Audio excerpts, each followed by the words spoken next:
Tantor Audio, a division of Recorded Books, presents Cleansed by Water by Quinn Loftus, narrated by Eliza Summers. Prologue. "Damn it, damn it, damn it!" Gabby growled as she paced. It was late, ridiculously late. She had no business being out of her dorm room after hours, but she couldn't sleep. Her mind simply wouldn't shut off no matter how much she cursed at herself. Why did she have to meet Tara? And why did the girl actually have to be cool? Friends. They were not something Gabby had a use for.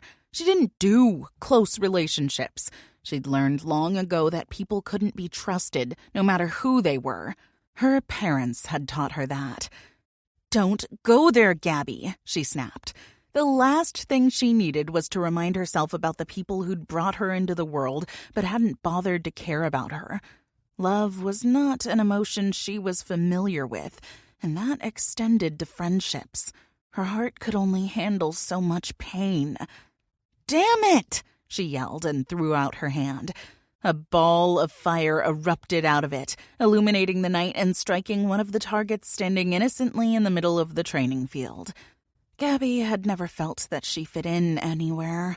She had always been that girl, the one who stood off to the side, unsure of her place in the world.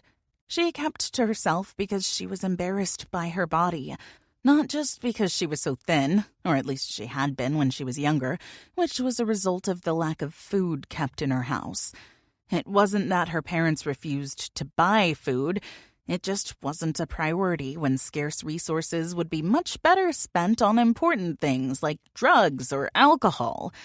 As long as Gabby could remember, the majority of her nourishment had come in the form of the occasional stolen candy bar or bag of chips from the convenience store a block down the road. Not exactly 3 square meals a day. But that was secondary to the real issues Gabby tried to hide. What embarrassed her more were the bruises. She hid them well enough, but she knew someone would notice if she allowed them to get close enough. "Thanks, Mom and Dad," she said bitterly, and flung a few more fireballs, one after the other. She was sweating, and her clothes stuck to her skin. Gabby hoped she would wear herself out to the point of exhaustion, and that she'd be able to sleep without her demons attacking her in her dreams. Just once, she needed a good night's sleep. It troubled Gabby that the girl, Tara, was threatening to cross that clearly defined line of arm's-length acquaintance into a full-blown friend, which would put her in a place she didn't belong, a place where she would inevitably cause Gabby more pain. But Tara wasn't really the thing keeping Gabby up tonight.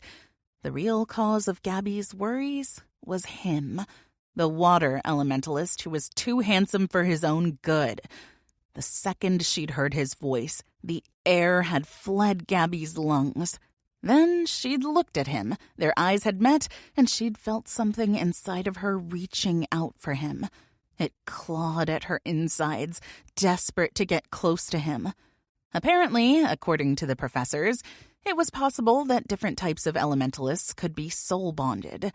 The thought that she and Liam just might be such a pair was buzzing at the back of her mind like a pesky fly she was refusing to acknowledge. Gabby wasn't surprised to find out that it was the darkness in one person that would draw the light in the other to them. Professor Fairnice had said that there were some students who came to the academies missing a part of their soul because of the trauma of their past. Gabby's life had certainly been traumatic and painful, also lonely and full of anger. How could her soul possibly have remained intact after that? For all she knew, she wasn't missing merely a part of her soul. She could be without the whole damn thing. Gabby knew there was darkness in her. It was always there, deep down, waiting, biding its time. She didn't know what it was waiting for, and that was the most terrifying thing of all.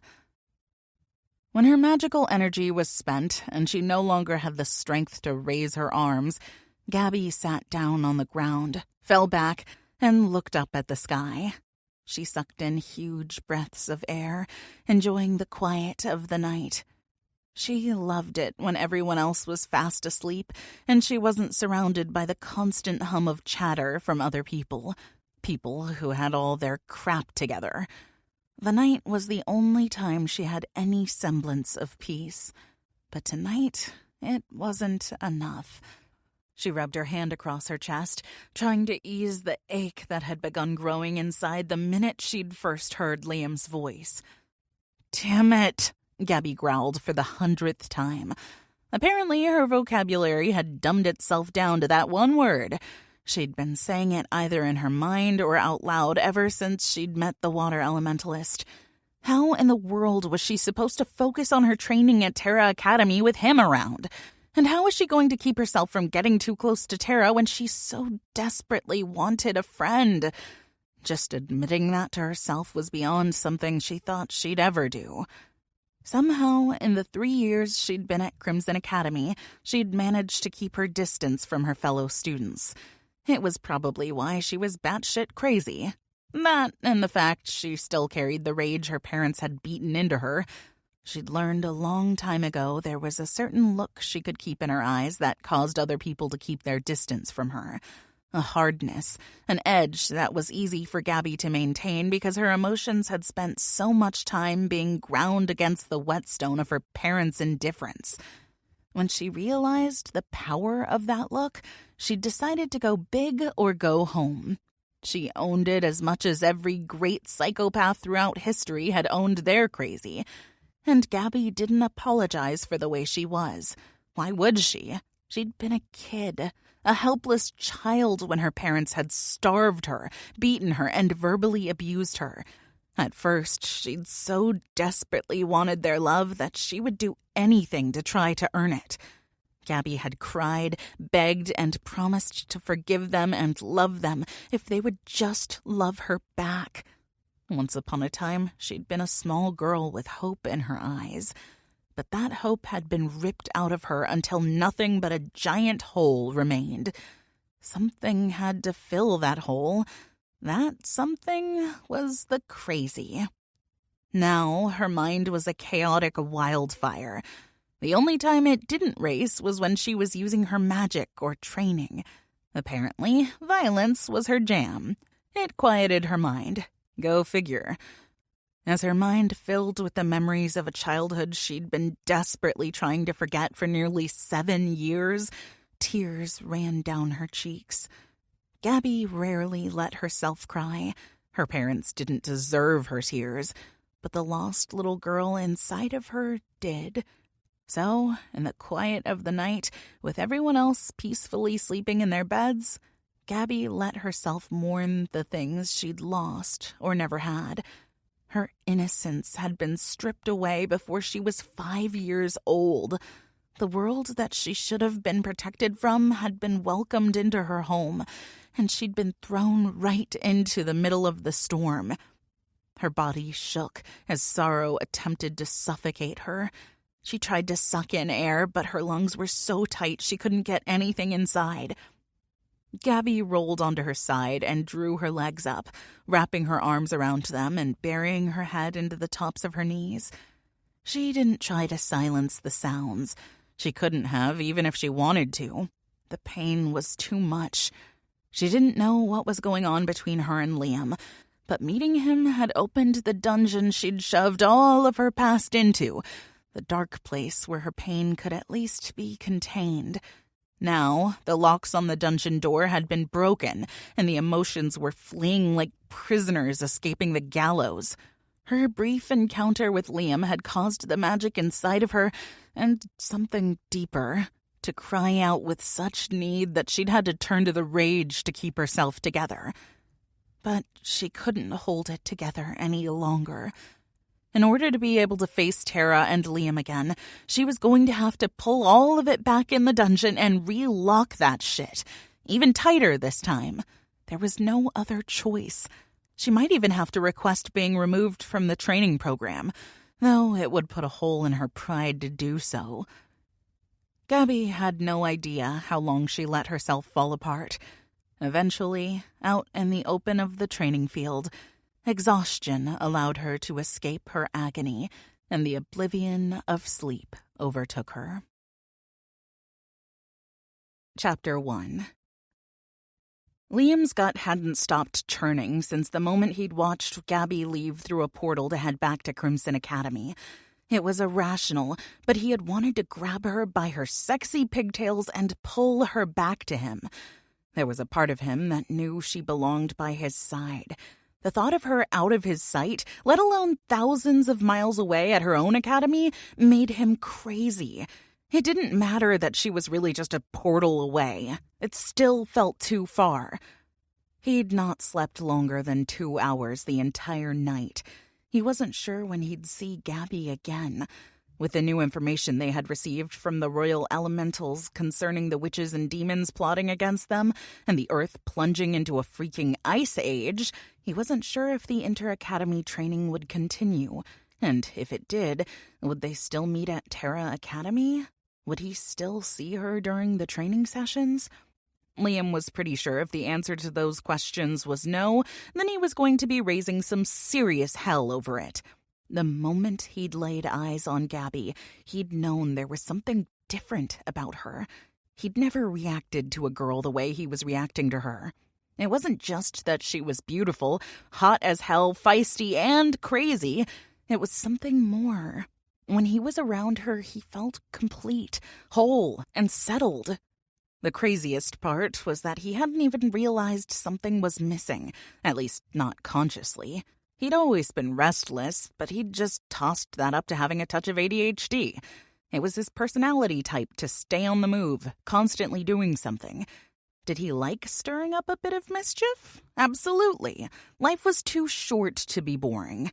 But until he'd met Gabby, he hadn't realized that none of that stuff really satisfied him. He just yearned for more as soon as the high wore off.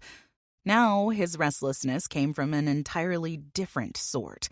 A girl, one single girl, was causing his distress, and that's where things took a turn for what the hellville. He dressed quickly for the day, knowing he and the others would meet for breakfast. How the hell he was going to keep from teasing Ra and Elias, he had no clue. The fact that they'd gotten some lovin' had him seriously jealous. He prayed to Mother Gaia that Gabby would be there.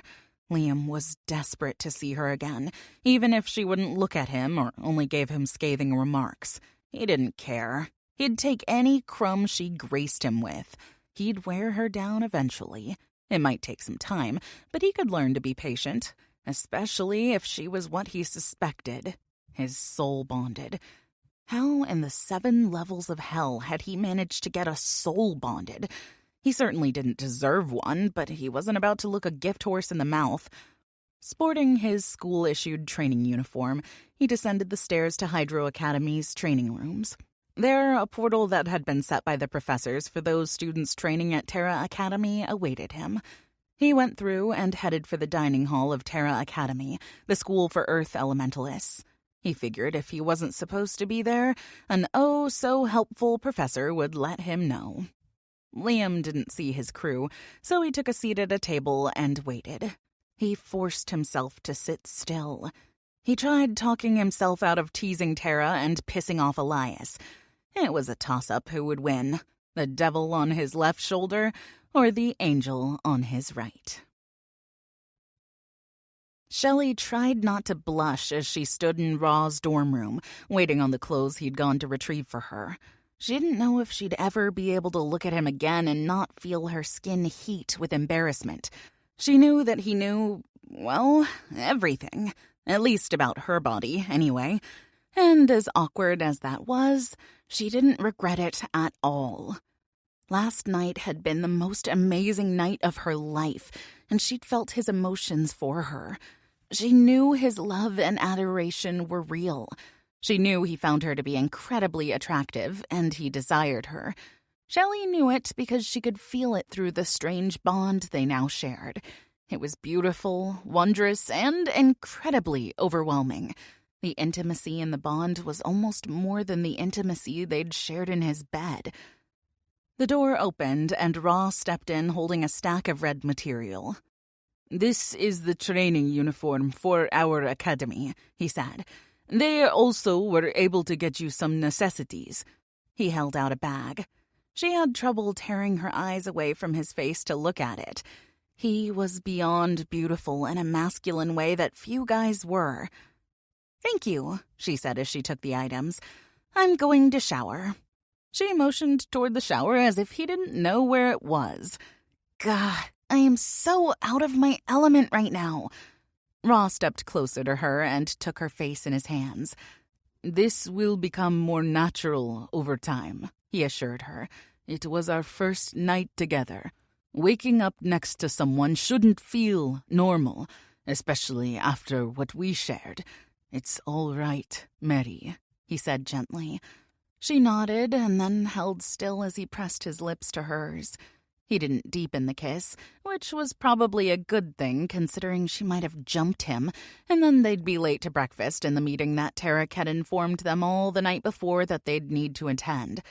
Shelley knew it was important because he'd said they would be planning how to deal with the missing royals and the sudden changes in climate that were a huge threat to, well, basically all life on Earth. "I'll shower after you," Ross said as he stepped back. Shelley forced herself to walk to the bathroom so that she wouldn't beg him to kiss her again. She was trying to limit her shameless hussy acts to only a couple a day. It was a lot like counting carbs.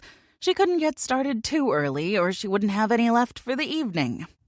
The hot water cascading over her body felt fantastic. She was sore in a delicious way, but sore nonetheless. She didn't dally, mostly because she wanted to be with Raw. Being separated, even by a wall, annoyed something inside her. She assumed it was the soul she shared with him. It was as if it didn't like having any space between him and her. Shelley wondered if he felt the same way. At some point, she would have to pull up her big girl panties and ask him. Communication and all that crap. Ugh, she sighed. Relationships were so exhausting, even when all you were doing was thinking about how to navigate one. By the time she was clothed, hair dried, and French braided, she was practically ripping the door off of the bathroom just to get back into the same room with Raw so she could physically see him. As soon as his eyes met hers, she felt his burning need and his relief. He stood from where he sat on the bed and picked up his own clothes. As Raw walked past her, he lifted his hand and ran a finger down her cheek and neck. He leaned in close and took a deep breath. "You smell delicious," he murmured. "Thank you," Shelley said breathlessly.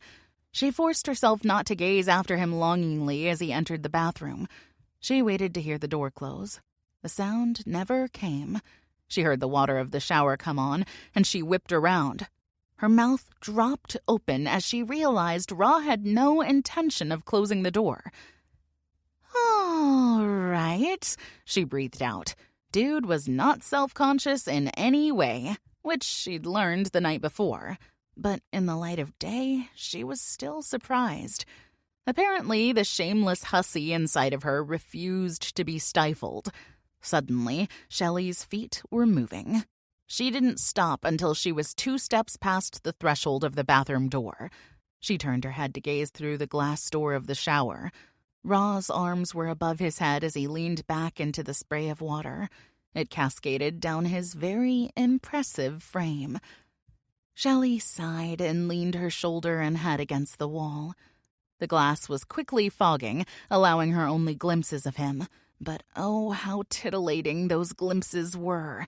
"You can join me if you'd like," Raw said, not bothering to glance at her. He just went about his business, washing his hair and then his body. She swallowed thickly. "No thanks, I'm good." "Perhaps you weren't able to entirely wash your back earlier.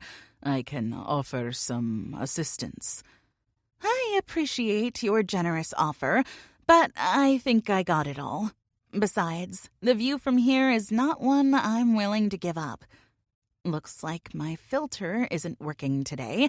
I guess I'm going to shamelessly word vomit all over him while stalking him. Super healthy, Shell. Super healthy." When the water turned off, she nearly squeaked as the door slid open. She backed out of the room before he could step out. His laugh caused her to grin. I am so ridiculous. A few minutes later, Raw was dressed in the same uniform and looked delicious, like a red apple she wanted to take a bite out of. Good grief, someone slap me now. Ready? Raw asked and took her hand. Shelley nodded. She loved the way he touched her without hesitation. He obviously felt like he had every right to touch her whenever he wanted. And she couldn't lie. It was hot. He opened a portal and they stepped through. A minute later, they stood in what looked like an upscale school cafeteria. This is the dining hall at Terra Academy, he explained. It's nice. Yeah, each academy is amazing in its own way. Raw looked around and then pointed. There's Liam. I'll warn you now, Mary. He's going to want to get a rise out of you. Just ignore him. Or kick him in the balls. I don't care. If he embarrasses you, I will deal with him. His voice was dark and full of promise. Shelley patted his arm. I'm a big girl, Raw. I can handle a pervert. He chuckled. Of that, I have no doubt. But there is only so much I will tolerate when it comes to you. Shelley looked up at him and smiled. My hero. His lips twitched as if holding back a smile. Always. They took a seat at the table across from Liam. He smiled at them, and Shelley knew the dude wasn't going to be able to hold his tongue no matter the consequences. You two look surprisingly well-rested. Apparently, exercise is a great precursor for a good night's sleep, Shelley said without shame. Oh, she might blush and act demure with Raw because he was hers and knew her intimately. But with guys like Liam, she had no qualms about dishing back whatever was thrown at her. Liam's brow rose. Care to elaborate on the type of exercises you two took part in? I'm thinking of maybe taking up a new workout regimen myself. Shelley's eyes lit up with what she knew was a wicked glint. The delicious, carnal kind that I'm pretty sure you aren't old enough to hear about. Wouldn't want to corrupt your young, innocent mind. Raw's hand rested on her thigh, and he gave it a gentle squeeze. Shelley didn't know what it meant, but she didn't feel anything through their bond except amusement. Liam chuckled as he shook his head. You gotta keep her, Raw. She's feisty and gorgeous. And I've got a wicked good aim with my foot. It's like a heat-seeking missile when I send it on a mission to kick the crap out of a dude's junk. Liam's eyes widened. Noted. Raw spoke up. Shelley, I don't know if you were formally introduced to Liam. He's a student at Hydro Academy, a water elementalist in training. He's one of my brothers, by choice, not blood. Despite his lack of filter or couth, he would protect you with his life because you are mine. Shelley held out a hand to Liam. Very nice to meet you. Anyone Raw cares about is someone I care about. Liam shook her hand. Thank you, Shelley. It's very nice to meet you as well. I'll probably give you crap, but I mean no harm. I'm not easily offended. He winked at her. Good to know. Raw pulled her hand out of Liam's and entwined their fingers, resting their hands on his side of the table with his arm settled over hers. I just got a text from Elias, Liam said. They're on their way down. Shelley straightened up at the news. It would take everything inside of her not to snatch Tara's hand and drag her off somewhere private so they could go into a major sharing session.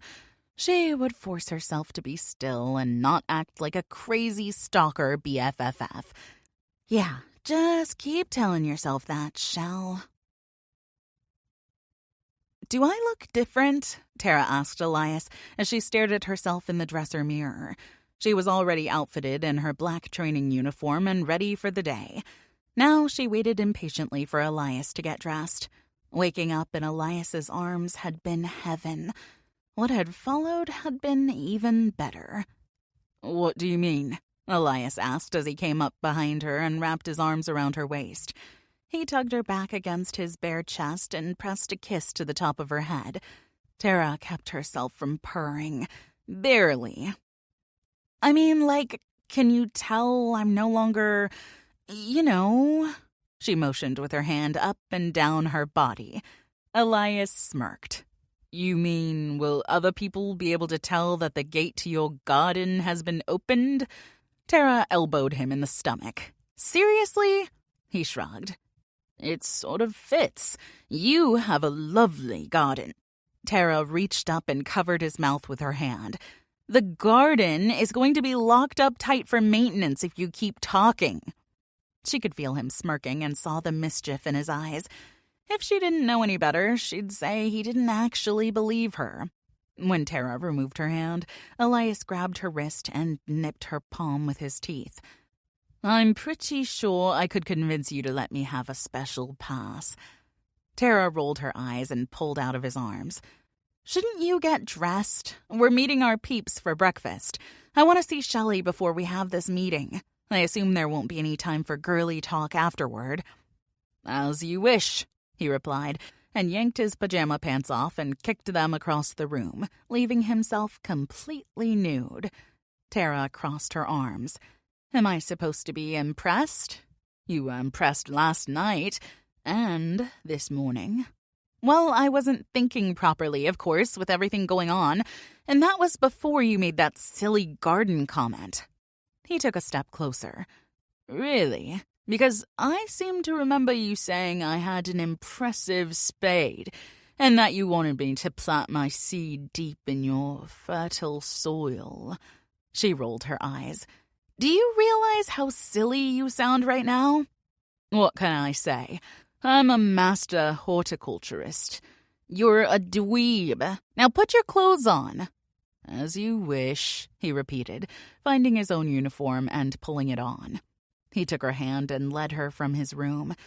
As they walked, Tara's mind wandered over the information she'd learned in the past 24 hours. Her head was packed like an overstuffed suitcase, and she wondered how she could handle any more surprises. Was there a point in which her little human brain would simply explode from too much overload? She felt a tug inside and glanced over at Elias. Quit worrying, he said softly. We're going to be fine. Quit eavesdropping on my emotions, she grumbled back. Sorry, love. It's part of the package.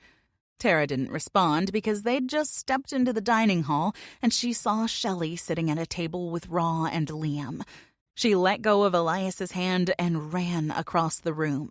When she reached the group, Tara grabbed Shelley and pulled her out of her seat and into a tight hug. Tara had never been a hugger, but once your BFFF had been to hell, literally, it seemed like something worth adding to her list of okay emotional expressions. How are you? Tara asked as they pulled away from each other. I'm excellent, Shelley said with a huge smile. There was also a nice little red glow in her cheeks. You? Tara's own smile was, no doubt, just as big. I'm excellent as well. I missed you. I missed you too, bestie. We've got a lot to catch up on and little time to do it. Very true, Tara said. Shelley noticed an empty table close by and motioned to it. Let's sit there for a little bit and have a fast share fest. Tara glanced at Elias, who she knew would be listening. He looked slightly unhappy, but gave her a small smile and a nod. Ross stood and took Shelley's face in one of his hands. He ran his thumb across her bottom lip and whispered something to her. Shelley nodded and then held still as the huge Egyptian leaned down and kissed her so gently it made Tara's heart clench in awe. As Tara and Shelley walked over to the table, her friend seemed to be floating on air. He seems intense, Tara said. He is. Shelley sighed like a lovesick fool. Tara smiled. You're smitten. I so am, sister. Smitten like a kitten in a mitten. That made no sense. Shelley shrugged. Pretty sure being drunk on love and sex will make you spout nonsense.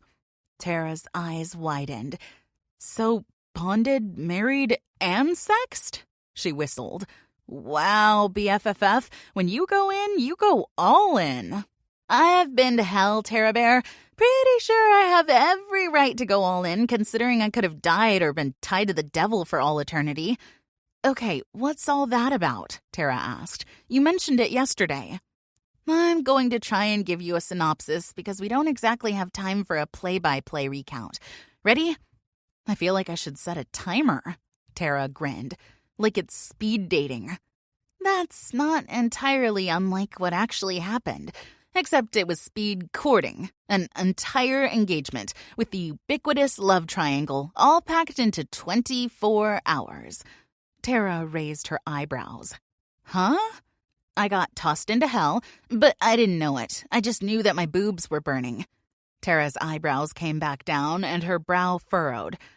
I'm sorry, what? Dude, this is not going to work if you can't keep up with the simple stuff. Boobs! She pointed to her chest. They were roaring like a bonfire. And I thought, damn, my house is on fire and I'm roasting like a marshmallow with tatas, and there is nothing I could do about it. I was trapped inside my mind and I couldn't wake up.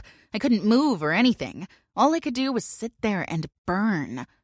Tara's throat suddenly became dry. Her stomach did a not cool rolling thing, and she thought she might puke. It hurt. Like a mother trucker, Shelley admitted. It was the worst pain I'd ever felt in my life. I was screaming, but it was only in my mind. I wanted to cry, but I couldn't. I swear, T, I don't ever want to go through anything that awful again. Shelley paused, and her eyes glazed over as if she were reliving what she'd been describing. Suddenly, Ra appeared behind Shelley and squatted down until he was shoulder level with her. You're fine, beloved. You're here, safe, with me and Tara, he whispered in her ear. Tara watched the interaction, and though she didn't understand how the two had become so close in such a short amount of time, she was very glad that Shelley had Ra. He seemed to genuinely care about her best friend, and Shelley deserved that. Shelley nodded and leaned into his touch. She patted his face and said, I'm good. Just got lost for a minute. You're never lost, Shelley. I can always find you. He kissed her hair and then went back to the table where the other guys were sitting. Damn, Tara sighed. Wow. He's my Elias, Shelley said. I can see that, and I'm so happy for you, Shelley. You deserve a guy who adores you and will give you everything. Shelley started to speak again, but the doors to the dining hall opened suddenly and hit the walls with a resounding thud. Every head in the place whipped around to find Zuri and Jax standing in full warrior gear. At least, that's how Tara thought of it, considering it was more than the black uniform she had on. They'd added awesome accessories like knives, guns, and some other things she didn't recognize, but was sure would be used to kick major ass. Attention, Jax bellowed. We need all of the students who have been involved in the new inter-school program to head to the training fields, Zuri announced. Now, she yelled when no one moved. The room erupted into noise as chairs shifted and bodies scrambled for the exit. Darn, Shelley sighed. I had so much more to tell you. And no doubt awesome exaggerations in just the right places, Tara said as they stood. Elias grabbed her hand, and Ra took Shelley's as they led them from the room. Damn right, Shelley said, a wide grin spreading across her face. Tara looked over her shoulder and saw that Aston and Liam followed, though Liam was busy looking around the room. Maybe for a certain redhead? He was so distracted, Aston had to keep him from bumping into people. When they reached Zuri, she held up her hand to stop their group. You six, double time it to Headmaster Tarek's office. Dude, I've only been here 24 hours and I'm already being sent to the principal's office? Shelley asked. Guess I'm just that good. I get in trouble without even realizing I'm doing it anymore. That takes skill. It takes all the skills, Tara laughed as the guys picked up their pace, pulling them along. What kind of punishment do they hand out here? Shelley asked, slightly out of breath as they hustled up a set of stairs. Are we talking corporal? Like with paddles? What? Tara coughed as her eyes widened. We're not being punished, you weirdo. No one uses a paddle on you but me, Mary, Ross said, his tone deadly serious. Tara was shaking with laughter by the time they reached the headmaster's office. She turned to Shelley, tugging on Elias's hand to make him stop. He glanced at her, his brow drawn low. Shell, maybe try and put a filter on while we're in this meeting, yeah? Sure, Shelley said with a dismissive wave. I can totally do a filter.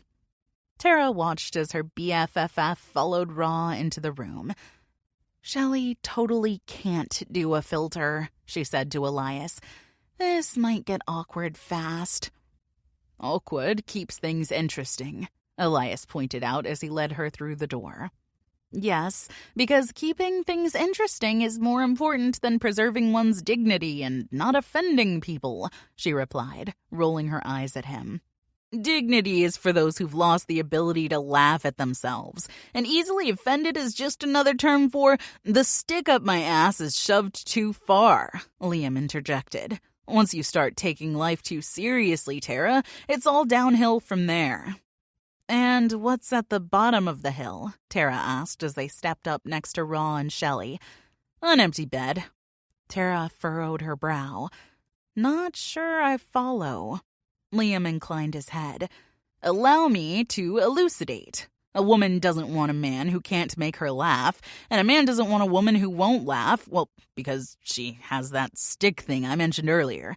We like our women to be stick-free. Sticks are a huge turnoff to a man.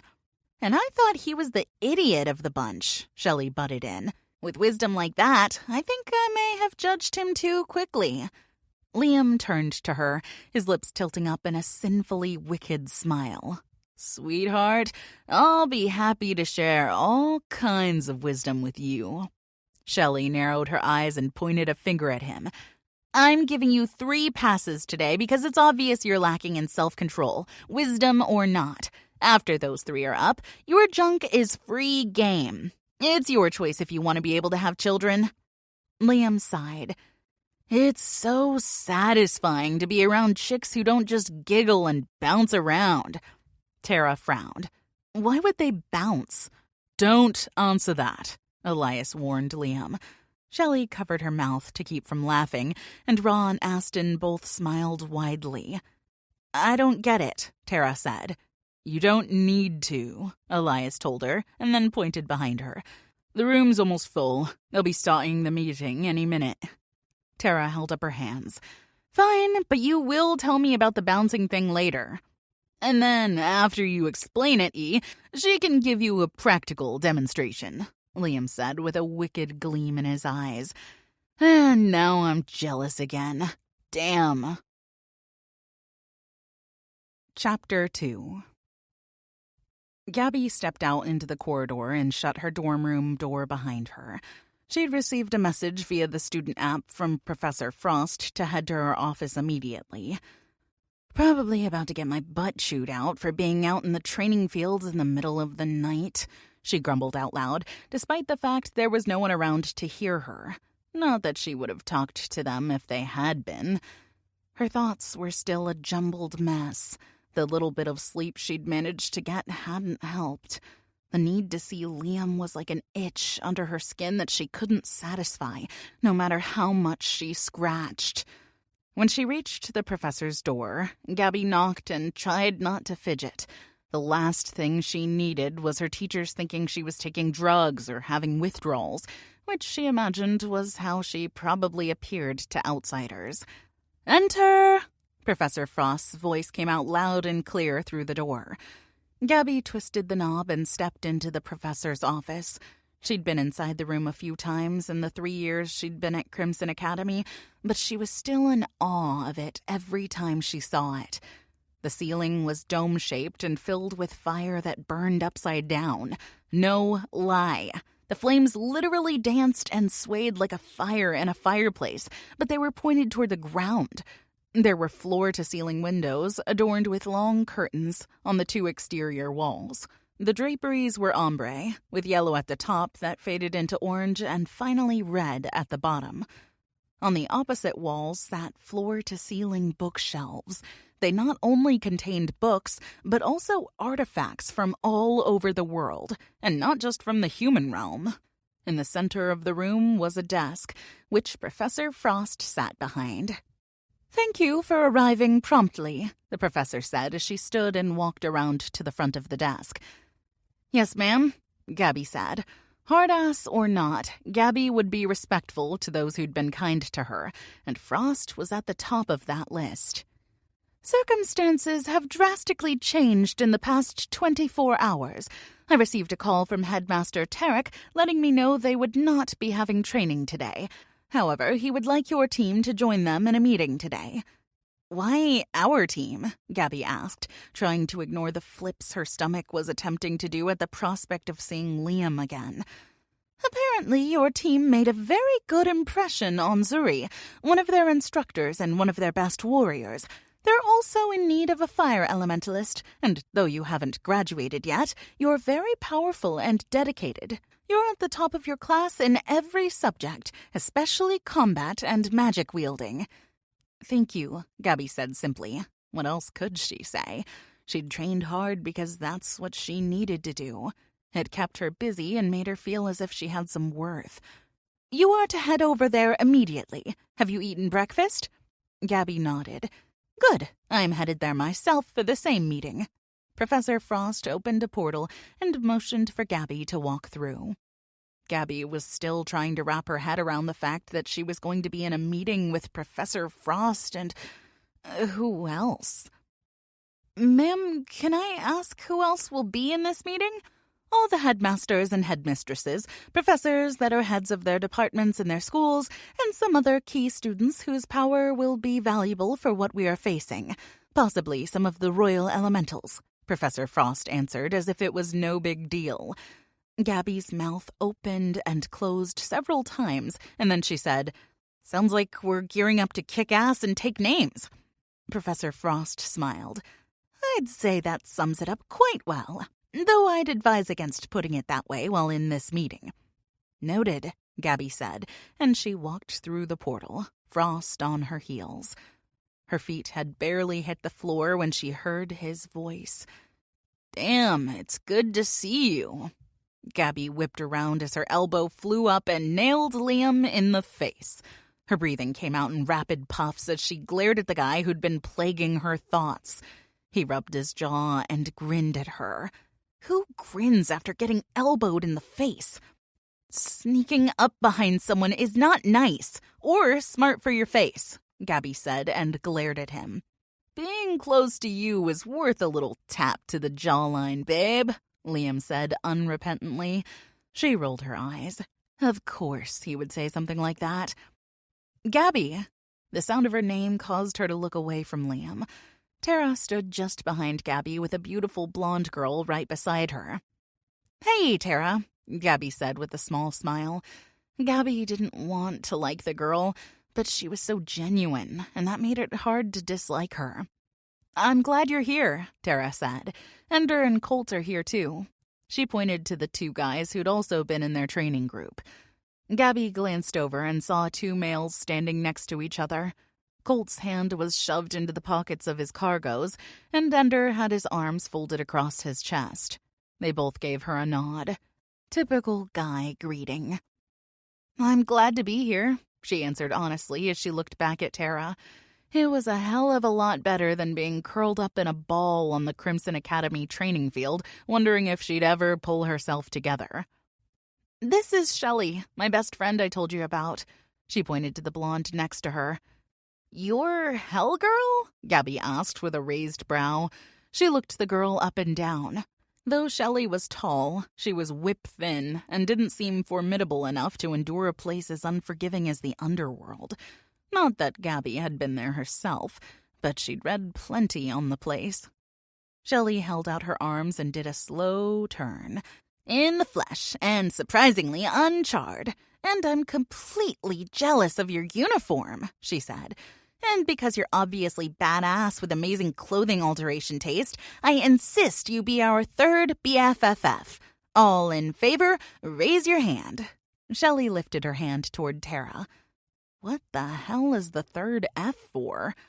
Tara didn't move. She simply stared at Shelley's raised hand. The girl didn't look a bit deterred. Gabby watched as Shelley took Tara's hand and lifted it, then high-fived it with the hand that had been held up in the air. "There's no point arguing with her," Tara said with a smile.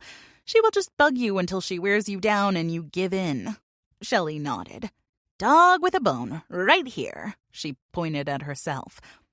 "I'm not sure I can jump into a new relationship right now," Gabby said, deadpan. "Don't get me wrong, it's totally me, not you and all that.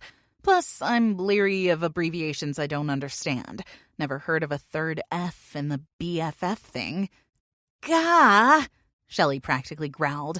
"I'm in love with her, Tara Bear. Badass and sarcastic. She's the whole package." Shelley tilted her head, looked at Gabby, and sighed. "Oh," Shelley added with a point of her finger. "The extra F in BFFF stands for freaky. We added it because we're just that awesome. It's best freaky friends forever. Because how can someone be your best friend if you can't be freaky with them?" "Yeah, I don't do freaky with chicks. Totally not my thing," Gabby said, and then quickly added, "But I'm not judging. No judgment here. Totally judge-free zone." She motioned to herself. "Up in here." She nodded like a dork. "Does that mean you do freaky with guys?" Liam interrupted, attempting to insert himself between Shelley and Gabby. Hellgirl was not having it. Shelley looked at Liam as she pushed him back. "That's strike 2. My heat-seeking missile foot is warming up for the launch." Liam chuckled. "You do realize how ridiculous that sounded, right?" Shelley shrugged. "But out, Dorian Gray. I'm talking with my girls about freaky things, and you're not invited." Shelley took a step toward Gabby, and Gabby took a step back. "But my zone does include ass-kicking if you get pushy on the freaky thing." "Yep," Shelley said with a decisive nod. "We're totally keeping her. All in favor, say aye." "Aye," Tara and Shelley said together. "Do I get a vote?" Gabby asked. "Never," Tara said. "My eye doesn't really count. It just makes her feel like she has some sort of real control. Again, just go with it. She will just keep at it until you're rocking in a corner with drool running down your chin begging for mercy." "I'm sorry," Gabby said, looking at Shelley. "But are you sane? Like, did hell cook your brains or anything?" Shelley shook her head. "Nah, girl. I came down the vaginal chute and out into this cruel world with all this awesomeness already wrapped up in my DNA. A couple of fried brain cells never hurt anybody." "Actually, it kind of does," Tara said. "Not the point," Shelley sang. "What was the point again?" Gabby frowned and looked over her shoulder, wondering if she should just make a run for it. She could see herself really liking Shelley and Tara. Sure, Shelley was as crazy as a chicken on crack, but that just made Gabby like her more. "The point," Shelley said firmly, "originally was that your clothes are freaking kick-ass." "They really are," Liam murmured. Gabby glanced at him and felt her skin heat as his eyes roamed over her. She forced herself to ignore him and focused back on Shelley. "So you want to be my friend because I cut up my clothes?" "That's part of it," Shelley said. "Mostly, it's the information I glean about you because you cut your clothes, and the fact that you're standing here holding your own against my genius insanity. Let's be real, it takes a genius to be insane. No sane person is ever a genius. Also, you remind me of a puppy that's been kicked and needs a hug. I'm your hug." Shelley held out her arms. "Bring it in, puppy. We can hug it out and wind beneath your wings it. Let me be your hero, baby. Stay with me, 'cause you're all I need." Tara pinched the bridge of her nose and shook her head. "Did you seriously just go through a list of lyrics while telling Gabby to hug it out with you? We're bonding, T. Get with the program and think up some inspiring lyrics," Shelley snapped. "I'm still stuck on the whole information you glean from my clothing thing," Gabby said. Shelley held up her hand again. 1, she said as she raised one finger, it says you have personality. You don't just get in line with the masses like a Stepford wife. 2, she added another finger. The way you cut them up, slashes in the pants, crop top, and off the shoulder, makes it clear you're a badass. No one dresses like that without being able to kick someone in the face because some insecure prick is bound to say something about your clothes. And 3, another finger added, it made me jealous. I don't like to be jealous. Therefore, you have to be my friend and share your badassery so I don't feel threatened by it. Gabby looked at Tara. Yes, she's completely serious. And yes, it really is ultimately about her. My girl knows me, Shelley said as she rested her arm on Tara's shoulder. A throat cleared, saving Gabby from having to answer, which was a good thing because she was dancing on the fire line of possibly having a cry fest in front of Shelley and Tara, complete with begging for a friendship bracelet or just kicking their asses. That would ensure that they wouldn't want to be her friends. She thought back to when she'd met Tara for the first time and how she'd gotten chummy with her. Initially, it was because Gabby knew how important it was to trust your fellow warriors. That sentiment had been drilled into her over the course of her 3 years at Crimson Academy. So she'd been focused on getting Tara to open up to her. But then she'd found that she actually liked the girl. The realization had destroyed the badass persona she had built and reduced her to the scared child she'd been. Now Gabby felt unsteady, as if the foundation she'd built was beginning to crumble.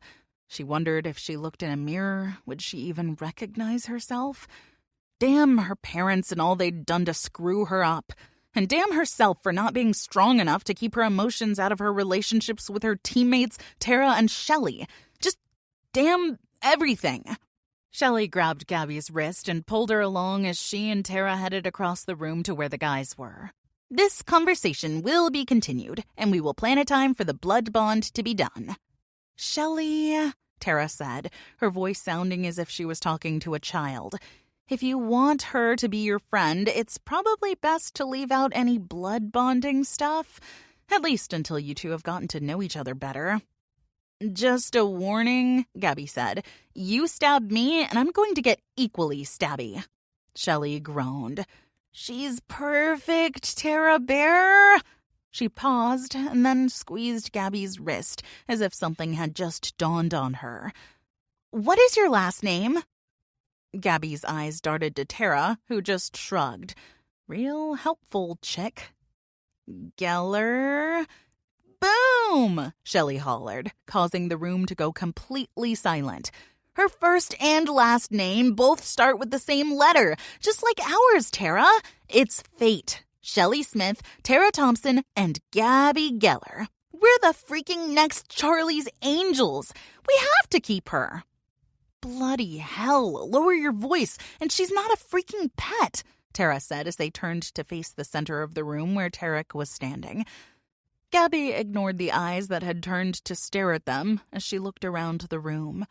The space had filled up while she'd been talking to Tara and Shelley.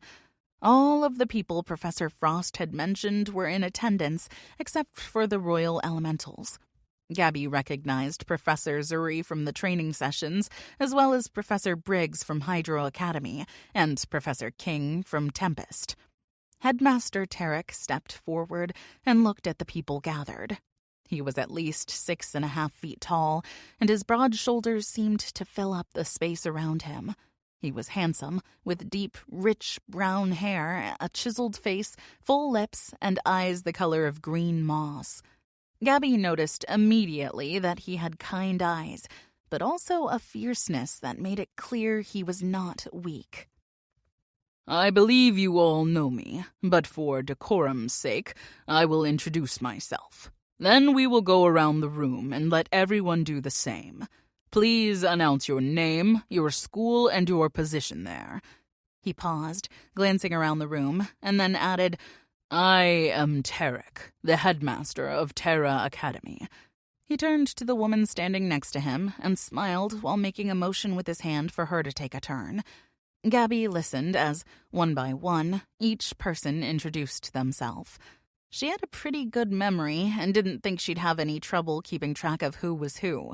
The uniforms helped keep everyone identified to their respective academies. Also, she knew the ones from her own school and the 3 students from the other academies who had been with her group during the training sessions. The last person to speak was the guy that Gabby was trying hard to ignore. He stood behind her, leaning against the wall along with Tara's man Elias, Raw, and Aston. She could feel his eyes on her. She felt like prey that had caught the attention of a hunter. Now she squirmed in the sights of his gun, waiting for the shot to come. "I'm Liam Nash, Hydro Academy, and I'm utterly smitten with that firecracker right there." Gabby knew he was pointing at her. She could practically feel his fingers stabbing into her back. She tried to keep her eyes from going wide, but she knew she probably failed. Still, Gabby forced her head to stay up, watching the people in the room. She would not let this boy's ridiculous need to garner attention embarrass her or make her feel small. She would, however, get revenge. A small smirk formed on her face as she contemplated the many ways she could burn him, both literally and figuratively. "Look at that wicked smile, Tara," Shelley's whispered voice said from beside her. "I told you she's perfect for us."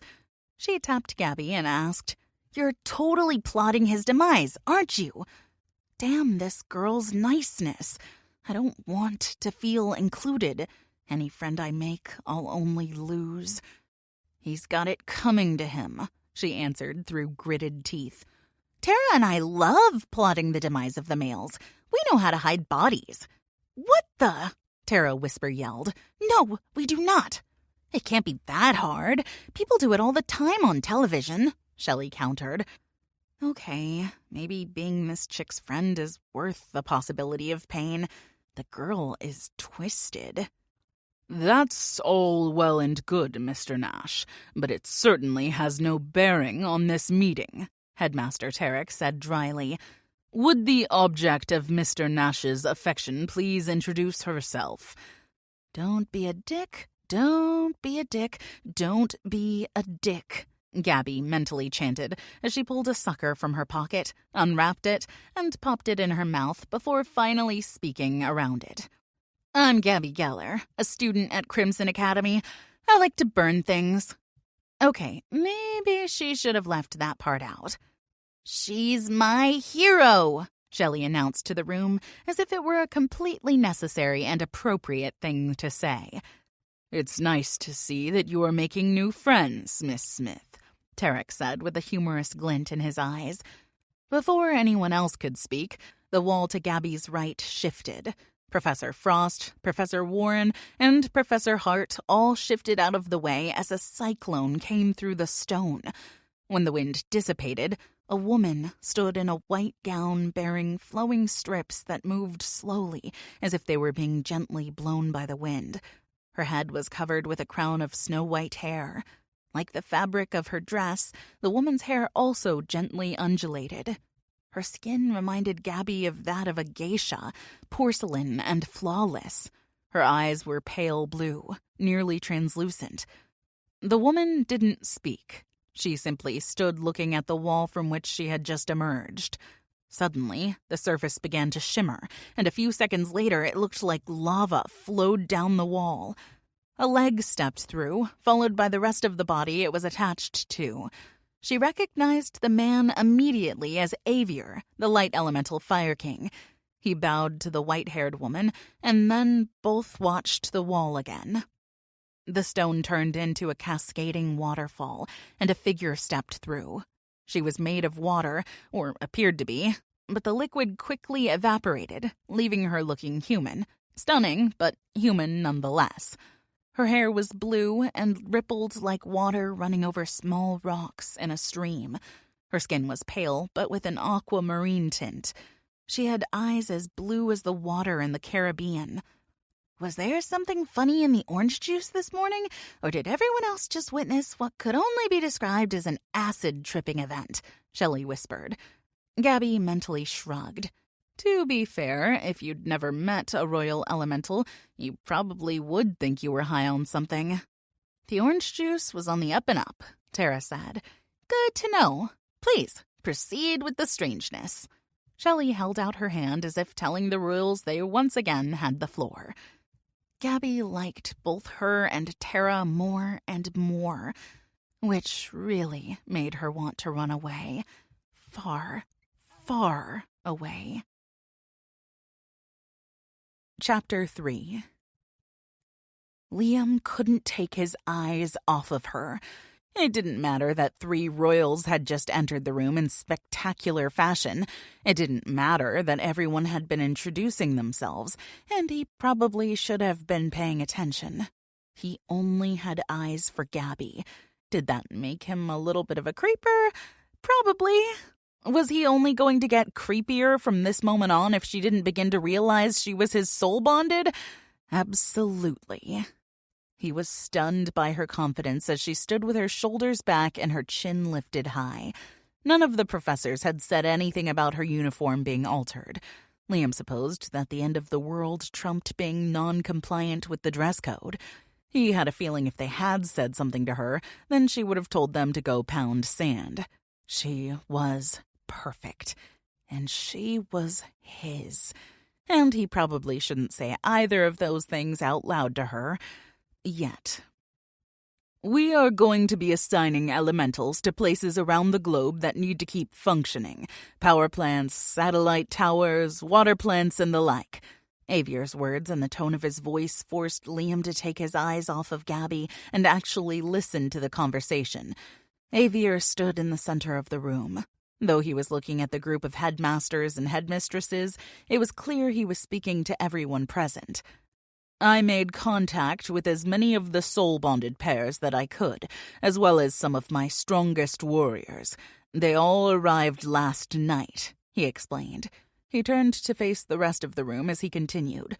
Both Nasima and Kyrie did the same with their own elementalists, and Tarek and Itera took it upon themselves to do the same for the Earth elementalists, since both royals are unable to be here with us. Liam thought that was all well and good, but what on earth did it have to do with the students present in the meeting? Why are we here? He spoke up, motioning to the students. If you have warriors who have much more experience, then why do you need us? Kyrie, the water queen, turned to him. Her face, which was usually gentle and serene, was serious, her eyes full of worry. You and the 3 other males who have been working together in secret over the years have learned to use your powers in tandem. We wanted you to help train more students, but things have changed. The situation has grown more urgent. Some of the professors, she pointed to the group, will continue to work with the established teams. Others will be assisting out in the field, including you 8 students. The Water Queen walked toward him, and those between them parted. When she was standing toe-to-toe with him, she smiled gently and leaned even a little closer. Liam saw the familiar, caring woman he'd known over the past 2 years. Despite how young she appeared, her demeanor with him and the other students was always that of a mother to her children. We also need as many soul-bonded as possible, she told him. I'm not, Liam began, but she held up a hand to stop him. You are many things, Liam, but dumb is not one of them, no matter how your friends might tease you. There were chuckles from those standing close to him. In your heart and soul, what do you feel? What do you know to be true because your magic feels it as well? Liam didn't want to say it out loud. What if he was wrong? What if he made a fool out of himself because he was just making up something in his mind that he wanted to be true? You're also not a coward, Kyrie continued. Tell me. She's here, Liam finally answered. Kyrie nodded. That she is, and without her you are both incomplete. The power you both wield is only half as strong as it could be if you were joined. Liam leaned closer to the Queen and dropped his eyes. I don't know what to do, he admitted. Usually I know exactly how to proceed, but with her, he drew in a breath. I'm terrified I'm going to mess it up. Liam had to swallow a lot of pride in order to make the admission to Kyrie, but he understood from everything he'd learned over the past couple of weeks just how important the soul-bonded were. Not to mention, what would happen to Gabby if he didn't share his soul with hers? The thought of her going dark nearly drove him to his knees. Despite the walls he knew she put up with her tough girl persona, he could see the vulnerability in her eyes. Liam wanted to take that look and replace it with something else. He wanted to offer her the security she seemed to require. You don't have to worry about messing it up, Kyrie said. You are meant for each other. She is yours, and you are hers. That doesn't mean you won't have to work for it. All relationships take effort, whether they are soulmates or not. You have to give more of yourself than you take of her. Be willing to do that, and be willing to compromise.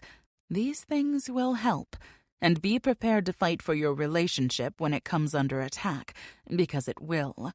Liam nodded. Thank you. It is I and the other royals who need to thank each of you. You will be putting your lives on the line for millions of people who you do not know, and who will most likely never know that you did it. Liam shrugged. What's life without a little risk? She smiled at him and then walked back to the center of the room. Liam's eyes went back to Gabby. His heart beat a little faster when he saw she was staring at him. He winked at her, partly because he didn't know what else to do and partly because he couldn't help himself. Her face reddened, but whether from anger or embarrassment, Liam wasn't sure. He didn't know her well enough to tell the difference. Yet.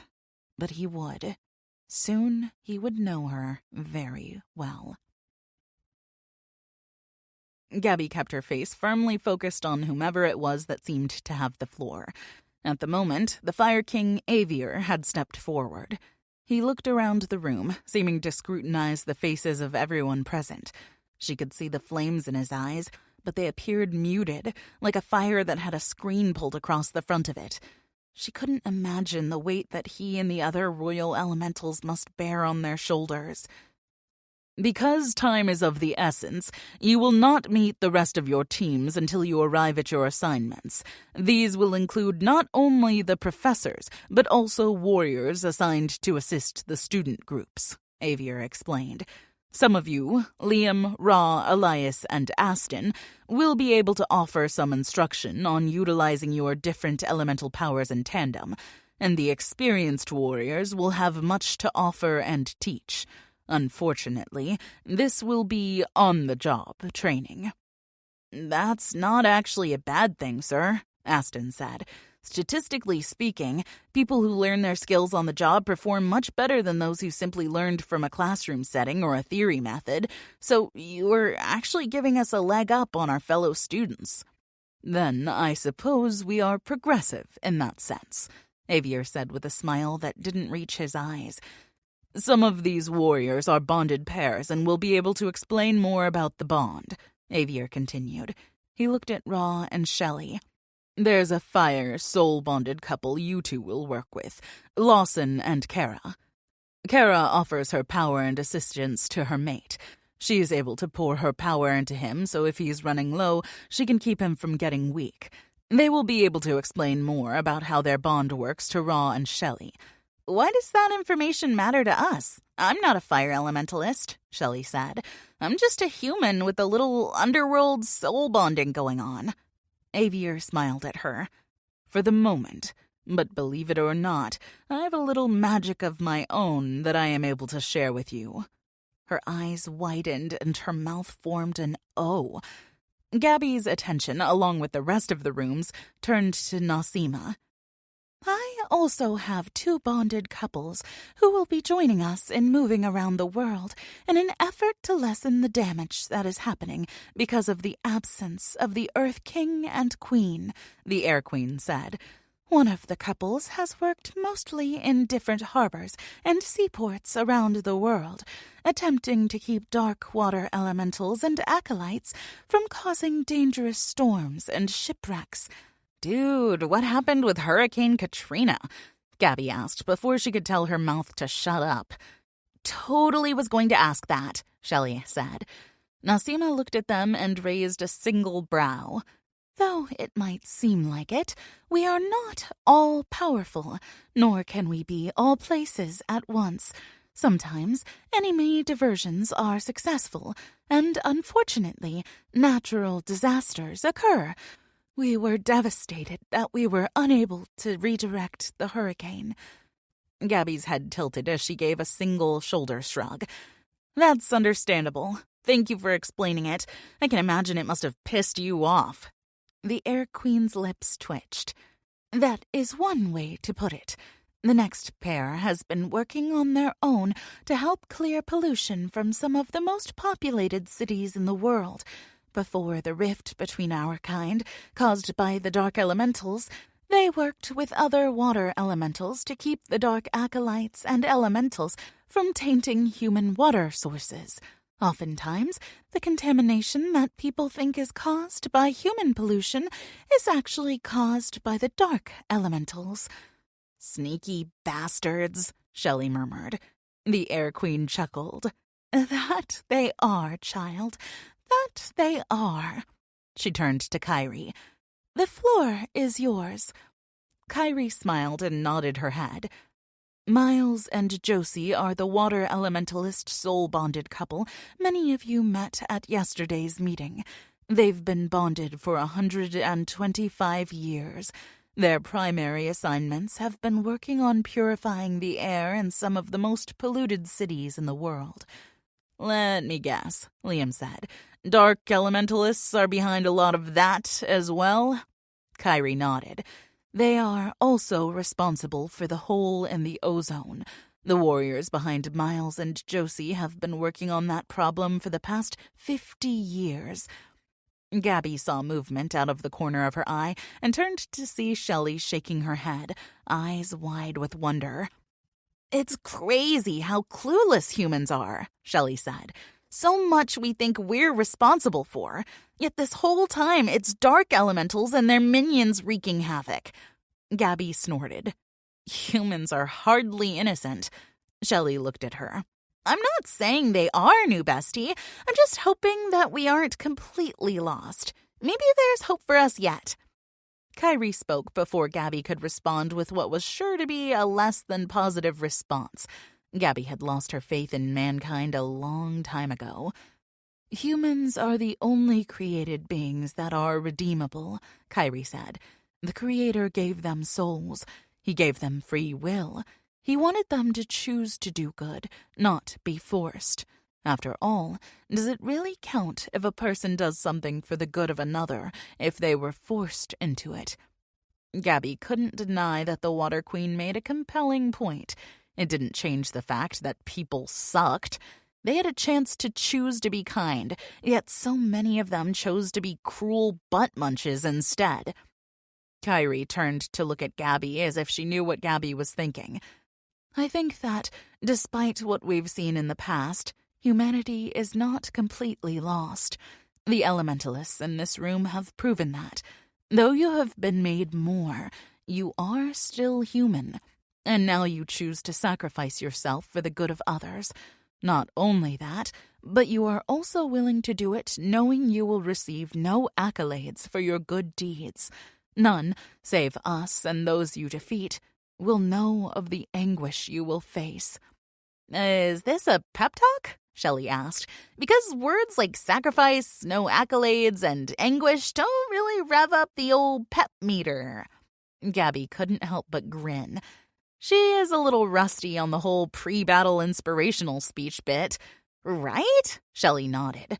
No offense, Your Majesty, but I think you need to consult Braveheart before your next motivational speaking engagement, especially one given on the precipice of war. Noted, the Water Queen said with a small smile, obviously taking their teasing in good humor. Tarek stepped forward and nodded. What you say is so true, Kyrie. Though these are dark times, there is hope. The fact that we have joined together in camaraderie is a very good sign. We will draw strength from one another. He turned to look at Elias and Tara. "In regard to the Earth Elementalist warriors, we haven't been able to reach any soul-bonded Earth couples. We are still holding out hope that there are some alive. As of right now, you are it." "Bloody troll babies," Liam said. "No pressure." "Thanks for that, water boy," Tara bit out. "Oh, come on, that's just mean, even for you," Liam whined. "You can take it," she said. "You wouldn't want to look like a crybaby in front of your girl." Liam cursed under his breath, and Gabby saw the smile on Tara's face. Her own face turned up in a grin. Tara caught it before she could wipe it clean. Tara winked at her. Damn the girl's kindness and the way she made Gabby feel like she was a part of them. "You all know Jax and Zuri," Tarek said, motioning to the Earth Elementalists. "They will be 2 of the 4 warriors going out with the students. The other 2 are already on site of their assignment. They specialize in mitigating catastrophic disasters. Earthquakes, shifting of the tectonic plates, eruptions of volcanoes, wildfires, that sort of thing. They've been working in the field for a little over a century. Their experience will be a huge asset in dealing with the dropping temperatures." He paused and then motioned to the professors who were in the meeting. "The professors here will also be joining each team. They have been warriors off and on over the years, usually when they needed a break from the stresses of the classroom." "So the teachers here need a break even from elementalist students? Sounds just like high school," Shelley said with a chuckle. "Believe it or not," Professor Frost said, "supernatural students are usually worse to deal with because most of them have superiority complexes over the fact they can wield elemental magic. We are frequently required to knock them on their asses, literally." "Oh, I like you," Shelley said with a thumbs up. "That's all your fault, Professor Frost," Tara said. "Don't come crying to me when she's trying to force you to be her BFFF and you get to your wit's end with her stalking." Professor Frost's eyes widened.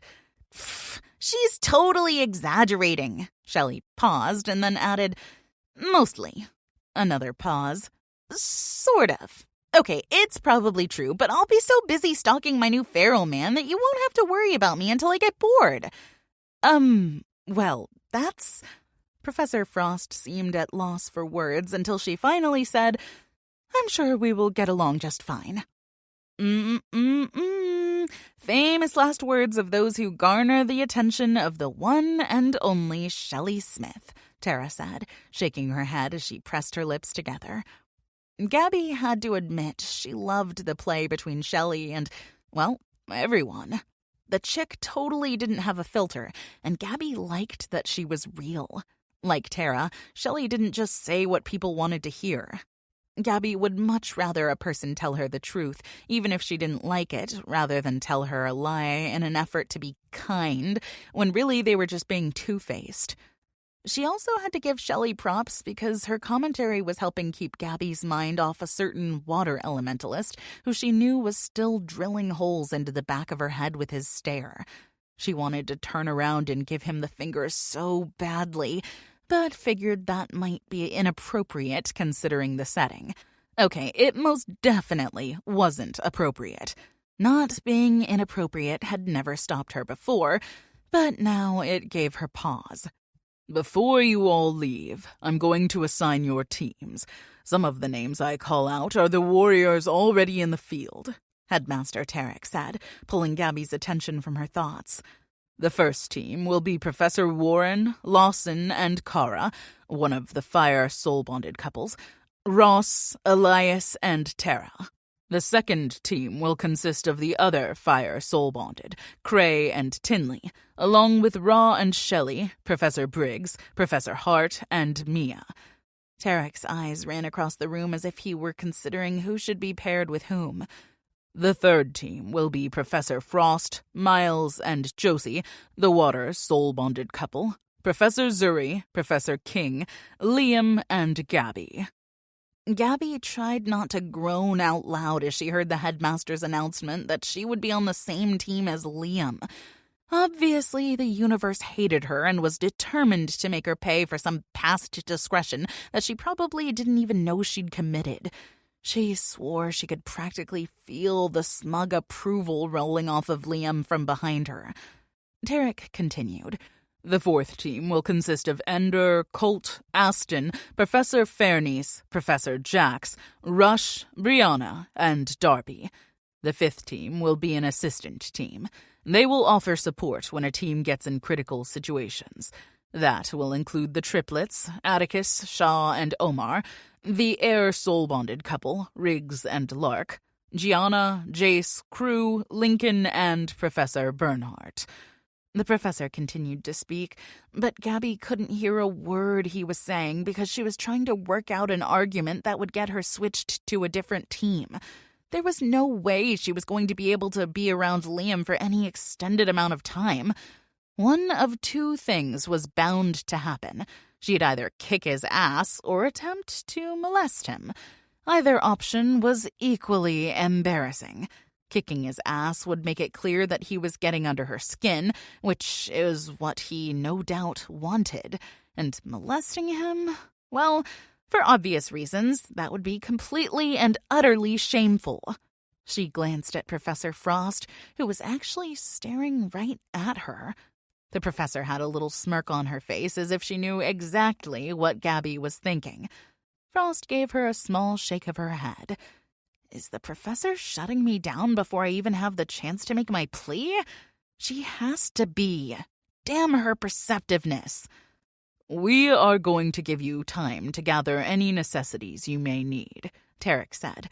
I would highly recommend a heavy coat and your cell phones so that contacting each other will be easy. Conjuring portals simply for the sake of passing information will take too much attention away from your tasks. He glanced around the room and asked, Are there any questions? When no one spoke up, Avier said, Shelley and Raw, I would like to speak with you privately in 15 minutes. I will meet you on the training field. Everyone else will meet there in a half-hour's time, Tarek said. From there, you will leave for your designated destinations. Chapter 4. Murmurs moved across the room as the meeting broke up. Gabby forced herself not to bolt from the room. She needed a few minutes, or 50, to gather her thoughts and mentally prepare to be in Liam's presence. And she couldn't let her face betray those thoughts. Otherwise, someone might ask her what was wrong. Then there would be stabbing, and possibly burning. No one wanted that. She felt a hand take hers and glanced down, following the arm up until it attached to Shelley. This was the second time the girl grabbed her without asking permission. The chick had serious boundary issues. Not that Gabby would ever actually give permission for anyone to touch her. We need to have a BFFF meeting before we are all portaled off around the globe, Shelley said before she reached out and grabbed Tara's hand as well and began dragging them from the room. Is she always this bossy? Gabby asked Tara. Always.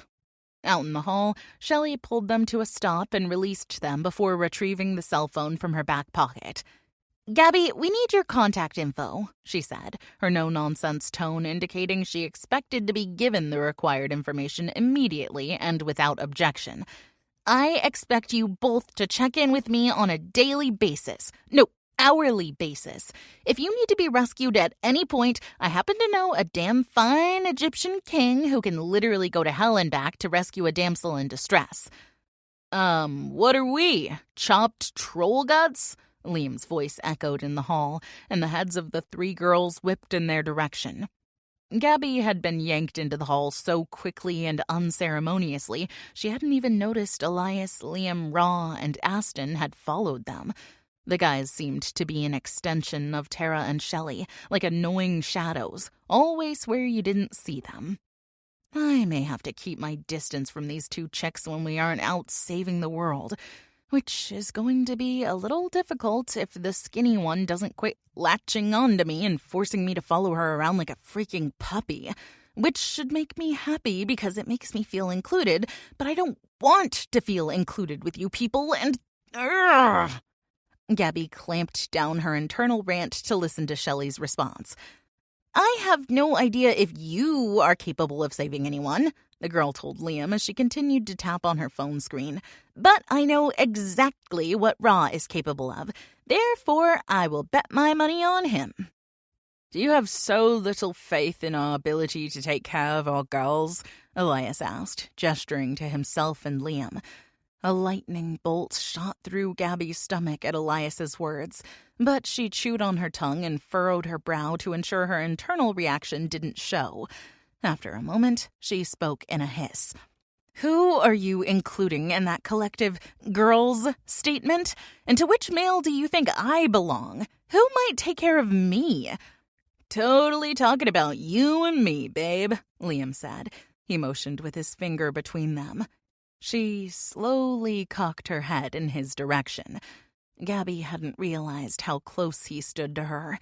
She tried to give him her most disdainful look and shuffled sideways at the same time. She wasn't as successful as she'd hoped, and the punk simply moved with her. Again, the annoying shadow. I don't need anyone rescuing me, she said through gritted teeth. Of that I have no doubt, he said with a grin. But I might need a little rescuing, probably of the mouth-to-mouth variety. Tara sighed. I can't speak for every female out there, but from the little I know of Gabby, I'm pretty sure comments like that aren't going to help your case. In fact, it'll probably get you injured. As long as she's touching my body, I don't care what she does to it, he said. Damn, he's got it bad, Shelley said. Pipe down, Liam. This is important. You can be pathetic later. Gabby, digits, she commanded, and pointed at her phone. The stern order caused Gabby to rattle off her number like a well-trained soldier. Jeez, what is it about the strong-headed blonde that makes me just fall in line? Movement beside her caught Gabby's attention. She saw Liam tapping the numbers quickly into his phone. Damn it. Aston would have been able to get it for me anyway, said Liam. And don't act like you didn't want me to have it. I mean, pretending to give it to Shelley just so I could overhear it? Clever, but you're not fooling anyone. Gabby clenched her fists and felt them growing warm. She clamped down on the sensation. She wanted to burn the guy, she really did. But she couldn't deny she wanted to burn him other ways as well. And she knew Headmistress Tara probably wouldn't appreciate one of her students getting torched in the hallway. I'll probably be getting it changed soon, she finally said. That's not a bad idea. I could get it changed frequently so the genius of their foursome couldn't keep up. She glanced at Aston and saw the intelligence gleaming in his eyes. Probably not, she muttered under her breath. Mary, Ra said as he moved closer to Shelley, his chest practically touching hers. He leaned close to her ear, but Gabby could still hear his words. We need to get coats and probably add some layers to the clothing you are wearing now. Not to mention, we need to meet with King Avier very soon. Perhaps we should take our leave? Gabby's stomach tightened at how attentive and gentle he was with Shelley. He appeared to be stoic and harsh, but when he looked at the woman he so obviously loved, because no man looked at a woman like that without loving her, his countenance softened completely. I think so, Shelley said, her own voice also softening as she turned to face Gabby and Tara. In a blink, her switch flipped back to bossy bitch mode. I'm completely serious when I say I want updates. Do not make me hunt you down. Tara rolled her eyes. I think facing off with the Lord of the Underworld has made you even bossier, if that is even possible. Shelley snorted. Let me see you take on the devil and not come out feeling like Betty Badass. She's got a point, Gabby agreed. I need your help on this one, Gabby, Tara said as she narrowed her eyes. Shelley's already got a superiority complex. You're right. I've got your back, Gabby said with a small smile. Completely dumbfounded, she was acting as if she was one of their crew. We can't let her get too big for her britches. Then we'd have to kick her bossy butt and her Egyptian king might retaliate. If you wind up doing that, could you make sure to be in bikinis and in a mud pit? Liam asked. Before anyone had a chance to so much as chuckle, Ra spoke in a menacing voice. The demon ichor on my blades has long dried. My swords are hungry for fresh blood, brother. Gabby took an involuntary step back. See? Shelley pointed at her mate. Told you he was a badass. Gabby's eyebrows raised when Liam didn't laugh the Egyptian off. I'm itching for a good fight, Pharaoh, Liam said in a voice Gabby had not heard from him before. The usual playfulness was completely gone, replaced with ice. It's been a while since I've had a worthy opponent. Now you're pissing me off, Elias growled. Do I have to show you once again just how worthy I am? And on that note, Tara said, I think we all need to retreat to our separate corners and gather what we need. Agreed, Aston said, speaking up for the first time. The door to Headmaster Tarek's office opened, and Professor Frost walked out. She smiled at them as she walked over. Ra, Shelley, and Gabby, she said. I'm headed back to Crimson Academy if you're ready. Yes, Professor, Ra said, not giving his mate time to say something different. Frost opened a portal and nodded at the others. We will see you all on the training field, she said, and then stepped through. Shelley gave Tara a hug and, once again, grabbed Gabby's hand and tugged her along. Gabby glanced at Tara. We're going to have to do something about this. She lifted the joined hands. It's annoying as hell. Nothing is as annoying as hell is. Believe me, I know. Shelley tossed her hair over her shoulder and started to pull Gabby through the portal, but paused at the sound of Tara's voice. Hang in there, Gabs, Tara said. I promise her annoying tendencies are eventually outweighed by her loyalty as a friend. Gabby nodded and dropped her eyes to the ground. She'd never had a nickname, at least not one worth having. Her parents had called her many names, but few of them had been endearing. See you soon, babe, Liam called out. Gabby didn't acknowledge him as she and Shelley crossed through. She decided it was best not to give him a reaction. It pleased him entirely too much. Once Gabby, Ra, and Shelley were back at Crimson Academy, Gabby noticed that Professor Frost was already walking down the corridor. She had opened the portal on the floor of the dormitories, which meant she'd have to go downstairs to get to the quarters of the professors. As usual, the professor was thinking of her students before herself. That was why Frost would always have Gabby's loyalty. But even with that, Gabby held back her affection for the woman. We'll see you in a few, Shelley said as she released Gabby's hand. Sure, Gabby replied before starting off in the direction of her room. It was located across the corridor on the girls' side. Hey, Gabby? Shelley's voice, having taken a serious tone, caused Gabby to turn to face the blonde drill sergeant. You remind me of Tara when I first met her a long time ago in a park in my hometown, Shelley said. She was broken, too. Perhaps for different reasons than why you are broken, but you have the same pain lurking in your eyes that I sometimes still see in hers. Shelley paused and stared intently at her. Gabby was frozen. She couldn't even look away from the girl who dared to look past the wall Gabby had placed between herself and the rest of the world. How had Shelley seen past it in the first place? Had being around the two girls for a short amount of time already worn down Gabby's defenses that much? And now what the hell was she going to say? How could she respond to such frankness without either telling Shelley to go jump off a cliff or begging her to be her friend and not abuse her the way her parents had done her whole life? I'm going to tell you the same thing I told Tara, and yes, I remember it verbatim. I wrote it down afterward because it was so awesome. Also, I realize I am not humble and I don't give a crap.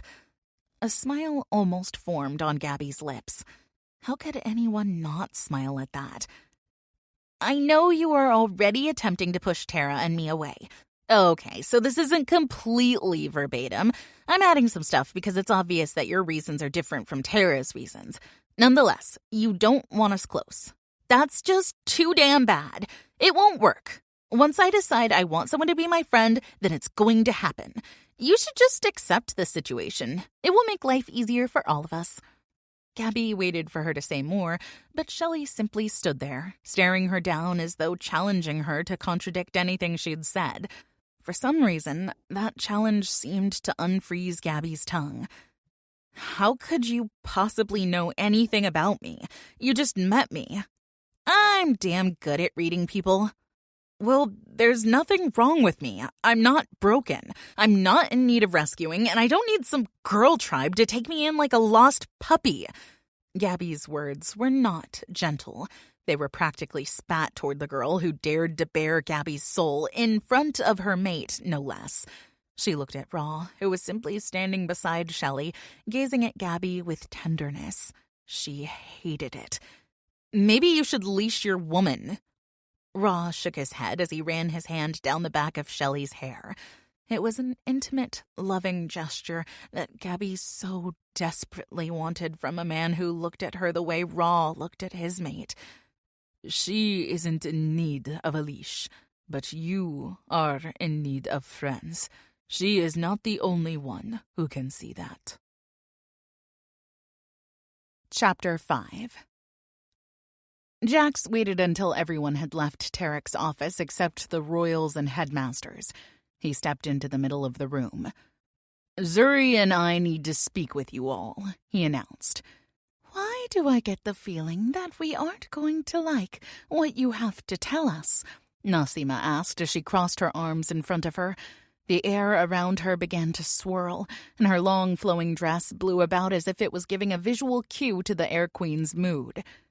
"Because you won't," Zuri replied. "We've been approached by someone in need of aid." "Okay, are you going to tell us, or are you going to make us guess?" asked Kyrie. Zuri gave a mirthless laugh. "I could give you 1,000,000 guesses, and you'd never get it." "Forgive me if I do not share in your obvious amusement," Nasima replied dryly. Jax placed a hand on Zuri's shoulder. "She means no disrespect," he said. "She is still in shock over the absurdity of the request that was laid before us yesterday evening." "He is right," Zuri agreed. "I apologize. I realize you are already dealing with a lot, and this is definitely not something you need added to your plates. But it is unavoidable." "Please, tell us," Avier said, his eyes filled with flames and his body tense. "Osiris came to Terra Academy last night," Jax said. His eyes darted to Tarek. "I did not alert you at the time because he came in peace. It was clear he was not a threat, and he only came to request an audience with the royals. Zuri and I felt like you and Terra deserved a night of rest, or at least one where nothing was added to the list of problems we already have." Tarek didn't appear angry, but his words were clipped as he responded. "While I appreciate that, in the future when someone as dangerous as the Lord of the Underworld enters our grounds, I expect to be notified immediately." Jax bowed his head. "Of course, I apologize." "He requested a meeting with us?" Kyrie asked. Jax nodded. "It seems he has a dilemma that requires your assistance." "Why on earth would Osiris need our help?" Nasima asked. Her eyes were wide, and she dropped her arms, her hands opening and closing at her sides. "Apparently, he has an out-of-control demon," Zuri answered. "The inhabitants of his realm are under his power. I don't see why he would require our aid," Marcus, the Hydro Academy headmaster, asked. Jax glanced around the room for the first time since he'd made his announcement. Every single headmaster and headmistress had the same look on their faces. Suspicion filled their eyes, and their lips were drawn tight across their faces. A couple of them were even shaking their heads as if there was no way they'd believe that the Lord of the Underworld would come to them for help. "He didn't explain any more than that," Jax answered. "He said he would be back in 2 days' time. I expect that means he will show up tomorrow at dusk. He didn't specify where, but I assume he meant at the same location as yesterday." "Which was where, exactly?" Tarek asked. At the base of the mountain, about 50 yards from the front doors. He didn't appear to be able to see past the wards, said Jax. He also made it clear he would not be happy if he showed up and there were no royals waiting for him, Zuri added. I don't respond well to threats, growled Nasima. The swirling of air around her seemed to intensify. Avier sighed. Peace, Nasima. The last thing we need is to add a battle with the Lord of the Underworld to our already busy schedule. I think it would be in our best interest to give him an audience. I concur, Kyrie said. Fine, Nasima said. I'll post warriors in the forest in case Osiris tries anything, Tarek said. Nasima shook her head. That won't be necessary, Headmaster. We can direct the elementals surrounding Terra Academy to be on alert. Is that all? Avier asked Jax. I believe that is enough, he said. The Fire King nodded. I will have to agree with that assessment. Jax glanced at Zuri. Her face was grim, and she seemed to have gotten over the humor she'd found from Osiris's need for assistance. After seeing the reaction from the royals, the tired looks in their eyes, and the resolve that they had no other choice than to add yet another burden to their responsibilities, he couldn't find the humor in the situation either. Gabby tried not to slam things around in her haste to gather up warmer clothing and a few more weapons, but her emotions were running high after Shelley's impromptu intervention. Gabby had to admit the chick had a pair of lady balls the size of the pyramids in her man's home country, and she wasn't afraid to hang them out there. Gabby paused as she slipped a dagger into her boot when she realized her hands were shaking. Her lungs were tight as she tried to take a deep breath, but no air came in. She stumbled back until her legs hit the bed, where she sat down. She was broken, too. Perhaps for different reasons than why you are broken. Shelley's words played through Gabby's mind over and over, like a song on repeat. Every time she heard broken, she felt as if she was being cut. I'm not broken, she whispered into the empty room. I'm not effing broken. Maybe if she said it enough, then it would be true, she snorted to herself. Why don't you feed yourself a little more shit, Gabs, since you seem to like the taste of it so much? The fact that she was talking out loud to herself should have been a red flag indicating that if she wasn't already broken, she was certainly nearing her breaking point. Why couldn't she just be normal? Nausea rolled in her stomach as that thought brought back a memory she was usually able to keep locked away. She's not normal, Gabby's dad spat out as he stared down at her. She was sprawled across the floor of her bedroom looking up at his angry face.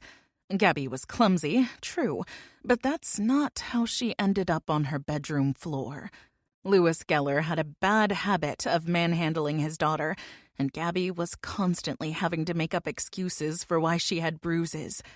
I'm not messing around, Vanessa, Lewis said with a sniff. There was still white powder around the edge of his nose, but Gabby wasn't about to point it out. She'd learned her lesson the last time she'd done that and could still feel the sting of his backhand.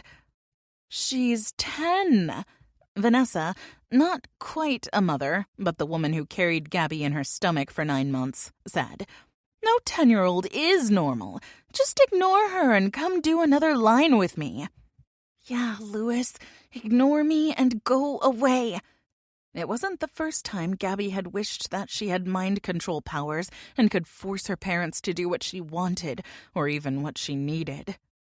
Don't come out of this room, Lewis growled at her. We've got people coming over, and we don't need them focusing on you and your weird ass. She didn't say anything as he glared at her for a few seconds longer. Then he slammed her door. She stayed frozen on her floor, listening as he stomped away. When Gabby could no longer hear his footsteps, she finally took a breath and let it out. At least this time he'd only shoved her to the floor. There'd been no fists or feet, and for that she was grateful. I swear she gets weirder every damn day, V. Her father's voice carried through the thin walls of their mobile home. Something's wrong with her. I don't like the way she looks or talks, or, hell, anything about her." Gabby pulled her mind from the past and away from the people who had broken her. She lifted her hand, wiped away the few tears that had managed to escape while she'd been momentarily lost in her pain, and took a deep breath. Anyone who says words don't hurt as much as physical pain has never had their parents say things like that about them. "There's nothing wrong with me," she murmured. Then she cleared her throat and said it again, louder, for good measure. When she was sure her hands were no longer shaking, Gabby stood and snatched up the backpack that she'd shoved full of warm clothes and a few more daggers. She slipped it over one shoulder and then glanced around her room. "Phone," she muttered, and patted her back pocket. "Check. Clothes, check." She patted her thigh and added, "Sharp, pointy things to stab people with? Check." She walked briskly out of her dorm room and headed straight for Professor Frost's office. 3 knocks and a question later, Gabby stared at the grim smile on the professor's face. "I will not let you switch teams," Frost said in answer to Gabby's hasty question. Gabby had known the answer before she'd even ever asked it, but she'd had to try. "I just think," Gabby began, but was cut off by Frost's raised hand. "Explain why you don't want to be assigned to the team upon which Headmaster Tarek has placed you." Gabby's eyes widened. She hadn't considered that Professor Frost might ask her the why of her request. That's because she'd been distracted by that why. "I just think I'd do better on a different team," Gabby answered lamely. The lameness of her answer was so apparent she was pretty sure she could hear the flies on the walls booing her. "I've known Tarek a long time," said Frost, "and despite the misplaced animosity between our schools for the past decades, I trust his reasons for placing you exactly where you are. Now, let's be done with it and get a move on." She opened a portal and ushered Gabby through it without so much as a "have a nice trip." Half a minute later, Gabby found herself standing on the training field at Terra Academy, feeling dumbfounded and unsure of herself. "Damn," she muttered under her breath. "My sentiments exactly every time I lay eyes on you." Liam's voice should have been like nails on a chalkboard. Instead, it was more like the sweetest love song. And that was just wrong. "Damn," Gabby muttered again as she squeezed her eyes closed and tried to mentally prepare herself for being so close to him. "Open your eyes, beautiful," he whispered. He was close enough she could feel his breath on her cheeks. Gabby obeyed and met his deep blue eyes swirling with white like ocean surf, staring intently at her. Her breath caught in her throat as she looked at him. He was just so damn attractive, it literally took her breath away. And yes, she was completely aware of how romance novelish that sounded. But it was the truth. Liam Nash was the epitome of manly beauty. Surfer boy good looks with charm and charisma to match. It was like all the ingredients for the perfect meal were laid out before her, and Gabby was suddenly starving. "You all right?" Liam asked her softly as he stepped even closer. There was an answer to that question. She was sure of it. Right? "Gabs?" he asked, and ran his fingertips down her cheek. Too close. "Gabby?" Bloody hell! Had he gotten even closer? Gabby suddenly pressed her hands to his chest and pushed. He stumbled back, maybe half a foot, and frowned at her. "You're too close," she huffed out, and noted that she sounded like she'd just run a couple of sprints. "I'm not bloody close enough," he growled out as he moved with the fluid-like grace of the water he could wield and was right back in front of her a second later. He held her face in his firm hands, and his lips were only a couple inches from her own. "Tell me what's wrong." Gabby was too shocked at his reaction to shove him away again. He looked genuinely concerned about her. "Nothing is wrong," she said. "I'm fine." He looked back and forth between her eyes, his own narrowing on her. "If you're fine, then I'm Rudolph." "Where'd you leave your glowing nose?" she asked, her lips almost turning up into a grin as the thought of gorgeous Liam wearing a glowing red nose popped into her mind. His own sensual lips twitched as his eyes dropped to her mouth. "I only wear it for special occasions." "And I'm not such an occasion?" Holy hell, did I just say that? Was she flirting? Gabby pinched her thigh to make sure that she was actually awake and hadn't fallen asleep in her dorm room. Nope, definitely awake. Liam's eyes widened for a fraction of a second, but then narrowed again and filled with heat. "Beautiful Gabby, you are more than an occasion. You're a life event, and you deserve more than a damn glowing nose to celebrate." It was the most convoluted and yet romantic thing anyone had ever said to her. "You could have just said you forgot it." Yep. Wow. Brilliant response. Someone shoot me. Now. Liam chuckled, and it was so sexy she nearly swooned. Like a girl. Gabby hadn't been in his presence for 10 minutes, and she already wanted to kick her own ass for her reaction to him. "I like you, Gabby," he said as he tucked some loose strands of hair behind her ear. "I have a feeling that has something to do with the fact that I have girl parts," she said dryly. The smile fell from his face, and a rumble that sounded suspiciously like a growl came from him. "I definitely like your girl parts, but make no mistake, it's more than that. If you walked away and another girl took your place standing there glaring at me, I wouldn't give her a second glance. When I say I like you, I damn well mean I like you." Gabby's mouth dropped open. Once again, she saw a side of Liam that didn't seem to come out often. The few times she'd been around him, he never seemed to stop playfully flirting. But now he had suddenly turned serious. Apparently, he didn't want his feelings toward her questioned. "We should probably join the rest of our group," she said, and pointed to the people she recognized as those Tarek had earlier singled out as their teammates. She didn't give Liam a chance to respond. Instead, she turned quickly and began hoofing it over to them. Gabby could hear Liam walking just a step behind her and could feel his eyes on her back.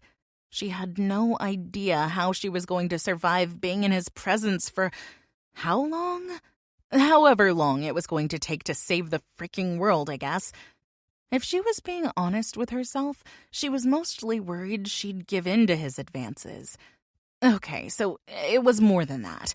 She was terrified that she'd throw herself at him and beg him to claim her. Claim her? Damn, what did she think she was, a freaking werewolf? She seriously needed to lay off the paranormal romance novels, like yesterday. When they reached their group, Liam stopped next to her. He was so close that his arm brushed hers. She started to step away from him, but suddenly his hand was on her lower back. He slipped it around until it rested on her hip. He pulled her against him and held her firmly. "Gabby, I didn't know you were seeing anyone," Professor Frost said as she stepped up into the circle of their team. "I'm not," Gabby said at the same time that Liam said, "It's new." Gabby snapped her head around, tilting back to look up at him. Standing this close, she realized how tall he was. "It's nothing," she bit out through gritted teeth. "Is this why you wanted to switch teams?" Frost asked. "Are you worried your relationship with Liam will interfere with your task?" Liam's brow rose as he stared down at her. His gaze was so intense she felt as if he was trying to see into her soul. "You wanted to switch teams? That's hurtful, love bug," he purred. Gabby clenched her jaw and swallowed down the string of curse words she wanted to throw at him. "I am not your love bug, and I'm sure you will recover." "You're definitely my love bug, and I'll recover fine after you show me you didn't mean your cruel words by giving me a little loving." Gabby didn't even realize she had moved until she saw the blade of her dagger pressed to Liam's throat. She heard a couple of gasps, but ignored them. "The only loving you're going to get is the kiss of my blade." He growled, and it was definitely a growl this time. To her surprise, He leaned down and pressed his forehead to hers. The movement caused her blade to break his skin, and a trickle of blood ran down his neck. Bloody hell, female.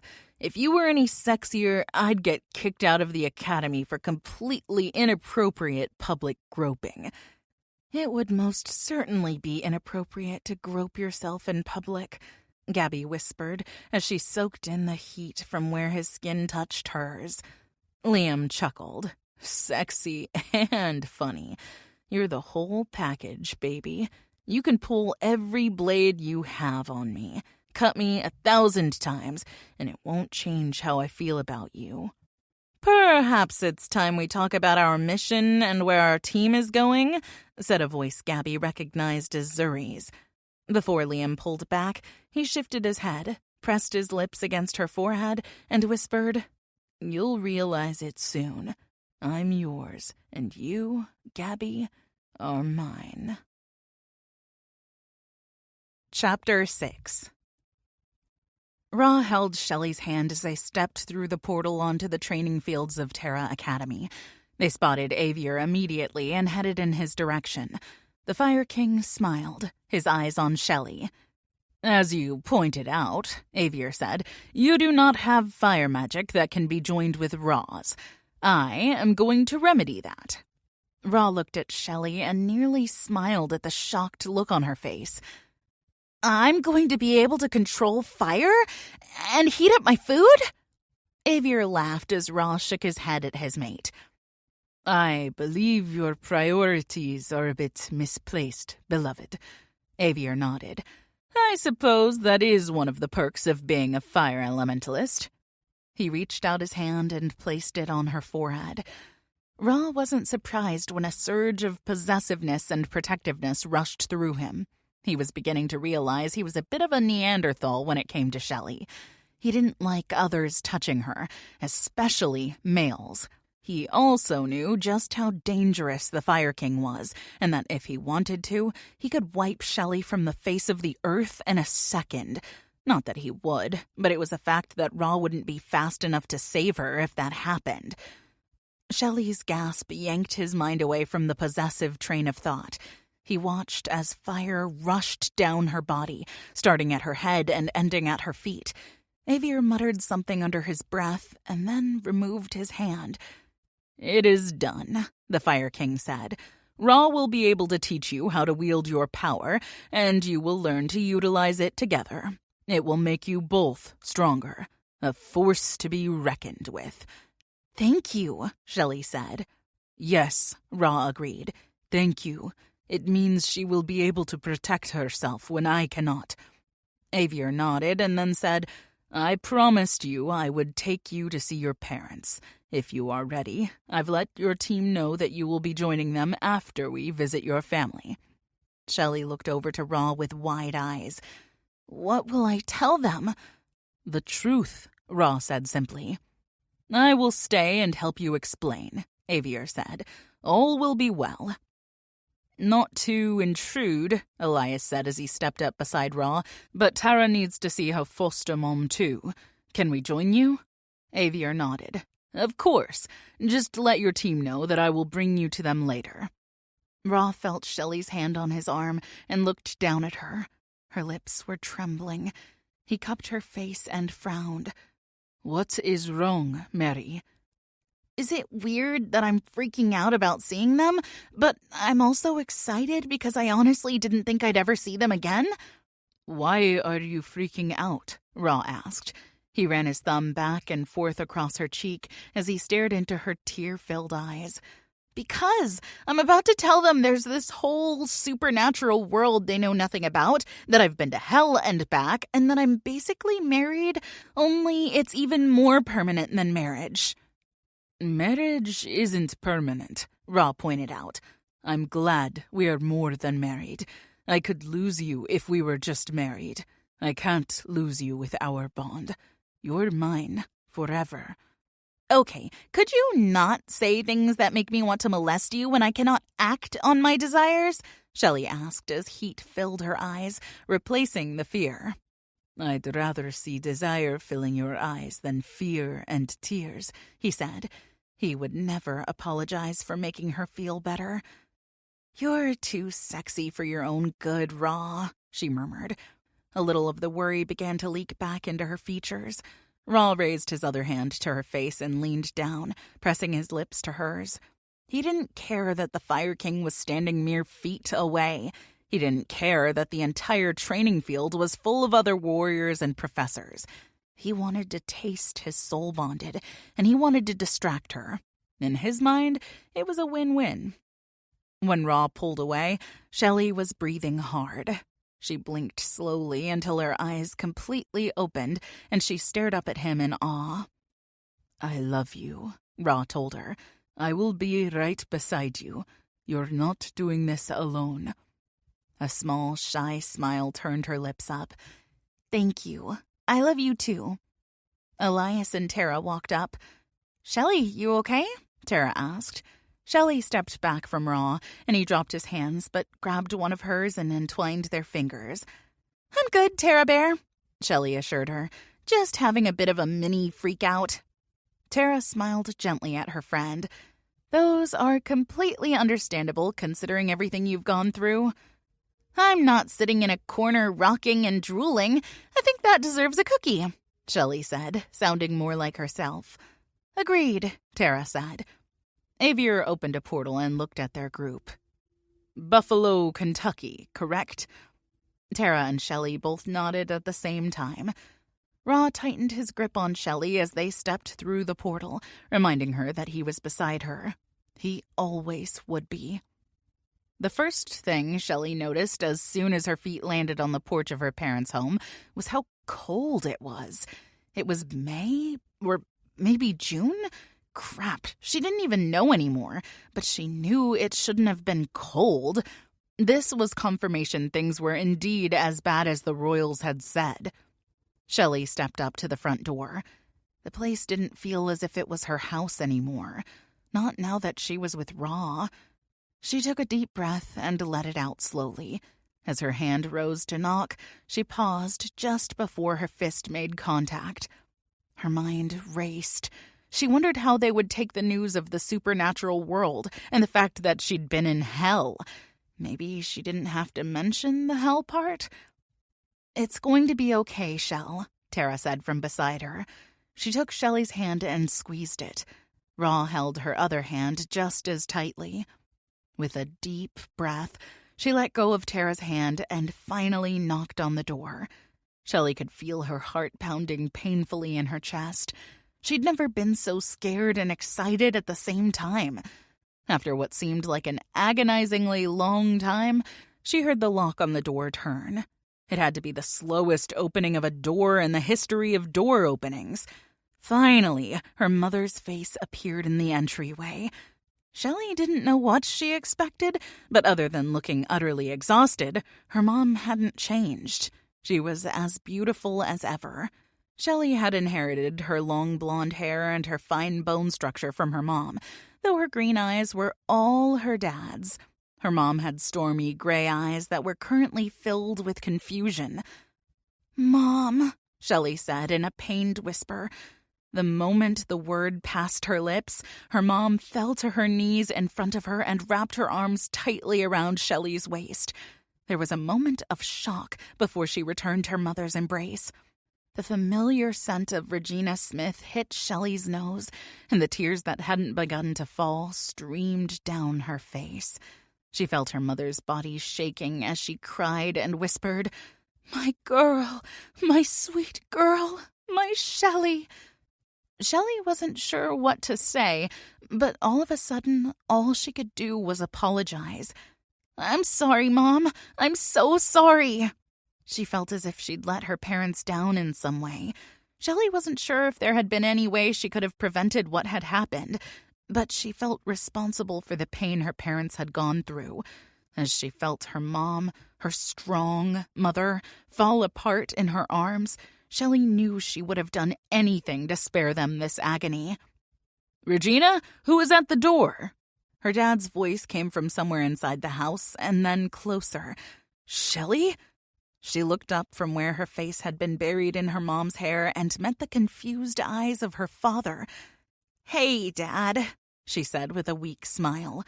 A second later, he wrapped his arms around her and her mom. "You're back," she heard his deep baritone voice say near her ear. "I am." It was the truth and not the truth. She was back for now, but she wouldn't be staying. She couldn't be away from Raw. Not that she wanted to be, but she also didn't want to be away from her parents. It was a long while before her dad finally pulled back and just stared at her. Shelley wondered if it was the same look he'd given her when she was born. Awe mixed with wonder and hope. It made something inside of her twist and turn. She'd always known her parents loved her, but to see it so raw and powerful was gut-wrenching because it was clear that they'd both thought they'd never see her again. A few minutes later, her mom stood. Her hands moved up to Shelley's shoulders, and she ran her eyes over her face, seeming to catalog every feature. Then one of her hands lifted, shaking as it rested against Shelley's cheek. "I didn't think I'd ever see you again," her mom said, confirming what Shelley had seen in her dad's eyes. "I hoped and I prayed, but I just didn't know." "I'm so sorry, Mom," Shelley said again. "You have nothing to be sorry for," her mom said. "You're here, and that's what matters." "Who are these people with you?" her dad asked, and then added, "Tara?" "Hey, Mr. Smith. Mrs. Smith?" her friend said in a bright yet hesitant voice. "You've been missing too," Shelley's mom pointed out. "Have you been with Shelley?" Well, sort of," Tara answered. "Mom, Dad, I have a lot I need to tell you, and these people are here to help me explain it," she said, and then blew out a breath that caused her cheeks to puff out. Her mom stepped to the side, though the hand on her shoulder did not move. "Please, come in." Shelley walked in and felt the enveloping warmth and the smells so familiar to her. She had the sudden urge to run through the house squealing in delight just because she was here. Her mom walked beside her as they headed for the living room. Shelley took a seat on the couch. As if he understood that her parents would want to be close to her, Ra gave her hand a final squeeze and then released it. He walked around the chairs that were opposite the couch and leaned back against the wall. His eyes never left her. And, as usual, the intensity with which he watched her filled her with warmth, a different kind than that provided by her childhood home. Shelley's dad sat on her right side, and her mom took the seat to her left. Tara took one of the chairs across from them, and Avier took the one next to her, while Elias took up his sentinel-like pose behind the chair where Tara sat. "This is all going to seem very far-fetched, and frankly, you might think that I'm crazy or on drugs, but I need you to please listen with an open mind," Shelley said as she looked back and forth between her parents. She stood and turned to sit on the coffee table so she could see them both at the same time and not feel like she was at a tennis match trying to see their faces as she spoke. "All right," her dad said. "We will try," her mom added. Before Shelley could get started, there was a knock on the door. Shelley's dad looked torn between needing to answer it but wanting to stay where he could see his daughter, as if she would disappear into thin air. Which, to be fair, was completely possible with the whole portal thing. He hurried off and was back a couple seconds later with Carol, Tara's foster mom, right behind him. "Where on earth have you been, child?" Carol asked as she hurried forward and took Tara in her arms, hugging her as tightly as Shelley's mom had hugged her. "I'm so sorry, Carol," Tara said as she hugged her foster mom. "I didn't mean to worry you." Carol pulled back and kept her hands on Tara's shoulders as she frantically ran her eyes over the girl. "You're okay?" "Yes, ma'am." "You're not hurt?" "No, ma'am." "Do you need to go to the hospital?" "No, ma'am." "Do I need to hire a hitman to kill someone?" "No," Tara started, but then frowned. "Wait, what?" "I'm sure we could find one on the internet," Carol said as she released Tara. "A hitman?" Tara asked. "I told you when I first met you that she didn't take no shit," Shelley said. "Don't think I didn't see you, Shelley Smith," Carol said as she turned her attention to Tara's BFFF. You've got some explaining to do, too, young lady. You've scared the pants off your parents." She walked over to Shelley and pulled her into a hug. "I know they are relieved you are all right, as am I, sweet girl." "We were just about to get to that part, so excellent timing," Shelley said as she hugged her back. "I love you too, Mrs. Carroll. And though my parents haven't offered to hire a hitman yet, they are happy to see me." "I'm glad to hear it. Now," Carol turned to look at Elias, Ra, and Avier, "someone needs to explain why my daughter and Shelley have been missing for over 2 weeks and why she has returned with 3 devils." Tara's eyes widened. "Why would you call them devils?" "Because no males that handsome could be anything but devils," Carol said as she put her hands on her hips, glaring at the males in question. "This is going to be good," Shelley said as she took a seat on the couch. "If she gets out the paddle, I'm totally taking a video." "Paddle?" Avier said as he glanced at Shelley and then back to Carol. "Anytime she puts her hands on her hips like that, it means she's getting ready to get out the paddle," Shelley explained. "Mrs. Carroll is a firm believer in swatting a behind every now and again." Tara rolled her eyes. "You're the only one who has ever seen her paddle, and she didn't even use it on you." "Hey, chasing me with it down the front steps is totally considered using it," Shelley said. "Guess you shouldn't have taken a slice of pie when she warned you not to," Tara replied. Her mom gasped. "Shelley, I taught you better than that." Shelley had to force herself not to roll her own eyes at her mom. Leave it to Regina Smith to chastise her over something as silly as pie when there are much bigger issues at hand. Then again, maybe it made her mom feel peace simply having Shelley back so she could chastise her. "I'm not saying you're wrong," Shelley sniffed. "I'm simply pointing out that Mrs. Carroll is not above chasing a person with a paddle." "She's not wrong either," Carol said as she stared down Ra, Elias, and Avier. "Who are you, and what are your intentions with my girls?" "Hold on to your granny panties, Mrs. Carroll, and I'll explain. First," Shelley began, "I'll introduce the 3 devils you don't know." Shelley motioned to the Fire King behind her to the left. "This is Avier. Behind him is Ra Nasir, and the guy behind Tara is Elias Creed." "It is a pleasure to meet all of you. I am the king of the fire elementals of light. I rule with my mate," Avier said as he reached his hand across to Shelley's parents. Shelley's dad reached out and slowly shook the Fire King's hand. His brow furrowed as he stared at the inhumanely handsome man. After Avier had shaken Regina's hand, he turned to Carol and took hers as well. "Uh-huh," Carol said slowly. "I see." Shelley's eyes widened at the older woman's declaration. Tara frowned. "You do?" Carol glanced at her and shrugged.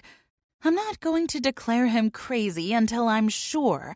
Things are not always what they seem, not even supposed crazy people." She turned to Elias. "And who are you? Your eyes haven't left my girl. Either you're a creeper or she means something to you, and you mean something to her." Elias stepped closer to Tara and wrapped an arm around her waist, pulling her tightly against him. "I am Elias Creed. I'm an earth elementalist, and Tara's soul-bonded." "Soul-bonded," Carol said slowly, as if she was trying to figure out the words and what they meant. "Is that like a soulmate?" Elias nodded. "It is. A part of my soul lives inside of Tara." Carol's eyes widened. She looked at Tara, meeting her eyes and narrowing her own. "Is that the light I see in your eyes, sweet girl?" "What do you mean?" Tara asked as she tilted her head. "Don't take this the wrong way, because you know I've always seen the light inside of you," Carol said gently. "But there has also been darkness. Your eyes have always held the pain of the loss of your parents, and because of it, the light has faded from your eyes more and more over the years. But now—" She paused and her lips turned up, the wrinkles in her cheeks becoming more prominent even as the light in her own eyes shone brightly at Tara. "But now the darkness is gone, and your eyes are full of light and hope." Shelley swallowed down the emotions that were rising in her chest. She'd known there was darkness inside of Tara. She'd seen it many times over the years, but she also knew there was light, and Shelley constantly fought to pull the light to the forefront. Shelley had also noticed, since Tara had met Elias, who shared his light and soul with her, Tara looked as if she could finally breathe for the first time since Shelley had met her all those years ago in the park. Elias leaned over and pressed his lips to Tara's temple. She leaned into his touch. Shelley understood what she saw in her BFF's eyes. Comfort and relief. She recognized it because she felt it when Ra touched her. She was so thankful to Elias for giving that to her friend who'd become a sister over the years. "I'm sorry, Carol," Tara whispered. "I'm sorry I worried you for all those years when you did nothing but provide for me and love me." Carol walked over to her and lifted her wrinkled hand to Tara's face. She caressed it gently like a mother would a daughter. "You have nothing to apologize for, sweet child. You have been a joy to me. Has there been pain? Yes, but we cannot know joy without heartache. We cannot rejoice and triumph like this if we had not first experienced loss." Tears began to fall down Tara's cheeks. "I love you, Carol, so very much." Shelley felt her chest tighten as she swallowed down her own tears. Carol and Tara needed this moment. They needed to say the things that had never been said before because she knew that Tara hadn't been able to say them in the past. Carol's smile widened as her own tears fell, and she wrapped Tara in a tight embrace. "I'm sorry I never told you that," Tara said, her voice hoarse with emotion. "You didn't have to," Carol said. "I knew. Even at the hardest of times, you showed me through the respect you've had for me." They stood like that for several moments, and then Carol released Tara and took a deep breath. She turned to Ra and, after wiping her cheeks of the tears, asked, "I'm going to take a gander on you and say you aren't normal either, am I right?" Ra's blank expression didn't change as he answered, "I am human, but like the others of my group, I am also more." Carol's eyebrows shot up as she looked first at Shelley and then at Tara. "More? You too?" Tara sighed. "We should probably sit down for this." Shelley started to sit down, but paused as she watched Ra walk over and, to her surprise, kneel down on one knee and bow his head. "It is an honor to meet the parents of my bonded." Shelley's eyes widened, and her stomach dropped to her toes. "Okay, so much for subtlety." She heard Elias chuckle behind them and had the strongest urge to throw something at him. "It's, nice to meet you?" her mom responded. The statement sounded like a question, as if she wasn't really sure if meeting Ra was, in fact, nice at all. "Yes," her dad added. "We are glad to make your acquaintance, I think." Ra stayed there a moment longer, and then stood and walked back to the spot he'd claimed. Elias was next, but he didn't move from behind the spot Tara had claimed on the couch. "It is very nice to meet you both," he said, and Shelley could hear the sincerity in his voice. Shelley's parents both nodded at him and then turned their attention, albeit somewhat hesitantly, back to Shelley. "I don't want to sound rude," her mom said, "but what the hell is going on? How did you meet them?" Shelley took a seat next to Tara. Xavier sat in the recliner, leaning back and crossing one leg over the other. He looked like a king lazing on his throne, waiting for his subjects to fawn over him. Tara snorted as Shelley shook her head at him. Xavier saw them staring at him. He winked as if spilling the secrets of the supernatural world to 3 freaked-out humans was just normal, everyday stuff. "With all due respect, Fire King," Elias said in a tight voice. "Relax, Elias Creed," Xavier interrupted. "I was not flirting with your female. I swear, you soul-bonded males are going to be the death of me." They are a bit much, Shelley agreed. You are in enough trouble, Ra rumbled. Do not provoke me further. Shelley pinched the bridge of her nose as her mom gasped at Ra's words. Reel it in, Pharaoh, she muttered. Well, Carol said as she sat in the chair next to Avier, I can agree with Shelley in this, despite not knowing the two gentlemen. You are both quite intense. But you, she pointed at Ra, if you are Shelley's beau, I do believe that will be a good thing. She needs a firm hand to keep her in line. Mrs. Carroll, Shelley gasped as if she was insulted by the words. Tara knew her friend was not. The outrage in her voice was as fake as a $3 bill. Hush, Carol said, waving Shelley's pretend exasperation away. We have important things to discuss, like where you two have been. I keep trying to explain, but people can't seem to shut their traps, Shelley said, her exasperation clear in her voice. When everyone just stared at her, she took that as her cue to get on with it. Well, this is where things get a little strange. I mean, stranger than it's already been, if that's possible. You see, well, it's that... Okay, she was totally botching the whole explanation thing. I will begin, Tara said, saving Shelley from her mess of a beginning. As you know, my parents died in a car accident. It turns out that the crash wasn't an accident at all. They were murdered. Shelley's mom sucked in a sharp breath, and her hand rose to rest against her heart. I'm so sorry, Tara. I am sorry you had to find that out on your own, Carol said, her eyes full of sympathy. Thank you, but I wasn't alone, Tara said as she looked over her shoulder at Elias. He brushed his finger across her cheek. Shelley loved how tender he was with her best friend. The ones responsible for the crash are called acolytes, Tara continued. They are humans who've become supernatural because they've agreed to serve creatures called dark elementals. The elementals are magical beings that draw their power from an element of the earth. Shelley's father cocked an eyebrow. Elements? You mean like oxygen and radon? No, even more basic than those types of elements. I'm talking fire, wind, earth, and water. The dark elementals, like any villains, want to take over the world and put the whole human race into slavery and yada yada. But they aren't the only supernatural beings. Tara paused. With me so far? Shelley watched her parents and saw the panic in their eyes.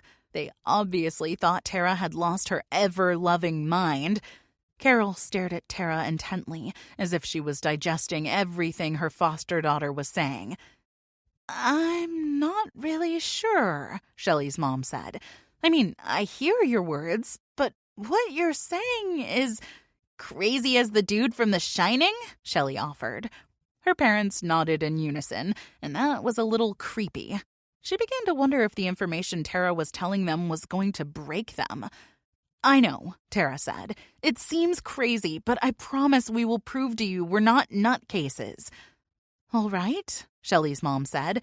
Open mind, we said we'd try. So, just as there are dark elementals, there are also light elementals, Tara continued. They're fighting against the dark elementals to keep them from taking over. They have humans who have become supernatural as well, and they're called elementalists. That's what I am, as is Ra and Elias. She continued to explain to Shelley's parents about the academies, and Elias occasionally filled in places where Tara needed help. Ra was silent through the whole thing, and Shelley could feel his eyes on her. She could also sense his need to be near her through the soul bond they shared. She wanted to go to him, to reassure him she was okay, but she needed to be near her parents as well. Are you an elementalist? Shelley's dad asked her, bringing her attention back to them and away from Ra. I am now, she said, but I wasn't when I was taken. Taken by who? Her mom asked, and it was the mama bear voice Shelley had heard many times over the years when she had been hurt by the evil bitches at school and had bawled her eyes out. One of the acolytes took me in order to try and control Tara because he was obsessed with her, Shelley answered. Did he hurt you? Her dad asked. Shelley bit her lip as she considered how much to tell her parents. How much did they need to know?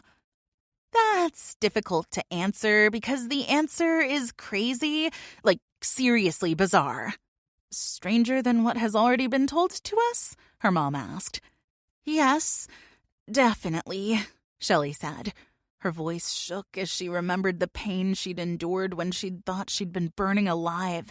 The flames were once again licking at her skin, and she heard herself gasp.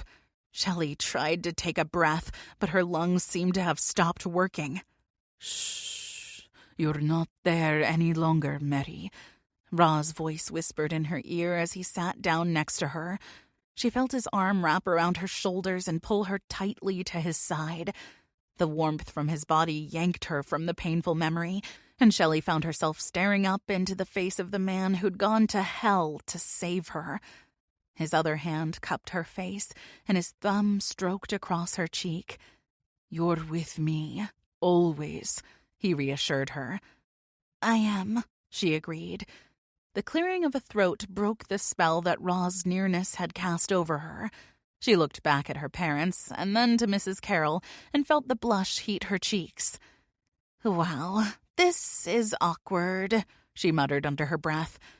Okay, so the battle that Tara mentioned... At Tara Academy, her dad confirmed. That's the one, Shelley nodded. Well, he took me there, and then when things went to hell in a handbasket, he tossed me to another dude, who then threw me into a portal that led to hell.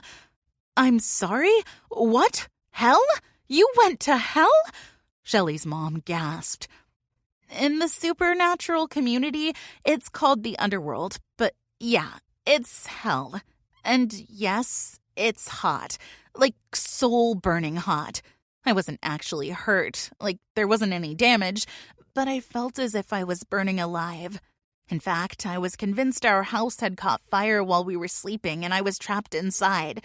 But then I was like, why the crap am I not dying? Shelley shivered as the memories still assaulted her. I mean, you can only burn alive for so long before you're burning unalive, right? She paused and realized her parents had gone deathly still. Y'all okay? Hell? Her dad whispered. His eyes were filled with horror as he stared at her, his voice filled with pain. The good news is Ra, she pointed at the man next to her as if they needed clarification, rescued me. He's awesome. Like badass, kicks butts and takes names kind of awesome. I mean, take the most awesome hero you can think of and multiply it times 100. He's that. Tara interrupted. Shelley, hun, I think they've got it. Shelley snapped her trap shut, realizing she'd been running off at the mouth. There was something nudging her mind, and she realized it was Ra. She still didn't really understand how the bond worked, but right then, she could feel his humor in her. He went to hell and brought you back? Her dad asked, narrowing his eyes. He did, Shelley said. There's a little more to the whole rescuing story, but it's really not necessary to go into every detail at this point. It won't help you accept all this. Mostly, what you need to know is that I'm okay. You went to hell, you were burning alive, and all we need to know is that you're okay? Her mom asked in what Shelley had come to know as the crazy voice. Shelley sighed. When you put it like that, it sounds whacked. Suddenly, her mom was on her feet.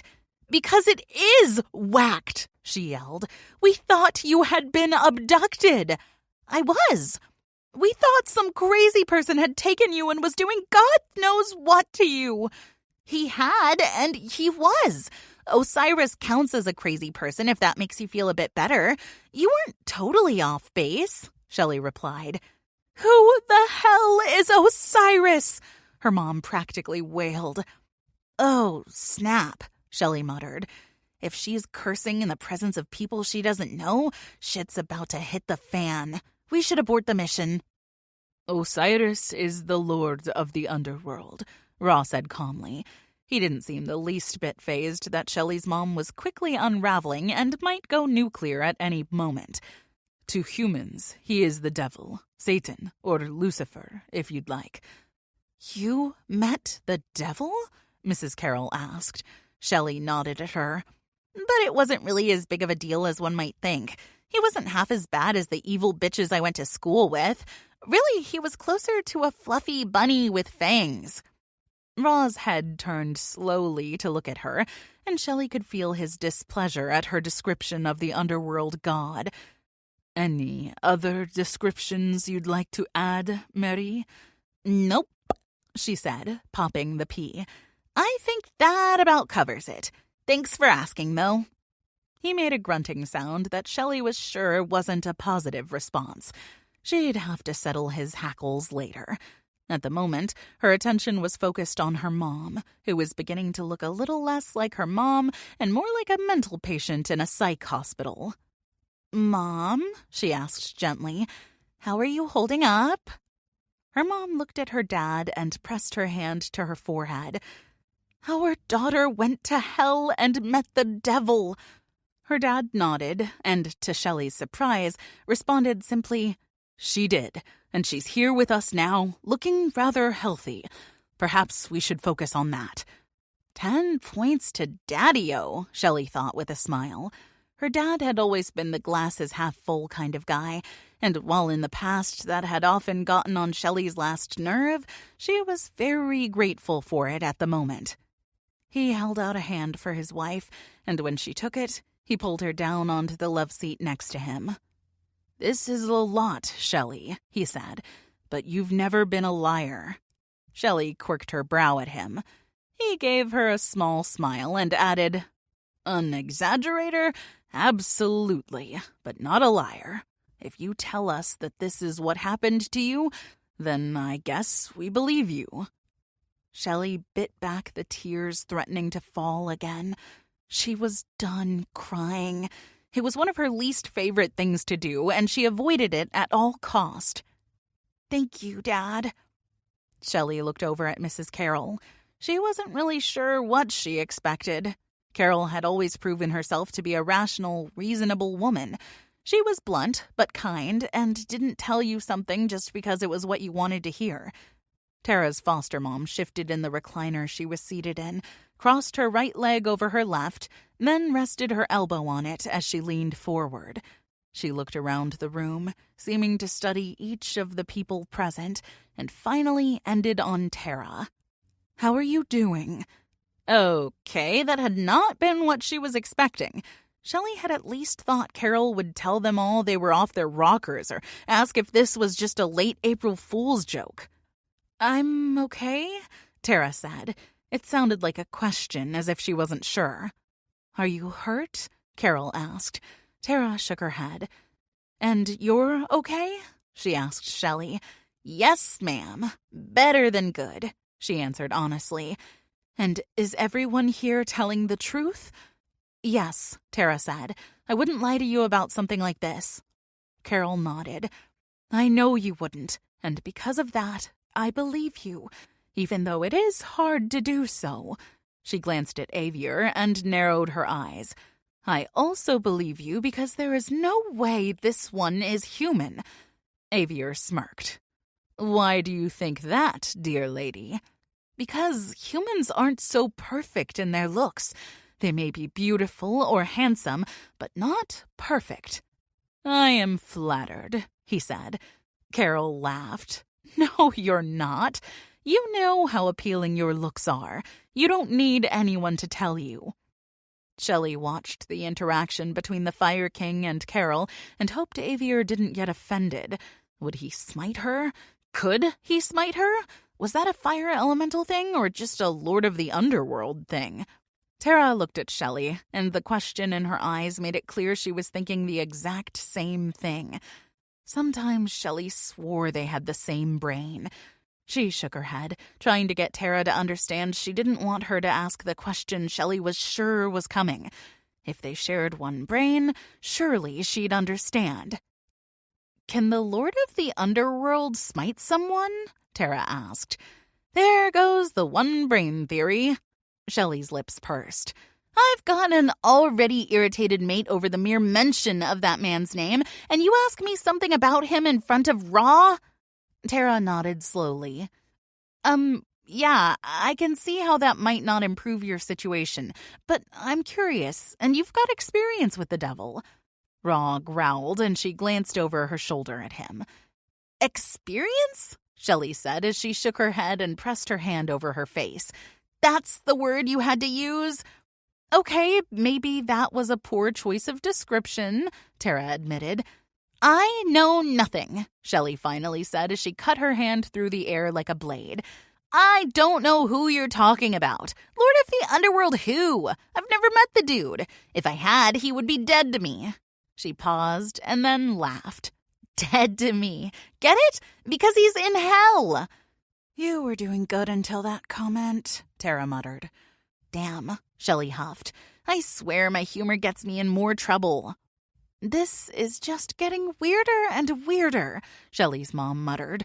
Okay, for the sake of humoring those of us that are not quite as magnanimous as your father, her mom said, you said you could give us proof. What kind of proof? I believe that means you're up, Shelley said as she looked at Raw. Chapter 7. His intense eyes met hers. What would you have me do, Mary? Shelley's eyes widened at the suggestive tone in his voice. I'd have you not be doing that whole sexy, deep voice that makes me want to strip you down in my parents' living room. Wow, I need to rein in my hormones. You know, the fire stuff, she said weakly. He's looking at me like he wants to light my fire and not his own. Ha, that almost made me laugh out loud. Light my fire? Get it? Yeah, it was lame. Lame is my go-to maneuver when I'm trying to keep my crap together. You want me to heat some food for them? He asked. Shelley smacked his chest. You're being intentionally obtuse. His lips twitched a little as if he was going to smile. I would never be intentionally obtuse with you, beloved. Oi! Elias's voice came from behind them. In case you two have forgotten, her parents are literally sitting a foot away. Could you refrain from verbal foreplay, please? Excellent point, Shelley said as she kept her eyes on Raw. She knew if she looked at her parents, she was going to need to dig a hole to crawl into. Raw finally decided to cut her some slack, but not before he said, There will be payback for the bunny with fangs comment, Mary. Before she could respond, he held up his hand and a flame suddenly appeared. He said some words in the language that Shelley recognized as his ancestors' native tongue, and the flame formed into the shape of a man. Then another flame appeared, and it took the shape of a... Shelley tilted her head to the side and frowned. Is that a rabbit? Raw didn't respond as he continued to manipulate the fire. A flaming sword appeared in the man's hand. The rabbit rose up on its hind legs, and its mouth dropped open, revealing burning fangs. The sword-wielding man twirled in a circle, bringing the blade around with him, and sliced the fire rabbit's head off. Shelley released the breath she'd been holding. Damn, dude, you really didn't like me saying that about O, did you? No nicknames either, Raw said as he closed his fist, and the flames were gone. His words weren't harsh, but there was definitely that usual ring of authority in them. Nicknames are for mates, not underworld lords who want to trap your soul. And he doesn't mean mates in the British sense, Elias added. Thanks, Captain Obvious, Shelley said dryly. Shelley heard a throat clear. She leaned closer to Raw and whispered, We're going to talk about this later, mister. His eyes roamed over her face, and he gave her a single nod. As you wish, mate. Shelley shook her head. His words might have sounded as if he was giving her some sort of concession, but she could feel his irritation through their bond. When he said, as you wish, what he was really saying was, damn straight we are, and your ass is getting paddled. Okay, so maybe that last part was just Shelley's twisted fantasy. No judgment, people. Was that fire real? Shelley's mom asked, forcing Shelley to leave her fantasy and get back to the task at hand. It could really burn something? Yes, Ra said. He pointed to a vase of flowers on the end table. May I? Her parents nodded. Ra took one of the flowers and held it by the stem. Flames immediately covered the base and quickly moved up until the entire flower was burning. Within seconds, it was just a small pile of ash in Ra's palm. Why doesn't it burn you? Shelley's dad asked. Fire is the element that I have been given the power to wield. It doesn't hurt me because it is a part of me, Ra explained. I have it too, Shelley said as she raised her hand like a freaking kindergartner. But I don't know how to do anything with it yet. Her parents' eyes widened. You can hold fire? She glanced at Avier, and he gave her a nod. Yep, Shelley answered. Her parents didn't seem to know how to respond to that. They sat there staring at her and periodically looking around the room at the others. Carol was still looking as cool as a cucumber. The chick had nerves of steel. After a few awkward minutes, Avier spoke up. I realize I've been quiet most of this time, but I wanted to give Shelley and Tara time to explain as much as they could in their own words. I suspect you're more likely to believe them than you are a complete stranger, but I feel now it is perhaps time for me to step in. Ross stood up and took Shelley's hand, pulling her with him. Let's give him some room, he murmured, as he led her to the side of the living room. Elias did the same with Tara. Shelley introduced me earlier as Avier, and that is my name. But I also added my title, and that is really the important part of our introduction. As I said, I am the Light Elemental Fire King. My mate, the Fire Queen Agni, and I rule the Fire Elementals. There are 3 other royal couples, Wind, Earth, and Water, that share the responsibility of ruling among their own elemental realm. While there is much I could tell you about the supernatural world, there really isn't time for that. We have lingered much longer than we should have. I brought the girls here so you would know that they are safe and alive, but they cannot stay. Shelley's parents were on their feet in the blink of an eye. What the hell do you mean she can't stay? Her dad growled. This is her home. Of course she's going to stay here with us. Now I'm concerned, Carol said as she too stood. Shelley felt Ra tense beside her, and she wrapped her arm around his bicep. This seemed to calm him, or maybe that was simply in her head because she just really wanted to calm him. To Shelley's surprise, her mom's response was less severe than her dad's. Why can't she stay? I second that question, Tara's foster mom added. Your daughters are needed. Have you noticed the drastic drop in temperature recently? Avier asked them. They all nodded. That was caused because the dark and light elementals are going to war. Shelley's mom frowned. I just thought we were doing a better job at recycling. Tara snorted, and Shelley couldn't help but grin. Avier shook his head. This has nothing to do with global warming. A supernatural war is taking place, and we are trying to keep the humans safe. All the more reason Shelley needs to be here where we can keep her safe, her dad said, his voice just as stern as it had been a moment ago. I keep Shelley safe, Ra said. His voice wasn't loud, but the power behind it rippled through the room like the electricity in a lightning storm. Ra, Shelley said softly. Shelley's dad turned his attention fully to Ra and narrowed his eyes. Oh, holy Egyptian babies, Tara murmured. Brace yourself for impact, Shells. You rescued my daughter from hell, but I can see there is more going on. Who the hell are you really, and why are you practically glued to my daughter's side? Holy crap, where had my positive, happy-go-lucky dad gone to? Shelley asked herself as she stared at her royally pissed-off father. I am hers, Ra said simply, and she is mine.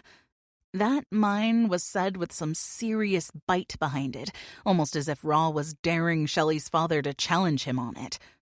Her what? Shelley's mom asked. Her soulmate, her soul-bonded, her husband, her friend, her lover, her everything, Ra answered. She is all those things to me as well. She is the air I breathe. Ra turned to look at her and placed his forehead against hers. I cannot live without her. He didn't simply mean figuratively. They literally couldn't live without one another. But maybe her parents didn't need to know that tidbit, at least not yet. Shelley's breath mingled with his as he stayed like that for several heartbeats. She knew her parents were probably having some serious internal freakouts, but she couldn't look away from the man who had saved her, loved her, and protected her.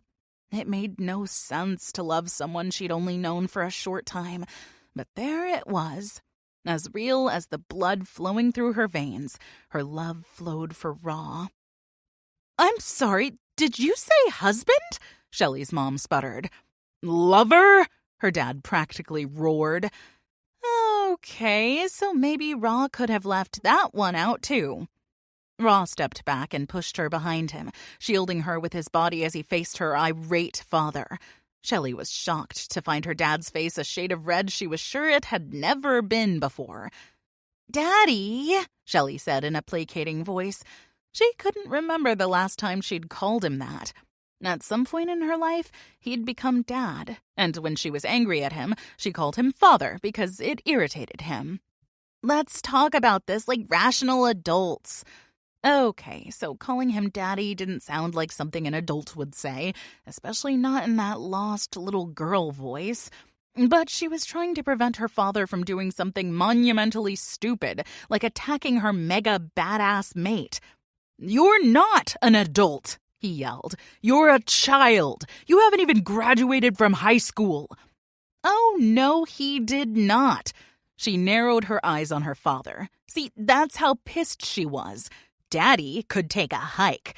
Shelley tried to step around Ra, but he'd become her personal Egyptian guard, pushing her easily with his arms to keep her behind him. She had to settle for leaning around his broad shoulders so she could effectively glare at her dad. "Well, this isn't exactly my fault. It's not like they hand out diplomas in hell," Shelley snapped back. "And I'm not a child. I'm 18, Dad. I know you still want to see me as a little girl, but I haven't been a little girl for quite a while." 18, a legal adult, does not make you grown, he huffed back. "Do you love him?" her mom asked. Shelley looked up at Ra and then back to her mom. "I do. I love him very much." "And do you love my daughter, Ra?" "More than anything," he said without hesitation. "So why can't you both stay here?" Shelley's mom asked. "I mean, if you're a package deal, and if I remember anything about young love, then trying to separate you two would just be a fool's errand. You can both stay here, and Shelley can get her diploma, and—" "I can't, Mom," Shelley stopped her. "Not because I don't want to," she hurried on when she saw the hurt in her mom's eyes. "I can't because I'm part of the Elementalist Academy now. Someone has to stop the dark elementals, and I'm on the good team. Ra is a warrior, and I have to be with him." Her mom took a step toward Shelley, a frown creasing her brow. "What do you mean you have to be with him?" Of course she would pick up on that little inflection. "My soul is tied to Shelley's," Ra answered, "as is my life, and hers to mine. It is the bargain we had to make with the Lord of the Underworld in order to leave and to ensure Shelley's soul would not end up in the Underworld when she dies." "Why are you so talkative and helpful when I need you to be the scary, mute pharaoh and not talkative when I need you to be a safe, cuddly-looking teddy bear?" Shelley asked as she glared at him. Ra's face was completely blank as he answered her. "I am never cuddly and safe." "No," Shelley said, shaking her head. "No, you are most definitely not." "Could we please get back to the part where you said that my daughter's life was tied to yours?" Shelley's dad interrupted her glaring match with Ra.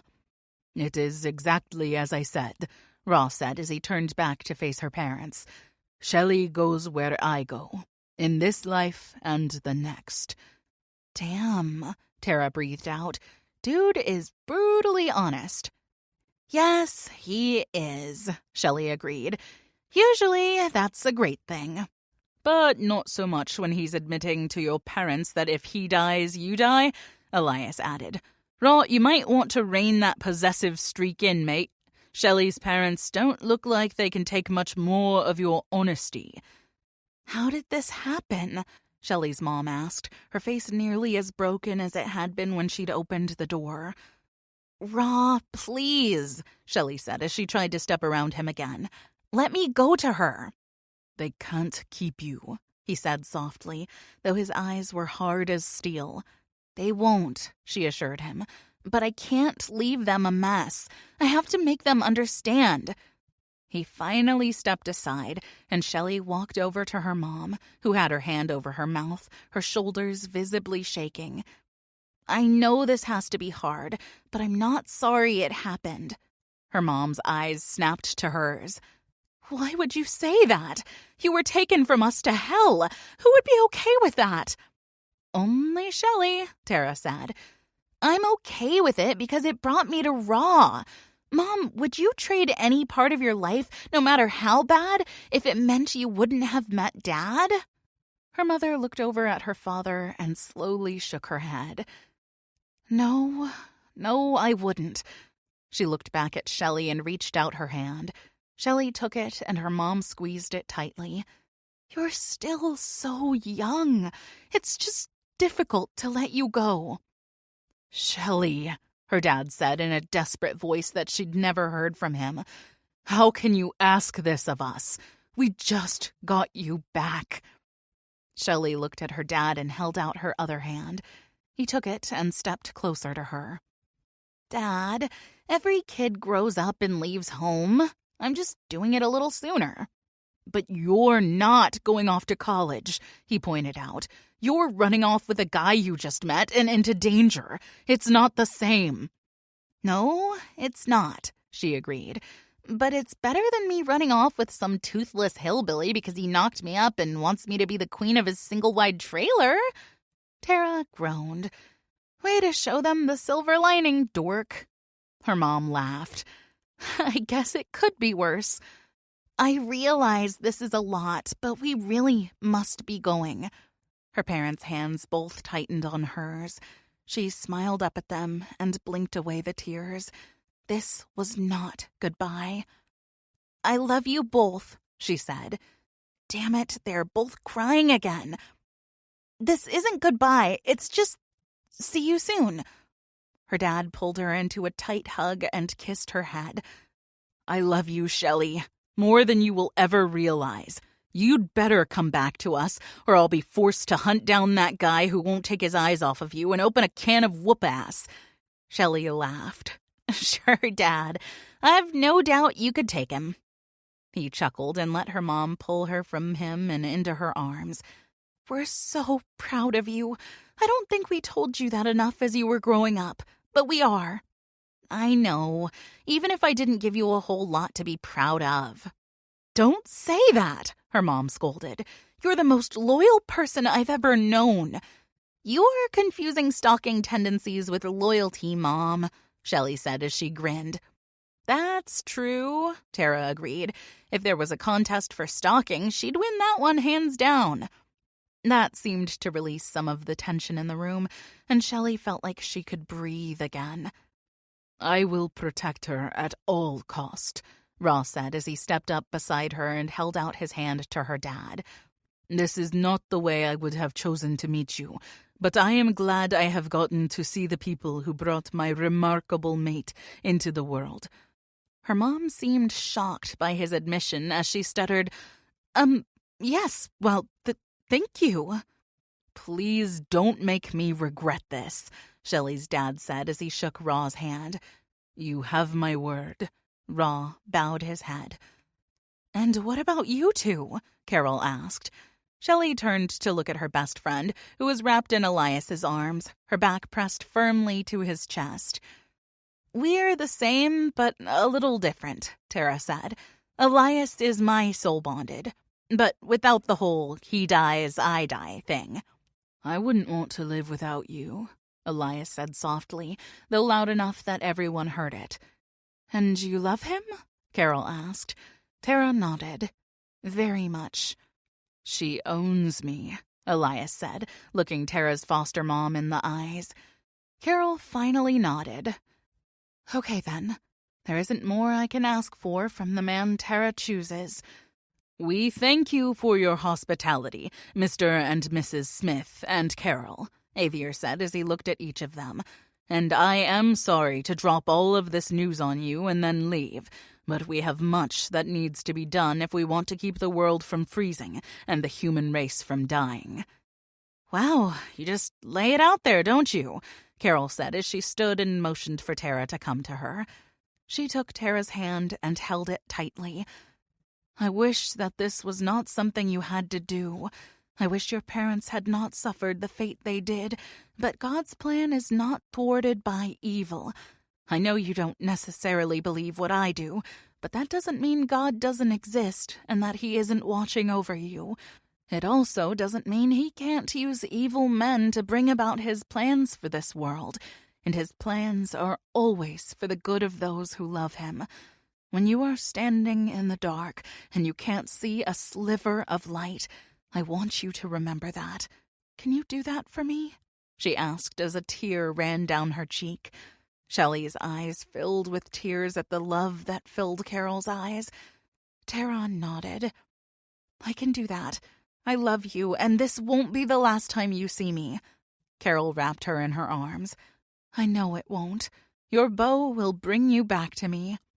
You have my word, Elias said in a solemn voice. I am going to open a portal, Avier told her. Please do not pass out. Tara snorted. Carol's made of tougher stuff than passing out at the sight of a portal. Shelley glanced at her parents. Y'all don't pass out either. Avier bowed his head to the older woman. I have seen evidence of that today. Bye, Mrs. Carroll, Shelley said as she pushed Tara out of the way and hugged Carol tightly. You don't worry about us. We'll be kicking ass and taking names. We can even send you a list if you'd like. Then you can hang it up on your fridge like you used to do with our drawings.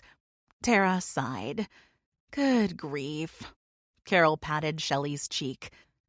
Never change, Shelley Smith. Never, ever change. What the? Shelley's father's eyes widened as he looked at something behind her. Shelley turned and saw that the Fire King had opened a portal. She rolled her eyes. Could you please at least warn the humans before you do something magical?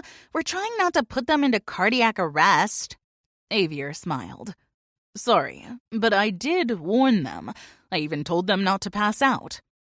He's totally not sorry, Shelley muttered as she hugged her stunned parents. I'll be in touch. I've got my phone, and I'll make Raw portal me here when he can. Her mom looked relieved, and Shelley wanted to kick herself for not pointing those two things out sooner. Raw took her hand, and she followed him over to the portal that Avier had already stepped through. Tara hugged Shelley's parents, and Shelley saw tears in her best friend's eyes. She hadn't thought about how it might be hard on Tara to see them, considering she hadn't known if she'd have to eventually tell them their daughter was dead. She turned and looked at Carol one last time. I love you, Mom. Carol smiled as she wiped the tears from her face. And I love you, daughter mine. With one last smile at the three of them, Shelley stepped through the portal. She saw her mom reach out for her and her dad wrap his arms around her mother. They will be all right, Ra assured her. She knew they would, but she wished she could spare them any more pain and worry. When the portal closed behind them, Shelley saw Tara turn into Elias and press her face to his chest. He wrapped his arms around her and leaned down so his mouth was next to her ear. You will see her again, love. Shelley agreed with him, but she wondered what hell they would have to face before that day came. Chapter 8. Gabby stared up at the huge mountain where she stood at the base with the rest of her team. Okay, so it wasn't a mountain. It was a freaking volcano. And by the rumblings under her feet, it was pissed off. Now that's a sight, Liam said from beside her. That, Professor Frost said, is Mauna Loa. It covers half of the island of Hawaii. It is also one of the most active volcanoes in the world. That's fantastic information, and should I ever need it for a report, it will be absolutely included, Zuri quipped. But I don't think it's the information that they need. Gabby looked at Frost, wondering if she was going to bite the Earth Elementalist's head off for the smart remark. She didn't. Instead, she shrugged and said, "You're right. I just like interesting facts and frequently share them." "What information do we need to know?" Liam asked, just as the ground rolled beneath their feet, sending Gabby stumbling into him. He wrapped his arms around her waist and pulled her tightly against his body. She forced herself to ignore the way the warmth from his body seeped into hers. Liam's breath on her neck sent chills down her spine. The instant Gabby found herself leaning back into him, desiring more of his touch, she lunged out of his arms. She didn't give a damn if she fell flat on her face. It was better than him realizing she desired him. "No, I don't," she muttered under her breath and straightened her clothes. "Everyone okay?" Professor King, who stood unfazed, asked. Gabby frowned at him. How had he remained still when the rest of them had been tumbled around like a soda can with a warped bottom? She felt like an idiot when she remembered he was an air elementalist and had most likely used his power to control the air around him. He'd probably had the wind raise him off the ground, even if only a little. It would have kept him from staggering. There was a chorus of "I'm good" and "no problem" in answer to his question. "As you can see," Zuri began as she looked at Liam, "the volcano is even more active than usual." "Why?" Gabby asked as she looked again at the top of the mountain in awe. There was a loud explosion, and then a burst of red and orange lava flew into the sky. "Because of the unstable temperature in the Earth's core, it's causing the volcanoes around the world to be even more temperamental than usual," Zuri explained. Liam rubbed his hands together, his eyes filling with the eagerness of a little boy about to get into some serious trouble. "What's the plan?" "I'd say a good start is to keep the island from burning to ash," Josie, the water elementalist female and soul-bonded to Miles, said. "That is the ultimate goal," Professor Frost agreed. "But we are each going to have to use our specific power in tandem with one another in order to make that happen." Mauna Loa suddenly exploded again, and the ground rolled. Gabby was ready for it this time and managed not to fall into Liam's arms, and she totally wasn't disappointed about it. Not at all. "This is going to be dangerous," Frost said, looking at Liam. "What she's trying to say is, if you do something stupid, you are going to die," Zuri told him dryly. Liam held up his hands. "Dude, I don't want to die. Stupid is behind me." He glanced at Gabby as he added, "I got too much to live for these days." Gabby's stomach filled up with dancing elephants as she was held captive by the heat in his eyes and something more. She didn't want to examine what that something more was. She couldn't deal with it. Not while they were trying to save an island and not be killed themselves. Maybe not ever. Zuri grinned. "That's great, lover boy. Just remember that when you're tempted to show off." Miles snorted and Liam shot him a look. Miles smiled wider. "She's totally right. There's nothing more we like to do than to show off for our women." "Women?" Josie asked her mate. Gabby hummed. "You might want to go grab a shovel, Miles. Go on and start digging that grave." "What?" Miles asked, his voice rising up an octave as he looked between them. "You said women," Liam offered. "Plural." "Shit," Miles began, but Josie cut him off. She growled at him. "Language." "Josie," her mate practically whined. "You know what I meant. I wasn't saying women. I was saying men in general and each of their women. I like to impress you and only you." Josie glanced at Gabby and winked. When she looked back at her mate, her face went blank. "Actions speak louder than words, mate. Guess we'll see when we get to work, won't we?" Liam leaned closer to Gabby. "She's messing with him, isn't she?" Gabby nodded. "And it's hilarious." He shook his head. "You chicks are killers, babe. Grabbing a man by his balls and dragging them around just for fun. If it's so bad, why do you keep coming back? Why does Miles stay with Josie?" "Don't say it, man," Miles said quickly, but Liam was already speaking. "Because of the other things you ladies can do with our—" Gabby realized what he was going to say and slapped a hand over his mouth. "By the goddess," Professor Frost muttered. "I realize he's, well, him, and that gets hard to deal with," Zuri said with a smirk. "But according to Elias, he's quite powerful, so try not to push him into the volcano. We might need him later." "I'll give it my best," Gabby said. Before she could pull her hand away, Liam ran his tongue across it. Gabby's eyes narrowed. "Nope, changed my mind," she huffed as she yanked her hand back. "Don't assign us to work together. If you do, make sure we are nowhere near the top or his ass is going in." "Why did Tarek put them in a group together?" Professor King asked Professor Frost. Despite the cargo pants and shirt he wore, he didn't look like a warrior. Gabby figured he probably wore suits because he held himself like a regal, uppity businessman, not like a man ready to jump into action at a moment's notice.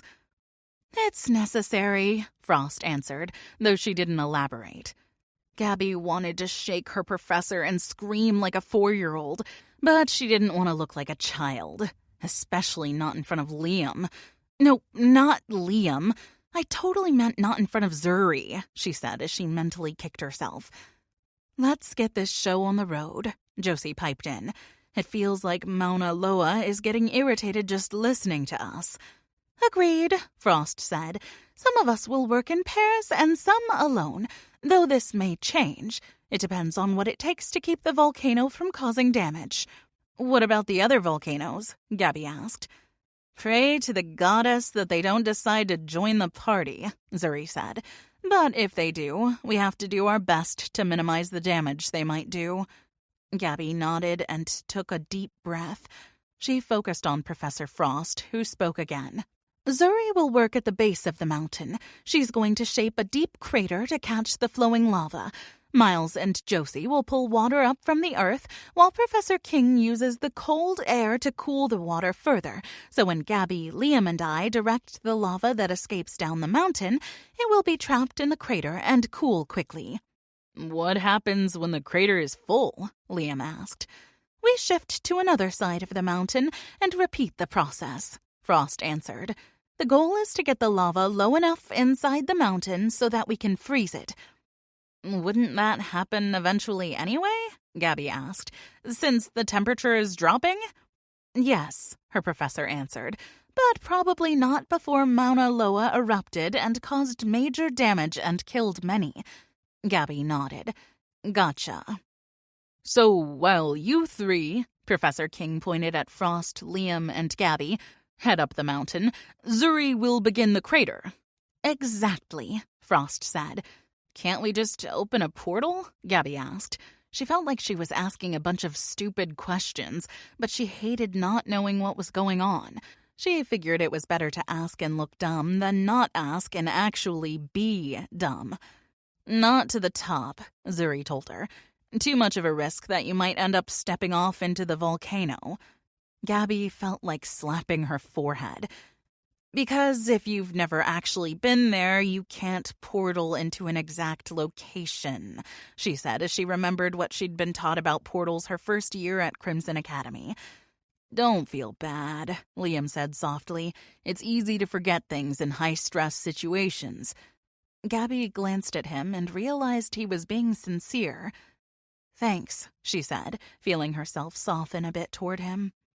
"All right," Frost said as she opened a portal. "We're going up about 3/4 of the way. I checked the measurements of the mountain and have estimated approximately where that is." She looked over the group, meeting each of their eyes. "The goddess be with you.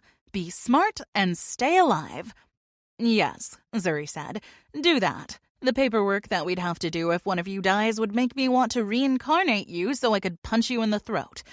"Good to know you care," Liam said as he put his hand over his heart. "I do care," Zuri scoffed. "I care about not having to do paperwork." "Let's go, Gabby and Liam, before Zuri decides offing Liam is worth the hassle." Gabby laughed as she looked at him. He gave her a crooked grin. "They can joke about killing me if it will get a laugh out of you, beautiful. You have a very lovely laugh." Gabby's eyes widened and her own smile fell. She didn't know what to do with those kinds of compliments. She wasn't used to them and didn't know if she could actually trust what Liam told her. She hurried after Frost and through the portal, all the while trying to ignore the feelings Liam was stirring within her. He was awakening a longing she thought she'd successfully snuffed out. Apparently, Liam carried the match that could relight the flames. And now she was using stupid analogies to mentally describe her feelings. "Damn male," she growled. "He might surprise you," Professor Frost said as Gabby stepped up next to her. She'd obviously heard what Gabby had said. "Do you have extraordinary hearing or something?" Gabby asked her. Frost smiled. "No, you just talk loud when you're irritated." "She's right," Liam said from behind her, having stepped through the portal without Gabby hearing him. "You talk out loud when you're pissed, and you don't try to hide what you're saying." Gabby felt her cheeks heat. She knew why she did it. She'd spent a lot of time alone in all those foster homes. There was no one to hear her, so it didn't matter how loud she spoke. Apparently, it was a habit she hadn't rid herself of. Good grief, no wonder she didn't have any friends. Everyone in her school probably thought she was nuts walking around talking to herself. "It's rather endearing," Liam quickly added. She snorted. "Whatever you say, Aquaman." "Is that supposed to be an insult?" Liam asked. "Because all you did was stroke my ego." "No talking about stroking things," Frost yelled. Gabby turned and realized her professor was a good 50 feet ahead of them. "Bloody hell," Liam cursed as he grabbed Gabby's hand and pulled her along. "How the hell does she walk so fast?" "You should see her run," Gabby said as she remembered their training sessions and how Frost had completely embarrassed all of them. Liam started to jog, trying to catch up to the woman striding away from them. "Okay, now she's just showing off." Gabby laughed. Frost totally was showing off. The vegetation was thick, slowing their progress. But after about 10 minutes, they'd finally closed the distance between them and Frost. "I can't believe how cold it is, even this close to the top," Liam said. Gabby hadn't even thought about the cold. All she'd been able to think about was how her hand felt in his. Liam was the only guy who'd ever held her hand. She wondered if she would feel the same tingles if any other guy had touched her. Or was it only him? Could he really be her soul-bonded as Professor Frost thought? And was that why every time he touched her, she wanted to climb him like a damn coconut tree? Why a coconut tree? "What's that about coconut trees?" Liam asked. Gabby groaned. "I've got to learn to keep my freaking mouth shut." "Please don't," he said. "I feel like it's the only way you're going to let me in." "Can't argue with that," Gabby muttered. "Why?" Liam asked, not sounding the least bit out of breath, which only irritated her more. "Why what?" she asked, attempting to keep her breath as steady as possible. "Why won't you get to know me? What's so bad about that?" He sounded genuinely curious. Gabby didn't understand it. Why on earth would he want to know anything about her? Hell, once he did find out her past, he'd be hoofing it away from her as fast as possible. That's just what she needed for her already unraveling self-esteem. It's just not a good idea. she finally answered. You already got a male? Suck a troll egg. Shouldn't they be at the top already? If I said yes, would you back off? Nah, Liam said as he tightened his grip on her hand. She'd forgotten he was even holding her hand because it felt so natural, at least after she'd gotten over the shock of it. I'll just find out who he is and challenge him. This isn't the Middle Ages, waterboy, Gabby scoffed. You can't just beat the crap out of a guy to get the girl you want. Who says? He asked her. Women? Everywhere? Ah, that's right, he said, nodding his head with a small smile on his lips. The women's rights movement. Hear me roar and all that. She frowned. Are you against women having rights? His head snapped around to her. Do I look like a dumbass who wants to be caught in an angry mob of women wielding posters that declare me a hater of all things vaginal? Gabby burst out laughing at his words. All things vaginal? Really? Hey, I'm totally for all things vaginal. You're not going to find any hate speech here. Holy hell, Gabby sighed. I can't believe we're having this conversation. Though I guess I really shouldn't be surprised, considering the things I've experienced around you. His face sobered, and he pulled her to a halt. Liam glanced up to see where Frost was, and Gabby did the same. The professor had stopped and was looking at her cell phone. Do you want to know the truth? What I really think? He asked. There was no humor in his voice or playfulness in his demeanor. Gabby stood as still as stone as she stared up into his eyes. She didn't know how to handle this Liam. Silly, joking, inappropriate Liam. Him she could totally deal with because mostly she just rolled her eyes or verbally sparred with him. But this Liam, who looked deeply into her eyes and pleaded with her to hear him, to accept him, this Liam was beyond her emotional understanding. I mean, okay, yeah, sure. She stumbled along, feeling so out of her depth. I think women are amazing, he told her as he took her other hand, so he was holding both of them in his. This world would be so empty of joy, love, and beauty without women. Not to mention, it would probably smell really bad. Gabby snorted. He wasn't wrong. Am I for women's rights? Absolutely. But I also think women have a specific purpose in this world, just like men. And I think the woman's purpose is vital to a man's life. A woman brings balance to her male. She complements his weaknesses, just as he complements hers. They fit together in so many ways, not just physically. Gabby was shocked when he didn't turn that into some sort of sexual joke, but instead kept speaking with intense conviction. I wouldn't want to live in a world without women. I would hate to lose the chance to spend my life with a woman who could love me, despite my shortcomings, despite my ability to be completely inappropriate, and despite the fact that I'm going to screw up so many times that it will drive her insane. She will still choose to love me, and I her. I want the opportunity to give the woman I love everything. Everything that I am. Everything that I have. I want to provide for her, protect her, comfort her, revel in her. So, yes, I am for women. But I also want the ability to open the door for her. I want to be physically stronger than her and have her be okay with that because it means I can protect her from danger, not just bad weather with a roof over her head. He paused, and Gabby let out the breath she'd been holding. You've really thought about this, she said, not hiding her surprise as her eyes widened. She shifted her feet, and Liam pulled her closer, as if he knew she wanted to bolt and he wasn't going to let her. She totally would have if he wasn't holding her hand. Only recently, he admitted. Before the soul-bonded were remembered, I didn't think I'd ever find a girl who could possibly want me, or that I'd want to spend forever with. But then I met you. Gabby's mind started racing. She realized he was about to lay his cards on the table, and she wasn't ready. Her own hand was terrible, and she wanted to fold as soon as possible. But he wasn't giving her the opportunity. He pulled her even closer and lowered his head to hers. His scent wrapped around her, and his warm breath on her face made her want to close her eyes and sink into his body. The second I saw you, Gabby, I knew you were her. Her?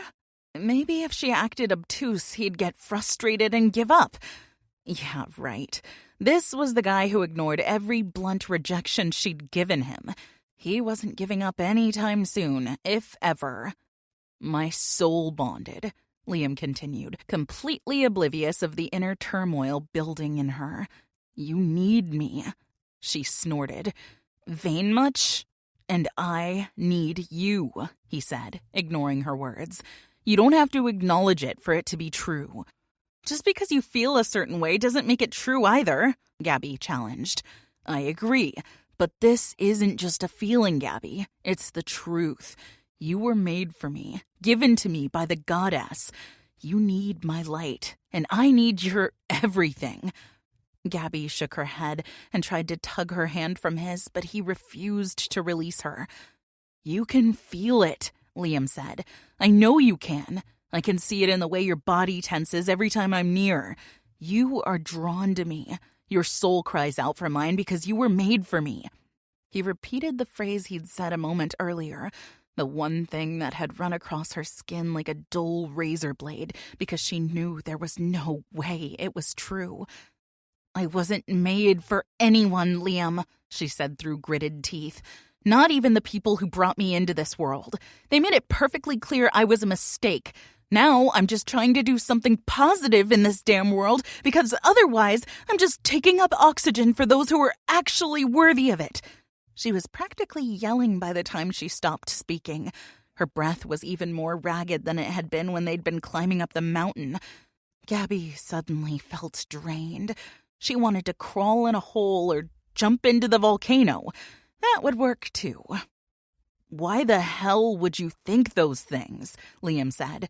You aren't a mistake, damn it. You're mine. I'm no one's, she wailed back. We are nothing, she bellowed. I'm sure as hell not yours. Well, I am yours, female. I am yours. His voice was so loud, Gabby wondered if those at the bottom of the mountain had heard him. His chest rose and fell rapidly as he seemed to try to regain his composure. I don't give a damn what you say, beautiful. I am yours, and if that's all we have for now, then I can wait until you realize it and I prove it to you. Your parents sound like dicks. What they have said or done doesn't matter. I will do everything I can to show you that whatever they told you wasn't true. They were dirt beneath your feet and didn't have the right to breathe the same air as you. If it were in my ability, I would bring them back from the grave and beat the shit out of them before I reburied them alive. Gabby was shaking by the time Liam stopped speaking. If he wasn't holding her hands, she'd have been running full speed in the opposite direction. She could see the cracks forming in the wall she'd erected around herself, and it terrified her.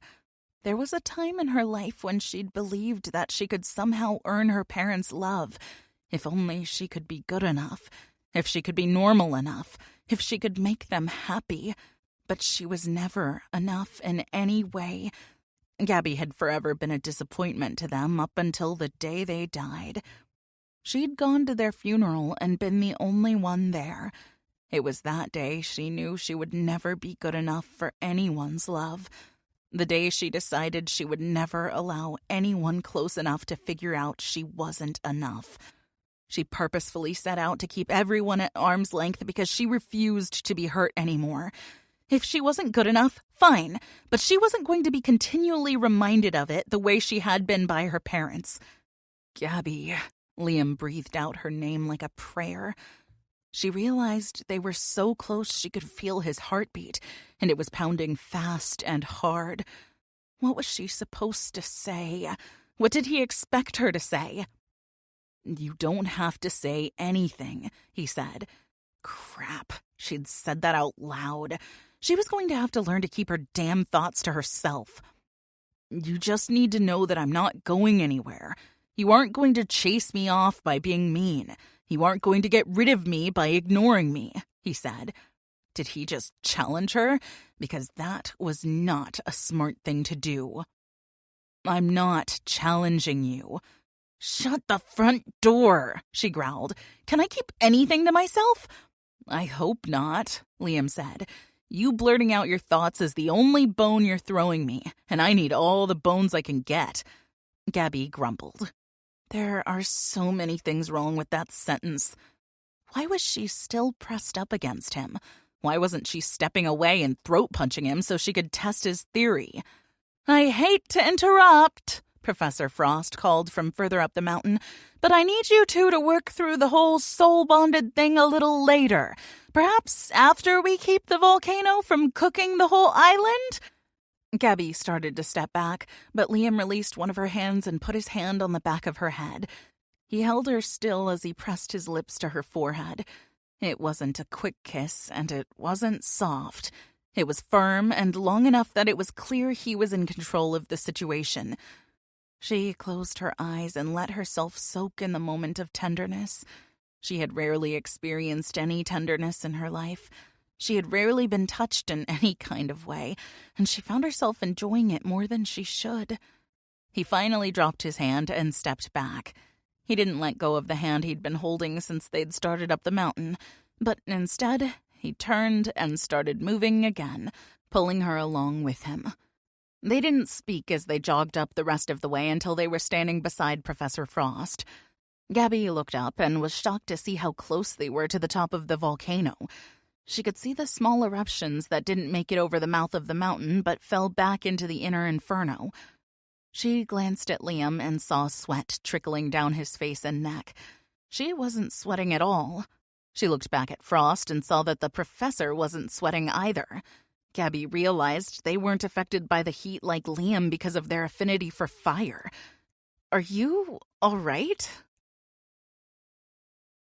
Liam heard the concern in Gabby's voice and forced himself not to wrap an arm around her. She cared. She might not realize it, but the look in her eyes made it clear that she was concerned about him. I'm fine, beautiful, he said gently. What he didn't say was that he was hot as hell and could seriously use a cold shower, and not because he'd just been pressed tightly against her. Is he going to be okay being this close to the top? Gabby asked Professor Frost. Liam wondered if his face matched the shocked expression on Frost's face. Gabby's voice was firm and clearly confrontational, as if she planned to do something about it if he wasn't safe. Frost recovered more quickly than Liam did. Not without help, she admitted. That had his attention as he turned back to the professor. What? He asked as he felt Gabby's hand tighten on his. You're going to need some help protecting your flesh from the heat, Frost told him. You didn't mention that down at the bottom, Teach, Liam pointed out. I don't have to disclose all information to you until I feel it's necessary, she said. It's kind of necessary now, Gabby said. Liam wondered if she knew she sounded like an angry mate defending her male. He'd be lying if he said her protectiveness didn't make him want to strut around like a peacock with its tail feathers splayed for all the world to see. You are correct, Gabby, Frost agreed. It is necessary, and you are the one who needs to give him protection. Liam felt his soul bonded go completely still next to him. He looked at her and saw that all of the blood had drained from her face. Me? She asked, her voice quivering. How am I supposed to protect him? Why am I supposed to protect him? Why not you? You're the professor. I'm just a student. I can't protect anyone from a flipping volcano. I'll be lucky to protect myself. Her words came out in a rapid-fire fashion, and Liam found himself completely enraptured by her combined anger, outrage, and worry for him. I have faith in you, Gabby, he told her. Well, you shouldn't, she snapped. In fact, you'd be better off putting your faith in an ape with a magic wand. I'm not sure what an ape with a wand has to do with this, Frost muttered. It has everything to do with this, Gabby said, her voice rising an octave. Gabby, Liam said gently. No, Gabby said, holding up her hand to stop him. It was cute. She thought he'd listen and obey, like a well-trained dog. She was going to learn that, though he might worship the ground she walked on, he wasn't going to let her put herself down or believe the shit her parents had fed her. "Listen to me," Liam barked as he stepped closer to her. "We're soul-bonded. Our magic is powerful together. It's meant to work together. Let your power flow into me and use it like you would to protect yourself." "I told you that just because you believe something doesn't make it true," she said as her eyes darted around, looking everywhere but at him. "Why can't you protect him?" Gabby asked Professor Frost for a second time. "Oh, I can," Professor Frost answered, "but I don't have to. His soul-bonded is here to do that for him." The expression on Gabby's face was priceless, and Liam might have made a comment about it if they were in a different situation. But he currently felt like his insides were cooking. "Will you at least try?" he asked her. Gabby's eyes jumped to his, and he hated the fear he saw there. Liam didn't know what she was afraid of, and that made it worse because he couldn't fix it. "If you two will excuse me for just a second," Frost said as she opened a portal. "And Liam," she said before stepping through, "please try not to die." "Did she seriously just leave us at the top of an active volcano?" Gabby gasped, and her face paled even more, if that was possible. "This cannot be happening," she muttered. "What are you afraid of?" he asked as he tried not to waver on his feet. The heat nauseated him, and his head swam. But he was not about to pass out and leave Gabby alone while Frost was gone. Nor was he going to let himself cook on the side of a mountain. "I have no idea what you're talking about," she said as she sniffed and raised her chin slightly. "Right," Liam scoffed. "And the Easter Bunny is real and is BFF with the Tooth Fairy." Gabby glanced at him and her eyes widened. She stepped closer to him. "You're not looking too good," she said. "You really know how to make a guy feel wanted, Gabs." Liam chuckled. He stumbled, despite his effort to stay still, but managed to stay on his feet. Liam lost his grip on her hand, the hand he had refused to relinquish since he'd grabbed it when they'd started on their trek. He felt the loss of her immediately. "Liam?" she questioned as she reached for him. "Are you okay?" "Honestly, babe, I don't think I am," he said. His heart was pounding painfully hard in his chest, and it was becoming difficult to breathe. Damn it, all to hell," Gabby said as she stomped her foot. It would have been adorable if Liam could see straight, but his vision was blurry and he saw two of her. "I don't think it's necessary to damn everyone to hell," Liam pointed out. Was he slurring his words? He couldn't tell because things were beginning to sound muffled. Maybe he really was dying. "Let's just damn the people who deserve it. Although I might be considered one of those people because I haven't exactly been the most upstanding guy. So maybe let's put some parameters around the people we consider damnable." "What the hell are you talking about?" Gabby barked at him. She squeezed his arm. Liam thought she might be trying to steady him, but he couldn't be sure. That was funny, too, because he was so much bigger than her. If he did fall over, there was no way she would be able to prevent it. "Exactly that." He tried to lift his hand to point at her, but it sort of just flopped. "Awesome. A useless arm to go with the useless body. I'm talking about hell and damnation, because you were just dealing out damnation to the whole world," he explained. For some reason, it seemed to make perfect sense to him. "Can you see okay?" Gabby asked. She was frowning. She seemed to be attempting to get him to look straight at her, but Liam couldn't get his eyes to be still. "Not great, but I already know you're beautiful, so I don't have to see you." "You can't say stuff like that to me," Gabby scolded. "Now tell me how you're feeling." "Damn Professor Frost for leaving us here," she muttered. "I feel like I need my soul bonded to touch me," Liam said, and he meant it. Something in him was suddenly screaming at him to get her to touch him. "I am touching you." She squeezed his arm. He shook his head, or at least he thought he did. No, skin to skin. Touch me, beautiful.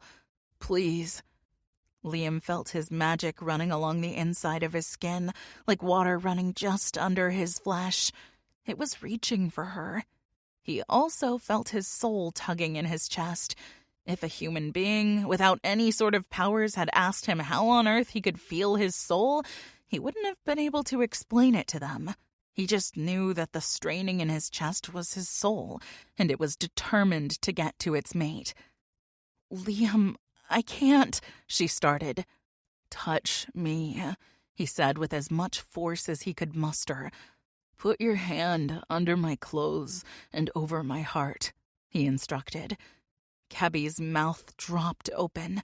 She looked at him like he'd lost his mind. Maybe he had.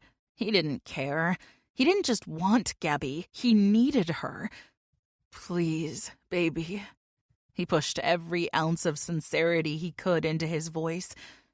"Do it," another voice said, and Liam recognized it as Josie's. "You have to touch him if you want him to live." Gabby turned to look at the woman, and when she looked back at Liam, tears ran down her cheeks.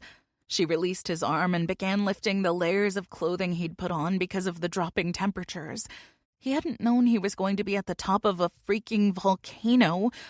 When she finally reached his shirt, he felt the hot air hit his skin, and then her hand was on him, flesh against flesh. "Damn," he sighed as his eyes closed. He pushed his magic through his own flesh and into hers. He could have done it while he'd been holding her hand, but he'd wanted it to be her choice. Liam had wanted her to choose him freely, but that flew out the window when he realized that unless he joined their bond, he was going to be a pile of ash on a mountain in Hawaii. It wasn't exactly how he'd seen his day ending, and he really wasn't ready to be soot.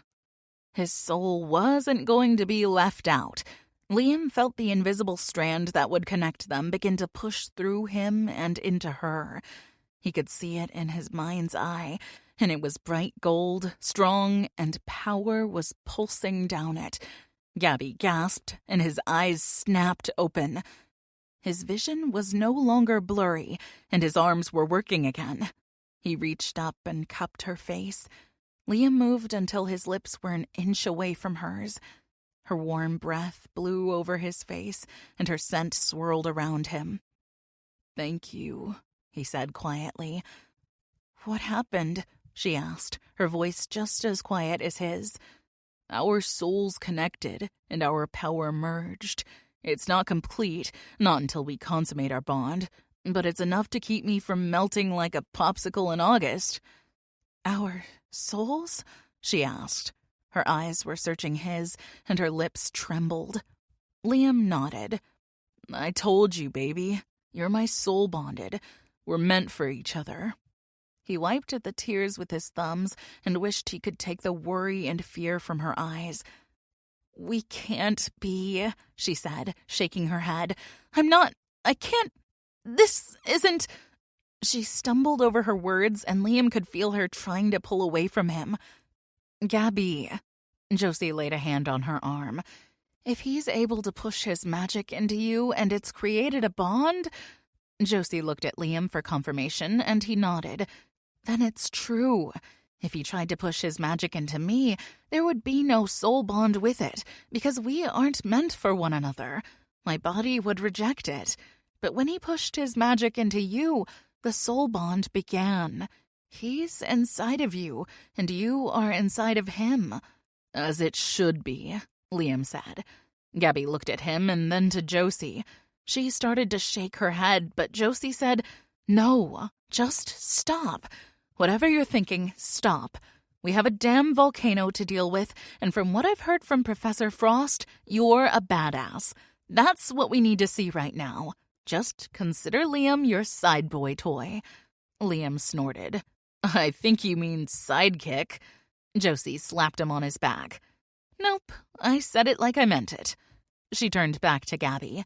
"You've got this." "What do I do to protect him?" she asked, her voice much steadier. Liam dropped his hands, but laid one on top of the hand Gabby still had under his shirt. He'd be happy if she never moved it. "Picture your fire covering Liam all over, but not burning," Josie explained. "To protect?" Gabby said as she looked at Liam and ran her eyes up and down him in a critical way. "Exactly," Josie agreed. "You want all of him to be protected. His flesh, his internal organs, his lungs, all of it needs to be encased in your fire. Just don't get pissed off at me and forget your fire is protecting me, yeah?" he said with a wink. Chapter 9. Tara stared at the massive lake of ice before her, which extended as far into the horizon as she could see. Being from Kentucky, she didn't have any intimate knowledge of the Great Lakes, including Lake Michigan, where she now found herself. But she'd imagined sandy beaches and serene shorelines, not a frozen tundra. Surrounding her were Elias, Professor Warren, the Hydro Academy instructor, and Lawson and Kara, a fire soul-bonded couple. They'd picked a secluded wooded area to do their work, and Tara couldn't help thinking she was in the wilds of Alaska rather than somewhere in Wisconsin. "We'll need to work fast," said Professor Warren. "This lake has never frozen completely over, and it won't do so on my watch."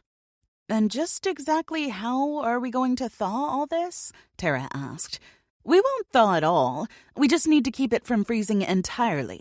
The lake supplies millions of people with drinking water. It can't be compromised. But it won't be easy. You and Elias will dig deep into the Earth's crust, bringing up warm magma, while Kara and Lawson will focus on heating the top of the lake." Tara chuckled. "Psh, magma. Yeah, right." The others merely stared at her stone-faced. "What?" she finally asked. "Don't worry, love. I'll do the heavy lifting," said Elias. "Just keep close to me." Tara's eyes went wide. Okay." "Well then," said Professor Warren, "let's get started." Lawson and Kara's hands immediately ignited. Without speaking, they began channeling a jet of flame toward the frozen surface of the lake. In moments, the ice began popping, then fizzing, then breaking off in chunks before bobbing along the surface of the water. Professor Warren held her hands out before her. The water writhed and roiled. Soon, a current was created that carried the chunks of ice off to the deeper parts of the lake. The two fire elementalists began walking around the shoreline in opposite directions, angling their jets of flame out in front of them. "Our turn," said Elias. He squatted and placed his palms on the ground. "And, what exactly am I doing here?" asked Tara as she knelt next to him. "Just put your palms on the ground. You should be able to feel my magic digging deeper into the earth." Tara obeyed. As soon as her palms hit the dirt, which she was surprised wasn't the slightest bit chilly, she felt the vibrations of Elias's magic. "Now," he continued, "make a conscious effort to force your magic into the ground. Let it join with my own. It will want to merge with mine." She screwed up her face and imagined sending pulses of light from her body into the earth. Tara wasn't sure how she knew what to do, but when the magic left her body, it felt as natural as breathing.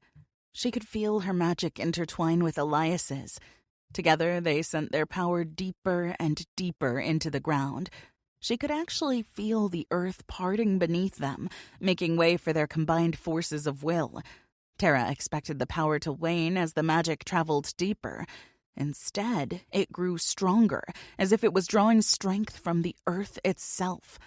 Miles and miles passed. Then Tara gasped and pulled her hand away. "It's hot!" "That would be the aforementioned magma we talked about," said Elias. "I don't like that." Because honestly, who would willingly burn their hands and think, "Oh, this is fun"? "It's okay. Imagine your hands are encased in rock, pure quartz crystal. It has a very high melting point."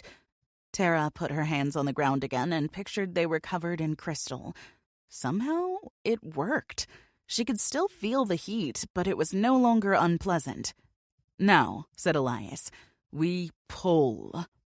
She imagined dragging the magma upward from deep within the earth. The popping and sizzling of the lake intensified. She took a moment to glance over at the surface of the water. The ice was rapidly disappearing. "Good job, Tara," said Professor Warren. "This is actually progressing better than I expect." Suddenly, the ground began to shake violently, cutting off the professor's words. "Elias?" asked Professor Warren. "What are you doing?" "Not me," he replied. "Then what the hell is it?" Elias closed his eyes and held very still. He cocked his head. "Uh-oh?" "What uh-oh?" asked Tara. "Why is there an uh-oh? Uh-ohs are not allowed when we're pulling freaking hot magma from the Earth's core. Uh-ohs are for when we spill milk and crap like that." "I'm not sure what it is," said Elias, "but it's big and moving this way fast." It was then that Tara noticed the rumbling wasn't continuous. It was actually a pattern of short bursts of shaking coming in rapid succession, almost like pounding footsteps. Just then, the forest exploded behind them, and a moving mountain came sprinting straight toward them. No, it wasn't actually a mountain. It only looked like one. Instead, it was a giant humanoid figure that appeared to be carved from solid stone. "Mountain troll!" Professor Warren yelled. Of course, Tara was terrified at first, but then she realized this creature probably wasn't that dangerous. Everyone knew that mountain trolls were slow, lumbering beasts with IQs that barely ranked above banana slugs. All she had to do was stay out of the way of its slow-swinging club, and she'd be fine. Except this one didn't have a club. Why was there no club? Tara was mentally prepared for a club battle, but the troll wasn't cooperating. Its hands were empty. Strange. Oh, well, one less thing to worry about. But the monster didn't exactly lumber. In fact, it moved just like a human would, only on a much larger scale, which meant it covered ground considerably faster than a human. Elias immediately sprung up from the ground and leaped in front of Tara. He thrust his hands forward, and the ground rose up in front of the troll. It only reached his knee, but the beast's foot hit the rising earth as it ran, causing it to stumble. It righted itself before falling and then stood up straight. It looked at Elias, shook its head, then held up a finger and waggled it at him. Okay, that's just funny. Then something happened which Tara found extremely surprising. It spoke. "Silly little human, you think to trip me up? I wield the power of the Great White North. You are nothing." It raised its hands, much like she'd done herself when wielding magic, and shot a bolt of ice directly at Elias. Tara was too stunned to even cry out. Luckily, Elias was ready for it. Again, the earth sprang up, this time forming a shield in front of him. The ice hit the shield with a deafening crack and exploded in shards all around them. Tara threw her fist in the air. 1 point for us! "Run, Tara!" Elias yelled, but she was already way ahead of him. A troll was bad enough, but one that threw ice bolts? Yeah, that was too much. The only problem was there was nowhere to go. There was nothing but coastline to her left and right, and a troll stood between her and the safety of the trees. She picked a direction and ran for it, sprinting down the beach. After she'd gone about 100 yards, she was panting. A figure passed her, a blur of fire moving in the opposite direction. Kara, did she realize she was running toward the troll? Was she missing some brain cells from one too many ice shots to the head? Tara turned and watched her go. When she came within striking distance of the monster, Kara shot a bolt of fire from her hand that hit the troll squarely in the chest. It didn't seem to have an effect on the beast. The creature turned to face this new annoyance. He pulled his arm as if to throw a punch, and a giant ball of ice the size of a Volkswagen Beetle appeared there. Just as he was about to let it fly toward Kara, his back exploded in a cloud of steam. He turned and hurled the ball at Lawson, who just blasted him with a stream of fire. A knot formed in Tara's stomach, and it wasn't from running. She watched as Elias, Kara, Lawson, and Professor Warren began hurling magical projectiles at the beast. Some it deflected, some hit, but seemed to have little effect. Even dodging and blocking the humans' attacks, the troll had time to continually return their bombardments with ice shards of its own that were twice the size of those sent by its attackers. As Tara watched an ice spike zip past Elias's head, the knot in her stomach grew even more painful. The magic within her soul cried out, and it was all she could do to stand still. But she couldn't hold out long. The magic in her practically dragged her back to her soul-bonded. She wasn't going to simply stand and watch while Elias and the others fought the beast. If he was going to be impaled by a giant icicle, then by Mother Gaia, so was she. She sprinted back toward the fight, using what she'd learned about allowing the earth to propel her feet forward, increasing her speed. When she reached the others, she took up a place next to Elias and started forming giant rocks in her hands and chucking them at the troll. She didn't even know how she was doing it. Tara only knew she had to fight alongside her soul-bonded. Elias did a double-take when he saw one of the boulders hit the troll and bounce off. "Damn it, Tara, I told you to run!" "Sorry, I've never been good at doing what I'm told. Just ask Shelley." Elias growled in response. "It's too dangerous." "Which is exactly why I'm here. Watch out!" she shrieked as another ice bomb whizzed past Elias's shoulder. Elias reached down and touched the ground. A wall of earth rose up in front of Tara, completely obscuring her view of the troll. "Elias, no!" She simply stepped to the side, out from behind his protective barrier. "I'm here to fight with you, not be protected like some damsel in distress. Now either let me help you or get the hell out of the way." "There's no arguing with you when you get like this, love." "You're damn right there isn't. Now, are we going to take down this ugly bastard or not?" "Fine, but we're going to talk about this later." Tara didn't have time to respond as a volley of ice arrows came speeding toward her. She jumped back behind Elias's wall just in time to avoid being impaled. "Enough!" the troll roared. Tara peeked out from behind the wall to see the troll extend his hand. A hammer the size of a telephone pole formed completely of ice appeared in his hand.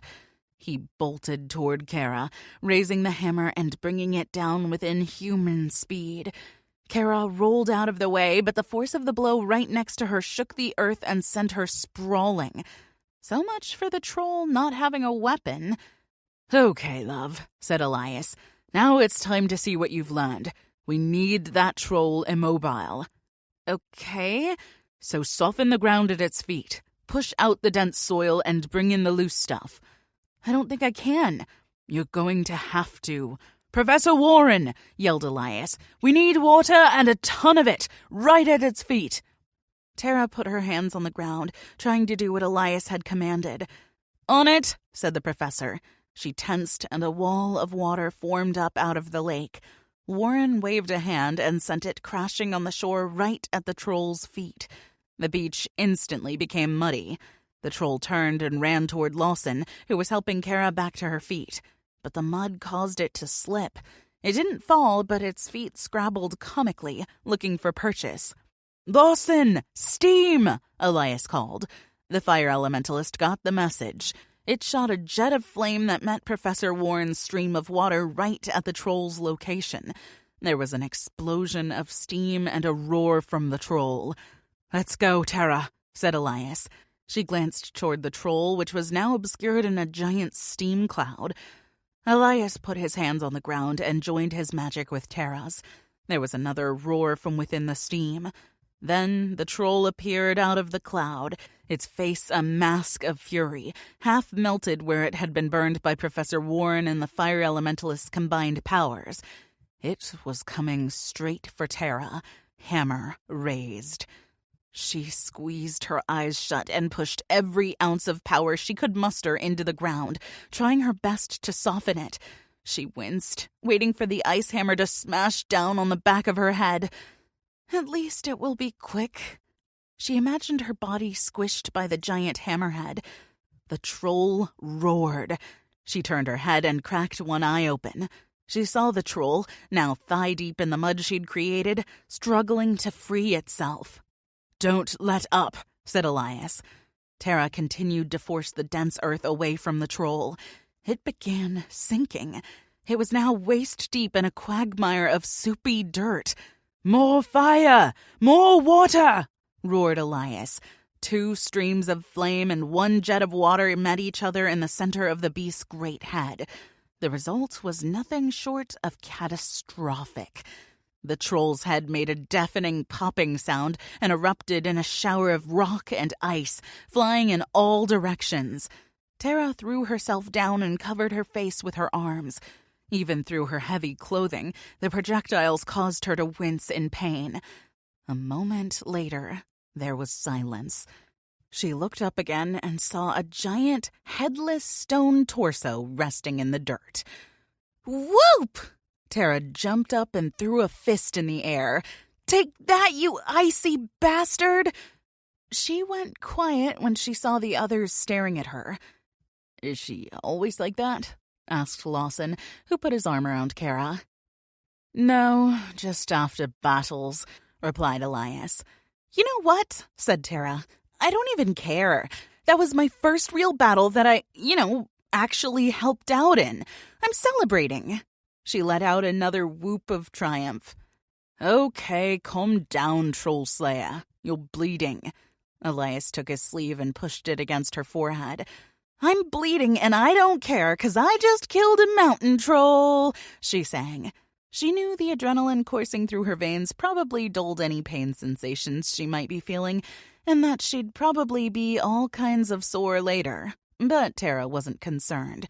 She just helped kill a freaking troll. "We can celebrate later," said Professor Warren as she opened a portal. "Let's get back to the academy and lick our wounds. I think this lake will be good for some time now. Good work, Tara, but don't let it go to your head." Gabby forced her mind to be still. She ignored the voices in her head that screamed at her. "You're not good enough to be soul-bonded, especially with someone like Liam. One day he will realize it was a mistake, just like your parents did." She clenched her jaw and focused on what Josie had told her, and prayed it was the truth. Gabby closed her eyes and pictured Liam standing there in front of her. She felt his foreign magic in her skin and the tug at her heart. When she looked for the origin of that tug, she could see a gold strand connecting her heart to Liam's.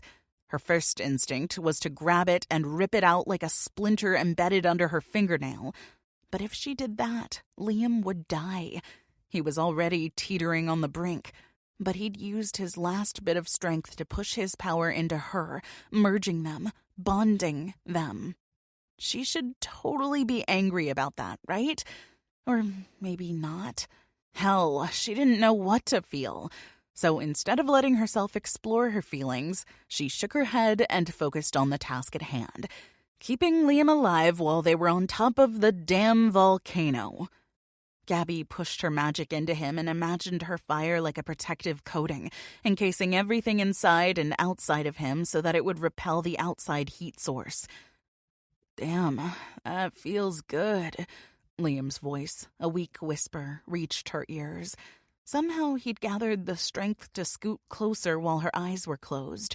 She opened them now and saw that his face was practically tucked into her neck, his mouth right beside her ear.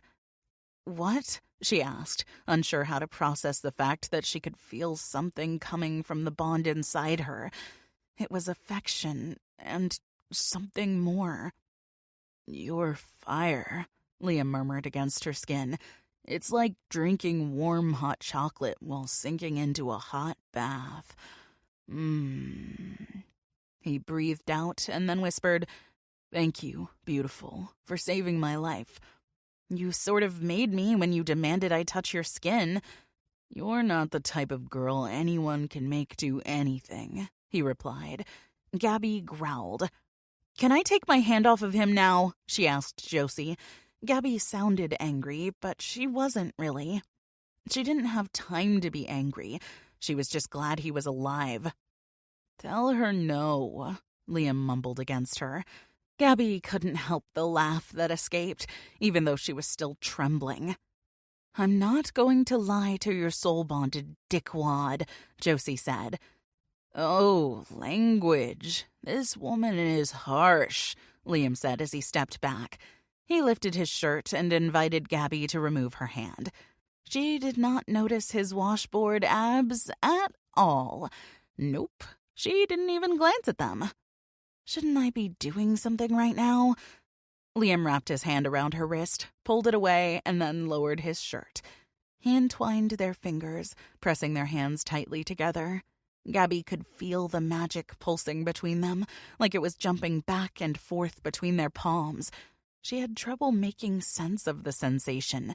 The magic was happy, she guessed, if magic could feel an emotion. "All right," Frost said as she clapped her hands together.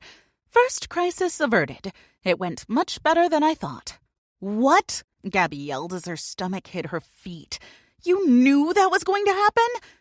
"You actually planned to let me get cooked alive, Professor Frost?" Liam asked. Gabby glared at her favorite professor, willing the woman to tell her she had not purposely brought a student up to the top of a volcano to put him in harm's way. "I knew Gabby would do what needed to be done. She's powerful and smart," Frost said. There was no remorse in her voice. "As much as you seem to need coddling, I don't have time, and neither does the island. We have to get the pressure off this volcano as quickly as possible." She turned to Josie. "Open a portal and get back down to your mate." Josie was gone a second later. Frost looked back at them. "Gabby, I know you might be freaking out." "I'm not freaking out. Why would you think I'm freaking out? Because I've been forever bonded to a guy I barely know? Because we're on top of a mountain and said guy almost just died? Because he would have died unless I bonded with him and used my magic to make him fireproof? Or maybe because now that we're bonded, I can literally feel him inside of me and it's pushing me off the deep end? Is that why you think I'm freaking out?" Gabby could feel herself word vomiting, but she couldn't do anything to stop it. "I was wrong. You're fine," Frost said dryly. "Damn straight I am," Gabby said. "Now that I've gotten that off my chest..." She sucked in a deep breath and stood a little straighter. "Then can we deal with this volcano now?" "Abso-freaking-lutely." "I feel like I'm missing something here," Liam said as he looked from Gabby to Professor Frost. "You're not," Frost told him. "Just go with it." "What do we need to do?" Gabby asked. She was ready to be moving. Moving meant she would need to think about things like tripping or falling into a big hole filled with burning lava. Standing still meant she had to think about the fact her soul was now forever joined with Liam's. "You and I are going to make the volcano erupt, but before that, Liam is going to use some of the moisture in the air to begin channeling a path down the mountain. Basically, we are creating a riverbed where the lava can flow," Frost explained. "I'm still stuck on the fact that we are going to make the volcano erupt with us on it," Liam said. "I've never been near an erupting volcano, so I'm not positive, but I'm pretty sure it never works out well for humans that are anywhere close to it. And it definitely doesn't work out for those who are at the mouth of it." His voice rose an octave as he finished speaking. "Good thing we aren't just human," Frost said. Gabby shrugged. "She has a point, I guess." Gabby tried shaking Liam's hand off of hers, but he was like one of those spider webs you walk into while hiking. He just stuck. "All right, how do we blow this thing?" "Oh, the things I could do with that question." Liam sighed with a sly grin. "I suggest you don't. And damn it, let go, Liam!" She barked at him and held up their clasped hands as if he didn't know what she was talking about. "Can't do that, beautiful. I might die." Gabby's eyes widened and her gaze snapped to Frost's. "Is that true? If I stop touching him, will he die? I thought the whole soul bonding was supposed to fix that. I've wrapped him in my fire like a burrito. What more do you want from me?" "Sounds like something that would give me some fierce gas," said Liam. "Let's not call it a fire burrito. How about we say you've wrapped me in your love fire?" Gabby wasn't sure if she should laugh. Fire burrito did sound like something a person might buy off a shady taco truck. But she also wanted to slug Liam in the face. He was holding her hand hostage, and her traitorous hand liked it.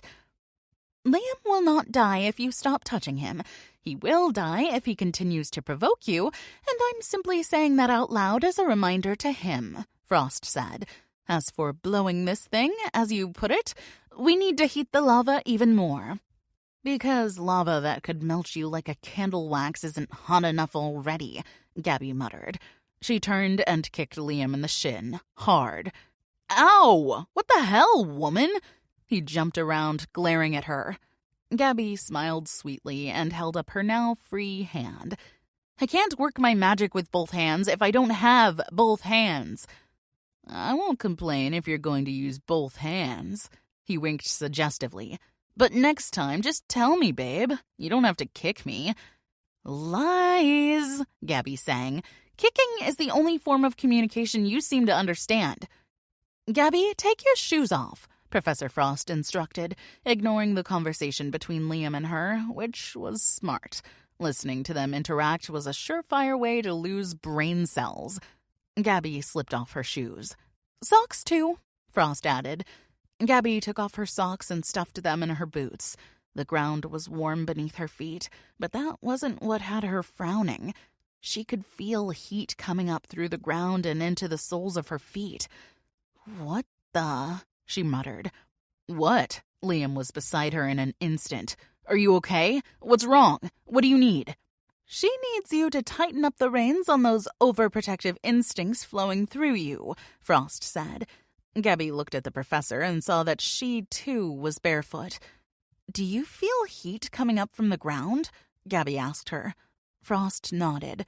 Open up your power to the heat and then imagine yourself pulling the heat into you.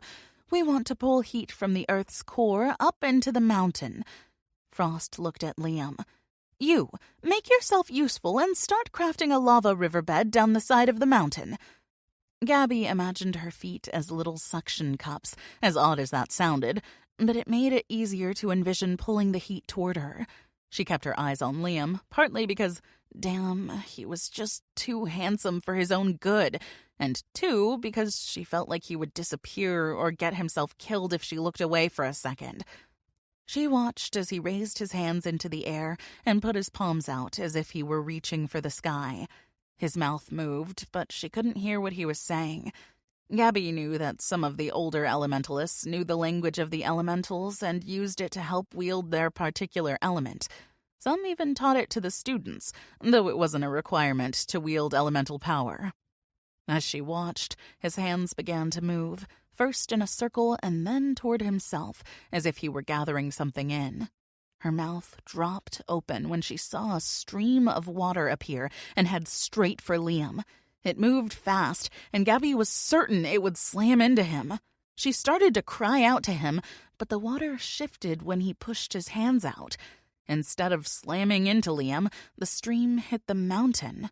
Soon, mud began to appear where solid ground had been before.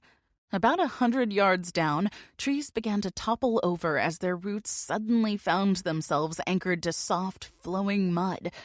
The mudslide continued, forming into a moving river of wet earth. Soon, the mud turned to brown water, an actual river traveling down the mountain. It wasn't deep, but it was moving water. "Focus, Gabby!" Frost snapped. "And I don't mean on your mate." Gabby's face would have heated if she hadn't already been burning up. Damn, when did that start? She'd been unaware she was hot until Frost had gotten her attention. "Why am I so hot?" Gabby asked Frost. "Some of it's genetics, baby," Liam answered before Frost could. "You hit the DNA lottery with that gorgeous red hair and luscious body. It's really not a mystery, Gabs." If you don't focus on the heat you're pulling into your body and make sure you're lowering your core temperature, you will burn alive from the inside out, Professor Frost explained. "Oi," Liam growled. "That would have been good information to give her before you told her to become a human torch." Gabby had to agree with him. But instead of mentioning it, she refocused on the heat and made sure to direct it away from her organs. She pushed it out of her skin, which meant she was now sweating like a horse in heat. Super sexy. "Hey." Liam stepped in front of her, and she looked up at him. He was so handsome, even with his wrinkled forehead and pursed lips. He'd hit the DNA lottery, as he put it, as well. "Aren't you supposed to be directing a lava river?" she asked him. Liam reached up and wiped her brow, then placed his hand flat on her forehead. Gabby felt the moisture from her body being pulled from her skin. It was as if he'd run a magic drying cloth all over her. Suddenly, she wasn't soaking wet.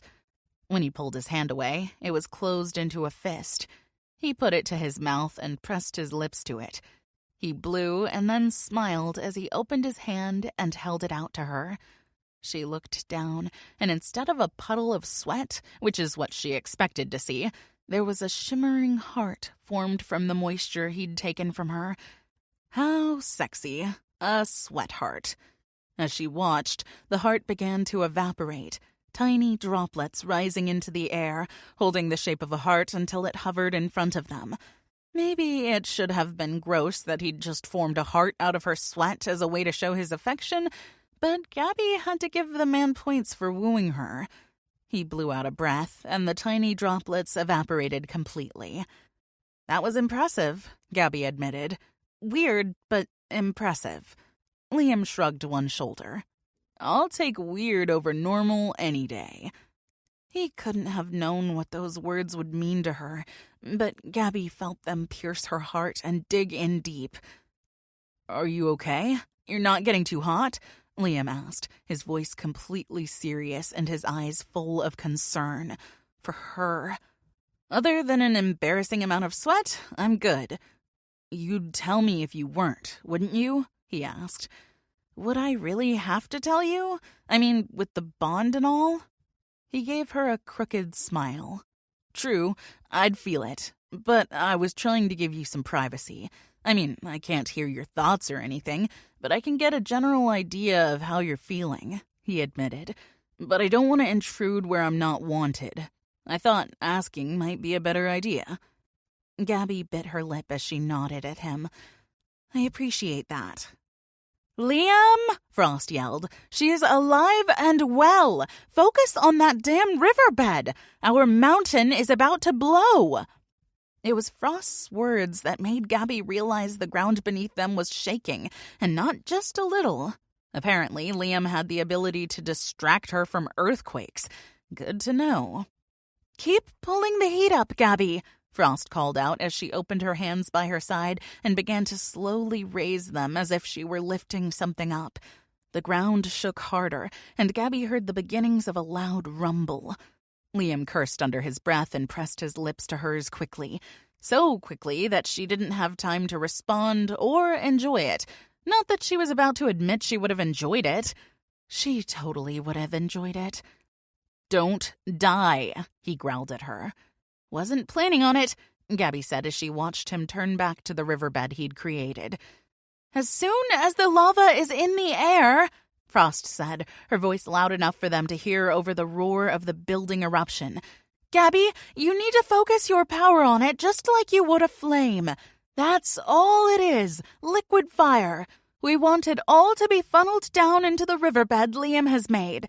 Liam, you need to start running back down the mountain, making sure your water is carving it in the right direction."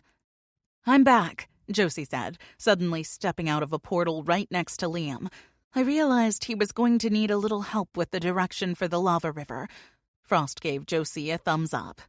"Let's go, big guy," Josie said to Liam as she headed for the river he'd started. "Why are we going to the river?" Liam asked. Instead of moving with her, he walked back over to Gabby. "We're water elementalists, Liam. We don't travel by land if we don't have to," Josie said. Liam shook his head. "You'd think I was a novice. I was about to run down the bloody mountain." "You've just soul-bonded with your mate on the side of an active volcano," Josie pointed out. "You have permission to not think clearly." Liam stepped up to Gabby. She was sweating more now, constantly blinking to keep her vision clear. Her arms were raised in the direction of the mouth of the volcano, waiting for that first eruption. She was afraid to drop them even long enough to wipe the sweat away. If she and Frost were a few seconds late, that lava could end up on the wrong side of Liam's man-made river. It would head towards civilization instead of the ice bath waiting for it. "Let me help," he said gently as he did the sponge thing, only this time she felt the water evaporate from her body. "Thanks," Gabby said as she looked into his eyes. She couldn't understand her feelings, but she knew she didn't want anything to happen to Liam. She could sense his magic and soul inside of her and knew, though she hadn't wanted to admit it, that he was her soulmate. Gabby didn't really know what would happen after this, but she at least wanted there to be a choice. And if something happened to Liam, there wouldn't be one. "Try to be okay, please," she said, not really sure how to express her concern for his safety. He grinned at her. "You like me." Gabby rolled her eyes. "I don't not like you, so just don't die." His smile widened. "You got it. I've got too much to live for now." His countenance sobered and he took her face in his hands. "I'm not doing this because we might not see each other again. I'm doing this because I want you to know what's to come when we finish this thing." Gabby didn't have a chance to ask him what the hell he was doing because his lips were suddenly on hers. And this was no quick kiss. This was a kiss that took no prisoners. Whatever the hell that meant. She'd read it in a book once. Maybe now she understood. His body pressed close to hers, and he tilted her face up higher. She felt his tongue push against her lips, and she opened her mouth. Later, she'd tell herself it was instinct, but for now, she was going with the fact that his tongue was just that strong. That didn't sound ridiculous at all. As soon as the taste of him hit her tongue, Gabby groaned. She pressed closer to him, and she wished she could drop her hands. She wanted to wrap her arms around him and bury her hand in his blonde hair. She also wished he'd drop his hands from her face and put his strong arms around her. A heartbeat later, Gabby was wrapped so tightly she almost couldn't breathe. Liam had one arm around her waist while the other was around her shoulders, with his hand gripping the back of her neck. She felt completely protected. He slowed the kiss, but didn't back off. His lips were pressed just as tightly, but his tongue was moving as if to savor her instead of devour her. Gabby sunk into him. She let herself believe he could one day love her, that he would find her worth it. She kissed him back with an intensity she thought she was only capable of when fighting. She was rewarded with a moan from Liam, and a "damn woman" breathed out of him when he pulled back long enough to say it. But then he was right back on her, kissing the breath from her lungs. Her lungs weren't complaining. At all. "I'm not going to say this isn't hot as hell, but then we are standing on a volcano, so my words could be interpreted many ways." Josie's voice interrupted Gabby's bliss, and for a microsecond she considered shifting the hand that would direct the erupting lava toward the little female water elementalist. Bad Gabby. She forced herself to pull her lips from Liam. He tried to follow, but Gabby turned her face so that his mouth ended up on her neck. He wasn't deterred in the least. "Leah," Gabby moaned when his teeth latched onto the tendon in her neck. "It's Liam, baby, not Leah," he whispered against her ear, and then gave her neck one last kiss before stepping back. "I'm glad it's you," he said. "Wouldn't want it to be anyone else. If you let anything happen to yourself, I'll hurt a puppy or something." Gabby's mouth dropped open. "What?" He shrugged. "You seem like the self-sacrificing type. I don't want to lose you, so I figure making sure I don't kick a puppy will motivate you to stay alive." "I'm not sure if that's disturbing or worrisome," Josie said. "Both?" Gabby offered. "But also a little sweet," Josie said. "He said he'd kick a puppy," Gabby pointed out. "Yeah, but it's because he doesn't want anything to happen to you. See? Sweet."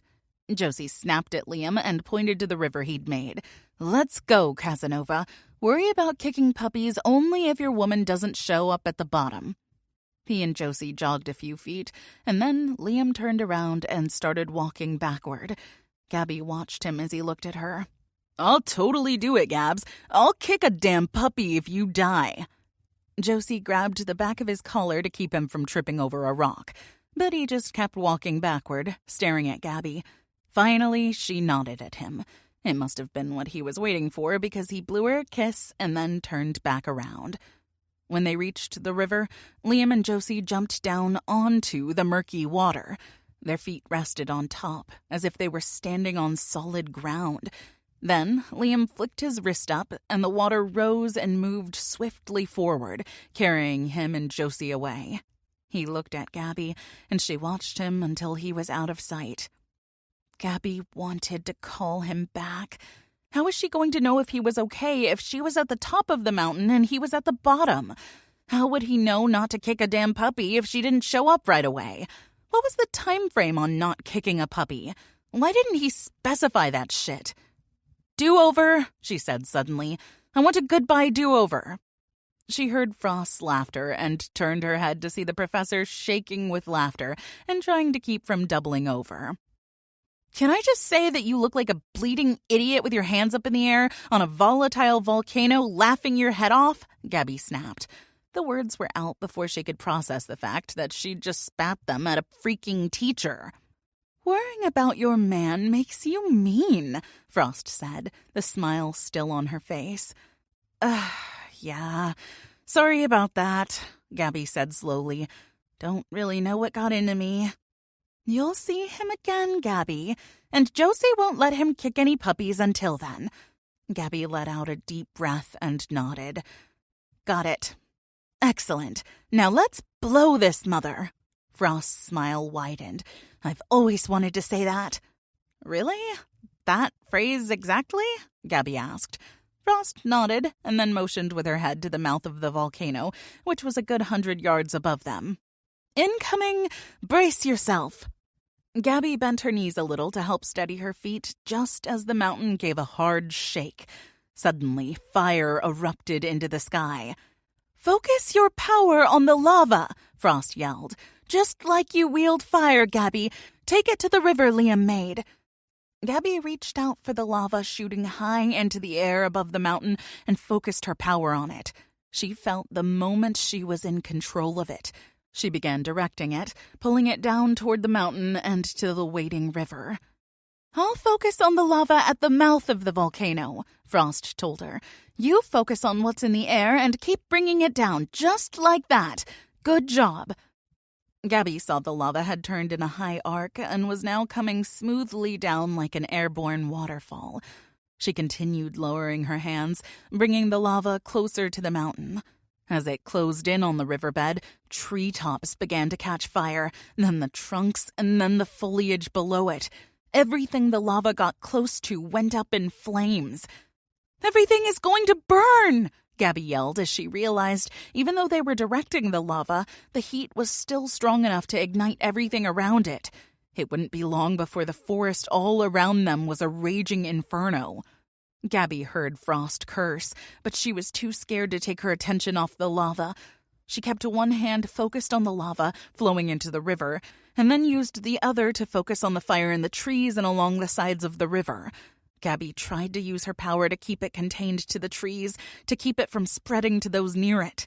She managed it for a few minutes, but she was getting tired fast. She saw the fire practically leap from one tree to the next and realized there was no way for her to control both the lava coming from the volcano and the fire now burning up the mountainside. "Damn it," she whispered. "I really do not want him kicking a puppy." Gabby began walking forward, thinking perhaps if she got closer to the fire, she'd be able to control it better. She looked over her shoulder at Frost and saw the woman also had one hand pointed in the direction of the trees. Her mentor shook her head at Gabby, but she didn't stop moving forward.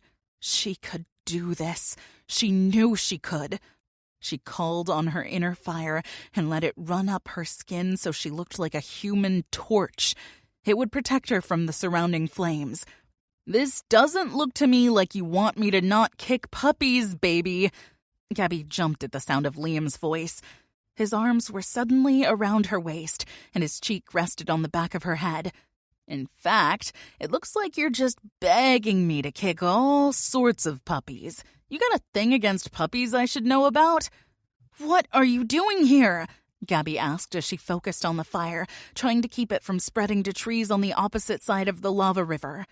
He pressed a kiss to the back of her head and then released her. When he stepped up beside her, Gabby looked him over to ensure he wasn't hurt. Dude still looked sexy as hell. "Just call me the fireman, Gabs," he said with a wink as he raised his arms and began speaking in those words she didn't know. Clouds began to gather above them. "Because things are about to get wet." "That's what she said," Gabby said, and then snapped her mouth closed. "I did not just say that." "Knew you were perfect for me," Liam said with a laugh, just as the skies opened up and rain poured down over them. "Can we pretend I didn't say that?" she yelled to be heard over the downpour. "Absolutely not," he yelled back. "I can't be the only inappropriate one in this relationship." "There is no relationship, Liam," Gabby said, even as she hoped he'd argue with her. "I don't care what you call it, beautiful, but there is an us, as in you and me equal a thing." "That doesn't make sense," she said. "Is Frost okay?" It made perfect sense. And yes, the good professor is kicking lava ass, Liam assured her. Gabby's arms were tiring, but she had no idea if she could drop them yet. How much lava was going to shoot out of the volcano? Was it endless like saliva? "Did you just ask me if lava was like saliva?" Liam's voice interrupted what she thought had been inner thoughts. "Sometimes you should just ignore what comes out of my mouth," Gabby said, considering jumping into the lava river to save herself more embarrassment. "I'd have to say yes, because your saliva is hot. And I know that because I kissed the hell out of you before I rode a river to the base of a volcano." Gabby turned her head to look at him. He winked. "What you said doesn't sound crazy at all now, does it?" No?" "Excellent." Liam nodded and glanced over his shoulder. He took one of her hands and tried to pull it down, but Gabby shook her head and looked back at the lava river she was supposed to be focusing on in the first place. "It's okay, babe," Liam said. "Frost gave the signal." Gabby frowned. What the hell was the signal? Why hadn't she known about it? Liam nudged her and motioned behind him. Gabby turned to find Professor Frost laying on the ground, not moving. "Shit!" Gabby ran toward her, pulling Liam along. "Why didn't you say something?" "I did," he said as he jogged beside her. "I said she gave the signal." "That's not a damn signal, Liam. It's her collapsing from exhaustion." "No, she clearly told us before this all began that we'd know when everything was over because she'd be on her ass, unable to move, because that's the only way she would give up." "Oh," he said. "My bad."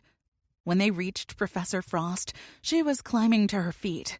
She waved them off. "I'm fine. Just passed out in the middle of a volcanic eruption. Nothing to worry about." She dusted off her hands and looked Gabby and Liam over. "You two okay?"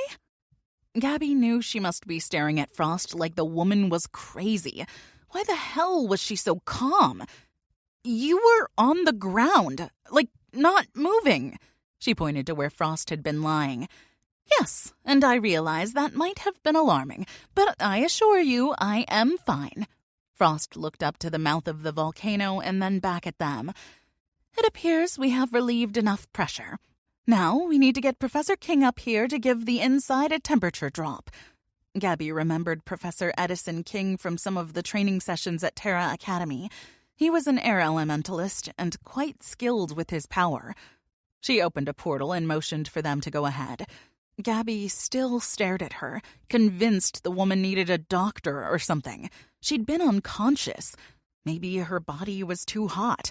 What if her insides were cooking and that was why she'd passed out? What if her brain was damaged and that was the reason she wasn't worried about the fact that she'd lost consciousness on the side of a mountain during a volcanic eruption? Granted, if she went to the hospital and told all of that to a doctor, he'd call the psych ward, and Professor Frost would be in a padded cell. Gabby followed Liam through the portal. She suddenly felt heavy, as if her limbs had been filled with concrete. The rest of her group was already there. In front of them was a huge lake of lava that was slowly being cooled by Professor Edison. Gabby could feel the cold air he was pulling in with his power.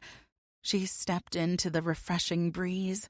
She was hot and hadn't realized just how hot until she'd felt the relief of the cooler air. "Whoa there, Fire Queen," Liam said as he caught her around the waist. "No walking off into a pit of lava." "I'm hot," her mouth said before her brain could tell it not to. "Water," Liam snapped at Josie, all playfulness and tenderness gone. She hurried over and held up a bottle. "Here, Gabby and Frost are probably badly dehydrated." Liam held up his hand. Suddenly, a light mist fell on Gabby. She tilted her head back and closed her eyes as the cooling rain hit her overheated skin. "Drink, baby," Liam said as he pressed the bottle to her lips. Gabby lowered her head, took the bottle from him, and drank deeply. As the water ran down her throat and into her stomach, she swore she could hear the sound of sizzling. It felt good, and when the bottle was empty, she wished there were more. Liam took the bottle from her and opened the lid. His eyes focused for a moment, and the bottle was full again. Gabby smirked. "Show off," she mumbled as she took the offered drink. "Just providing for my mate," he said as he watched her. He seemed to be studying her, as if waiting to see if she was going to pass out. Gabby really hoped she didn't. She hated appearing weak in front of anyone, especially the guy who was supposedly her soul-bonded. "Is it just me, or is it getting colder?" Josie asked, shivering. "That cold isn't coming from me," Professor Edison said. "I'm just channeling what is already there." "As soon as you think this lava is cool enough, Edison, we need to head up to the top and do the same to the volcano itself," Frost said. "What about the lava running down the mountain and the riverbed we created?" Gabby asked. "Professor King will cool it as well," Frost answered while looking at the other professor for confirmation. King nodded and then turned his attention back to the lava lake. "What's the next plan of action?" Miles asked. Gabby had to fight back her exhausted groan. It wasn't just physical. Dealing with the revelation that Liam was indeed her mate, her other half, and the one being who would keep her from falling into the darkness and succumb to the pull of the power the darkness offered, had taken its toll on her. "I'll check in with the royals and see if they can tell us where the next potential crisis might pop up. Hopefully we can get ahead of it, but we need to get some rest first," Frost answered. Gabby slumped forward and leaned into Liam. She tensed as she realized what she'd done and started to pull away, but he wrapped an arm around her waist and pulled her tighter to him. "Lean on me, Gabby," he said softly. "It's what I'm here for." Her chest tightened as her heart pounded a little harder, and she found it hard to breathe. She was beginning to appreciate the sweet, albeit at times crazy, things he said to her. Gabby's heart skipped a beat as her overactive mind latched onto her insecurities and ran with them. What if he suddenly decided he didn't want her, or that she was too weird? And yes, she was well aware of the fact she'd already had an internal panic attack over the same questions, but cut her some slack. She was damaged to her very soul, so much so that she was actually missing some of it. Her parents had plunged a knife in her heart, and now life was giving it a good, hard twist. "Everyone still have their packs?" Zuri, who'd been oddly quiet, asked. "I got yours," Liam told Gabby. The fact that he'd managed to keep up with their packs through the chaos of what they'd just been through was impressive. There was a grumble of agreement, and then Zuri said, "We're going to head back to Crimson Academy for the night. Let's get a good meal in us and rest." Professor Frost nodded. We will head out again in the morning. It will be early, so I suggest you actually get rest. I'll take them back. Will you and Professor King be okay? Zuri asked Frost. I think we can handle ourselves, she said with a smirk. Just because no dark elementals have interfered yet doesn't mean they won't, Zuri pointed out. Remain vigilant. Frost saluted her, which made the rest of them chuckle. Zuri opened a portal, and everyone except Frost and King walked through. The group emerged just inside the main hall of Crimson Academy. Gabby had to admit it was good to be back. It was the only place that had ever truly felt like home, and after feeling so exposed on the side of that volcano, she suddenly felt protected. Liam, you'll be in one of the student guest dorm rooms. Josie and Miles, there are suites for visitors. I'm sure they have something similar at Hydro Academy. Gabby felt Liam's hand on her back, and she turned to look at him. I'm going to give you some time, but we will talk later. I'll text you. He didn't give her the opportunity to say no. He just told her what would happen and then turned to follow Zuri. If Gabby hadn't been so exhausted, she'd have told him where he could shove his orders. As it was, she was ready to drop, and her mouth didn't have the energy to toss out an insult. She marched to her own dorm room and sighed at the prospect of a shower and the oblivion sleep would bring. After she was cleaned up, however, instead of crawling into bed, she grabbed a blanket and crept out of her room. She didn't know exactly where she was going to sleep, but she wouldn't put it past Liam to come banging on her door in the middle of the night, demanding they talk about their bond. She'd be damned if she was going to have that conversation. At least, not yet. The only way she knew to get out of it was to stay one step ahead of the persistent water elementalist. Chapter 10. Are you ready for this? Nasima asked Avier and Kyrie as they stood outside of Terra Academy. The Lord of the Underworld had said he would be meeting them at dusk, but the sun was setting, and he was nowhere to be found. Nasima was surprised he was running late. According to Jax and Zuri, Osiris had been quite firm about them showing up at the appointed time. Is anyone ever ready to have a chat with the Lord of Darkness? Avier asked. Good point, Kyrie said.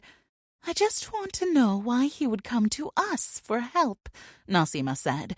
Never in the history of the world has Osiris sought out the help of beings of light. I need your help because there is no one else who can banish a demi-lord into the pit of fire. The royals turned at the sound of the dark voice. Osiris stood, leaning his shoulder against a large tree, looking for all the world like he was only there to exchange pleasantries about the weather. Nasima narrowed her eyes at him. Why should we help you, especially when you have our mates? When his eyes widened briefly, Nasima wondered if he was truly caught off guard by the information, or if he was just playing them.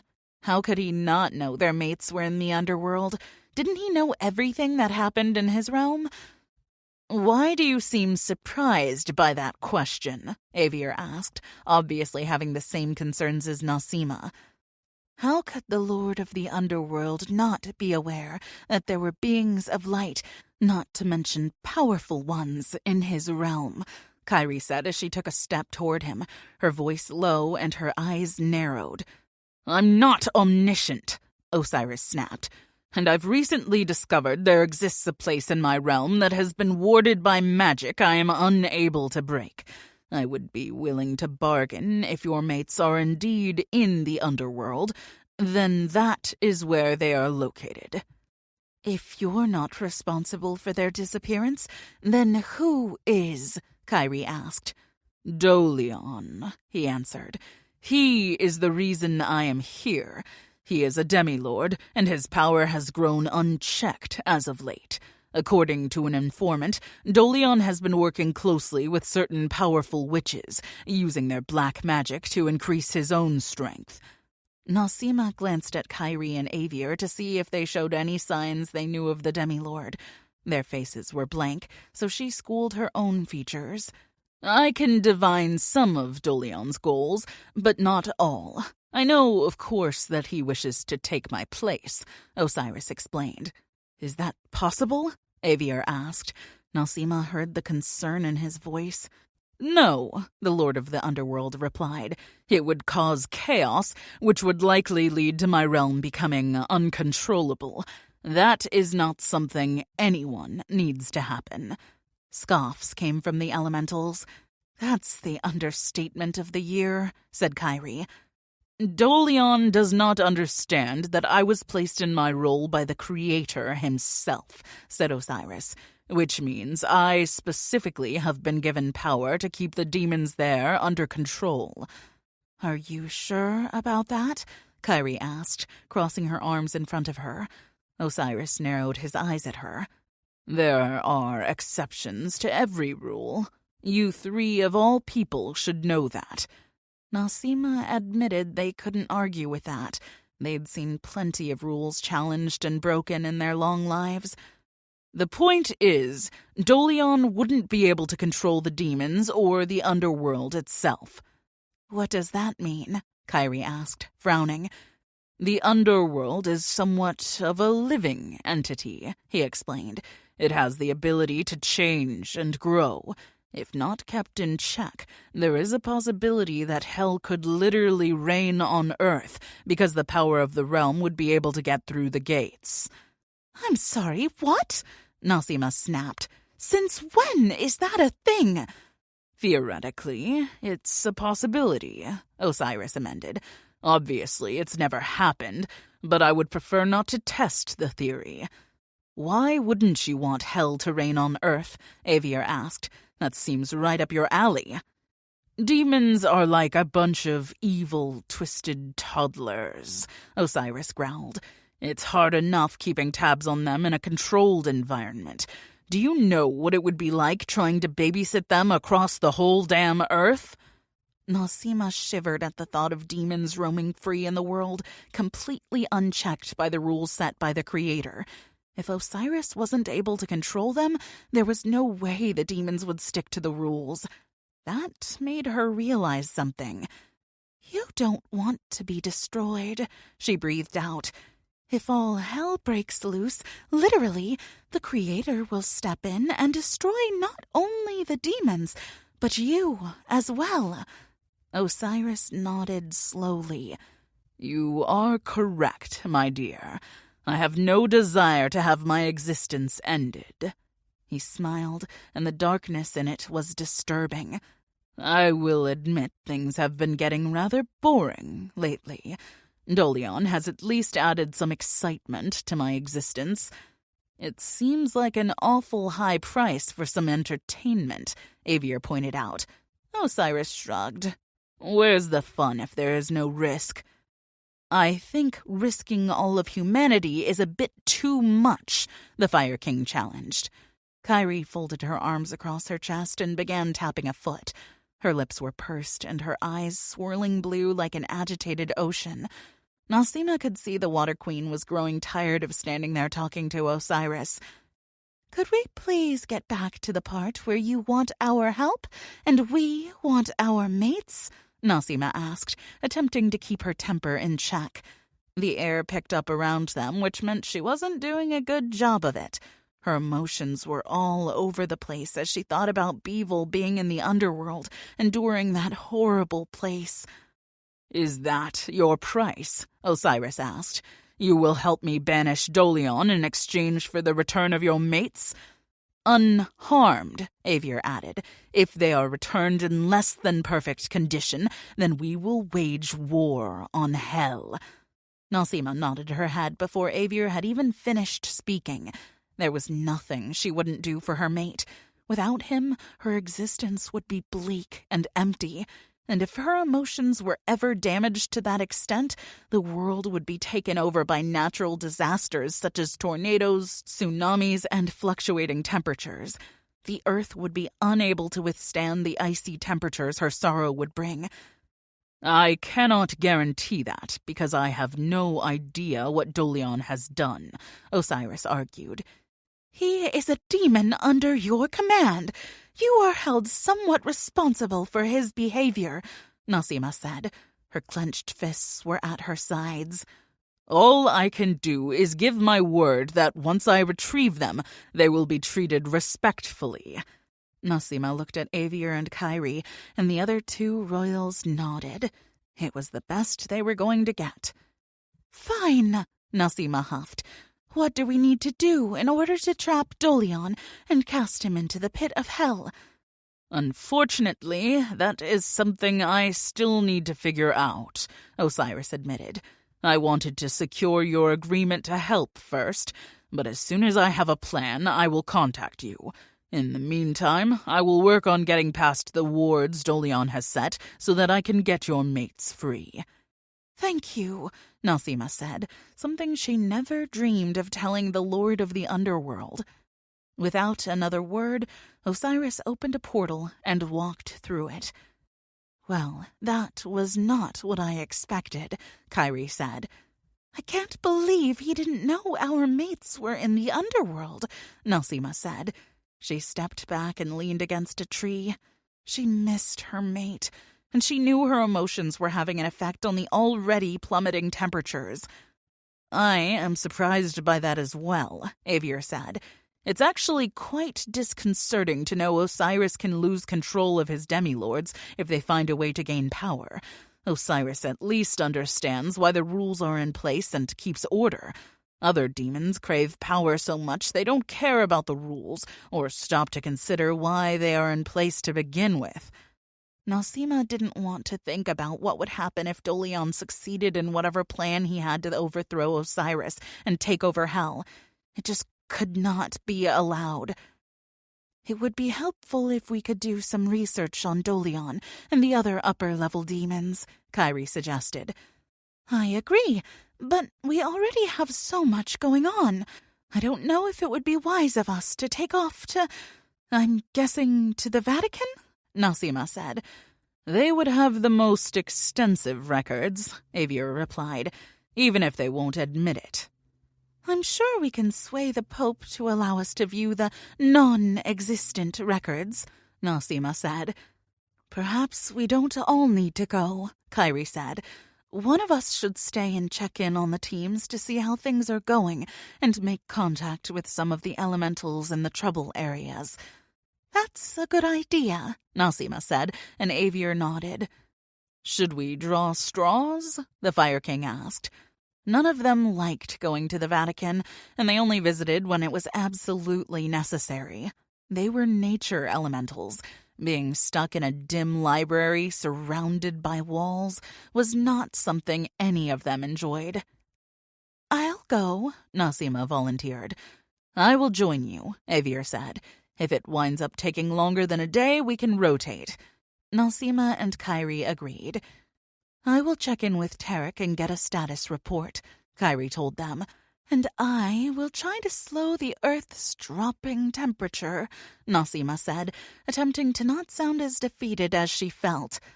"There is no shame in reacting to your pain and worry," Kyrie told her. "We are all struggling." Avier nodded, and Nasima saw flames flare in his eyes, indicating his own emotions were indeed affecting him. "I will do my best not to burn down one of the oldest libraries in existence." Nasima smiled. "That would be bad, but a good story to tell our mates." Kyrie laughed. "My mate, Icthelion, would get a kick out of that. You know he does find it amusing when you fire elementals have burning fits." "Agni would never let me live it down," Avier said, his eyes taking on a lost look. He shook his head after a couple of moments, seeming to bring himself back to the present. "Let's get this over with," Nasima said, opening up a portal. "Stay safe, Kyrie." "You too," the Water Queen replied, and headed toward the hidden doors of Terra Academy. "After you," Avier said, motioning to Nasima to step through the portal first. She took a deep breath and prepared herself for the smell of stale old books and being enclosed in a building for longer than she would be comfortable. Why does Gabby get to stay at Crimson Academy while we all have to stay in this warehouse? Shelley asked Raw as she stared down at the text she'd received from her new friend. The power plant is going to need continual help staying warm enough to keep the power on, Raw said, just as patiently as he had the first 10 times she'd asked a similar question. Cray and Tinley will take the first rotation while we rest. He emphasized the word and pointedly looked at her phone. Then it will be our turn. I have to check on my girls, Raw, she told him. If I don't bug the crap out of them, they will never tell me how they really are doing. One of them could have lost an arm and they'd just tell me they were fine. How do you know they will tell you the truth, even if you pester them? He asked. He obviously didn't know the power of annoying the hell out of someone. Shelley smirked. When you refuse to stop asking the same question over and over until you get the truth, it's human nature just to blurt it out in order to get the offending ass to shut their trap. And you're the offending ass in this scenario? He looked amused. Dude, I own my assery. I have no shame in taking care of my friends, even if it resorts to me being as pestering as a gnat hyped up on speed. Have you checked on Tara? She knew it was yet another subtle hint for her to get off her phone and lie down. She nodded. She said she hasn't lost any limbs, she's tired, and to leave her the hell alone. Shelley grinned. She loves me. If I didn't pester her, she would totally feel abandoned. Raw's brow rose. If you say so, Mary. Now will you lay down? You do realize you could lay down and get some rest without me, right? The look on his face made it clear she was completely insane by making such a suggestion. It was as if she'd just suggested he eat live spiders and chase it with cow urine. It's my job to take care of you, Raw said, his voice low. I cannot do that if I am sleeping and you are pestering people. If you need to pester someone to feel like a good friend, then come lay down beside me and pester me until you fall asleep. Shelley sighed and finally set her phone down. She was exhausted, but her worry for Gabby and Tara outweighed everything else. She crawled over to the makeshift pallet Raw had constructed out of blankets he had brought in his pack. She shivered, and Raw snagged her around the waist and pulled her tightly to him. He tugged the blankets up around them until they were just under her chin. It's getting colder, Shelley said as she attempted to get closer.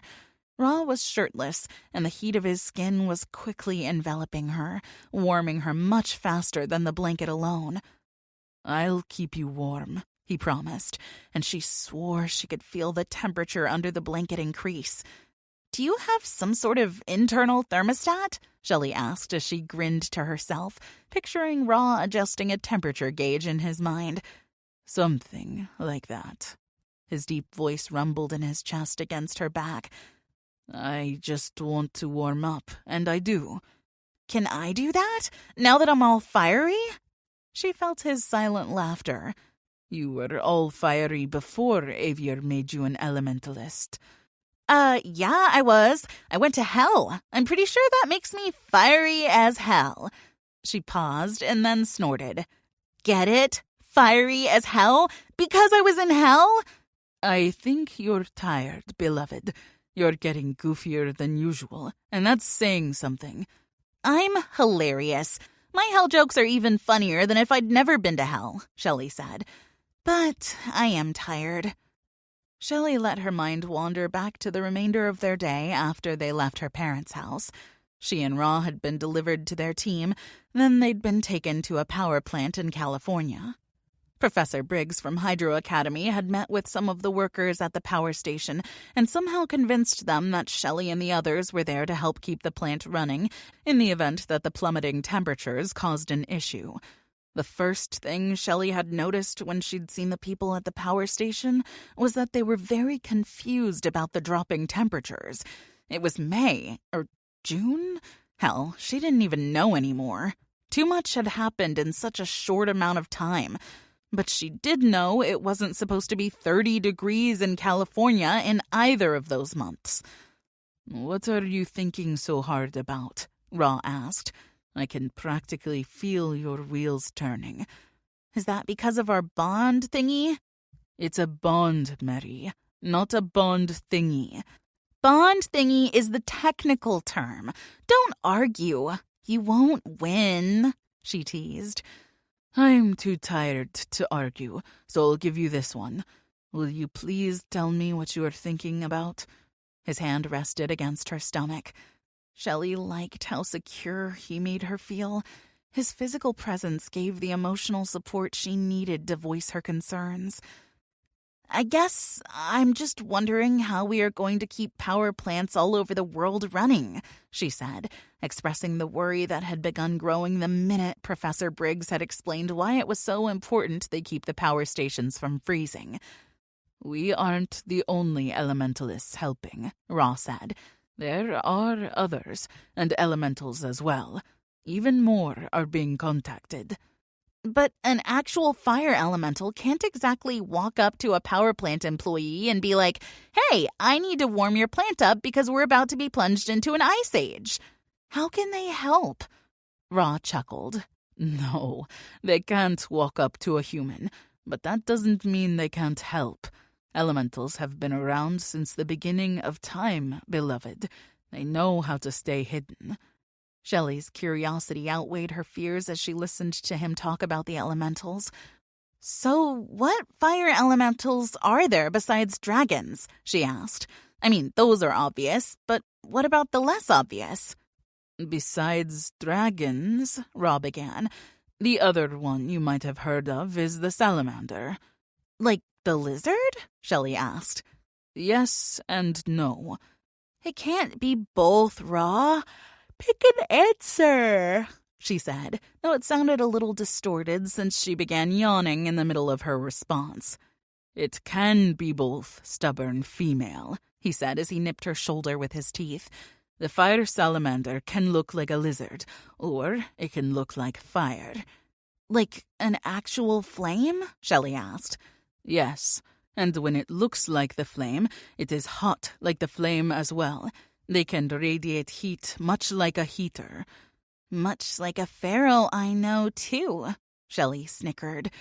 The pharaoh you know is happy to give you a different kind of heat if you are not tired enough to fall asleep, he said, his voice dropping an octave as he leaned in close to her ear. The butterflies that had been sleeping soundly in her stomach suddenly lifted their little heads, their ears perking up at the sound of Ra's sexy suggestion, as if Shelley needed any encouragement from her internal winged friends. We aren't alone, Casanova, Shelley reminded him.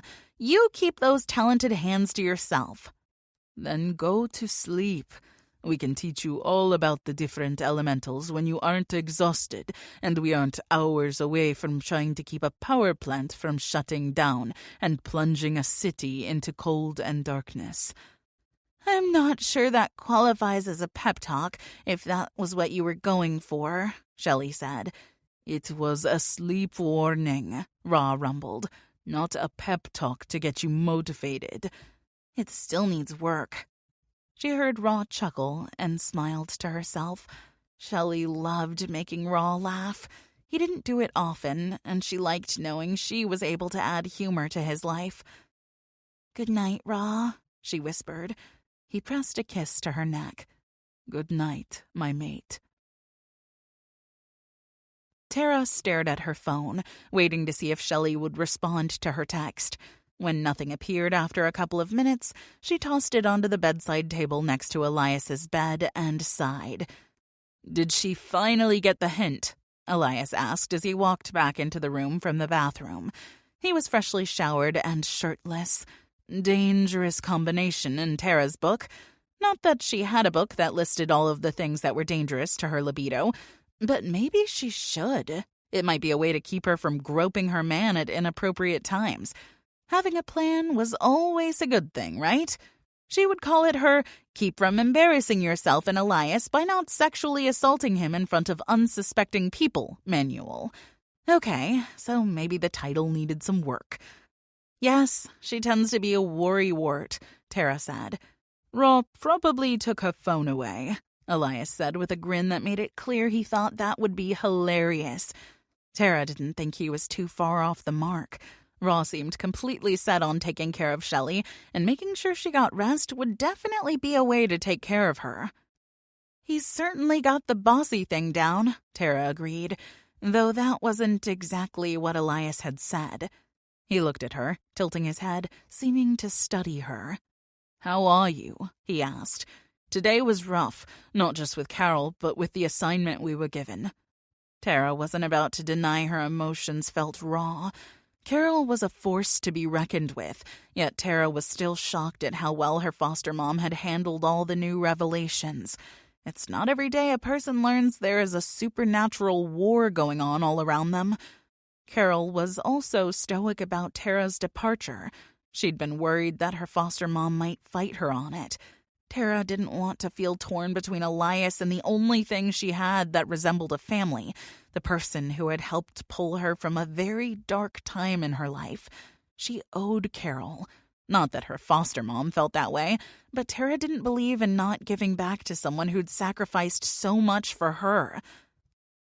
"I'm good," she said after several heartbeats. "But I do have a question." "Yeah?" "Remember when that giant troll was stomping around all over the place and trying to bash our heads in? A bit hard to forget, love. Well, what happens if someone hears them or sees them? I haven't heard anything on the news about a mountain troll attack in Wisconsin." "Ah, good question. The forest sprites will have cleaned up the mess." "Sprites?" "Yeah, they're a bit like our cleanup crew, for lack of a better term. At least the light ones are. That's why no one would have seen or heard the trolls crashing around. The sprites would have placed a glamour over everything during the fight so the mortals wouldn't see us." "And why would they do that?" "It's just what they do. Of all the supernatural beings, sprites are the most secretive. They are distrustful of humans and feel they have the most to lose if the supernatural world is ever discovered." "Why is that?" Elias shrugged. "I'm not entirely sure. Maybe it's because they're so small. They're probably worried they'll be captured and kept in cages in the zoo or something." "Wouldn't they have the power to escape?" "Maybe, but humans are ingenious when they want to be cruel. It probably wouldn't take a team of human scientists long to build an escape-proof sprite cage." Grunted Tara after a few moments. "I'm not going to lie, Tara," Elias said as he walked over to her. "I was scared out of my mind that I wasn't going to be able to keep you safe." "I know," she admitted. "I felt it. And I was trying hard to stay safe so you wouldn't have to worry. I was terrified that if you got distracted, something would happen to you. And I honestly don't know how I would handle that." Elias wrapped his arms around her and pressed his forehead to hers. "I love you," he said quietly with an intensity that still baffled her. Tara didn't understand how he could feel such adoration for her. And she knew he did, not just because he told her, but because she felt it through their soul bond. It was something she was still getting used to, and honestly, she didn't know if she would ever get used to it. "I love you too," she said as she hugged him back. Tara closed her eyes and let his warmth surround her, taking comfort in his familiar scent. He'd become so much to her in such a short amount of time. Tara couldn't imagine how she would feel about him in 10 or 20 years, if they got that many together. She honestly wasn't sure if that was a possibility, given the danger they were facing. "Let's get some rest," Elias said as he stepped back and took her hand. He led her to the bed and pulled back the covers, still holding her hand as she climbed in. He turned off the lights and then settled in next to her, pulling the covers up over them. She didn't have to wait long before he wrapped an arm around her and pulled her into him. Elias buried his face into her neck and pressed a kiss there. "Sleep tight, love," he whispered. She snuggled back into him and let out a deep sigh. Even in the midst of all that was happening around them, Tara had never been more content. Chapter 11. Tucker paced the corridor just outside of Vicious's dungeon. Okay, so it wasn't a dungeon per se, but it sure felt like one. Stone walls and corridors illuminated by torches instead of electric light created dancing shadows that gave the place an ominous feel.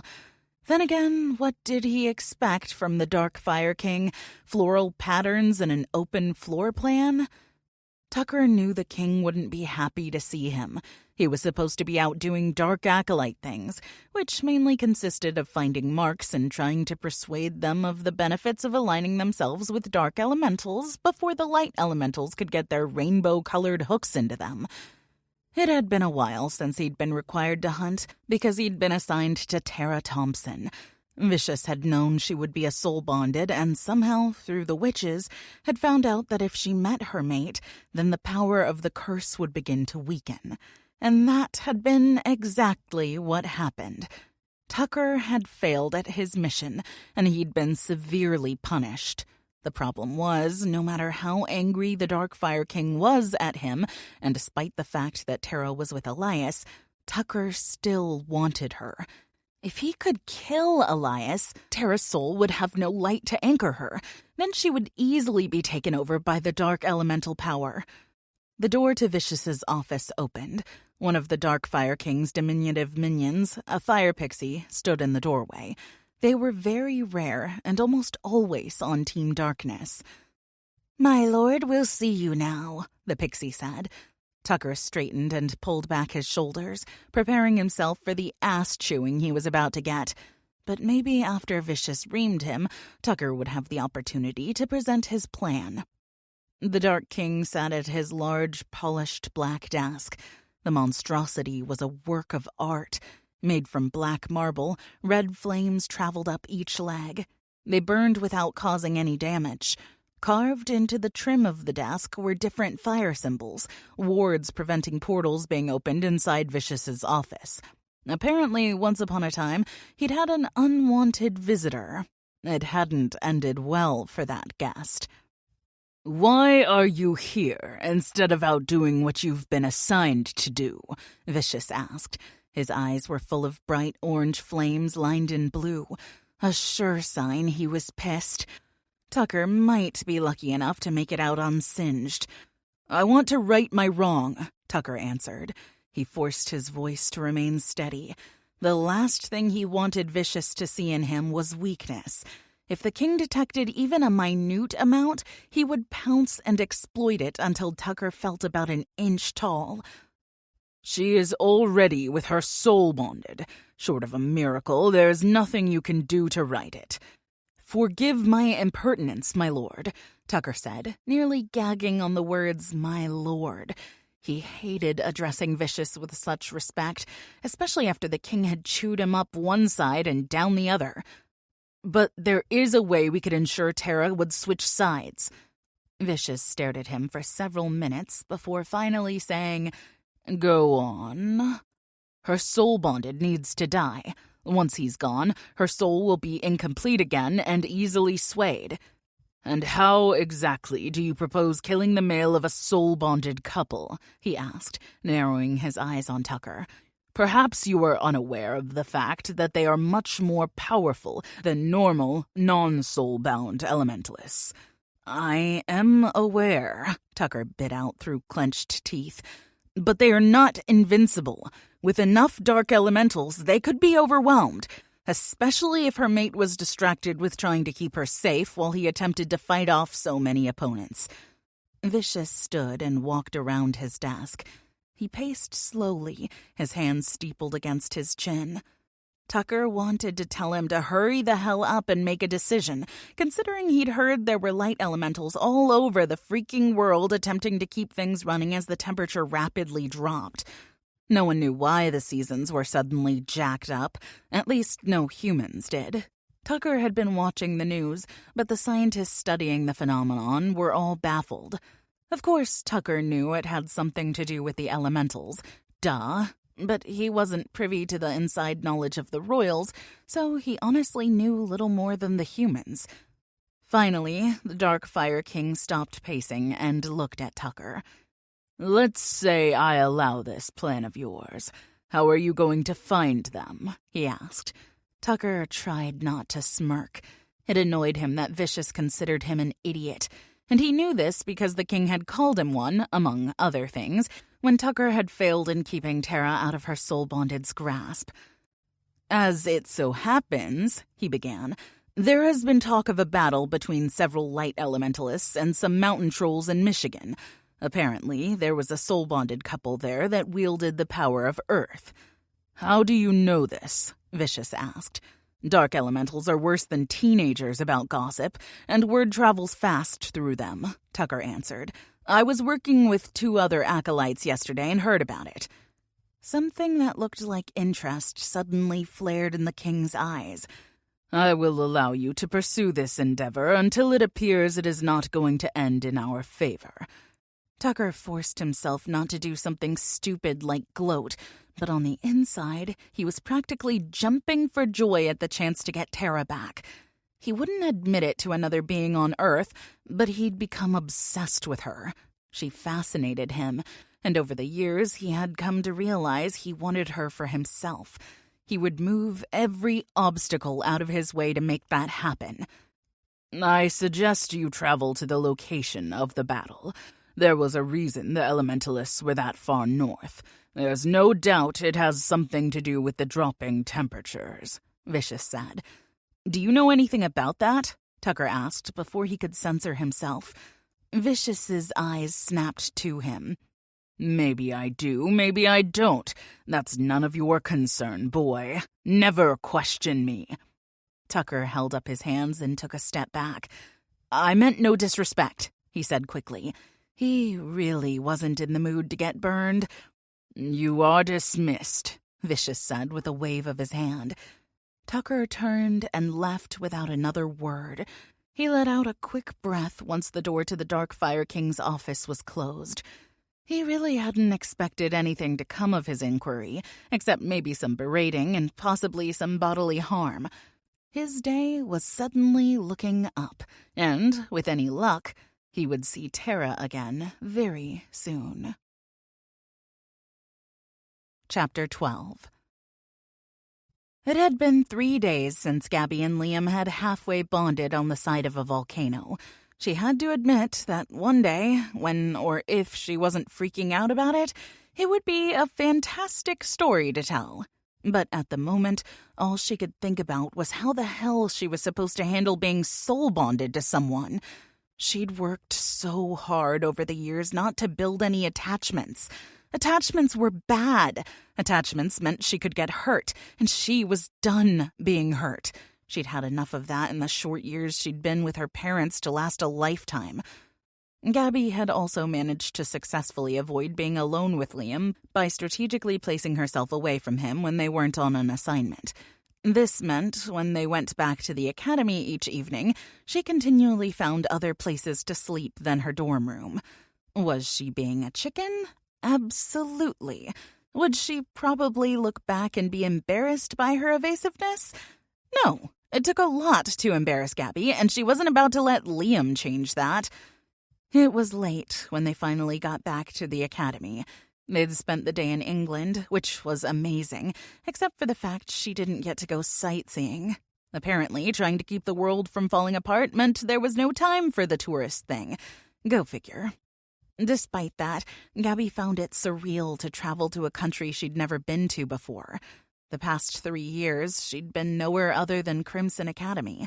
Though it was in Indonesia, she rarely left the academy, so she wasn't really even aware that she wasn't actually located in the United States. Not that she missed her birth country or the slums of Chicago. There were no good memories there. Gabby shook her head and attempted to refocus so she wouldn't be caught unawares by Liam.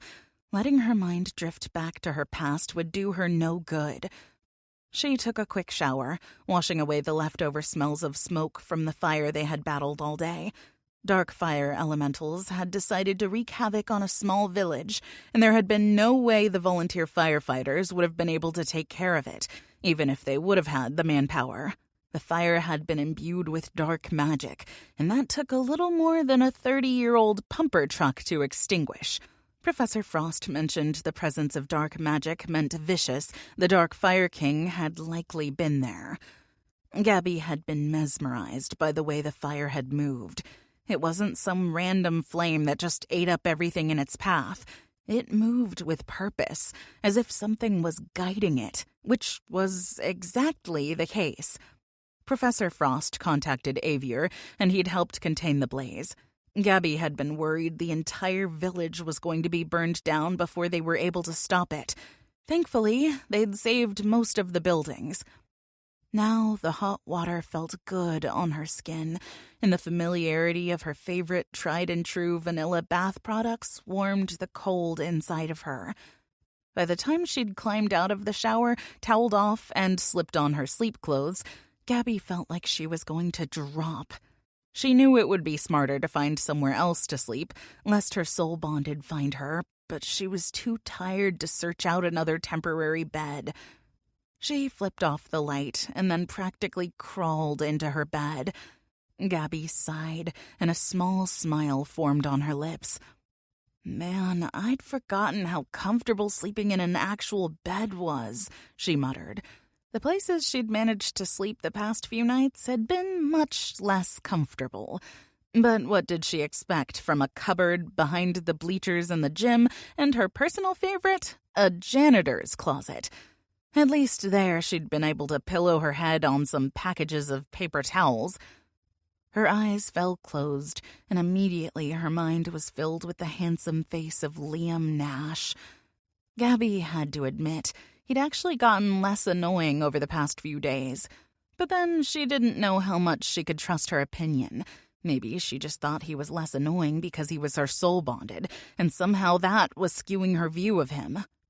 It was at this point in the day, when she was alone and it was dark, that she felt safe enough to examine things. She allowed her mind to finally drift to the place from where she'd been continually trying to redirect it, the whole soulmate thing. Gabby allowed herself to think about how Liam had held her, the sweet things he'd whispered to her when they'd been on the volcano, and how he'd taken care of her. Could she be honest with herself and admit she ached for him? That she wanted him close and longed to have him make her feel like she mattered to him? She wanted to matter. Gabby heard her phone beep, indicating a text message. More than likely, it was Shelley wanting to know that she was still alive. Oh, and wanting an update on the Liam situation. Gabby debated responding, but before she could even move, she was pulled into the much-needed slumber her body craved. Heat enveloped her. Gabby tried to push the blankets off, but they were heavy and wouldn't release the restraint on her body. Her groggy mind tried to make sense of what was happening and wondered when she'd traded her normal blanket for a weighted one.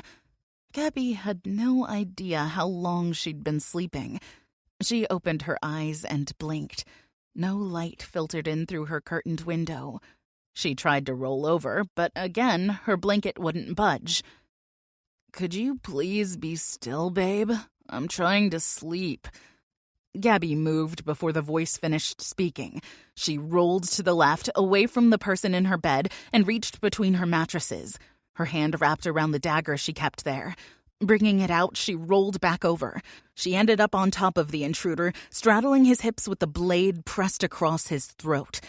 She stared down into the bright eyes of Liam.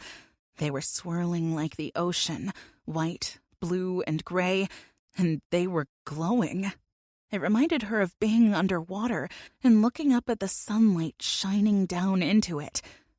"Why the hell are you in my bed?" Gabby growled as she leaned closer and pressed the blade a little harder. She didn't bother asking how he'd gotten into her room. There were any number of ways that could have happened, and Liam was powerful. He'd have no trouble getting into most places, locked or not. "You've been avoiding me," Liam said as he held her gaze. His eyes were so intense, and to her surprise, there was no playfulness in his demeanor. "No, I haven't," Gabby denied. "I've been busy." "Busy hiding?" Liam asked. "You don't seem like the type to run away from something difficult." "I'm not running away." "Can you remove the knife from my throat so we can have a conversation without you accidentally slitting my jugular?" Gabby continued to stare down at him, the dagger grasped firmly in her hand. Liam began to slowly lift his shoulders from the bed. He gripped her upper arms and boldly pressed his neck into the knife. The second Gabby saw the blood running down his skin, she pulled the knife back and flung it across the room. Her eyes were wide as she gasped at the harm she'd caused him. It felt as if she'd cut herself. That, she stammered. She was shocked when she felt tears welling up in her eyes. You didn't do anything, Gabby, Liam said as he raised himself until he was sitting upright with her in his lap. Gabby didn't know what to do with her hands. She was suddenly acutely aware of the fact she was sitting in Liam's lap, in her bed. That was all me, babe. He rubbed his hands up and down her arms, and she realized she was shaking. I need to get up, she said, attempting to push away from him, but Liam wouldn't release her. Instead, he pulled her closer. No, you don't. You need to let me hold you, he said. I do not, Gabby snapped. I need you to not be in my bed uninvited. I need you to realize if a person isn't actively seeking out your company, then they probably don't want it. Now you're just being mean. He reached up and gripped her chin, forcing her to look at him. We need to talk, and we are going to talk now. She was surprised how stern his voice became, and judging from the hard look in his eyes, Gabby knew he wasn't about to budge, and he was much too big for her to move. She could burn him, though. Don't even think about it, he growled. I'm a water elementalist, my little firecracker. I am designed to put out your flames. She forced herself not to roll her eyes. Of course fate would give her a mate who had the ability to combat her own magic. Gabby emitted a sigh, and her shoulders slumped. She gave up her attempt to get away from him. I don't want this, she said, hating how defeated she sounded. You don't want what? Liam asked. A devoted partner? A mate who will care for you and love you? You don't want someone to share your burdens with? Someone to share your dreams with? His voice grew louder with each question. Tell me, Gabby, what is it exactly you don't want? Love, adoration, affection, desire, someone to need and want you? What could you possibly not want in a soul bond? What could there... I don't want the pain! Her breath came in harsh pants. Her anger increased the more he questioned her. I don't want to wait for the day you realize I am not who you really want. I don't want to wake up one day and see the light that you once looked at me with is gone. I don't want to suddenly realize I am worth nothing to you.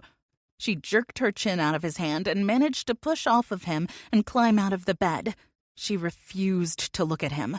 Instead, she walked over to the window and stared out into the night. The moon was full and bright, and everything was so peaceful. A layer of frost coated the grass. Trees glistened like diamonds, making the darkness appear magical and non-threatening. Why would you think those things could ever happen?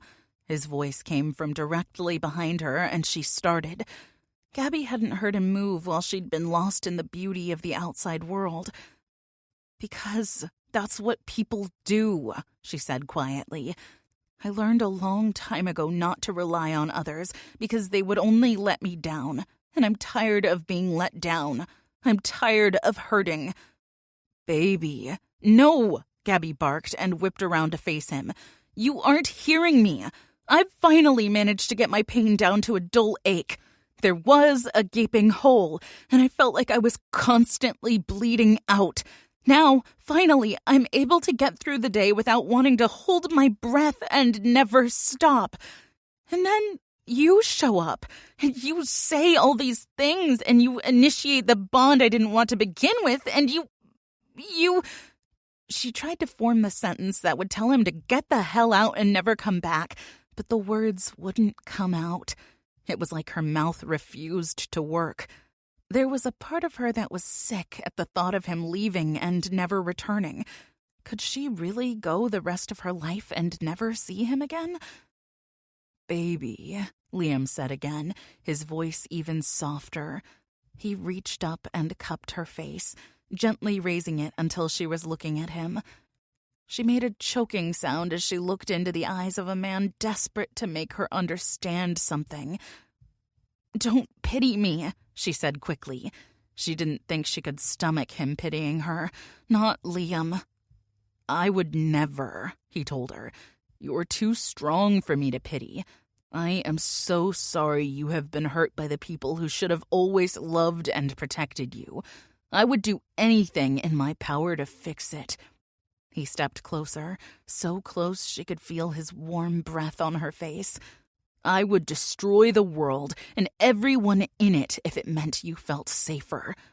Gabby bit back a sob and shook her head. "I'm not worth— You're worth everything," he cut her off. "You are worth anything, everything, and more. I don't care if I have to walk through the 7 levels of hell to prove it to you." She dropped her eyes, unable to bear looking into his. She wanted to believe him, but was so terrified to do so. "Look at me, Gabby," he said firmly. "I understand you can't simply trust me. Your trust has been broken. Your faith in people has been broken. I get that. But I'm not going anywhere. I've told you that, and I mean it. I will prove to you that I am yours and you are mine."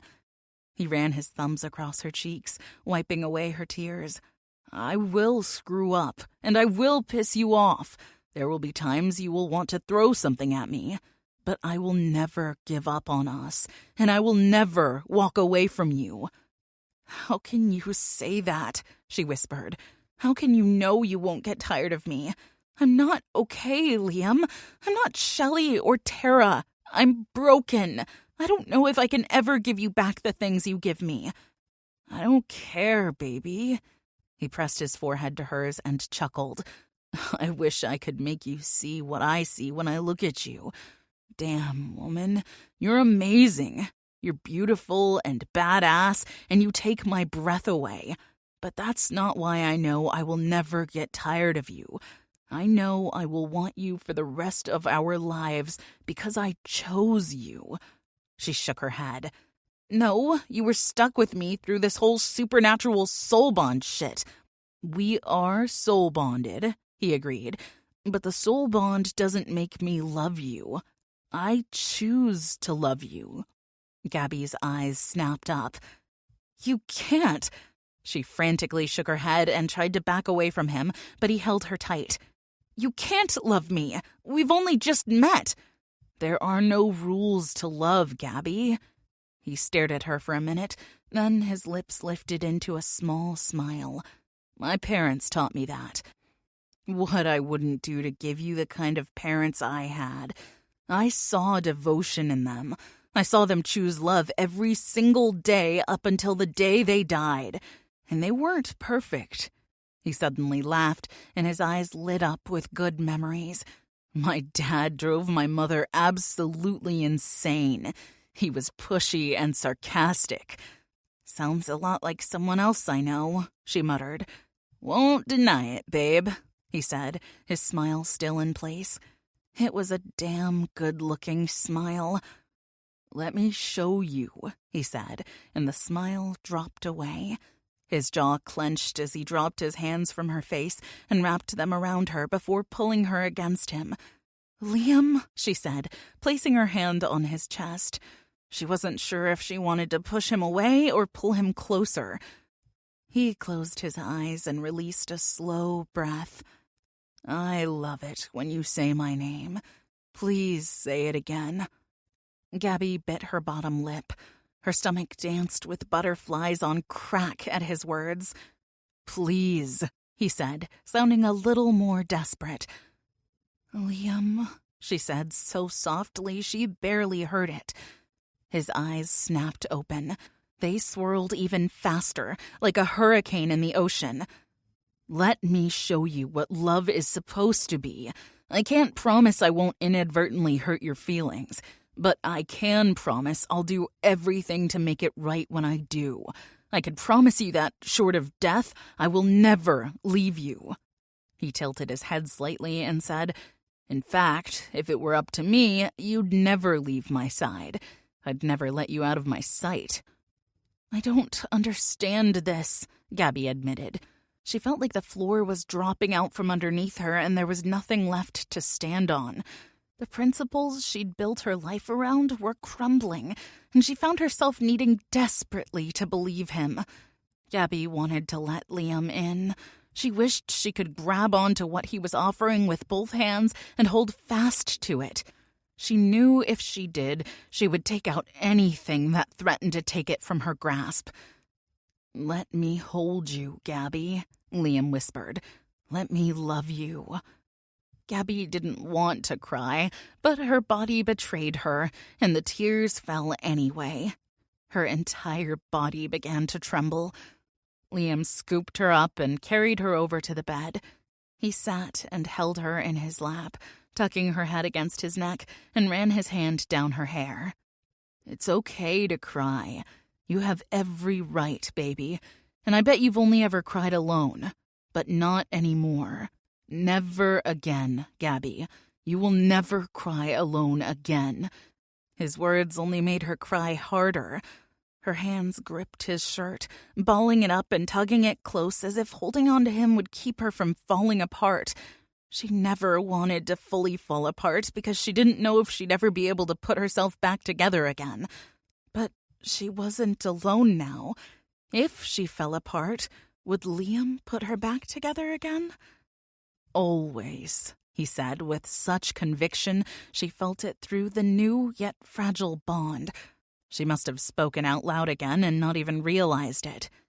"Let it go, baby. Let it all out. And if you pick it back up again and need to let it all go again tomorrow, I'll hold you and then put you back together again." Gabby pressed her face tighter against his neck, seeking the warmth from his flesh and loving the way he smelled. She cried and let her heart break, a heart she'd once upon a time taped together in hopes that she could have some sort of life. But she'd only been surviving, not really living.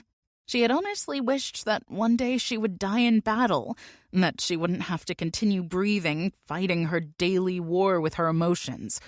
Up until she'd met Liam, Tara, and Shelley, she'd just wanted it to be over. "I'm so tired," she finally said. She didn't know if he'd heard her, but then he spoke. "I know, and you've been so strong for so long. You don't have to be strong anymore. Let me be strong for you. I've got broad shoulders, babe. Let me bear it for you." Gabby didn't respond. She just let herself lean on him. She let herself accept his comfort, though she had no idea what was going to happen when the tears finally stopped falling and her mind began working again. All she wanted in that moment was to be with Liam, to let him do the things he was saying he would do. She wanted to accept his offer and believe he would be true to his word. But could she trust him? And if he did hurt her, would she survive it? He continued to stroke her hair. Every now and then, he would say something encouraging to her, letting her know it was okay to fall apart. She hadn't realized she'd needed permission. She'd fought so long to keep it all together, and she hadn't realized how close to the edge of the cliff she'd been. Not until now, with Liam holding out his hand, offering to pull her back to safety. When the tears finally stopped and the sobs quieted, Gabby took a deep breath. She wasn't ready to move, so she didn't. If Liam wanted her out of his lap, she was sure he'd tell her or just move her. So she just let him hold her. She didn't know how long they sat there like that, him holding her tightly and her soaking up his strength and warmth, but she wished it would never have to end. She dreaded the light of day and the reality that would soon come knocking. "Will you talk to me?" he eventually asked. "What do you want me to say?" Gabby's voice was rough from the sobs that had choked out of her for so long. "Anything," he answered. "I just want to hear your voice." She felt something through the bond, tugging deep in her chest. What was that? You felt it? He asked. Yes, what was it? That's the bond, and me pushing my love through it. We can use it to give the other our emotions. How do you know this? I decided to ask Elias some questions since he's been at this a little longer than us, Liam admitted. He said the bond can be used like a lie detector. You can feel the truth in my words and vice versa. Gabby sat up and looked at him. You can't lie to me? Not with the bond open. You'll be able to feel what I'm feeling. You'd know if what I was saying wasn't true because it wouldn't match my emotions. Say something not true and do that thing. Push something through the bond. She was being bossy, but she didn't care. This information might be a game changer, or at least give her some hope that maybe this had a chance. I disliked you the moment I saw you. Gabby felt a stabbing sensation, and her eyes widened. What the hell was that? That is what it felt like to my heart to say something so horrid and untrue, Liam confessed. It's like a knife twisting in my gut.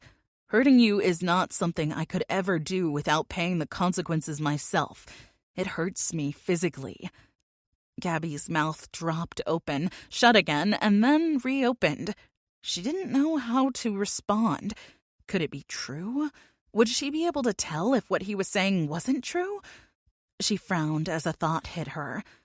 But can you hide it from me? The truth? If the bond is closed, which either of us has the capability to do, but then you'd know without a doubt I was keeping something from you or lying to you, and then you'd kick my ass. Her lips quirked up as she tried to keep from smiling. Damn straight. I would expect nothing less. Of course, if we fought, that would lead to makeup kissing, and he waggled his eyebrows at her.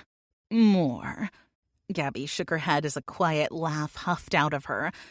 Always goes back to that. Liam shrugged. I'm attracted to you, and I'm not ashamed of it. I will always make sure you know how sexy and beautiful you are. Words from her past jumped unbidden into her mind. Liam must have felt her pain because he shook his head. No, he said firmly. Those were lies. Whatever those jackasses said, they were lies. It would take a long time to reprogram her thinking, if ever. When someone tells you something often enough and long enough, you start to believe it. Gabby, I will remind you all the time that those were lies, and the truth is quite the opposite, Liam promised. Gabby wondered if she would ever be able to let go of the pain her parents had caused her. It seemed like they had ingrained it in her since she was young, so her mind always went back to that way of thinking, no matter how many times she tried to convince herself that she wasn't what they claimed. Could Liam help her change her outlook? What's going through that beautiful head of yours? He asked. She shook her head. I don't know if I can do this. Do you want to? She wanted to yell, yes, absolutely. But she held back because she'd be revealing too much. It would show weakness to admit she wanted him.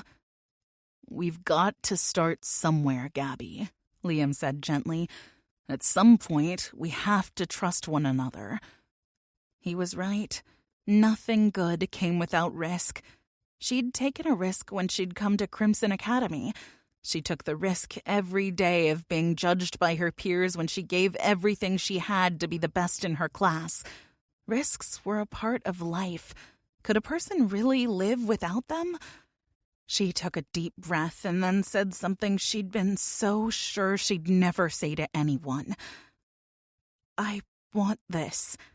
Those 3 words seemed to break the dam she'd managed to build between her mind and emotions, and the words came flowing out as freely as her tears had moments before. I want it more than you could ever imagine, Gabby admitted. I've never been held, Liam. His arms tightened around her as if letting her know he was never going to let her go. I've never had a gentle touch. The closest thing has been a pat on the back from Professor Frost. There have never been kind words from someone I loved. There has never been anyone to lean on or seek comfort from."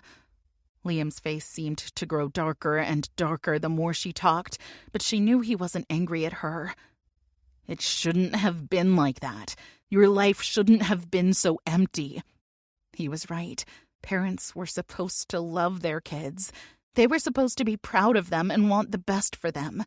The older she grew, the more she saw other kids with their parents showing up at school functions to support them, hugging them before dropping them off in the morning, the more she knew her parents weren't right, but she was powerless to change it.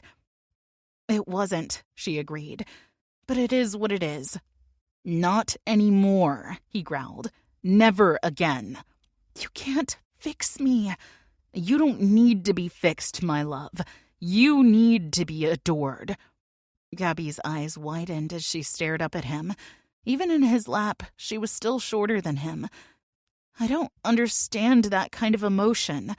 "You will," he said with a small smile. "One day, you will completely understand it." She hoped so. "Say it," Liam ordered. Her brow rose. "Say what?" "Your face is very expressive, babe. It's quite obvious when you have a thought you don't want to share with someone." "If you know I don't want to share it, why are you trying to make me?" "Because that's how relationships work. Communication, Gabs. It's important." "You're a relationship expert now?" she asked with a smirk. "Kind of," he replied as he brushed a piece of hair out of her face. "I wasn't exaggerating when I said my parents had an amazing relationship, and they taught me a lot." "What was that like?" she asked, genuinely curious what it felt like to have parents who cared about you. "Sometimes it was annoying," he said, his eyes twinkling with the memories that were obviously filled with affection. "They used every opportunity to try to teach me stuff. If they had an argument, it was always civil. There was never any name-calling. There was no yelling. They discussed, sometimes with strong emotion."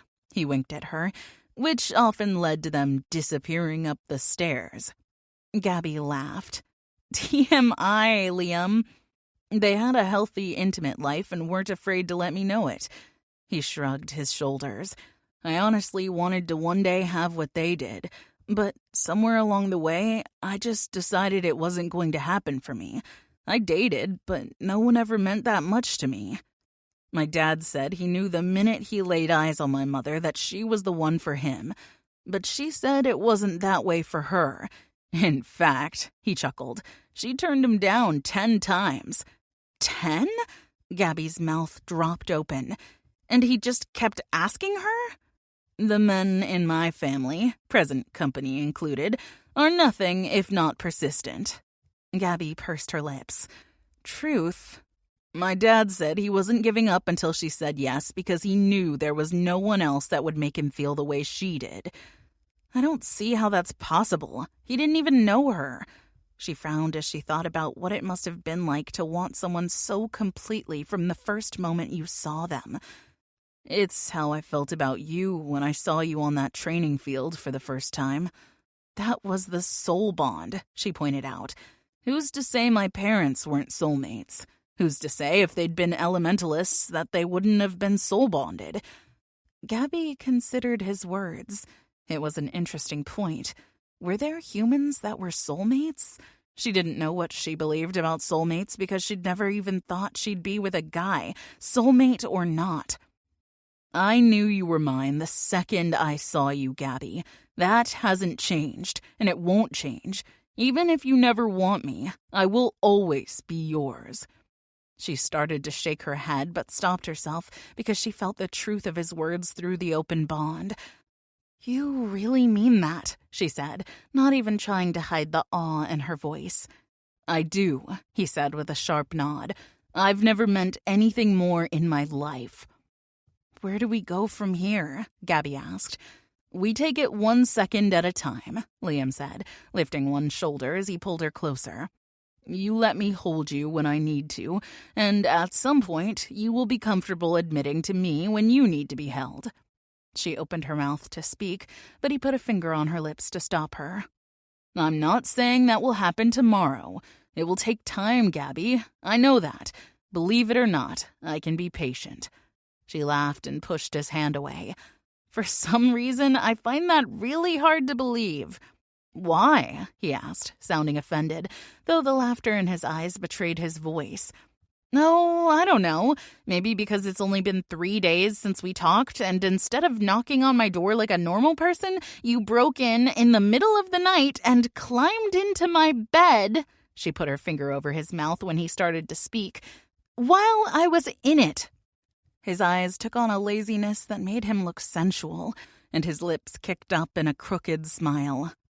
"Okay, so maybe that was a little rash." "A little?" Liam lifted his hands and cupped her face. "I missed you," he said, staring into her eyes. "I wanted your attention." "I guess you got it." "Damn right I did." Gabby shook her head at him. "Are you sure your parents didn't drop you on your head when you were a baby?" "I am sure of no such thing, and if they did, probably did me some good. I might be a stalker if they hadn't." "You think you're not a stalker?" Gabby laughed. "Dude, you could write the handbook on stalking." "I'm a man who knows what he wants and whom he wants," he said shamelessly, "and I wasn't about to lose you to some other idiot." "Liam, I've never been pursued by a guy. Ever." "That's because they're terrified of you. You're hot and intimidating," he told her. "But you weren't intimidated?" He shook his head. "Not a chance, baby. That shit is sexy as hell." She closed her eyes and sighed. "Your mother never washed your mouth out with soap either." "I've heard you curse, babe. You can hold your own with the best of them. Don't even act like you're all prim and proper. Besides," he said as he leaned closer to her, he'd yet to drop his hands from her face, "I don't want prim and proper. I want a hellcat." She stared at him, unable to process that this crazy, handsome, and no doubt unstable man wanted her. "Gabby," he said quietly as he leaned even closer, "I want to kiss you." Her eyes widened, but she didn't try to pull away from him. Did she want him to kiss her? Yes, she did. But what would happen? Would the world cease to exist as she knew it? Because it sort of felt like it would. His lips were a hair's breadth away from her own. She could practically feel the heat from them. "Do you want me to stop?" Liam asked. His lips brushed hers as he spoke, and electric shocks shot through Gabby's body. Different parts of her body came alive, as if the nerves had been asleep and had suddenly awoken. Liam's hands against her back felt as if they were branding her as his. Her stomach did flips as he pulled her closer. "Gabby," he spoke again. "Yes?" she breathed out, unable to process anything because she was on sensory overload. "Do you want me to stop?" "No," she answered, and it was the truth. She'd never wanted anything more than to have Liam kiss her. He closed the small distance between them, and though Gabby knew it took less than a second, it felt as if it was longer before his lips pressed firmly against hers. All at once, her world turned upside down. Everything she thought she knew fell away, and all that was wrong became right. It was a kiss, she thought, just a kiss, and yet it was so much more. Goosebumps rose on her arms as his fingers trailed down her spine. She felt his tongue brush against the seam of her closed lips. Gabby didn't think. She just parted her lips and granted him the access he desired. His flavor filled her taste buds, and completely new sensations took over. Why the hell weren't people doing this all of the time? It was exciting and terrifying and wonderful all at the same time. Not to mention, it just felt amazing. Liam moaned as he leaned into her, and Gabby pressed forward in response. His hand slid into her hair, and he tilted her head to the side and kissed her deeper. She couldn't have stopped the small noise that escaped her even if she'd wanted to, which she didn't, because holy hell. When she thought things couldn't get any more intense, they did. Gabby could feel her magic welling up inside. The heat that always simmered deep in her chest rose and pushed forward. Then it flowed from her chest into Liam's body. "Damn," he groaned, separating his lips just long enough before diving back in. Liam shifted her until she straddled his lap. Her heart pounded in her chest, and Gabby had to pull her face back just to get some air. Her lungs were on fire, burning right up with the rest of her body, though for different reasons.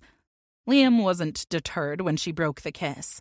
His lips were instantly on her cheek, moving down her jawline and then her neck until he ended at the hollow of her throat. He paused, his lips pressing tenderly against her skin.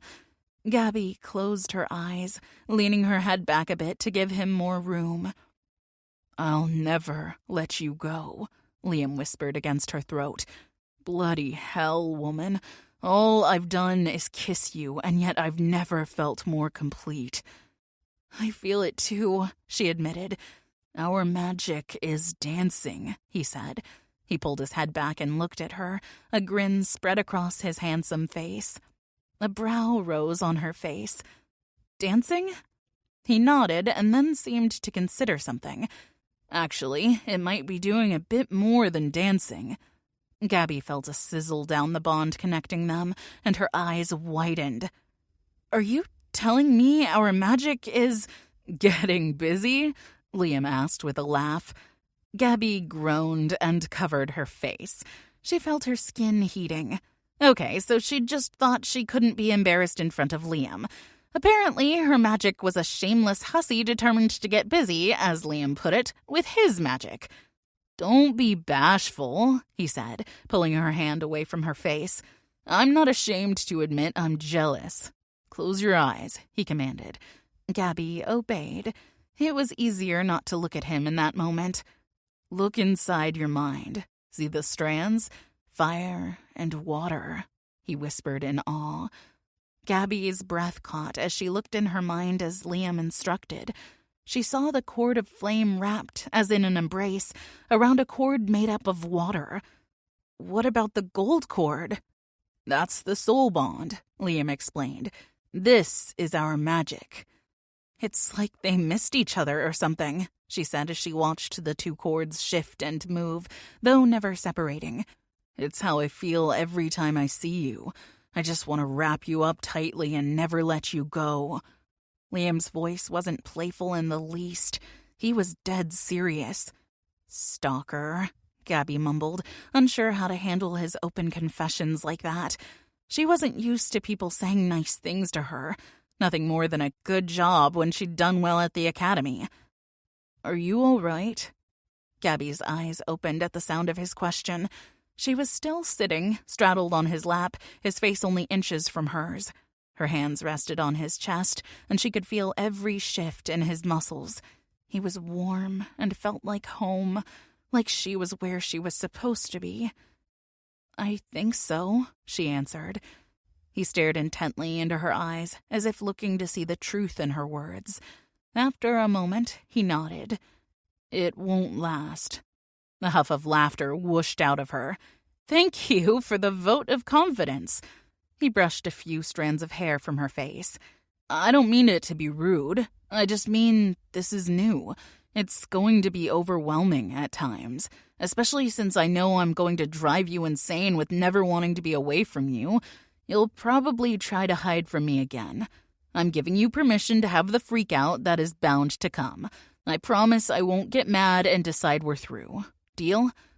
Gabby knew she was looking at him like he'd lost his damn mind. "Give me permission?" "After you have your freak out and throw something at me or try to lock me out of your room, you're going to worry that I'll get tired of taking your abuse, which is just foreplay to me, by the way, and worry I'll leave you. I'm giving you the heads up that you don't need to fear that. Ergo, permission to freak out with the security that I will love you through your tantrum." Gabby wasn't sure if she should be offended that he was so certain she was going to throw a tantrum, angry that he was implying she was like a child, or in awe that he knew she would need his reassurances when she did freak out.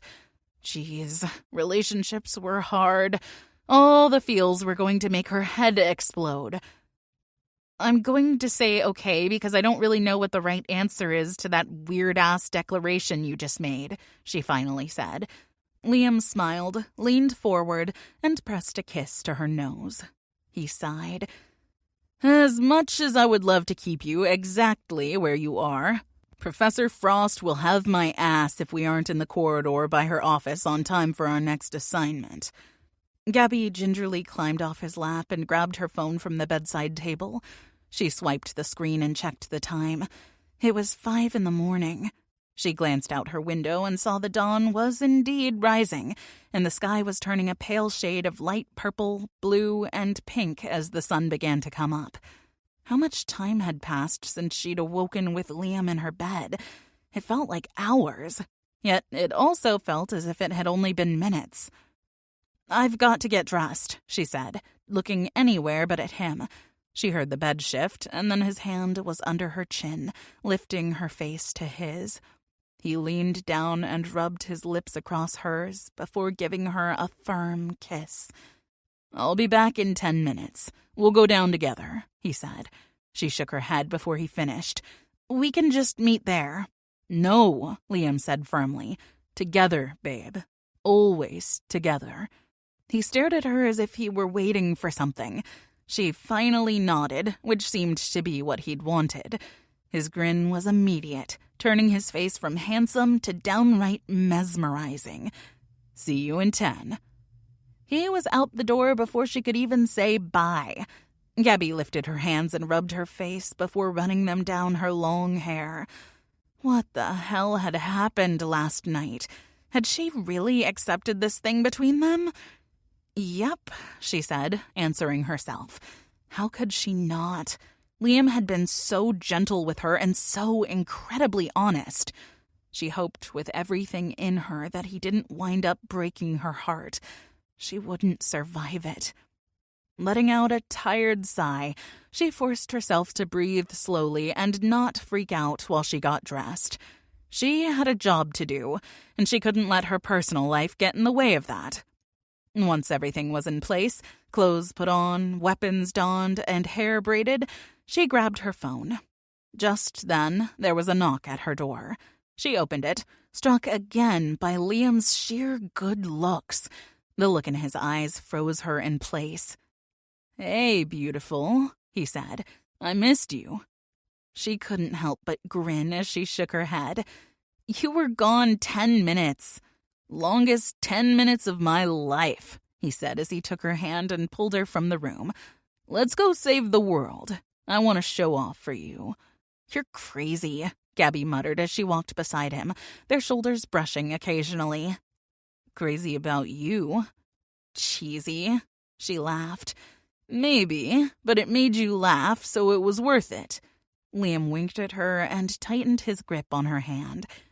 Gabby had a feeling she'd be laughing a lot more with him in her life, and she looked forward to it. Chapter 13. Osiris stared at the wall where the ward was still firmly in place. He glared at it so hard he was surprised it didn't simply melt away under his anger. Master? Crucius said, his voice trembling slightly. What? Osiris snapped, not in the mood to be bothered. He had been working on the damn ward for days. Nothing he'd tried had even weakened it. How could he be the ruler of the underworld if he couldn't even control its magic?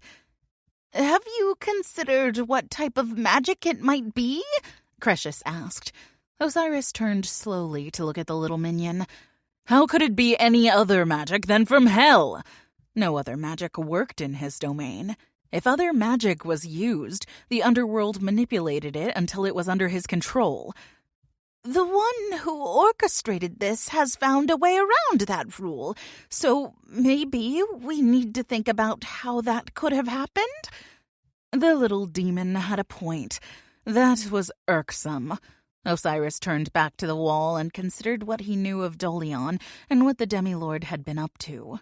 Vicious, the Dark Fire King, had shared some information with him, but he didn't know how reliable the Dark Elemental was. After all, it was the nature of those who wielded dark magic to be completely selfish and power-hungry. Osiris, after all, was the epitome of darkness and selfishness. "Dolion was consorting with witches," Osiris said. "Do you know of any witch magic that could overrule the underworld's power?" He asked because Crucius was a remarkably resourceful little weasel. The little demon had all sorts of useful knowledge because he liked to eavesdrop, and he hid himself well. Osiris also knew Crucius used his status as the underworld's servant as a way to protect himself from demons who did catch him nosing into their business. And though Osiris had always believed he knew everything that happened in his domain, Dolion's deception made him question that. It pissed him off. Crucius wrung his hands together in his nervous way as his eyes darted around the room. "I have heard of a spell that is supposedly able to hide itself from magic users. It might be that it's able to hide itself from the underworld's magic and your own as well." "How do you know of this spell?" Osiris asked, his eyes narrowing on the demon. "I found a book," he admitted. "I was exploring." Osiris snorted. "You mean snooping?" Crucius raised his chin slightly. "The chamber was open. It was practically an invitation." "Of course," Osiris said dryly. "My curiosity got the best of me, and you had gone topside, so I took a tiny peek." "Where is this book now?" "I put it back." "And where did you find it?" Osiris knew the answer before Crucius responded. "The chamber Dolion uses as his resting place when he is here." Osiris disappeared and then reappeared in front of the door that led to Dolion's personal quarters. The demon appeared next to him an instant later. Osiris placed his hand on the door, commanding it to open with a thought. Nothing happened. "Damn it!" he roared, causing the little demon to flinch. "I want you to find out how to break the spell, Crucius, and do it quickly. If you fail me, I will cause you so much pain, you will wish you'd never been created." Yes, my lord," the demon stuttered, and then disappeared. Osiris had no idea how the little demon would find the information he wanted. He mentally commanded the underworld to grant Crucius access topside. The demon would not be allowed to stay for long since he'd not been summoned, but maybe he'd get lucky. With a thought, Osiris took himself back to his throne room and began to pace. He had to get the royal elementals free if he didn't want a war with all of the light elementals. No doubt they would battle him if he didn't deliver on his promise. He knew he could not fight 2 battles and expect to come out victorious. If Dolion attacked, Osiris could not also be engaged with the light elementals. "I'm going to destroy him," he muttered as he thought about the demilord who'd betray his lord and master. Dolion had to know that if he were caught, he would face the ultimate punishment, banished to the lake of fire and tortured for all eternity. Osiris would relish in his screams. He would probably set up a chair, grab some snacks, and sit and taunt the demon just for kicks. Patience, he told himself. Acting rashly was not going to produce results.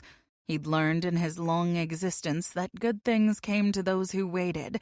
But with enemies pressing in on 2 sides, the luxury of waiting was not something Osiris possessed. Nasima and Avier stood in the office to the archdiocese. The older man stared at them with a scrutiny Nasima did not care for. "Demons?" he asked for the 10th time. Nasima clenched her teeth together, keeping her mouth closed so she didn't say something insulting. "Yes," Avier said, his voice just as calm as the first 9 times that he'd answered. "Surely, if you believe who we are, then you believe in demons as well," Nasima said. The Catholic Church leaders, at least at the Vatican, were very well aware of the royal elementals and their place in the world, just as they were aware of the dark elementals. Despite the awareness, Catholics and elementals rarely worked together, but there had been a few times, long ago, when they'd battled evil side by side. It appeared the latest leadership at the Vatican didn't take battling demons as seriously as previous regimes. "Perhaps you should get the Pope," Avier suggested. I realize he is a busy man, but as you have surely noticed the unnatural temperatures, you should know there is something afoot in the world, and we need to deal with it as soon as possible. Having the Church's cooperation would greatly aid us in this task. I don't think that will be necessary, the Archdiocese said. I can show you to the library, and you can do your research. But I do not think we will be able to provide any assistance other than knowledge. Nasima wanted to roll her eyes. Of course the Church wasn't going to associate themselves with any sort of demon talk. They'd gotten bad press in the past for doing exorcisms because people refused to believe in the existence of something so abhorrent, and yet they would believe in angels. Sometimes Nasima didn't understand humans and their reasoning. They seemed so much more content to stick their heads in the sand than deal with anything slightly unpleasant. That will be fine, Avier said. We greatly appreciate any help you can offer, even if it is just access to your archives. She was glad Avier was there because she couldn't have been as diplomatic if she'd been on her own. Nasima had little patience for the ignorance is bliss attitude when her mate was in danger and the world was being threatened by ambitious demons and dark elementals. 10 minutes later, they were surrounded by dusty books that smelled of musk and stale air. Nasima looked around and then up. There were shelves on every wall, and they climbed up to the ceiling, which had to be at least 15 feet tall. This shouldn't take long at all, she grumbled. Your optimism is catching, Avier said dryly. Do try and tone it down. Nasima smirked. I will do my best to contain my enthusiasm, but you know me.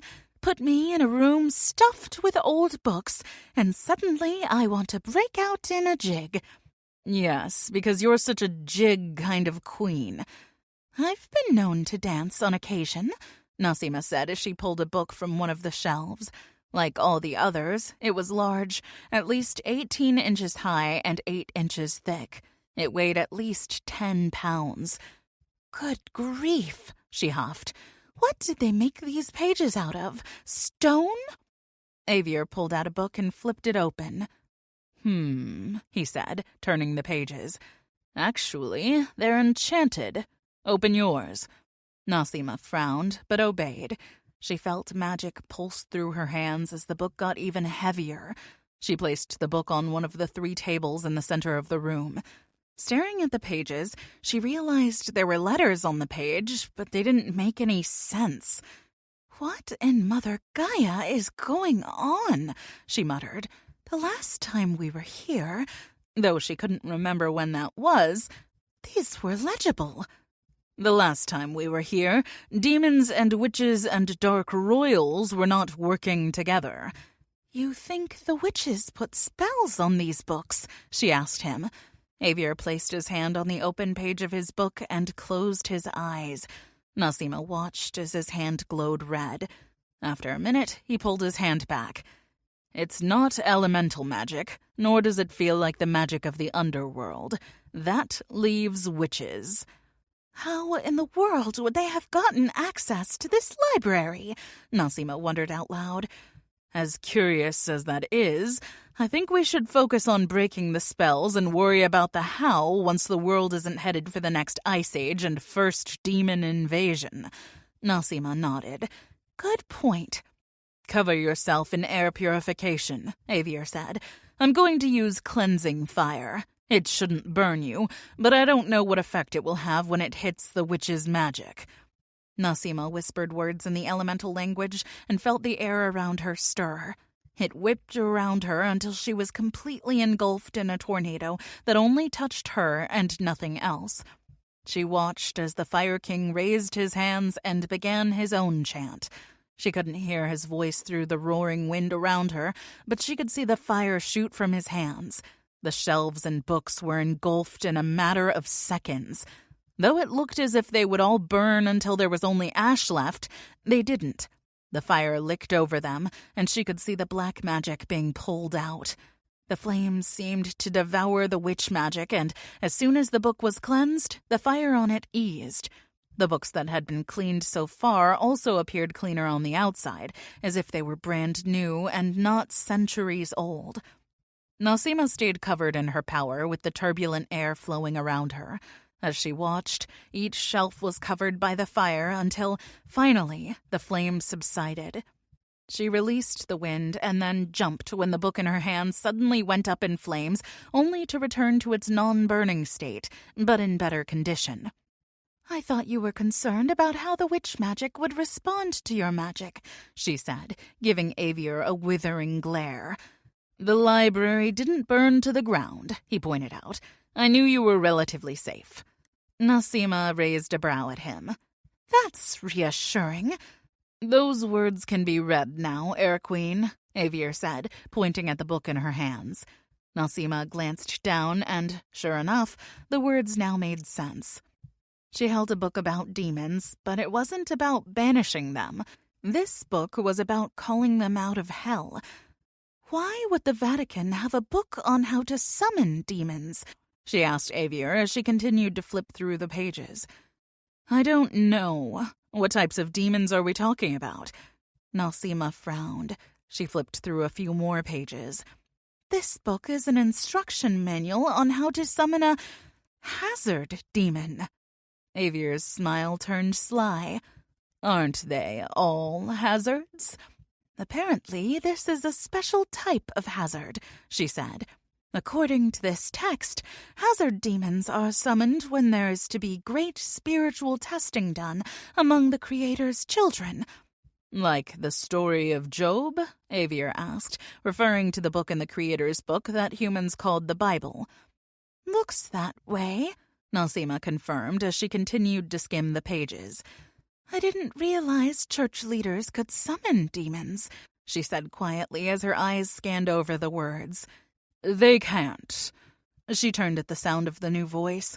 The current Pope of the Catholic Church stood in the entryway, looking around the room as if it were a long-lost friend.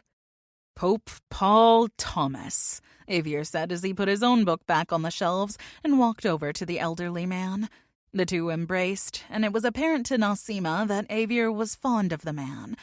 "Fire King," the Pope said, his voice just as warm. "It has been a very long time, my friend." "So it has," Avier agreed. "And unfortunately, this is not a social call." "What did you mean when you said that leaders in the church can't summon demons? This text seems to suggest otherwise," Nasima asked. Pope Paul Thomas turned to her. His blue eyes were gentle as he spoke. "There are only a few of us who have been trained to summon or cast out demons," he explained. "The rules for summoning a demon are very strict, and the reason for the summoning must be divinely inspired." "You mean the direction must be given directly from the Creator?" she asked. "Exactly. Summoning a demon is not something done on a whim. There must be prayer and fasting for weeks beforehand." "How many times has this been done before?" Avier asked. "If my memory serves me correctly, it has only been done twice," the Pope answered. "Neither of those times has been in this century, or the last 4, for that matter." He walked over to Nasima and gently took the book from her.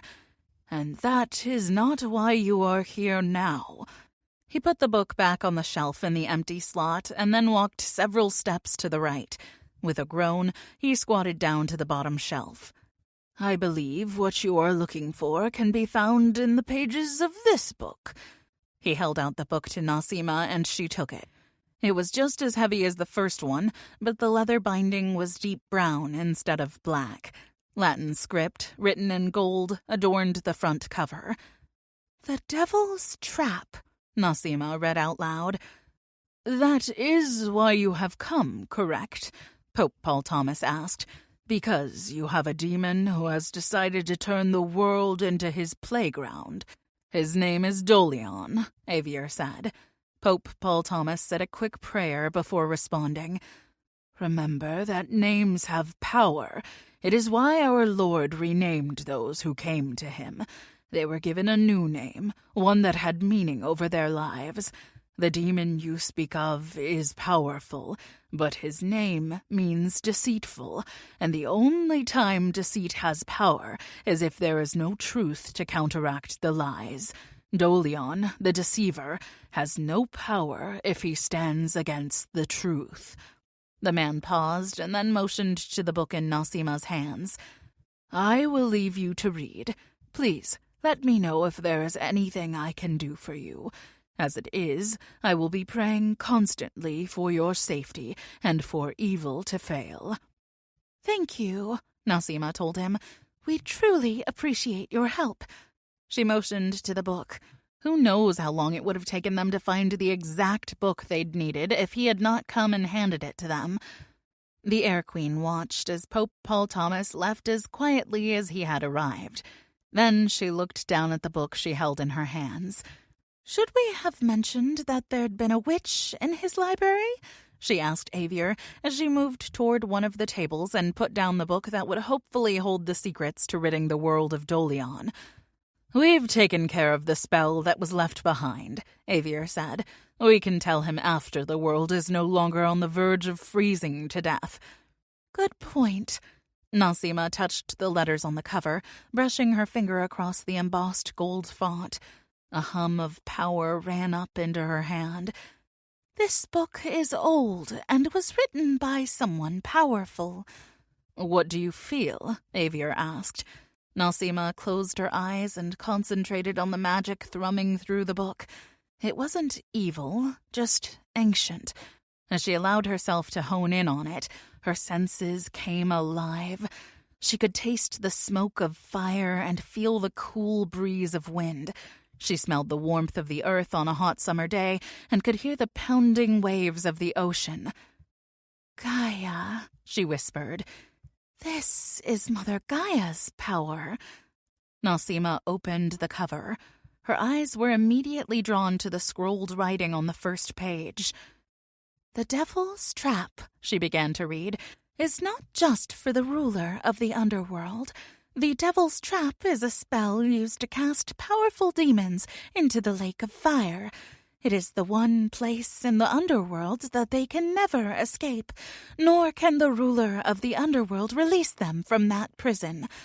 "I wonder if Osiris is aware that his domain is actually more powerful than he is," Avier said. "Surely he must," Nasima pointed out, "but that's not something he would willingly share with anyone. It would be perceived as a weakness by the demons he rules." Avier nodded. "In order to complete the spell," Nasima continued to read, "the caster must have the vessel of Sheol." Wonder why she used the Greek word for hell instead of our language. It is written in the elemental language, correct? Avier asked. Nasima nodded. "But if the spell was to be performed by a human, they wouldn't understand the significance of the words if they were spoken in the elemental tongue," she pointed out. "True," Avier agreed.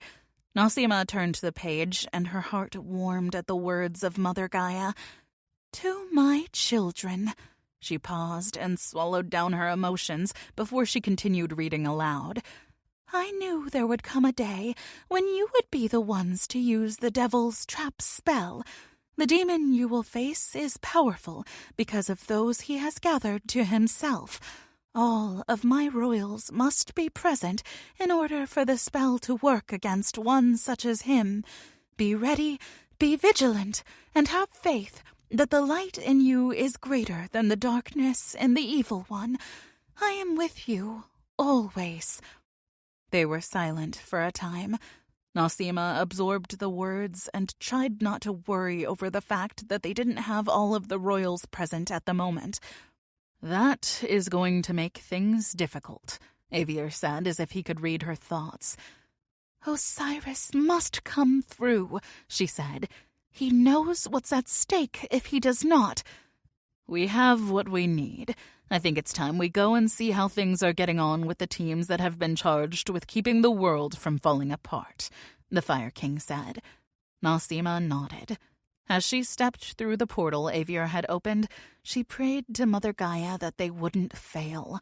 If they did, the human race would be doomed to a future of torture and death. Not to mention how the elementals all over the world would suffer because after the demons took over the human realm, it wouldn't be long until they breached the realms of the royals. Chapter 14. Kyrie knocked on the door to Tarek's office. She clasped her hands behind her back, attempting to hide the trembling that had begun after the meeting with Osiris. She had not come straight to the headmaster of Terra Academy, but instead had made a detour to her realm. Her own power was beginning to wane because her mate was not here to share his own. Going to her realm had helped energize her, but it still wasn't the same as having Ecthelion by her side. The door to Tarek's office opened, and Kyrie was met with the gentle smile of Iterra, the headmaster's mate. "Your Majesty," Iterra said with a bow of her head. Kyrie waved her off as she entered the room. "Such formalities seem silly considering what we are facing, and we are all equals in this battle." Tarek rose from his desk and walked around to stand beside his mate. "Where are the others?" She knew he was asking about Avier and Nasima. "They went to the Vatican to do some research on how to deal with the demon that Osiris has lost control of," she explained. "I came to check in on how things are going with the teams." "There have been a few skirmishes with dark elementals and acolytes," Tarek said. "But so far we have managed to keep the upper hand. The major power plants and water sources have been kept operational, but the humans are beginning to panic because the smaller ones are freezing." "We've been watching the human news," Iterra explained, pointing to a television. Though her people did not use modern technology, she was familiar with most of it. After all, they spent a great deal of time in the human realm. "We are still waiting to hear from Osiris about our mates," Kyrie said. "I'm truly hoping he has enough incentive to figure out a way to release them." "I'm sorry you're going through this," Iterra said, her voice genuine and full of care. "If it were Tarek, I know I would be lost without him. We will do whatever we can to help you and the others." "Thank you," Kyrie said. "I appreciate your concern and willingness to help." Neither of them bothered to acknowledge that they both knew there was nothing Tarek or Iterra, or anyone else for that matter, could do. At least not for the royals trapped in the underworld.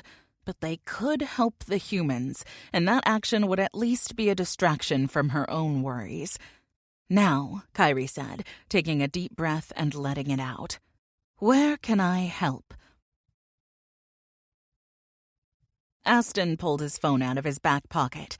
He hadn't heard from his brothers in over 24 hours, though he'd sent several texts to each of them.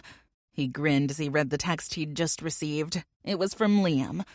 "When did you turn into a mother hen? We're fine. Or at least I am. I haven't heard from Ra or Elias, but they're probably just busy with a mission or sleeping. That's all we have time for lately." Aston couldn't argue with that. If he wasn't helping his team, he was sleeping.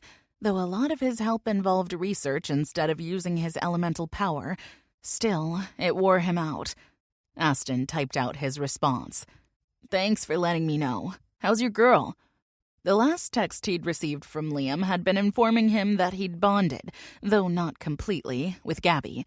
Aston was happy for him, but secretly he was jealous of his 3 best friends. He saw what Elias had with Tara and what Ra had with Shelley, and he couldn't help but crave that kind of bond for himself. Not only did it fascinate him, but it also called to a part of him that longed to have a deep connection with a female, to know she was his and he was hers. Liam's response was quick. "Best thing that ever happened to me." "I'm happy for you. Be safe, brother." "You too." Aston slipped his phone back into his pocket and then pressed his hand to his chest. He'd been experiencing a throbbing in his chest ever since they'd arrived in Transylvania. When they'd heard about the attack on the team who'd been in Michigan, Jax and Professor Fairnice had decided it was pertinent they check on the portal to the Dragon Realm. Located in a haunted forest in Transylvania, it was the only location on Earth that would take an elemental to the land of the legendary flying lizards. Aston had done loads of research on the dragons when he'd started his Creatures of Legend class at the academy. Though he probably should have been scared to face the huge beasts, he was excited. They had been walking in the forest for over an hour and still had not reached the supposedly haunted clearing. The farther they walked, the worse the pain in his chest became. "Aston," Professor Fairnice said, his voice low as he leaned toward the wind elementalist. "Are you all right?" Aston couldn't speak. He was pretty sure if he opened his mouth he was going to vomit. He nodded his head instead. "The grimace and profuse perspiration on your forehead indicate otherwise," the Crimson Academy professor pointed out. Aston swallowed several times until he was sure he wouldn't throw up all over Fairnice, and then spoke. "It appears that something in this forest doesn't agree with me," Aston admitted. "I did not want to bother anyone with it, considering the threat of dragons that will soon be staring us in the face." "You can't face dragons if you are growing ill," Professor Fairnice said. "Maybe they have an aversion to human vomit," Aston said. "Though none of my research has indicated such a disinclination, that could simply be because the beasts have yet to come in contact with the projectile variety." Fairnice chuckled. "Dragon death by human emesis. That would no doubt be a first." Jack stopped abruptly, and that caused the rest of the team to halt. "Let's take a quick water break." Everyone pulled out the water bottles they carried in their packs, and Ender, the water elementalist warrior, walked around to each of them. Jax had explained at the beginning of their journey that having full bottles of water would simply add weight to their packs. Since Ender could pull moisture from the air to fill them, there was no reason to add to their burden by carrying full bottles. Aston took a small sip from his bottle after Ender had filled it. He wasn't sure if he would be able to keep it down and didn't want to push his luck by drinking too much. "You okay?" Jax asked as he stepped up in front of him. Aston told him the same thing he'd told Professor Fairnice. "Let me know if it gets worse," Jax told him. "I will," Aston said. Worst case scenario, Aston would be sent back to Tempest Academy, but that would mean his team had one less person to help them. He didn't want to leave them, so unless he couldn't stand any longer, he wasn't about to be sent home. After a few more minutes of resting, they started off again. About 30 minutes later, the trees opened up into a circular clearing. "Welcome to the Devil's Heart," Jack said as they stepped out of the cover of the forest. "I thought you said this portal had not been accessed in a few centuries," said Rush, one of the air elementalist warriors and soul-bonded to Brianna, another warrior on Aston's team. "As far as I knew, it hadn't been," Professor Fairnice answered. "Well, it clearly has," Brianna said. "The magic here is strong. Someone has used this portal recently." Jax nodded. "Very recently." Aston's eyes automatically looked up as if a dragon were going to fly overhead at any moment. Dread and excitement filled him all at once. The part of him that craved knowledge wanted to take the risk of being fried like a chicken leg dropped in a hot pot of oil. But the warrior in him recognized that a dragon wasn't an opponent anyone should be eager to face in battle. "What do we do now?" Colt, the other Tempest Academy student, asked. Jax took off his pack, set it down, and rested his hands on his hips. "We stand guard and wait to see if whoever opened this portal comes back."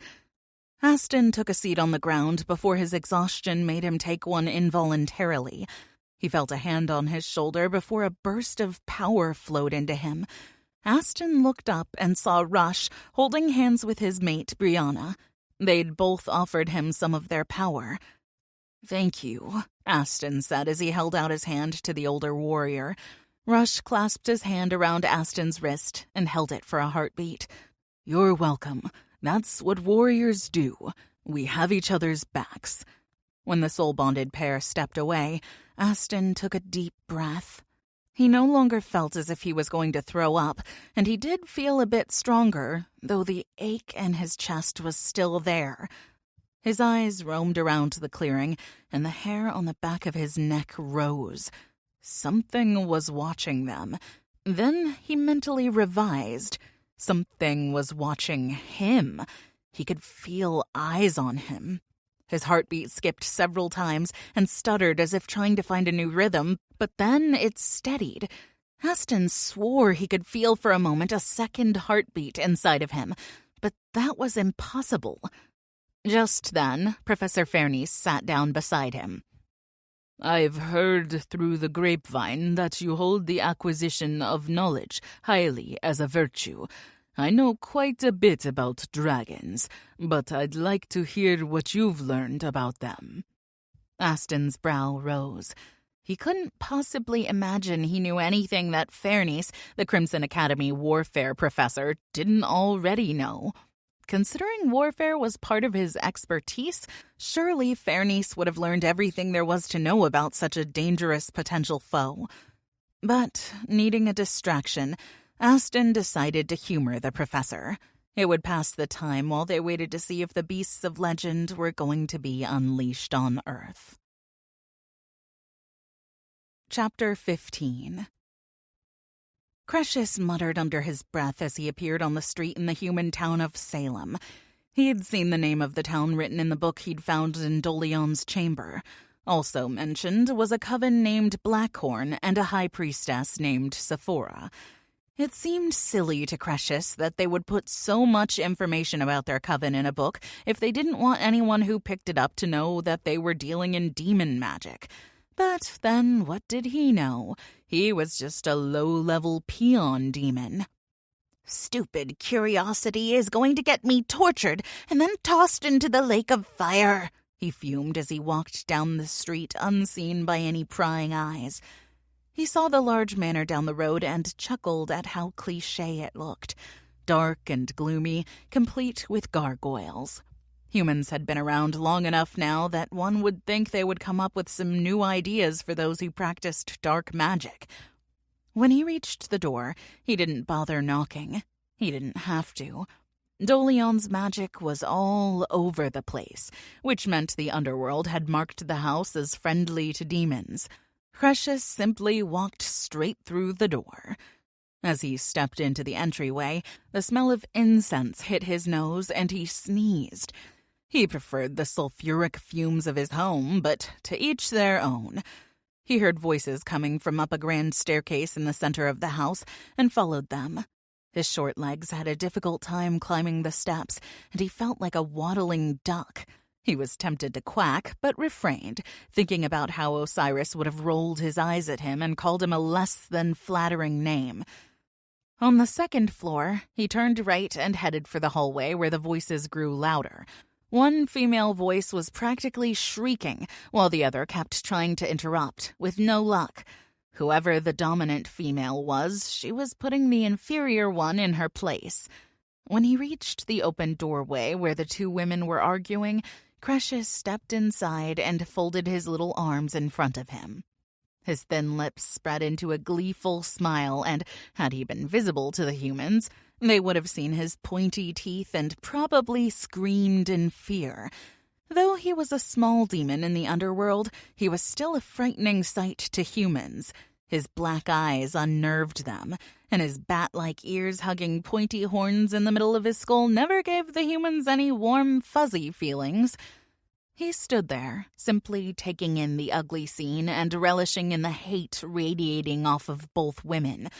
Demons drew strength from negative emotions, and cruelty was an especially addicting taste. Crucius wanted to roll around in delight, but figured that would be most undignifying for the servant of the Lord of the Underworld. Instead, he giggled occasionally and sucked up the power from the hostile witches. Deciding he'd wasted enough time, Crucius allowed himself to become visible. It took a minute for the two females to realize they were no longer alone. When they finally did, their heads moved in unison, slowly turning toward him.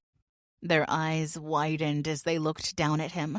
Then the more dominant female threw up her hands and muttered something in Latin. Crucius lifted his hand, blocking the curse she'd thrown at him. "Tisk, tisk, tisk," he said through his pointy teeth. "Is that how you welcome the servant of the Lord of the Underworld, witch?" he asked. The woman's eyes widened further. She seemed to gather herself, and then her gaze settled on him. "What is your name, demon?" Cretius chuckled. "You take me for a fool if you think I would give you such power over me." He shook his head as he walked closer to them. The two witches backed away, their eyes trained completely on him. "What do you want?" the dominant witch asked. "I need to speak with Sephora Blackhorn," Cretius said. "You are speaking with her?" she replied. The woman pulled back her shoulders and raised her chin. "Fabulous!" Cretius said gleefully as he clapped his hands. He had been in the human realm for less than 10 minutes, and he'd found the person he needed. Perhaps he wouldn't have his hide peeled from his bones after all. "Let me come straight to the point. I need a spell that counteracts one you gave to the demilord Dolion." Sephora's mouth tightened. "I don't know what you're talking about. I've had no dealings with a demilord." "Is that why I feel his specific brand of power radiating off the walls in this very room?" Cretius asked. "Or didn't you know that demons can recognize one another's mark?" Her face paled, and the other witch, the one he didn't have a name for, covered her mouth with her hand as if she was stopping herself from saying something. "You are mistaken, little demon," Sephora growled. "There have been no demons in this house for quite some time." Cretius gritted his sharp teeth at the little demon remark. This witch was no lord of the underworld. She was not an upper-level demon or demilord. She was a measly human. One day, her body would rot in the ground, and her soul would burn in hell. "This little demon can deliver you to Osiris on a silver platter, little girl," he bit out, his voice deepening into a growl. And to him, she was a little girl. She was but a child to his centuries upon centuries of existence. His knowledge and experience were so far beyond hers, she couldn't begin to comprehend it. "You are going to tell me what I want to know, and you are going to do it quickly, or I will burn this house to the ground with every witch in it," Cretius said. Sephora's eyes remained on him, though the other witch glanced back and forth between him and her high priestess as though waiting for some kind of cue. Sephora seemed to come to a decision, resigning herself to the fact that she wasn't going to get away unscathed from this situation. "To what spell are you referring, demon?" she asked. "The one that keeps the Lord of the Underworld from accessing certain places within his domain," Cretius explained. "That's a tricky one to get around," she said with a smirk. "But you know how," Cretius said, and it wasn't a question. "I do," she agreed. Sephora walked over to a cabinet with 2 doors and a lock on the front. She pulled a key out of her robe's pocket and unlocked the doors, opening them just wide enough to reach in and grab something. When her hand came out, Cretius saw that she had a book, much like the one in Dolion's chambers. She relocked the cabinet, walked over to a small podium, and placed the book upon it. Sephora flipped through the pages, completely ignoring him and the other witch. Her eyes rapidly scanned each page, and her lips grew tighter across her face. Cretius, and his curious nature, wanted to know what was in those pages. He wished she could devour the knowledge in them and learn to harness the power the witches possessed.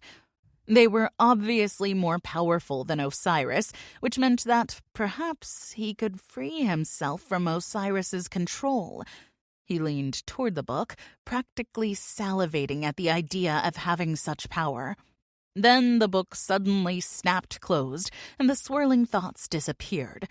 Cretius shook his head as if needing to clear it from a fog. His stomach clenched as he realized the ideas he'd been having. Horror rose up inside of him. He'd been thinking he could become so powerful that he could get away from his lord. Was he insane? He nodded. Probably, but not enough that he would betray Osiris.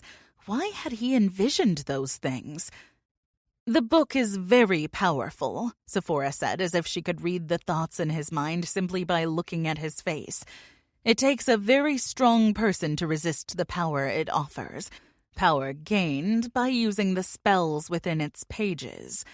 "You speak as if it is sentient," Cretius said. "The blood of many witches is contained within the pages of that book, so in some ways it is.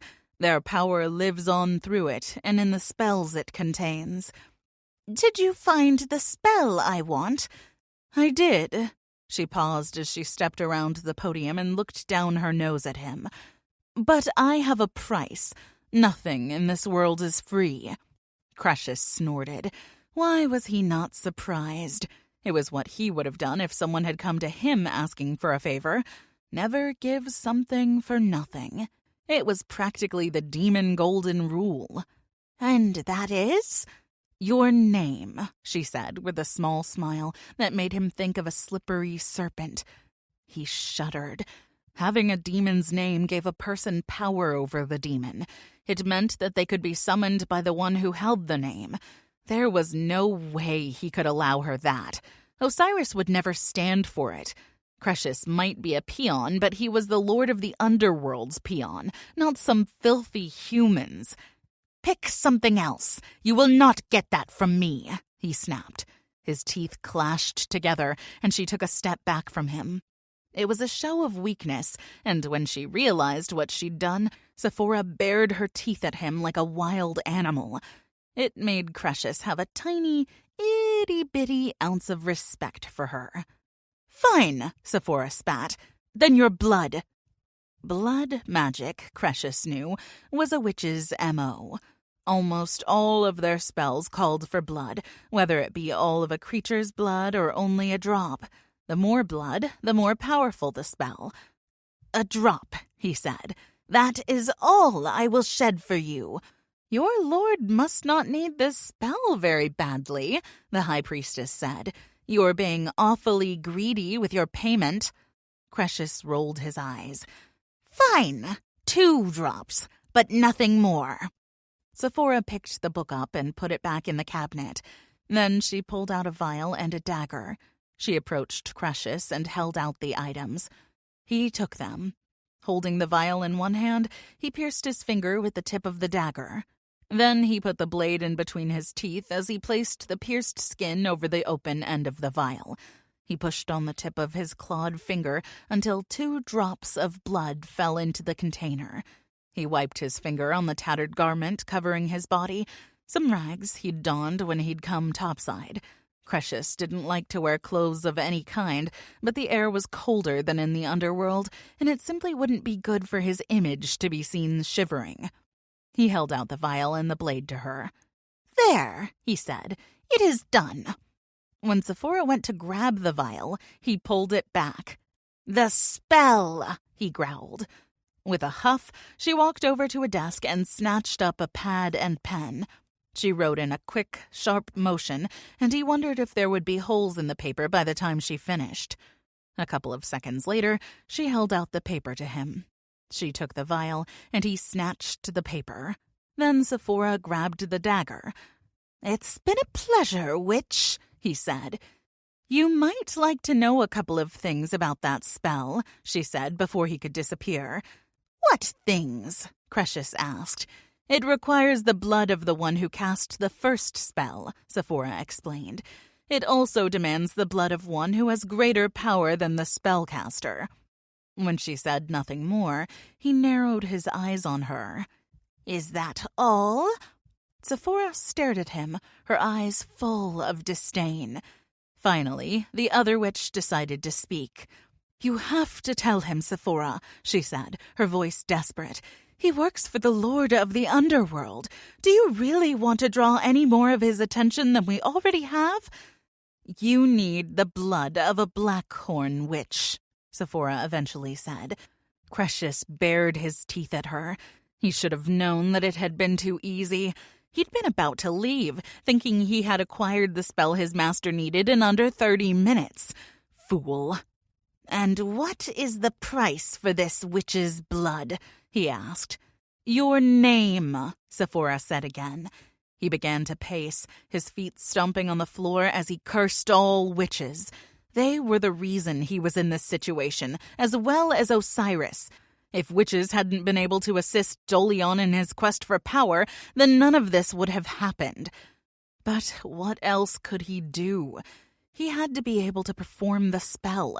If he showed up in front of his lord without the means to remove the magic keeping Osiris out of Dolion's chambers, Cretius would suffer unimaginable pain.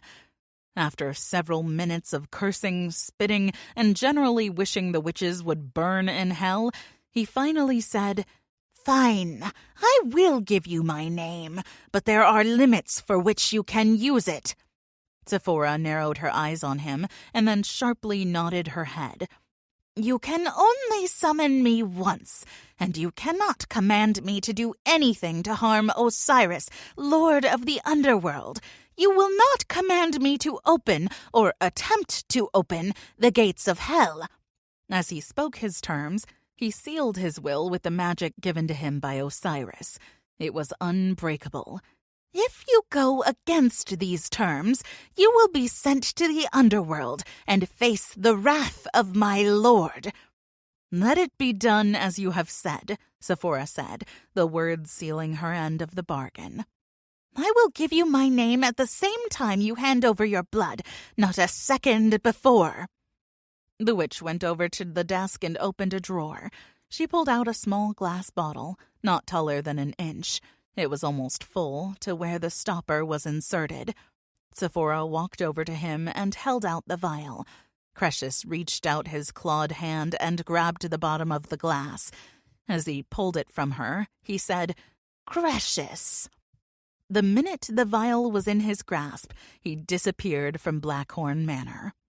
He smiled to himself as he reappeared in Osiris's hall. He'd given the witch his name, but she'd been foolish in not being more specific. She needed his full name in order to summon him. The only being who knew his full name was Osiris.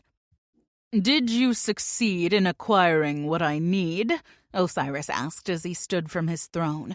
Cretius held up the vial and paper. "I have, my lord." "I admit I am surprised," Osiris said, almost looking pleased. "Thank you." The Lord of the Underworld walked over and plucked the items from Cretius's hands.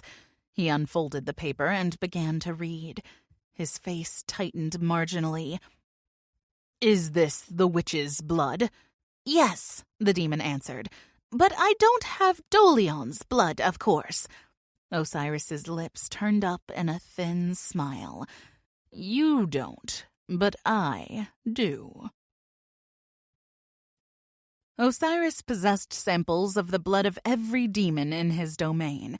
It was one of the things that made him more powerful than all the rest. That and what was allowed to him by the Creator. He disappeared from his throne room and reappeared in front of the sealed chamber that held the book he needed, the one containing the spell locking in the royal elementals. Cretius materialized next to him a second later. "This better work," Osiris muttered, as he began to read the words on the page. "I'm pretty sure my blood is freezing in my veins," Shelley said as she hopped up and down. "Is that possible?" Tara asked as she watched her BFFF imitate a bouncing ball. "I don't see why it wouldn't be," Gabby said. Tara shook her head. She was happy to be back with their group, all except for Aston, who was still on assignment. Apparently, he was in Transylvania, which Shelley had declared cool as shit. It seemed her aversion to swearing wasn't coming back anytime soon. Hell had cured her of that affliction. "So, when is this shindig starting?" Shelley asked. She was no longer bouncing because Ra had wrapped her in his big arms and pulled her tightly against him. Elias had done the same to Tara, but she had her back against him so she could see everyone. Liam had his arms wrapped around Gabby, but she looked supremely uncomfortable. She held herself stiffly as if her limbs had frozen. Tara watched as Liam leaned his head down to her ear and whispered something. Tara was impressed when Gabby finally relaxed into him and laid her head back on his chest. They brought us all to this huge hydro plant and left us standing here freezing our nuts off, Shelley huffed. Liam said, a crooked grin appearing on his face. I was under the impression that you didn't have nuts, Shelley. Shelley turned her head to look at him. Why? Did I ever tell you that I didn't have nuts? Bloody hell, Elias rumbled as he buried his face against the back of Tara's neck. Could we drop the nuts, please? Gabby groaned as she rolled her eyes. Liam winced. That would be painful, babe. Perhaps remember that in the future when we are... Liam's words were cut off by Gabby's hand covering his mouth. No, just no, Gabby growled at him.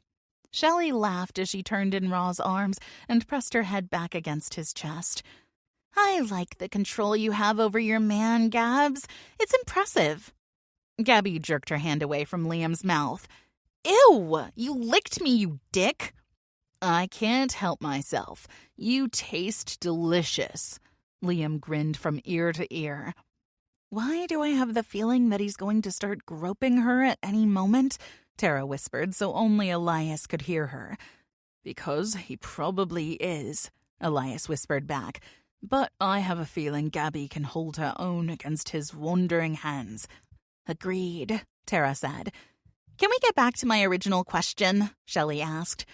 I imagine the professors are talking to the plant managers about us helping. The water is freezing very fast, and this plant is the largest in the world, Ra explained. If it stops generating power, there are going to be millions without heat.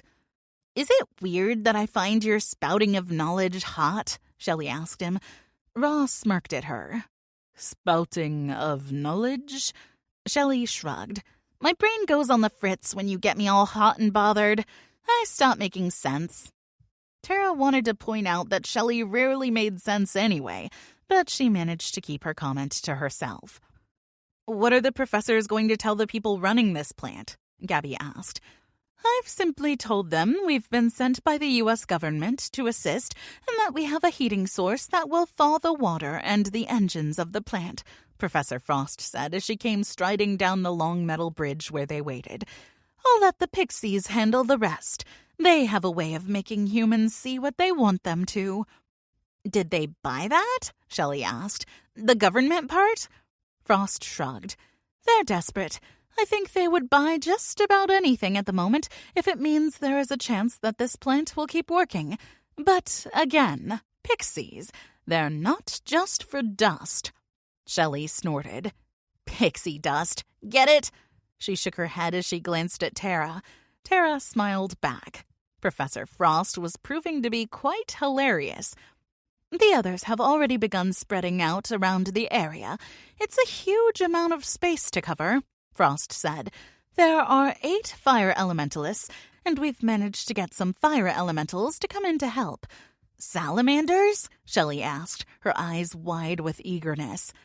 Yes, Frost answered without pausing. We have 6 soul-bonded couples. They will make our success possible. Shelley grinned. Because we kick ass. Tara sighed.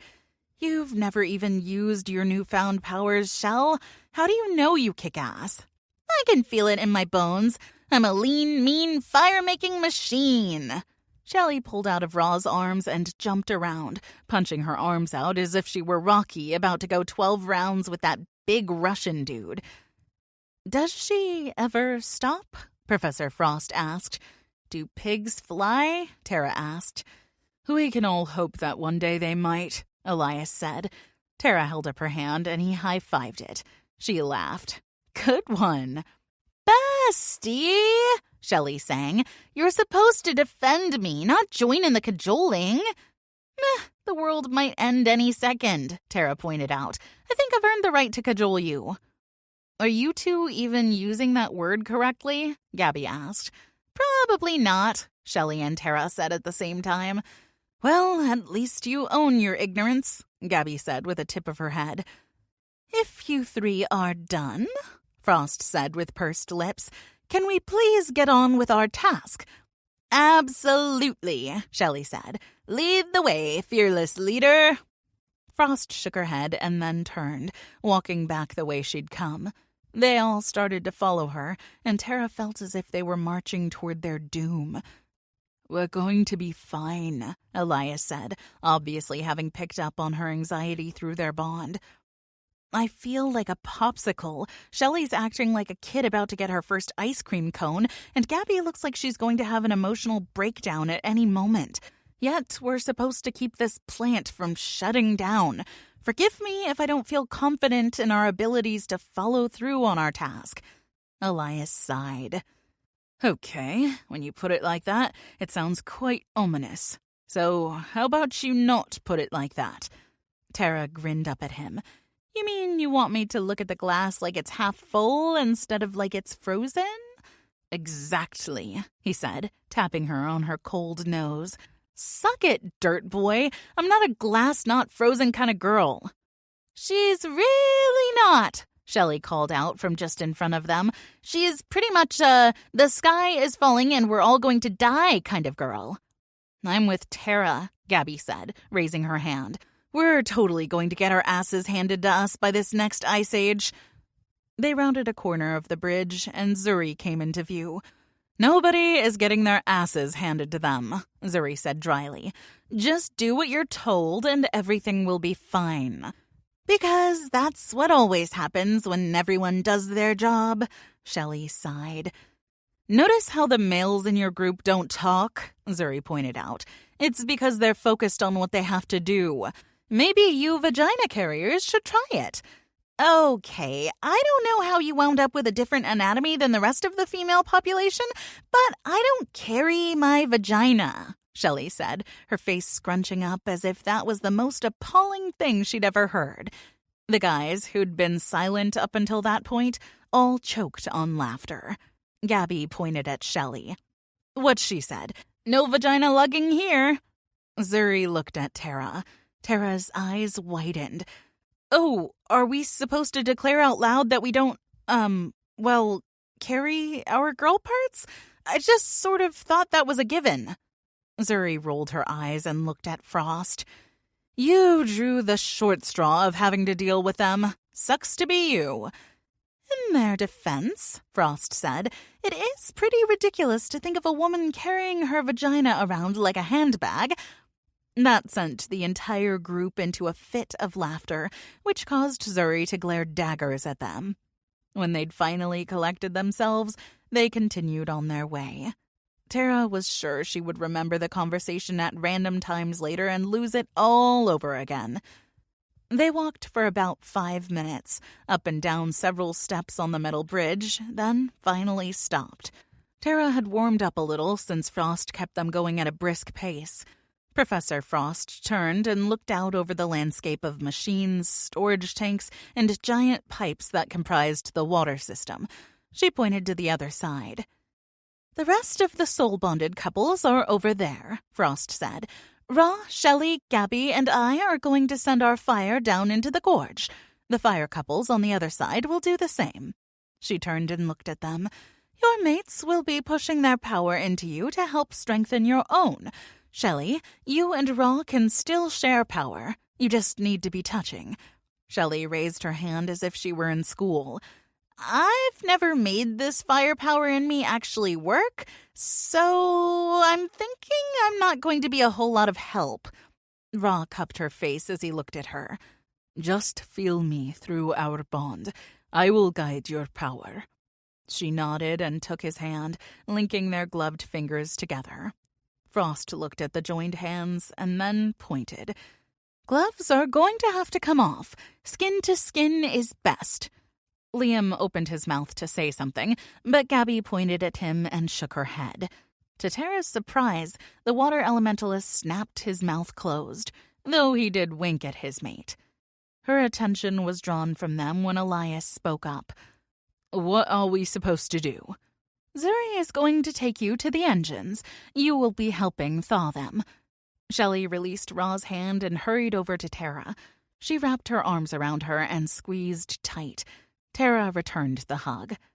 "Stay safe," Shelley said softly. "Unless we make the engine explode, I think we'll be okay," Tara pointed out. Shelley released Tara and then rolled her eyes. She headed straight for Gabby and hugged her and said the same thing. Gabby patted her awkwardly on the back, causing Tara to smile. With a final wave, Tara and Elias followed Zuri away from her friends. She prayed they, too, would be safe. Chapter 16. Gabby watched Tara, Elias, and Zuri walk away. She felt Liam's hand on her back. He'd run it up under her coat and shirt so their skin was touching. "They'll be fine." "I don't think this was what Frost had in mind when she said skin-to-skin contact," Gabby murmured. She glanced at him out of the corner of her eye. He smirked at her.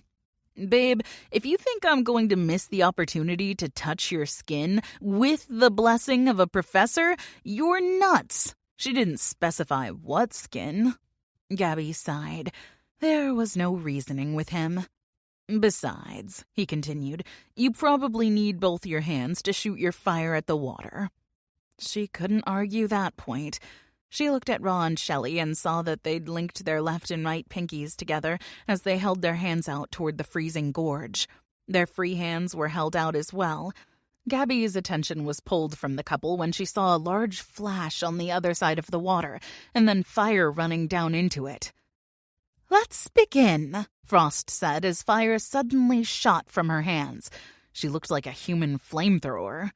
Gabby held her hands out and focused on her power.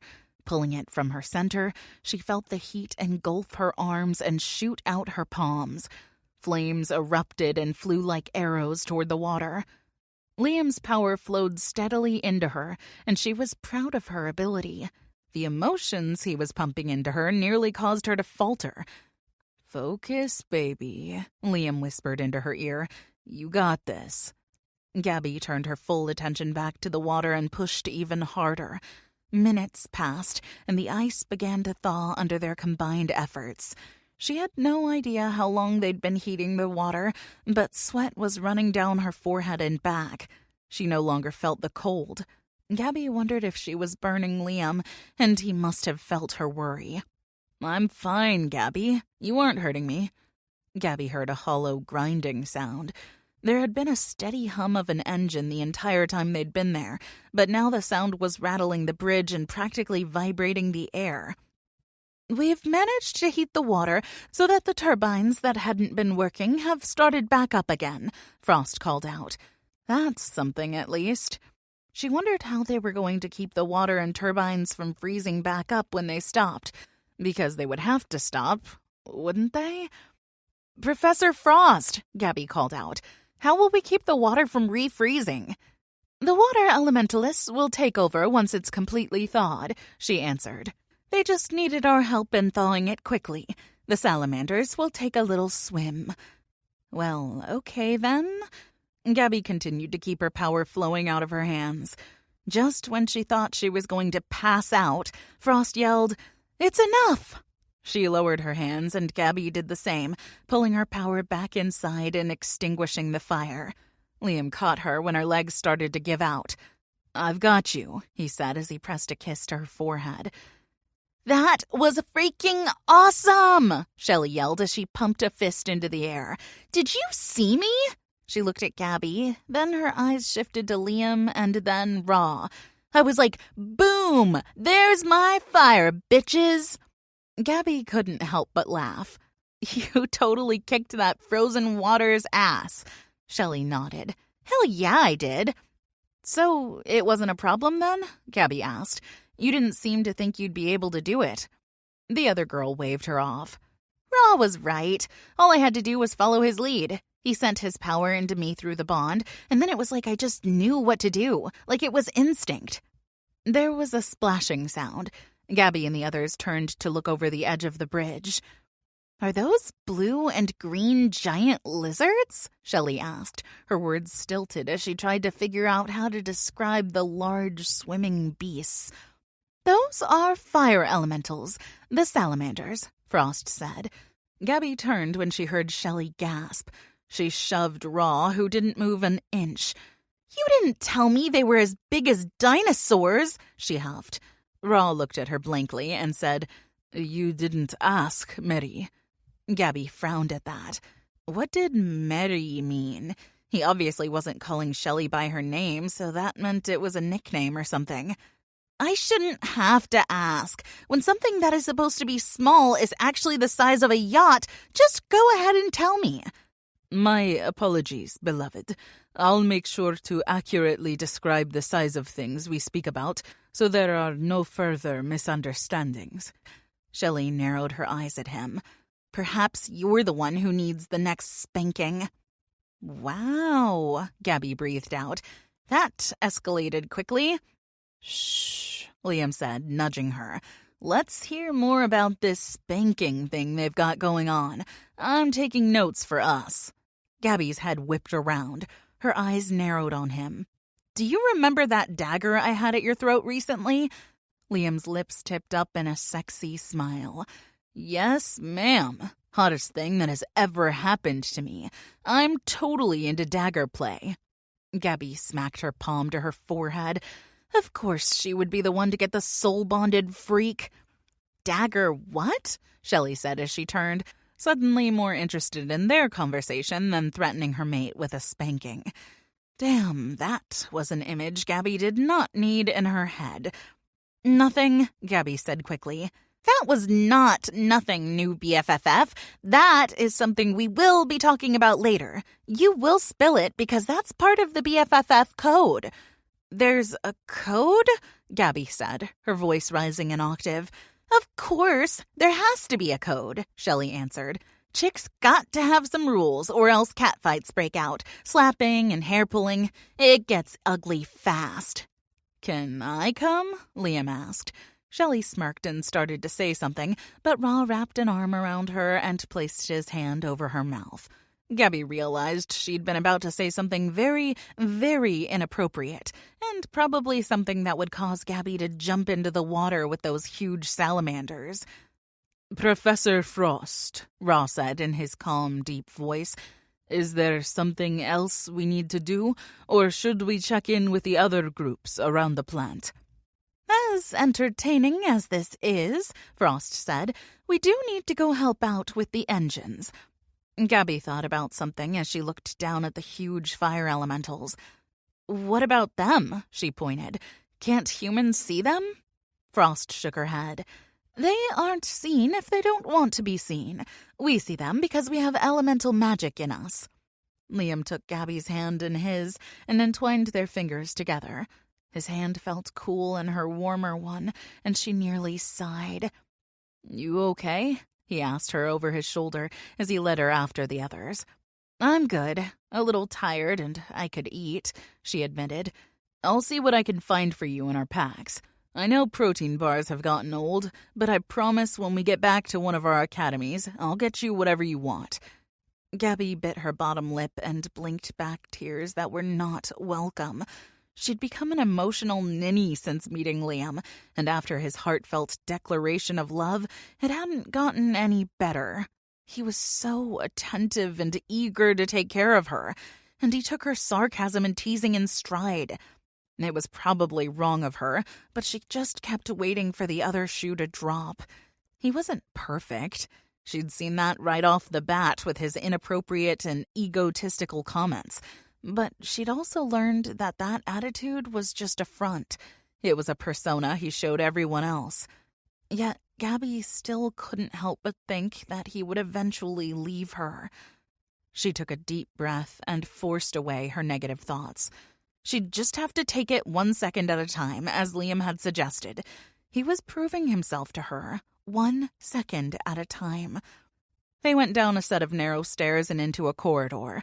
Fluorescent lights lined the walls and harshly lit up the space.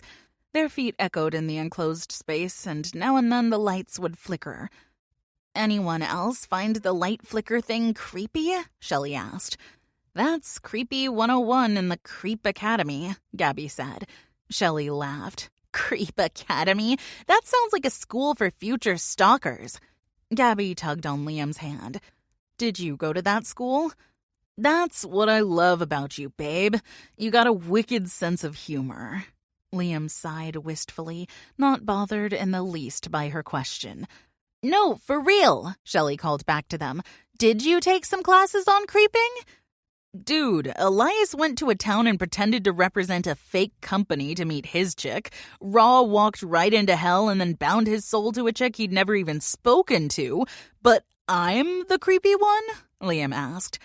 Okay, Shelley said as she raised her finger into the air. I'll give you 1 point for that. You three are all creepy. But you're also hot as Hades, so that sort of balances out the creep factor. So if we were unattractive, our creepiness wouldn't be okay? Raw asked his mate. Exactly, Shelley said. Yep, Gabby agreed. Why do you think Ted Bundy got away with his stalker, creepy ways? Because he was good-looking. I watched a documentary on him, Shelley piped in. Those girls totally had to have gotten a weird vibe from him. Crap, I got a weird vibe through the television, and the guy is dead. But they overlooked their gut instinct because he was hot. And what is the lesson you learned then? Raw asked. That you might bash me over the head with a crowbar and strangle me, but before that happens, I get to enjoy all your yummy muscles and delicious sexiness. Gabby snorted and covered her mouth to keep from laughing. Raw, would you be offended if I said your woman is messed up in the head? Liam asked. I mean, don't get me wrong, she's hot, but seriously, that's whacked. Hot? Gabby asked, her hand heating up in his palm. Ow! Liam yelled and jerked his hand away. Damn, woman, warn a man before you attempt to make bacon out of one of his appendages. Liam looked at her and winked. Don't be jealous, Gabs. There's no one hotter than you. He raked his eyes down her body and bit his bottom lip. And if I were to say Raw is hot? Gabby asked. Liam's head snapped forward to glare at the pharaoh. His jaw clenched before he finally turned back to her. Message received, babe. Gabby smiled at him and gave his hand a squeeze to let him know she wasn't mad. She was insecure, but it was something she was going to have to get over. Poking Liam in the process was just a perk. She was certain the tunnel was going to lead them back to the United States, right underneath all the countries between them and the Atlantic Ocean, and then right through the Atlantic itself. But finally, the tunnel ended at a huge metal door. Professor Frost knocked, and a minute later, the door opened. A loud hum dispelled the quiet of the corridor. As they filed into the room, Gabby saw 6 other elementalists already there. She recognized them from the various teams on the mission. How are things going in here? Frost asked Professor Edison King. He was a Tempest Academy professor, if she remembered correctly. So far, Cray and Tinley. King motioned to the pair who had their hands pressed against a massive contraption Gabby suspected was one of the engines, have managed to warm it enough to keep running. The turbines are working, otherwise no amount of their heat would matter. Frost nodded. We got the gorge thawed, and the elementals are keeping it that way. Some of the earth elementalists are pulling heat from the earth's core to prevent the entire plant from getting too cold, Professor King explained. At some point, we will need to switch people out so they can rest. Where are the ones who aren't working now? Frost asked him. Professor King's lips turned up in a smile. We had some pixies show up at the call of Professor Hart, and they've been using their persuasion magic to convince the workers here that we are a relief crew. They've set us up with a dorm-type room. It's got cots, blankets, pillows, and even some food and drinks. Frost chuckled. Pixies are great when they're on our side. Gabby wondered what pixies that weren't on their side could persuade a person to do. All right, my crew, Frost said. Let's head to this makeshift dorm. Professor King, would you lead the way? Of course. And they were off again. When they reached the dorm room, as they were calling it, Gabby saw Tara and Elias. They were standing at a table loaded with all sorts of food and drinks. Where did that come from? She asked. Pixies like to make use of the forest they live in and love to share their food, Professor Frost said. I didn't learn that in any of my classes, Gabby said. That's because you haven't taken the upper-level elemental classes yet, Frost pointed out. Now, enjoy the food and get some rest.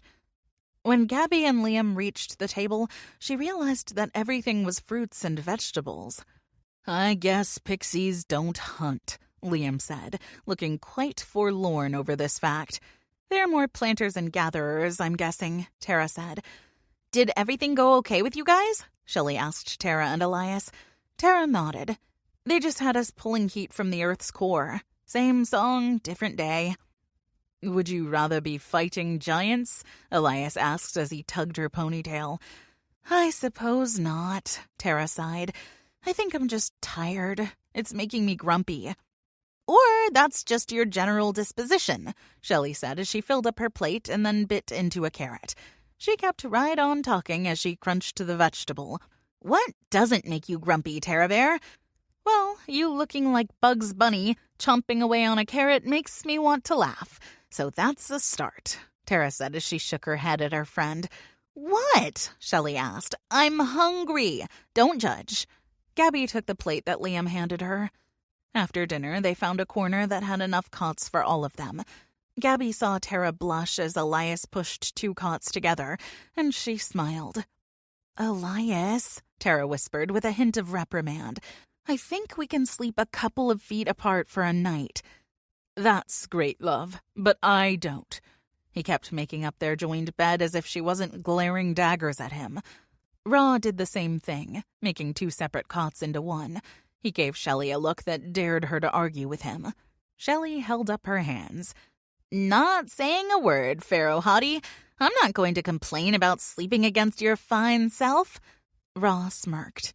Gabby heard the sound of furniture sliding on the floor behind her and turned to find Liam following suit. She raised a brow at him. Who's sleeping there?" Liam grinned at her. "We are." "We?" Gabby snorted. "You got a pixie in your pocket I don't know about?" "Cute, babe," Liam chuckled. "You're exhausted and I need to hold you. Get your fine ass in this bed and quit overthinking things." Shelley let out a slow whistle. "Wow, I didn't know you had it in you, water boy," she teased. "That's hot." "Shelley," Raw rumbled, his voice a clear warning. "You can't tell me you don't notice hot chicks, Raw," Shelley challenged. "He'd have to take his eyes off of you to notice anyone else," Gabby said as she tried to decide if it was worth arguing with Liam over the sleeping arrangements. She was ready to drop, and there was a part of her that wanted to be held by him. "Everyone sleep with your shoes on," Raw said, "in case something happens and we need to move quickly." Liam reached for Gabby's hand.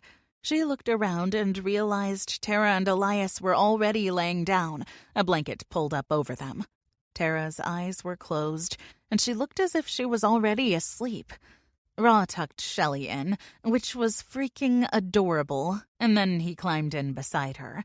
He wrapped an arm around her and tugged Shelley tightly against him. When Gabby glanced at the rest of the room, she noticed that nobody was paying them any attention.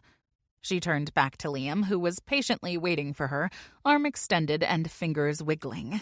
His eyes were gentle. She let out a sigh and took his hand.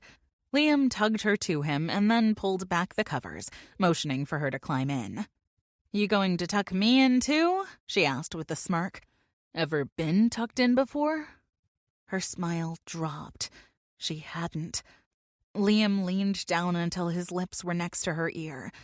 "I'm going to give you anything and everything good you've never experienced before, even something as simple as tucking you in." He gently pushed her, and Gabby went without any resistance. She laid down, and Liam covered her with the blanket and then climbed in beside her. She wasn't surprised when he wrapped an arm around her waist and pulled her to him, tucking her against his side. Gabby gave up her resistance and laid her head on his chest. He sighed as if it were the most comfortable thing he'd ever experienced. A moment later, Gabby felt something cool rush over her and then into her. Liam was sharing his magic with her. "What are you doing?" she asked, her voice full of the emotion she usually tried to hide. "Helping you recharge," he replied. "I can feel how tired you are. It's uncomfortable for me." I'm sorry, she said, feeling as if she was doing something wrong. Liam took her chin in his hand and tilted her head up. I'm not blaming you for anything, Gabby. I'm happy to provide for you in any way I can. That's what mates do. In fact, I like knowing I'm the only one who can provide for you in some ways. Her lips turned up at the sincerity in his voice. She snuggled closer to him and allowed herself to absorb what he was sharing, and then shared some of her own power with him. Liam groaned. Careful, woman, he practically growled. You'll start something we can't finish. Pervert, Gabby whispered with a laugh. When it comes to you, yes, I am. And I'm not the least bit apologetic. Noted, she said as her eyelids grew heavy. Go to sleep, hot stuff. Unless you're not tired enough, in which case I'm happy to wear you out. Let him wear you out, Shelley Whisper yelled. The sounds of heavy breathing are kind of like white noise and will help drown out all the talking. Tara laughed. That's the excuse you're going with? You just want to hear them making out. You're shameless, Shell. I own my lack of shame, BFFF. Life's too short to walk around feeling all shamey. That's not a word, Elias pointed out. It is now, Shelley retorted. Isn't it, Pharaoh? Yes, my love, it is a word, Ra said gently. Now go to sleep. The king has declared it a word, Shelley sang. He outranks you. If you don't stop arguing with her, we will never get any sleep, Tara pointed out. Good point, Elias agreed. Gabby smiled to herself. She liked this group of people who'd openly brought her into their fold. She wanted to be a part of them and not fear losing them. That meant she was going to have to grow a pair and quit being afraid. Fear was good sometimes. It could keep you from doing something stupid. But fear could also be paralyzing, so much so that it kept you from experiencing amazing things in life. Gabby was not going to let that happen. She lifted her hand and placed it on Liam's chest, right over his heart. She felt it pounding in rhythm with her own. It felt so right, and she felt so complete with him. I love you, Gabs, he whispered. That's never going to change. She drifted off to sleep with his promise seeping deep into her soul. She latched onto it with both hands and vowed to herself that she was going to hold on to him just as fiercely. Chapter 17. Why don't we just start without the demon? Aradia asked. Dani, high priestess of Cornwall Coven, rolled her eyes at the witch. She had no clue what she was saying, or she wouldn't even suggest something so stupid. Then again, Aradia was of the bloodline of one of the longest generational witches in their coven. She should know better. Dealing with demons wasn't exactly a new thing for them. We owe a blood debt to the demi-lord, Dani snapped. Or have you forgotten? Aradia flinched at the high priestess's words. What does that have to do with scrying to speak to our sister? The woman Aradia referred to as sister wasn't their blood sister. That was just the term they gave to any member of their coven. Once upon a time, Dani had cared for each of them as if they were her own blood family.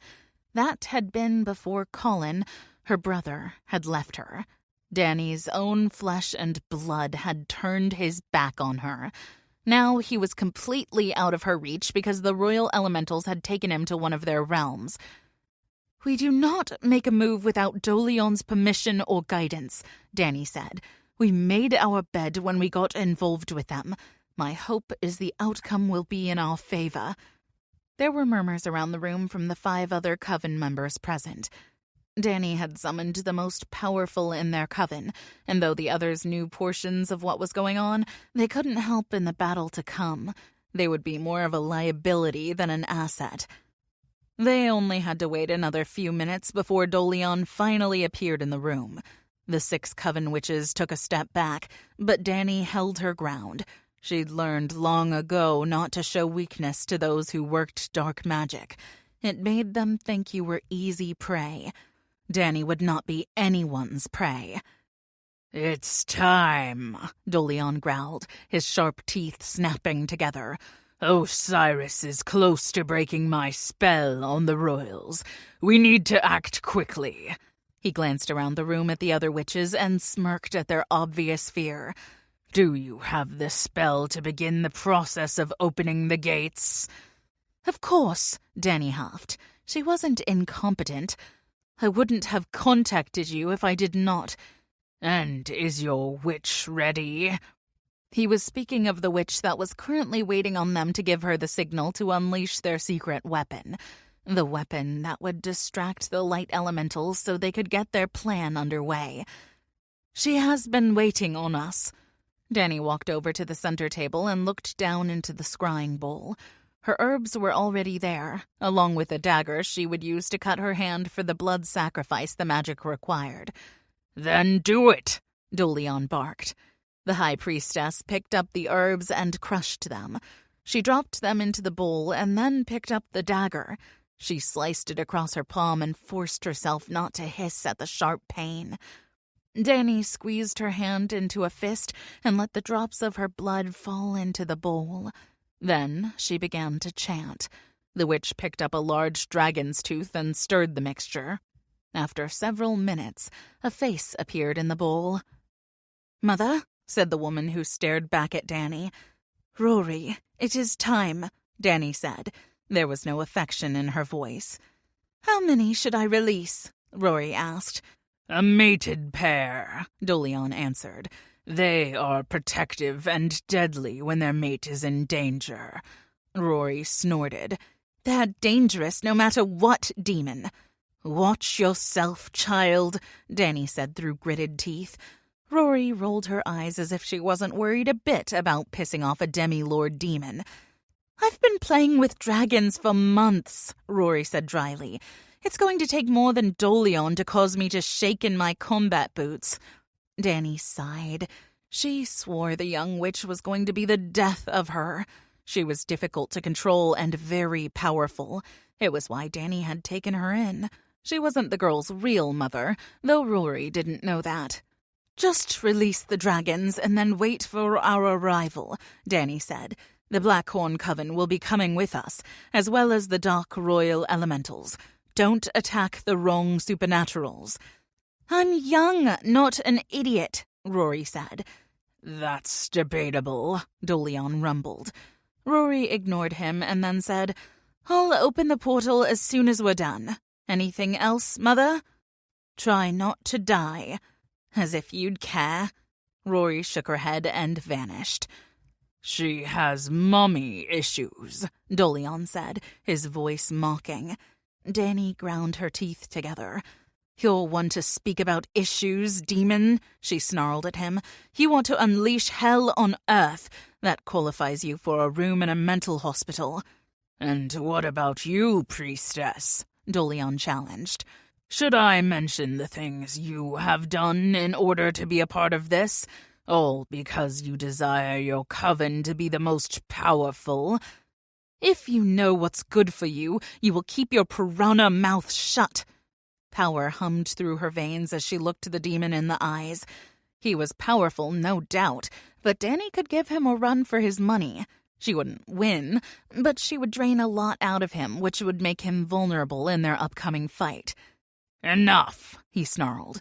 "We need to make sure the Blackhorn Coven is ready, and then I have a date with the Dark Royals. You and the other covens will meet us in Lugarig." "Is it wise for us to just appear in the realm of dragons?" Danny asked him. Rory has been building trust with them, but the beasts don't take kindly to uninvited visitors. His smile sent a chill down her spine. "Who's to say I haven't already been a visitor?" She should have seen that one coming. Dolion was nothing if not thorough. He opened a portal with the ease of a royal elemental and motioned for her and the other witches to go through. Danny led the way and stepped into Blackhorn Manor.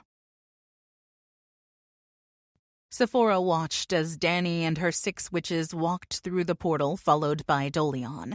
The room hummed with dark power, and the temperature dropped several degrees. It was odd considering that Dolion was a demon from hell, but darkness was the absence of light, which took away warmth and left coldness in its wake. "Are we ready?" Sephora asked, her eyes looking at Danny, then Dolion. "Everything is falling into place," the demon answered. "Rory is releasing a mated pair of dragons as we speak," Danny said. There was a gasp around the room from Sephora's coven. She hadn't given them all of the information about the plan Dolion had laid out to her and Danny. It wasn't their place to approve of her actions. It was their job to obey. "We have one more stop to make," Dolion said. He opened the portal that Sephora knew led to the dark royal elementals. She steeled herself to be in the presence of the powerful supernaturals. She knew what was coming, and though she was nearly drunk on the idea of the power within her reach, she hated the idea of giving anyone power over her. But that was the deal she and Danny had made with Dolion and the Dark Royals, and she couldn't change her mind now. Not unless she wanted to die a horrible death, which she did not. Vicious watched as the witches from the two covens filed in with Dolion bringing up the rear. He was itching to get things underway, and he felt like growling at how long Dolion had taken at getting everything in place. "Glad you finally decided to join us," Vicious snapped. "You know these things cannot be rushed, Fire King," Dolion said in a slow voice. "Perhaps not," Nimue, the Dark Earth Queen, said. "But they should be done in a timely manner, or we will never take control." "Everything is moving forward as planned," the Demilord said as his eyes roamed over the room. Vicious hated that he had to rely on a demon. Demons couldn't be trusted. Not that he could trust anyone else in this room either. They all had their own agenda, and thirst for power was at the top of everyone's list. "The dragons have been released?" Radagast, the Dark Water King, asked. His eyes swirled a dark blue like the sky above a pending tsunami. The power emanating from him smelled like salty sea air. "The witch contacted the dragon tamer," Dolion confirmed. "The witch has a name," one of the witches, no doubt a high priestess, judging by the dark aura around her, snapped. "Dragon tamer?" Lamia, the Dark Air Queen, asked curiously. "Since when is a witch a dragon tamer?" "Apparently my daughter has many talents," the High Priestess replied. "And you are?" Vicious asked. He didn't like not knowing the names of those who were supposed to be working for him. "My name is Danny. I am the High Priestess of the Cornwall Coven." "Pleasure," Vicious lied. "Can we get on with it?" Nimue asked, sounding bored and as if they weren't about to take on the light royal elementals in the Battle of the Ages. "Perhaps we should go over things before we jump right in," Dolion suggested. "At least someone has a brain." "Very well," Nimue agreed. "What is the plan that will guarantee our success?" Chapter 18. Aston woke with a start as he felt heat rush over him. He and the other elementalists had been guarding the portal to the realm of the dragons for 24 hours, and they'd been sleeping in shifts. Not that Aston had been able to get much rest. The pain in his chest wasn't abating, and he felt himself being pulled to the very portal he was sure he didn't want to walk through. It didn't take a genius to know that walking into a realm filled with huge, fire-breathing lizards was a dumbass move. But there had been many times he'd had to stop himself from standing up and doing just that. He distracted himself by asking Professor Fairnice every question he could come up with about all of the different supernatural creatures and battles he'd faced. Regardless of the pull that Aston felt, one thing he could always count on was his curiosity. He loved to learn, loved to figure things out, to solve problems, and tell others of his solutions. It was a different kind of power than using his magic, and it was just as potent in some cases. Aston stood and noticed the others who had been sleeping were now awake and on their feet. Jax, Ender, and Colt had been the ones on watch, and they were already in fighting stances, their magic causing their hands to glow as if they were waiting to fend off an attack. Aston looked past them and noticed the portal shimmering. "Should that worry us?" Aston asked, pointing. "Considering that none of us are the ones opening it? Hell, yes," Colt said. "Just wanted to make sure," Aston said. He pulled his glasses from the side pocket of his pants and slipped them on. He didn't take his eyes off the portal, and though part of him was fascinated with the idea of a dragon soaring through, he was also praying to Mother Gaia that it wouldn't happen, because that would be bad. Very, very bad. "Be ready," Jax called out. "How does one prepare himself for a fire-breathing dragon?" Colt asked. A blast of wind whipped around them as Rush and Brianna, the air-bonded couple, stepped up next to Jax. "You can't," Rush answered. "Just don't run away. They're predators. They chase things that run." Aston pulled his power up inside of him and felt it filling his body and running down his arms. He knew his hands would be glowing a bright white light like Rush, Brianna, and Colt's were doing. Jax and Professor Fairnice's hands glowed green, while Ender, a water elementalist, had what looked like globes of liquid encasing his hands. "Do you think we should call for backup?" Ender asked. "This isn't a game show," Jax growled.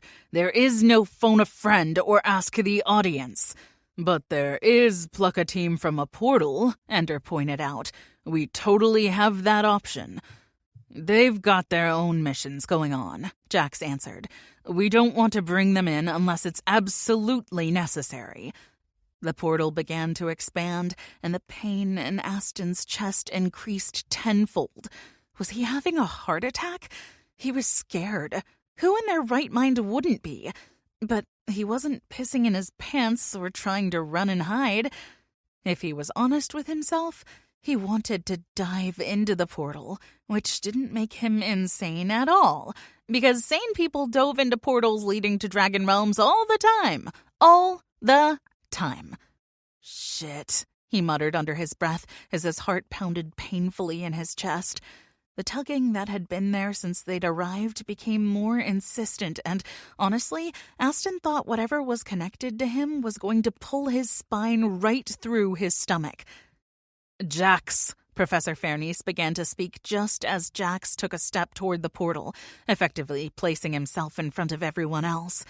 Elias had told Aston and the others that Jax was very protective of those he cared for, but also about the warriors he was in battle with. He felt responsible for them. Aston appreciated the fact that Jax wanted to protect them, but what the hell did he think one guy could do against dragons if that's what came through the portal? "Jax," the professor said again, "I think—" Those were the only words that Fairnice got out before the portal opened, and a massive beast exploded through it. Its mouth was gaped wide, showing teeth the size of an adult human. There was no time to react, no time to even yell. 1 second, Jax was standing there at the ready, willing to protect his team, and the next he was in the mouth of the largest reptile Aston had ever seen. The huge jaws closed as the beast turned, its massive wings flapping hard, causing the trees to sway and bend. The combination of the growls from the beast and the noise from its wings was deafening. It soared up, higher and higher, into the dark sky. Its scales, which had been blue and green when it came through the portal, now appeared black, and before too long, Aston couldn't see the beast at all. In a matter of mere seconds, a dragon had appeared, Jax was gone, and all was silent again, though the portal still shimmered dangerously. "What the hell just happened?" Ender yelled as he stared at the spot where Jax had just been standing. "Take cover in the trees," Fairnice snapped. "Now!" Everyone dashed off, but Aston could see on their faces the shock he felt. Jax was gone. Dead. He'd been eaten by a bloody dragon. "I'm going to get help," Fernice told them. "Don't engage the beast, and try—" "Not to get eaten?" Colt growled. Ender's head snapped around as he glared at the air elementalist. Colt shrugged. Too soon? Aston hoped that perhaps dark humor was how Colt handled shock and stress. He'd been standing a foot from Jax. Colt could have easily been the one swallowed. "I think I'm going to be sick." Ender coughed as he turned away from them and lowered his head into some bushes. "Everyone else okay?" Rush asked as he wrapped an arm around his mate. The elementalists knelt in the shelter of the trees. The moon wasn't bright, and that was turning out to be a blessing. Aston had been cold not too long ago, but he no longer shivered. Instead, he burned with the adrenaline running through his blood. They'd all be running on instinct, fear, and whatever else their adrenal gland would gift them with.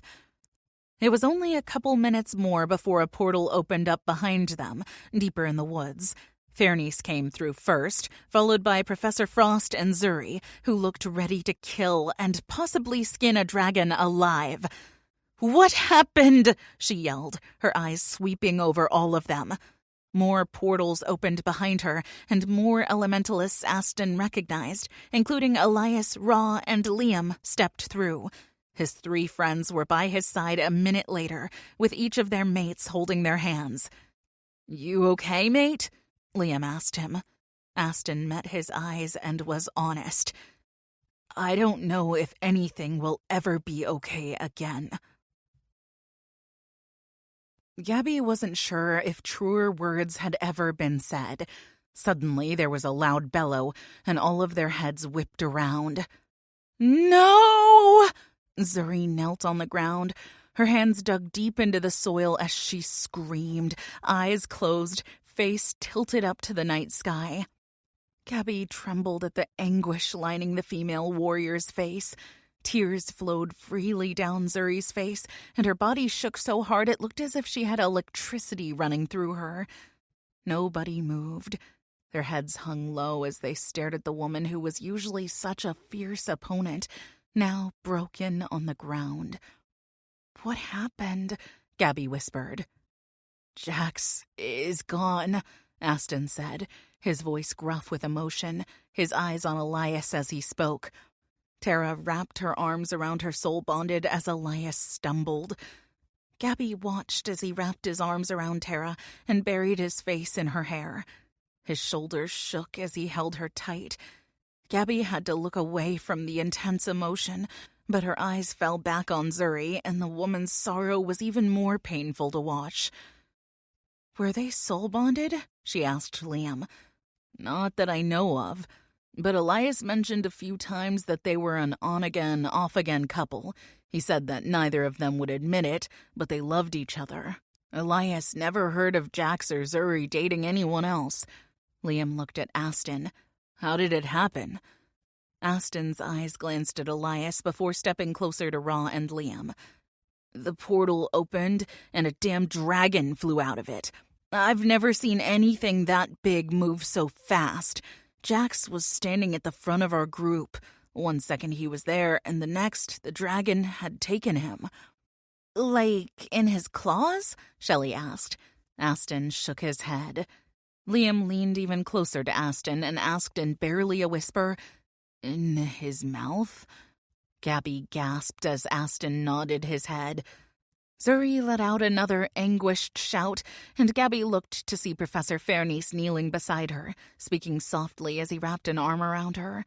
He must have just told her the same thing Aston had told them. Jax had faced a horrible fate, and there hadn't been a damn thing anyone could have done about it. Gabby looked around the area and noticed a significant number of warriors and professors had joined them while they'd been talking. Most of the experienced warriors who were no longer students had formed a circle around their group and were staring up at the black sky. Their hands glowed with power. To her surprise, even the royals joined them. Avier, Kyrie, and Nasima were standing about 10 feet from the shimmering portal. They were each glowing and shimmering with their own elemental power. Gabby saw Avier's fire began to flow up his body, starting at his feet. Kyrie had water flowing through her hair, moving down her body until she looked like a human waterfall. And Nasima's blew all around, her dress swirling, yet somehow none of it was tangled. Gabby could feel their power from where they stood, which had to be a good 50 feet away. The trees swayed and their branches groaned under the onslaught of power the elementalists were releasing. "Shit is about to get serious," Shelley muttered under her breath. Liam put his hand in Gabby's, and she felt the water flowing over him. She glanced at him and saw his skin glowing blue, while water seemed to ripple under his skin. She reached for the fire inside of her, then lit up like a human torch. Ra and Shelley were the next to light up. Josie and Miles, the water-bonded couple, came over. They, too, were covered in their power. One thing was for sure, Gabby thought. They weren't doing a good job of hiding. Not that that was their goal. "You guys all right?" Miles asked as he looked at Elias, who was running his forearm across his face. The grief had been replaced with resolve, and he looked deadly. His hands glowed green, and the ground beneath his feet rippled, but he didn't stumble. "We are ready," Ra said, answering for their group. Miles looked as if he were going to say something more, but before he could, 3 guys came bounding up. They were covered in fire except for their faces. Gabby noticed immediately that they were identical triplets. The second thing she noticed was that they were grinning, and a crazed look danced in their eyes. "Josie," all 3 of them said at the same time with the same grin stretching across their faces. Josie rolled her eyes. "Triplets," she said dryly. "You guys are way too chipper for the situation." "Who are the kids?" the one in the middle asked. "These are academy students who are helping," she answered. "Guys, these are the fire idiot triplets." She pointed to the one on the right. "That's Atticus." Pointing to the middle one, she said, "That's Shaw. And that's Omar." She nodded toward the last one. Beneath their fire, Gabby could see that their skin was the color of melted chocolate. They were handsome and obviously trouble, which made Gabby like them immediately. "How can you tell them apart?" Shelley asked. Josie's brow rose. "I've known them for too damn long. They each have their own unique, annoying mannerisms." "Get ready!" Avier bellowed. His voice thundered through the night above the sound of the whipping wind.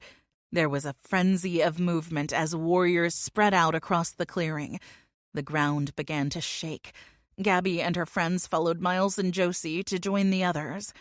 A moment later, 4 huge beings constructed from massive boulders walked out of the trees.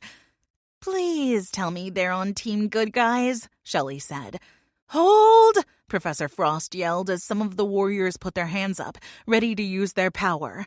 "They're with us," Frost told them. Gabby's heart pounded painfully in her chest as she watched the huge rock creatures move to stand in front of the 3 royal elementals. The portal pulsed with light. "Shit," Aston said as he lowered into a fighting stance. "I don't think I've ever heard you curse," Tara said. "That has to mean things are about to get bad." "Another one is about to come through," he said, pointing at the portal. "That's what happened when the first one got Jax." They all spoke loud enough to hear each other over the wind that was now gusting violently. Gabby looked down at the ground. Her feet were held in place. "Why are we not falling over?" "I'm holding you steady," Elias yelled. "The other Earth Elementalists will be doing the same thing. The ground will stay level under you, and the Wind Elementalists will help the wind blow around you in an even amount, so your body isn't thrown around." Gabby's face must have clearly shown that she had questions, because Elias continued. "Aston has done it for us, and I've done it for them when we practice together," he explained. Gabby nodded. "Cool." "But that's not cool," Shelley hollered as another dragon, this one purple, moved through the portal like a bullet. The huge boulder creatures threw up their massive arms and roared as they slammed into the dragon. The beast reared back and caught itself with its wings as it was shoved backward. There was another rumble as the dragon that must have killed Jax was suddenly just there, swooping out of the black sky. His scales shimmered a brilliant blue and green.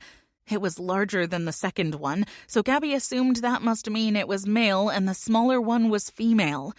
The female sported various shades of purple scales that shimmered in the light of the fires the elementalists were burning. The male nudged the female forward, as if telling her to move back, and they both flew higher into the air. "Why aren't they attacking?" Tara asked. The minute the words left her mouth, both dragons turned and dove at them. Fire shot from their gaping maws, and Gabby was sure they were all about to become ashes where they stood.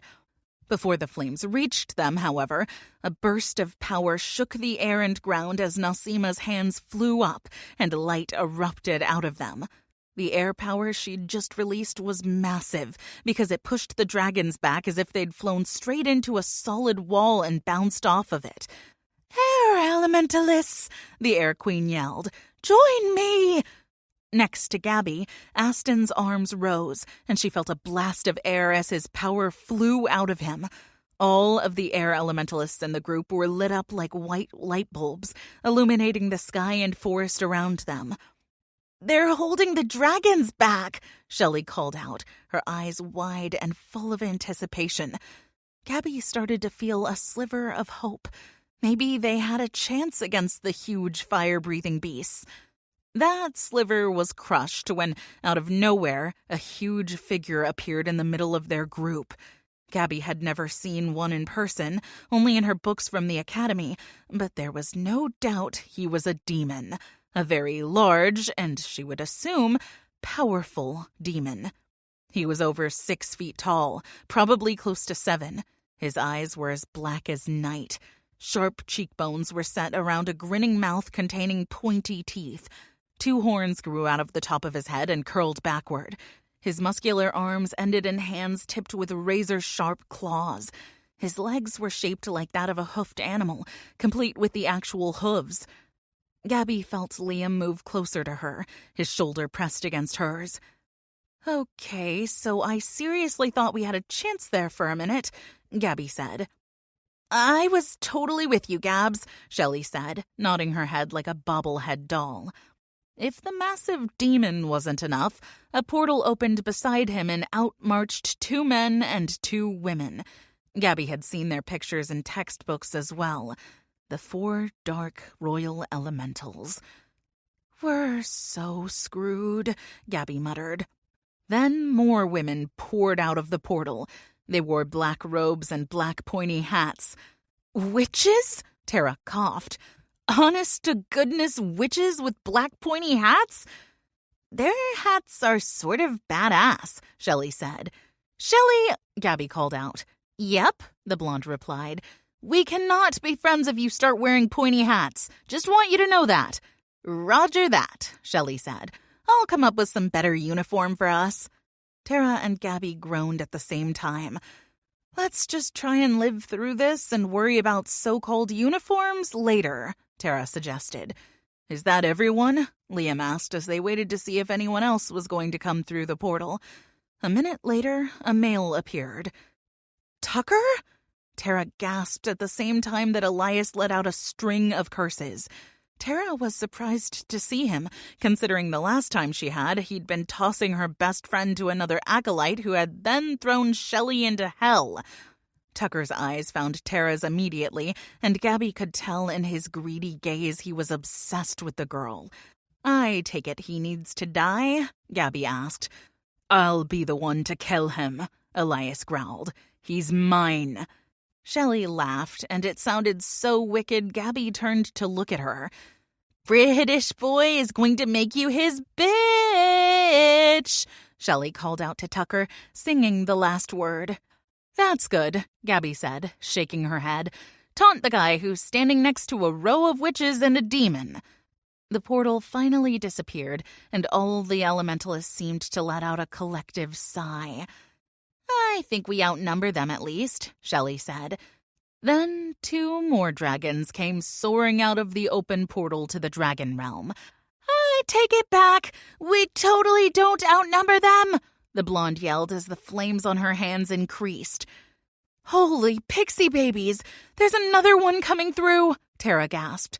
Gabby saw the pulsing of the portal and knew Tara was right. But this time, when the dragon came through, it was not accompanied by another dragon, but something or someone else. Is that chick riding a dragon?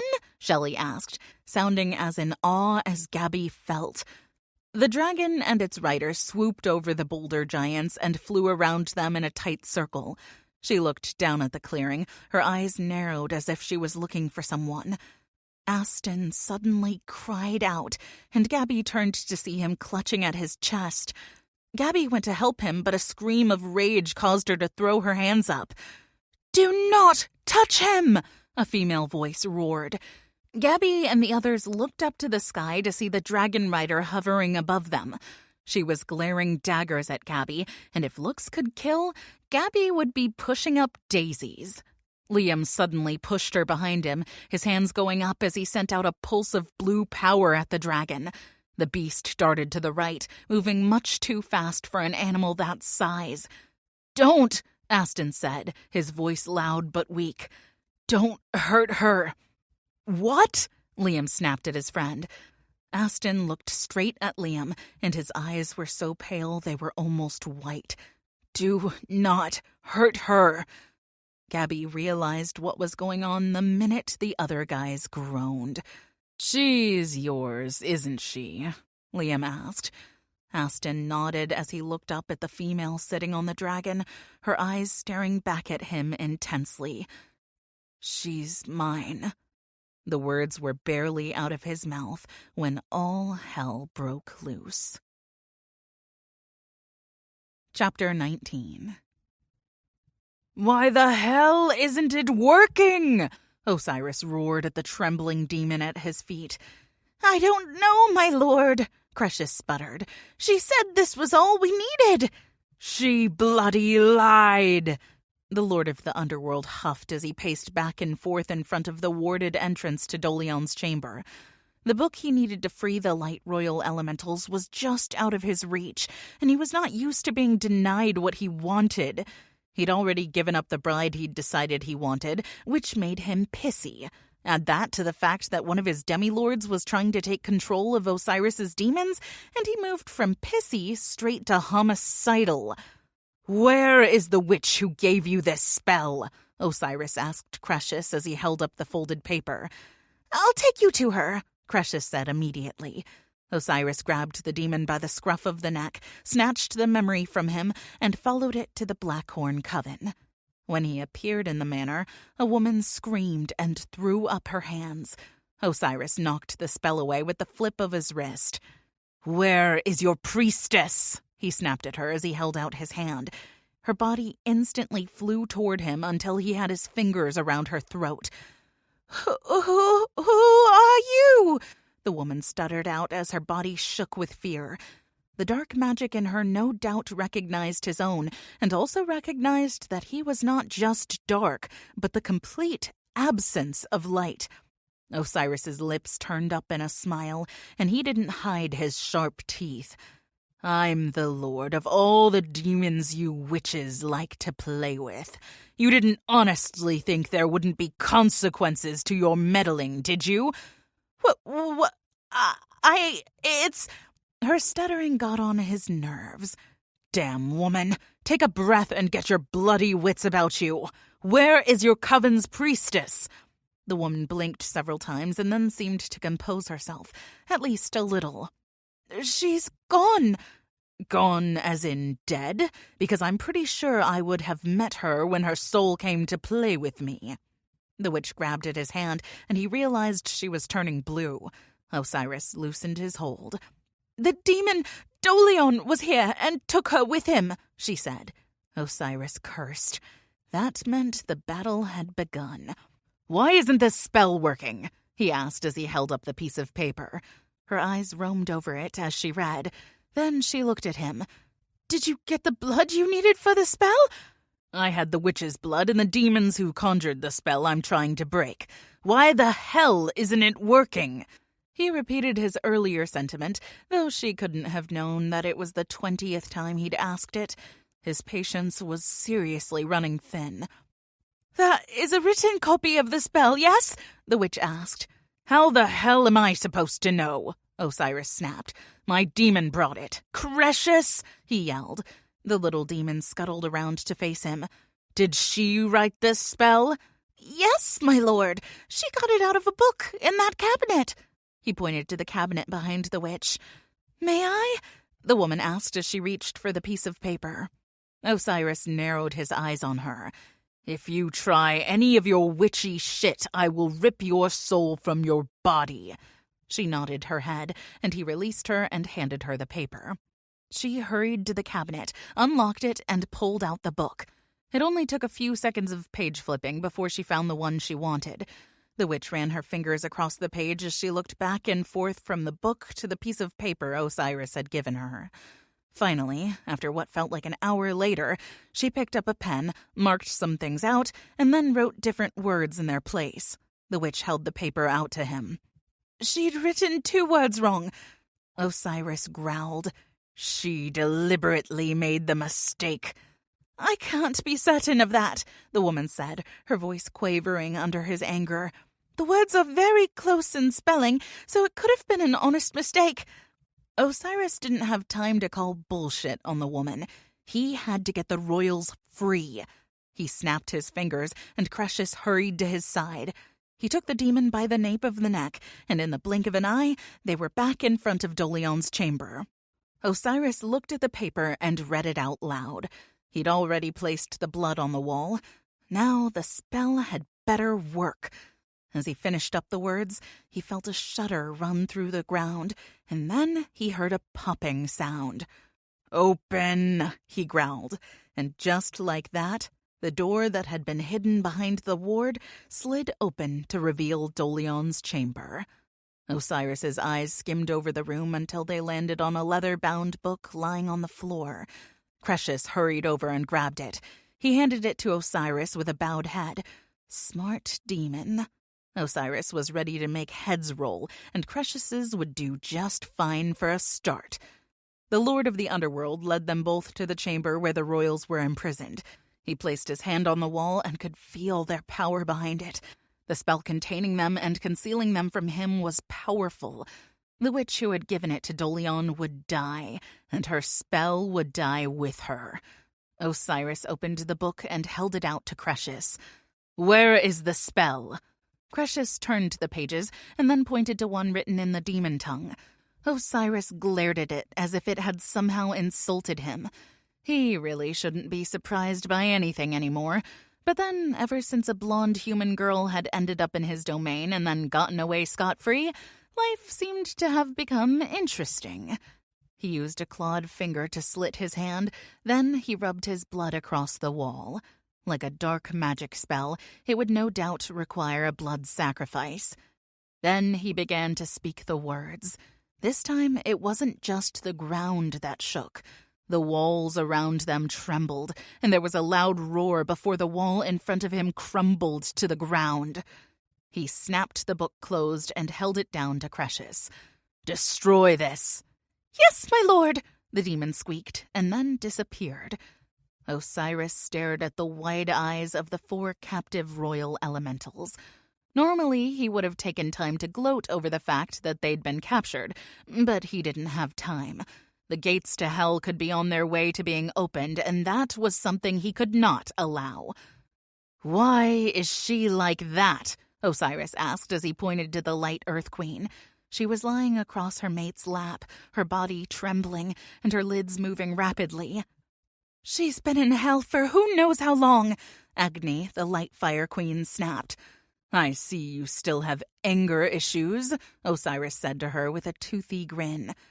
"Why did you take us, Osiris?" Agni asked, ignoring his dig. Osiris's smile dropped. "I didn't take you," he seethed. "I have a demon who has gotten too big for his horns." "Dolion," Beevil, the Light Air King muttered through gritted teeth. Exactly, Osiris agreed. As much as I'd love to discuss with you all the ways I'd like to rip his entrails from his body, we don't have time. Dolion is planning on opening the gates of hell. I promised your mates I would free you in exchange for their help in banishing him. When none of them moved, he snarled, "That means get the hell up and let's go!" Beaumont, the Earth Elemental King, stood with his mate, Dara, in his arms, the worry and anger on his face aimed at Osiris. Dolion might have done this, but you're the one responsible. Hell is your domain as much as the human realm is ours. You should have kept your demons in check. Osiris wanted to snarl back at the king, but he couldn't because Beaumont was right. "Where are we going?" Ecthelion, the Water King, asked. "First, we go topside," Osiris said. "When I get a read on where Dolion is, I'll take us there." "Usually we'd be able to call our mates," Agni said, as anger danced in her bright red eyes. "But our power has been significantly drained." "And you have my apologies. For now. At least until you royals get on my nerves again." He winked at her, and then, with a thought, took them all to the surface of the earth. Osiris focused on the energy signature of his demons roaming the earth, searching for Dolion. As soon as he locked onto it, he smirked. "Gotcha." In the next instant, he and the 4 royals were standing in the Devil's Heart in the Hoya Forest, with a battle raging around them. "I suggest you 4 power up quickly, or we're all going to die," Osiris said as he tried to find Dolion. "That's a fantastic pep talk," Agni sneered. "It's no wonder your demons are so loyal." "Agni!" Osiris turned and saw Avier, the Royal Fire Queen's mate, fighting the Dark Fire King as he looked at his queen. "I'm here, my love," Agni called back as she headed for him. "Once again, I'm going to save your ass." Osiris couldn't help but chuckle. He'd always secretly liked the light Royal Fire Queen. His eyes roamed around the battlefield and stopped when they landed on the blonde female who'd found her way to his domain. She was still as beautiful as she'd been when he'd first seen her, even if she appeared a little shell-shocked. Ra, her mate, stood next to her, and they were looking up to the sky. Osiris followed their stare and saw a huge dragon hovering over them. He shook his head as he pinched the bridge of his nose. "Bloody dragons." "I'm surprised you've shown your face, my lord." Dolion's voice came from behind him. Osiris whipped around and faced the demon. The rage caused by seeing his treacherous minions made him want to shed his human appearance, allowing his true form to come out. "Why is that?" "Because you should be hiding in shame," Dolion spat. "One of your own has managed to overpower you. You are not lord of anything." Osiris smiled. "That right there is why you are going to lose this battle, demi-lord. You think you've overpowered me when all you've really managed to do is temporarily pull the wool over my eyes." His smile widened. "All I had to do was simply pull it back." Then he lunged for the demon who dared to take over what was his rightful domain. Gabby stood frozen as she stared up at the dragon, but she wasn't sure if it was the beast that paralyzed her or the fact that a girl was riding the monster as if she'd somehow tamed it. Power radiated through the clearing as the elementals and elementalists fired their magic at each other, all determined to destroy their enemies. Gabby wanted to look around to see how she could help, but she couldn't take her eyes off of the dragon. It was almost close enough to touch. "What do you want?" Tara yelled up at the dragon girl. The girl didn't even acknowledge Tara's words. One second, she was sitting on her hovering dragon, looking super badass, and the next, she was swooping downward. The dragon's claws opened and wrapped around Aston, picking him up in a surprisingly gentle manner. Then, the dragon flew away with the girl on its back and Aston in its clutches. Did we just let that bitch take Aston? Shelley asked. All Gabby could do was nod.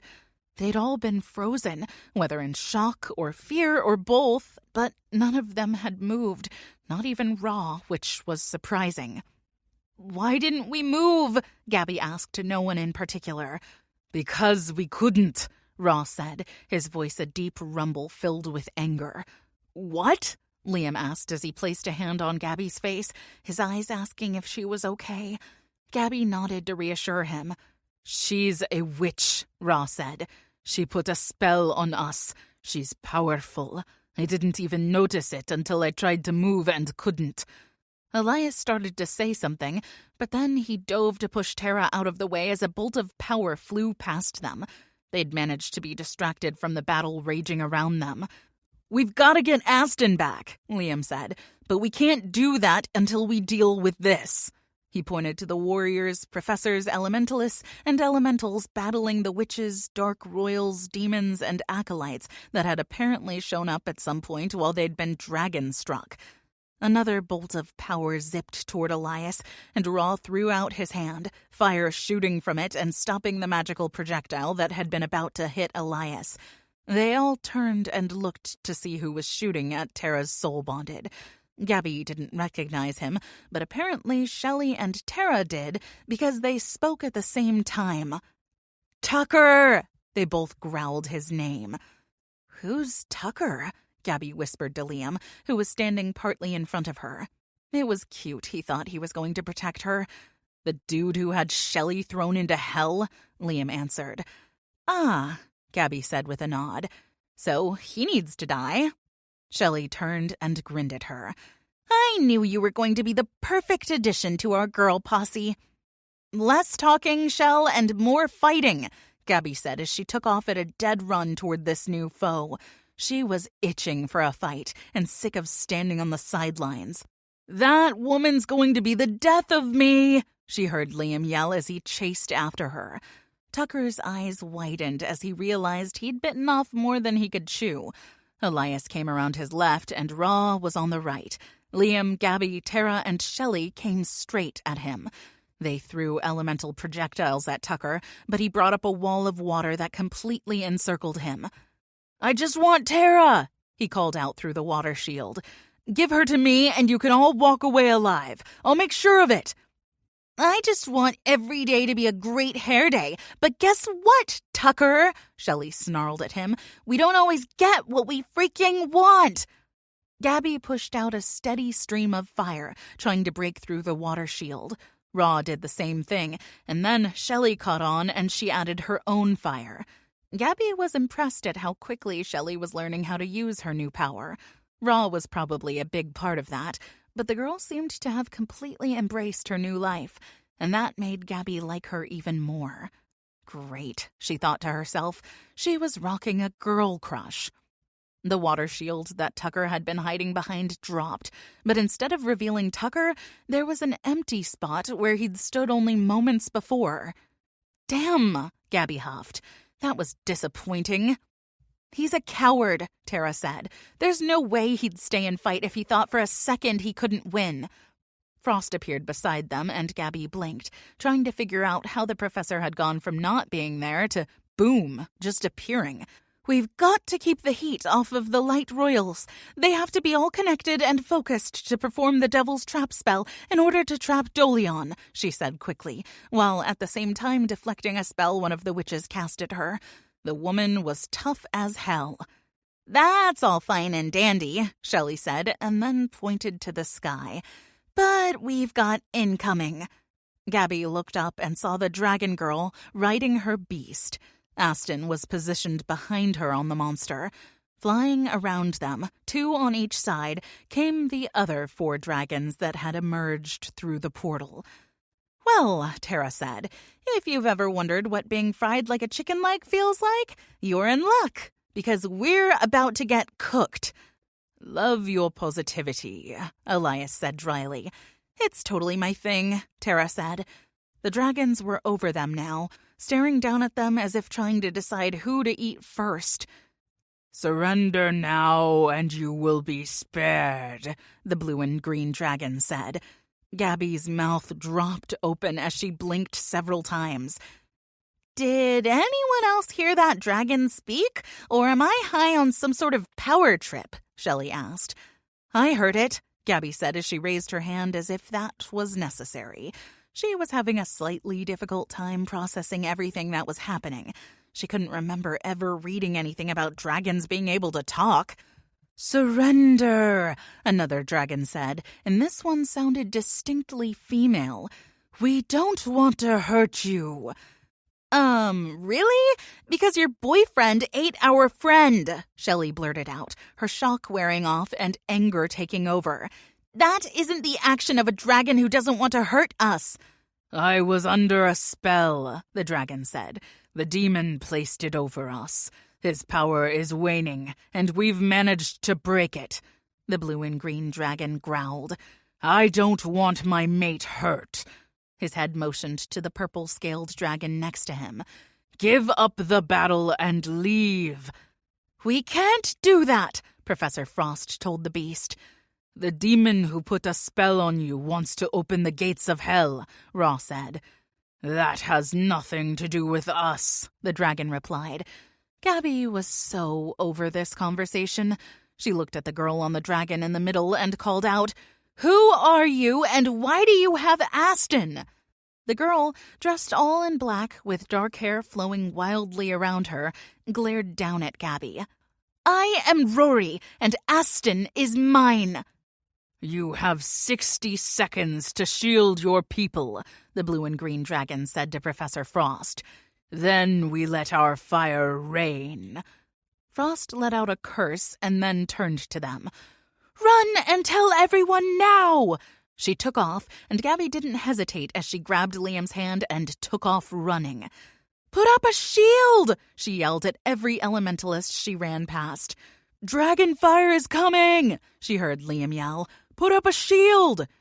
Gabby had no idea if their shields would hold against dragon fire, but it was better than simply standing there and getting burned to a crisp. She heard others yelling the same thing. Gabby came to two demons battling it out, and Liam pulled her to a stop. One she was pretty sure was Osiris, if she remembered what he looked like correctly from her textbooks. Osiris, Liam said. The dragons are about to rain down some serious flames. Can you help?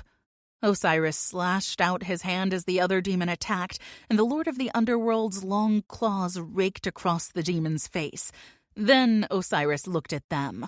I'm the Lord of the Underworld, boy. Of course I can help, but I've got bigger problems at the moment. He dodged the right hook the other demon threw at him and raked his claws across his opponent's stomach. Liam, Gabby tugged on his hand and pointed up at the sky. The dragons, all 5 of them, had reared back their heads and smoke billowed out of their nostrils. Liam lifted his hands, and water flowed up out of them, encasing both of them completely.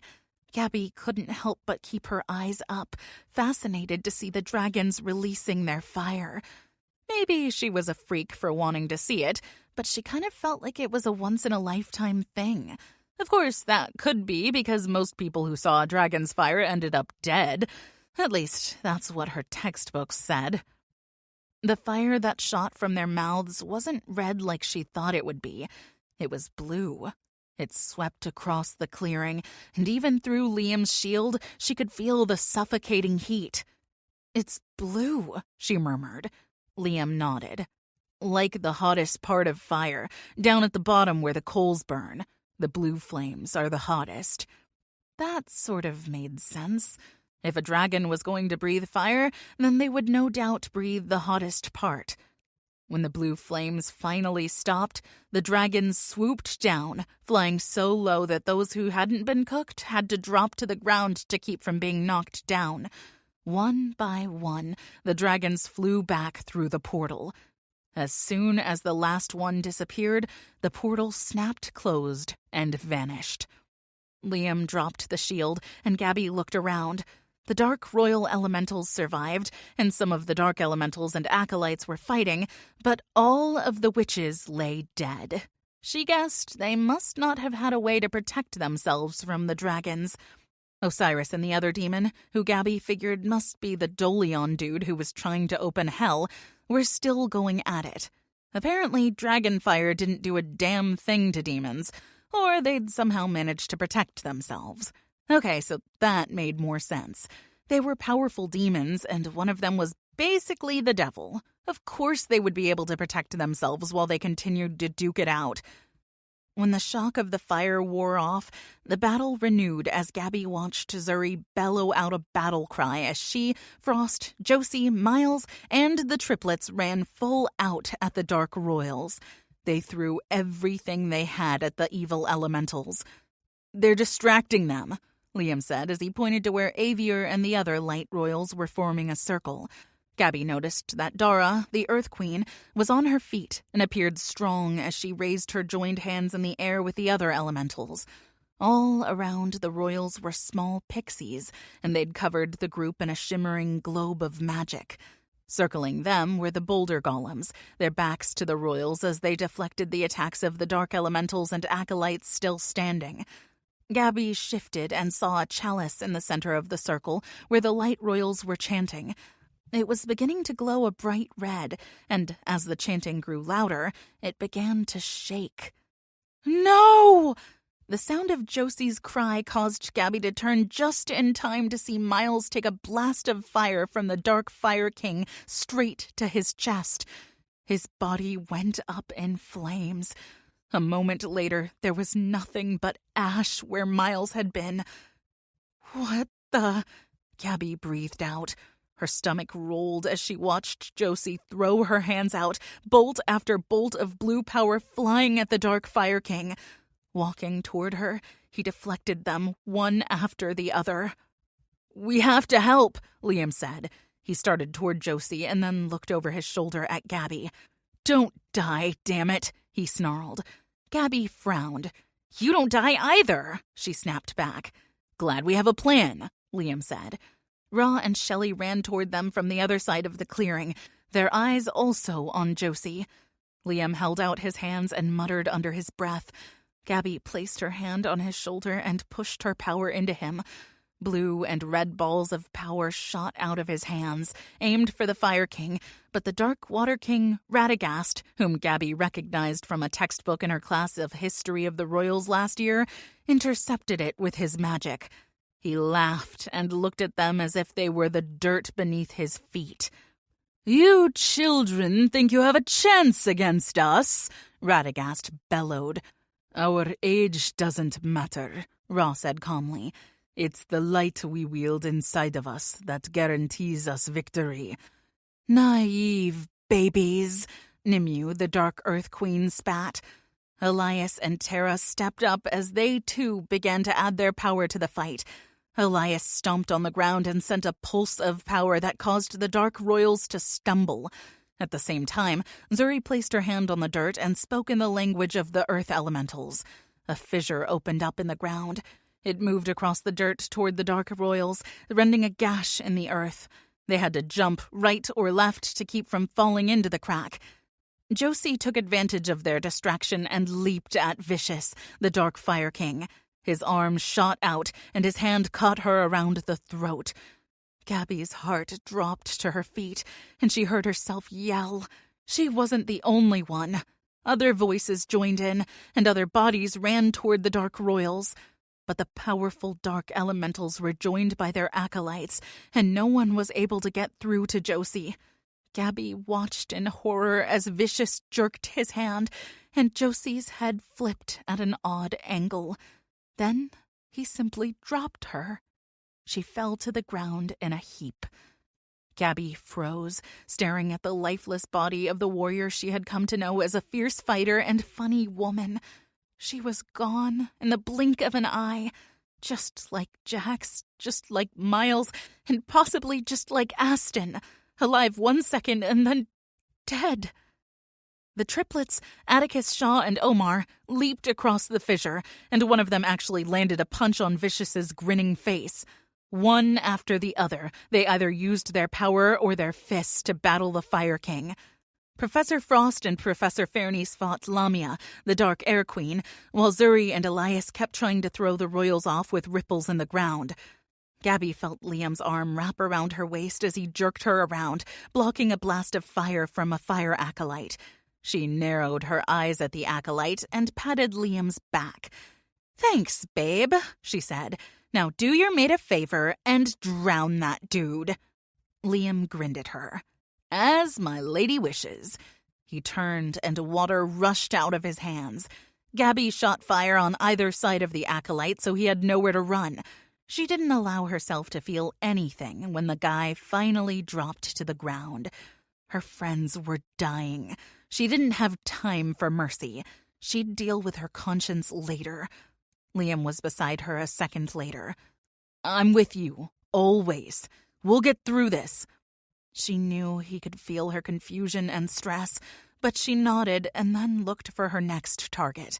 They had to win, no matter the number of lives she had to take. Hell's gates could not be opened. Shelley was exhausted. Her hands felt like they were burning up, though she knew that wasn't the case. If it wasn't for Ra assisting her with his own power, she would have dropped long ago. She tried to assist Ra deal with the 3 acolytes who were battling their way to the Light Royals in hopes of disrupting their spell to trap Dolion, but she was just so damn tired. "Hang on, Mary," Ra said as he put up a wall of fire between them and the acolytes. "It's almost over." She looked over her shoulder and saw that the chalice in the center of the Light Royals' circle had opened into a large hole in the ground. Fire leaped from it. A bellow shook the ground, and her head whipped around to see Dolion, the demon who Osiris had been fighting, throw back his head as his body began to crack, literally crack, as if he were made of stone and he'd been struck by a hammer. The demon shook his head from side to side, and fire sprang from his fingertips. Osiris, who was looking all kinds of scary in his demon form, though Shelley would recognize those eyes and wicked smile anywhere, stood back, staring at Dolion with the satisfaction of a man who knew he'd won.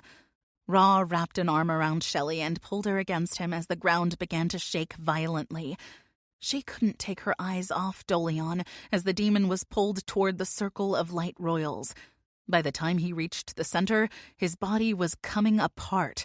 The pieces were sucked down into the hole, which closed with a resounding boom. Everything went still. Those who had been fighting suddenly stopped, and the battlefield stood silent. Shelley looked around and saw the shocked faces of the Dark Royals as they stared at the Light Royals. They clearly hadn't expected to lose this battle. One by one, they disappeared as portals opened and acolytes dove through them. A few moments later, the forces of darkness had scattered. All that remained in the clearing were the Light Royals, the warriors and professors, the stone golems, and the pixies. "That turned out to be easier than I thought." And Osiris. She turned to look at the Lord of the Underworld, who had returned to his human form and appeared all clean and neat in a black suit. Who the hell puts on a suit after a bloody battle? Satan, that's who. Things were only calm for a second before movement caught Shelley's eye. Zuri leaped from where she'd been standing. Using the earth like a springboard, she flew at Osiris. "This is all your fault!" she roared as she landed in front of the Lord of the Underworld. Her fist came back and flew forward the second she was in reach, plowing into Osiris's shocked face. Shelley gasped and, without thinking, pulled out of Ra's hold. She ran toward Osiris and Zuri as she yelled at him. "Stop! Don't touch her!" Zuri threw out bolts of green power, but Osiris batted them away as if they were pesky gnats. Zuri kicked and punched, and Osiris met her tit for tat. He didn't even look like he was trying. "He would still be alive if you had done your job and kept your damn demons in line," Zuri growled as she stomped her foot, making the ground shift. Osiris sidestepped the movement and backhanded Zuri. Shelley came to a staggering halt, realizing he'd just been deflecting blows up until that point. He hadn't actually hurt Zuri, but now the Earth Elementalist warrior wore a bruise across her face. "You have no idea what you're talking about, little girl," Osiris snarled at Zuri. "I know that Dolion was yours, and you lost control of him," Zuri spat back. She lunged again, but Osiris was ready. He whipped around and came up behind Zuri, his arm wrapping around her shoulders as a blade appeared out of nowhere and was suddenly against Zuri's throat. "No!" Shelley screamed, and she was moving again. "Shelley!" Ra's voice finally broke through her fear, and she knew he'd been calling her the whole time. When she looked over her shoulder, she saw a wall of fire. Ra's skin was burnt from where he'd tried to get through but couldn't. Shelley whipped back around and met Osiris's flaming eyes. "Don't do this," she pleaded. Zuri tried to stomp on Osiris's foot, but he moved, as if he knew what she was going to do before she did. "You're the reason Jax is dead," Zuri said as Shelley watched a single tear slide down the female warrior's face. "Because you couldn't hold hell together. What kind of incompetent lord are you?" Shelley wanted to tell Zuri to shut up, but she knew the woman was devastated and angry. She needed to take it out on someone, and Osiris was the logical target because it was his fault. Dolion had gotten out of control, and it had been the Lord of the Underworld's job to keep his demons in check. "You have no idea what it takes to rule my realm," he told Zuri, though he was looking at Shelley. "You have no idea the sacrifices I make to keep the humans from becoming fodder to the demons I am tasked with." "Sacrifices?" Zuri spat. "You know nothing of sacrifices. You know nothing of the pain true sacrifice causes." "That's where you're wrong," Osiris said as his eyes bore into Shelley's. "I know exactly what kind of pain giving up something you want, someone you want, causes." Shelley shook her head at him. She knew he was talking about her, but there was no way he could mean that. He didn't want her. Not really. He wanted the idea of her. A bride to rule at his side. Someone to offer him company instead of just the wailing souls. "You're soulless, demon," Zuri told him. "You're not even a man. You're simply a means to an end." Shelley saw the second Osiris made his decision. She moved even closer as she shook her head. "You don't have to do this," she practically whispered. "You don't have to be what people say you are." "He will never be anything but what he is," Zuri said as her eyes met Shelley's. "The destroyer of souls, without care or mercy." Osiris shook his head. "You're wrong." He glanced down at Zuri, and his eyes seemed to soften for just a minute. "I can have mercy, and I'm offering it to you." His blade slid across Zuri's throat so fast, Shelley didn't even have time to make a sound. Osiris turned back to her as he gently laid Zuri to the ground. His eyes held hers as he spoke. "I'm not the devil you think I am, little one." Shelley's eyes dropped to Zuri as blood pooled around her. When Shelley looked back up, Osiris was right in front of her.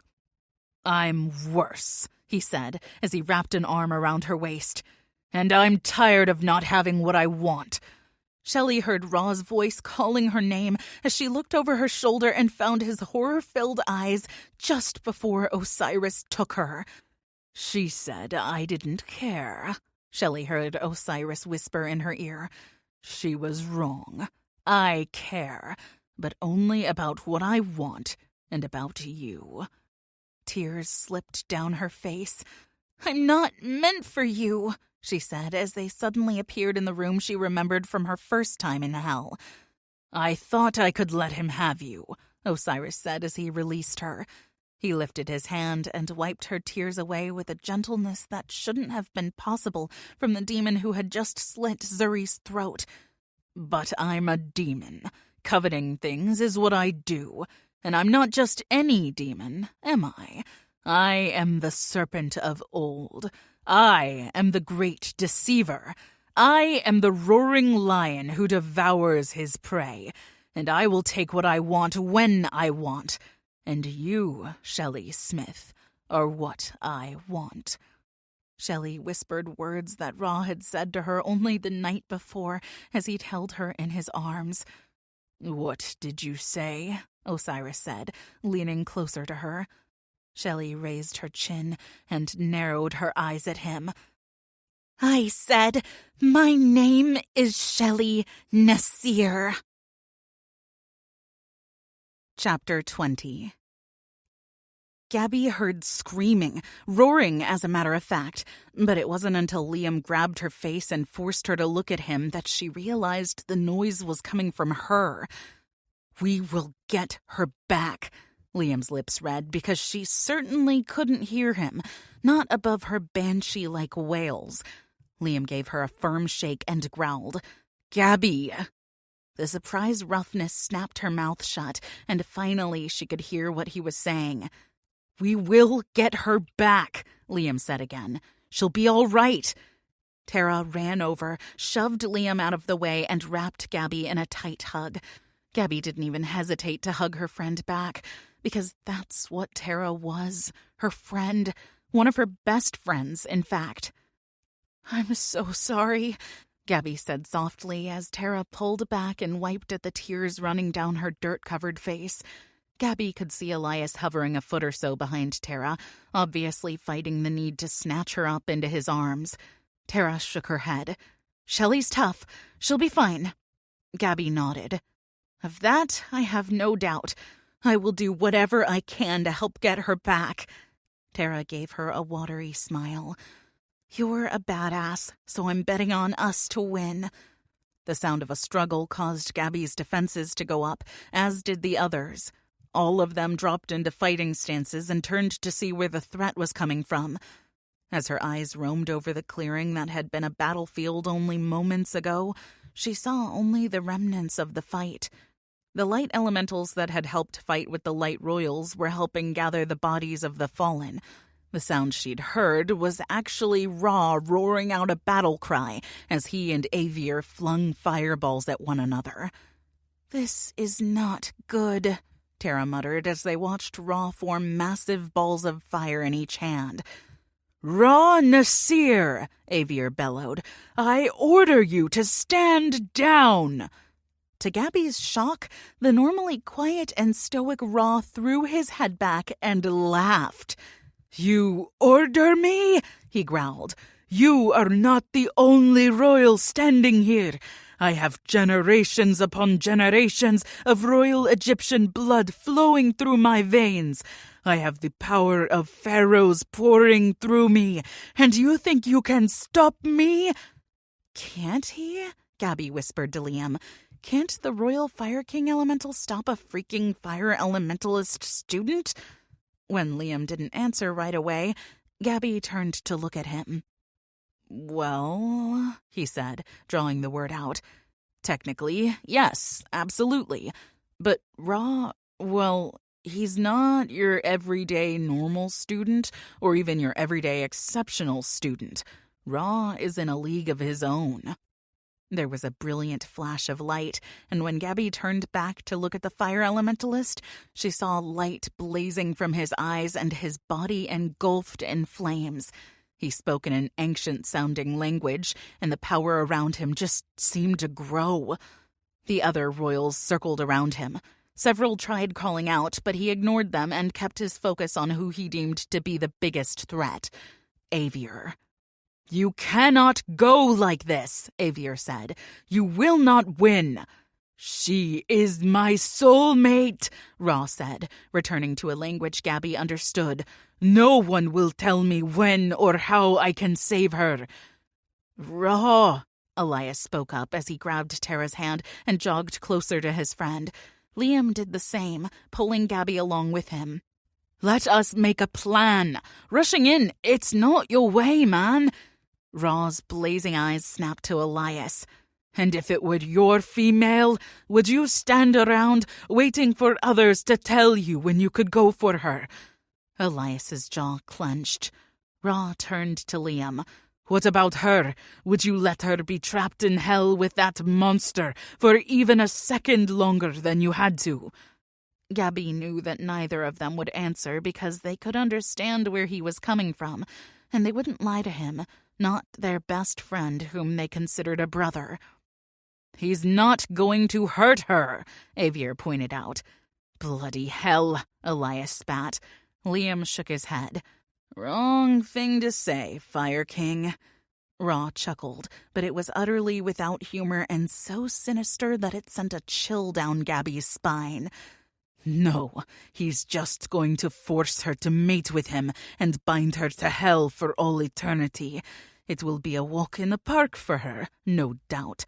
And being separated from her soulmate won't be painful at all either. Damn, Liam muttered. I hadn't thought of that. What? Gabby asked. Their bond is different. She can't live without his soul and vice versa. It's going to be very painful for them to be apart. Why? Gabby asked. It wasn't Liam who answered. Ra turned those freaky eyes on her. Because being separated like this will cause us both to die, slowly.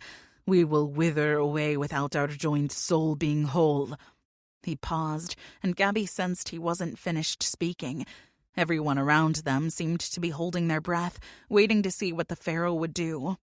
Imagine someone trying to dig out your heart with a spoon, starting at your completely unblemished flesh.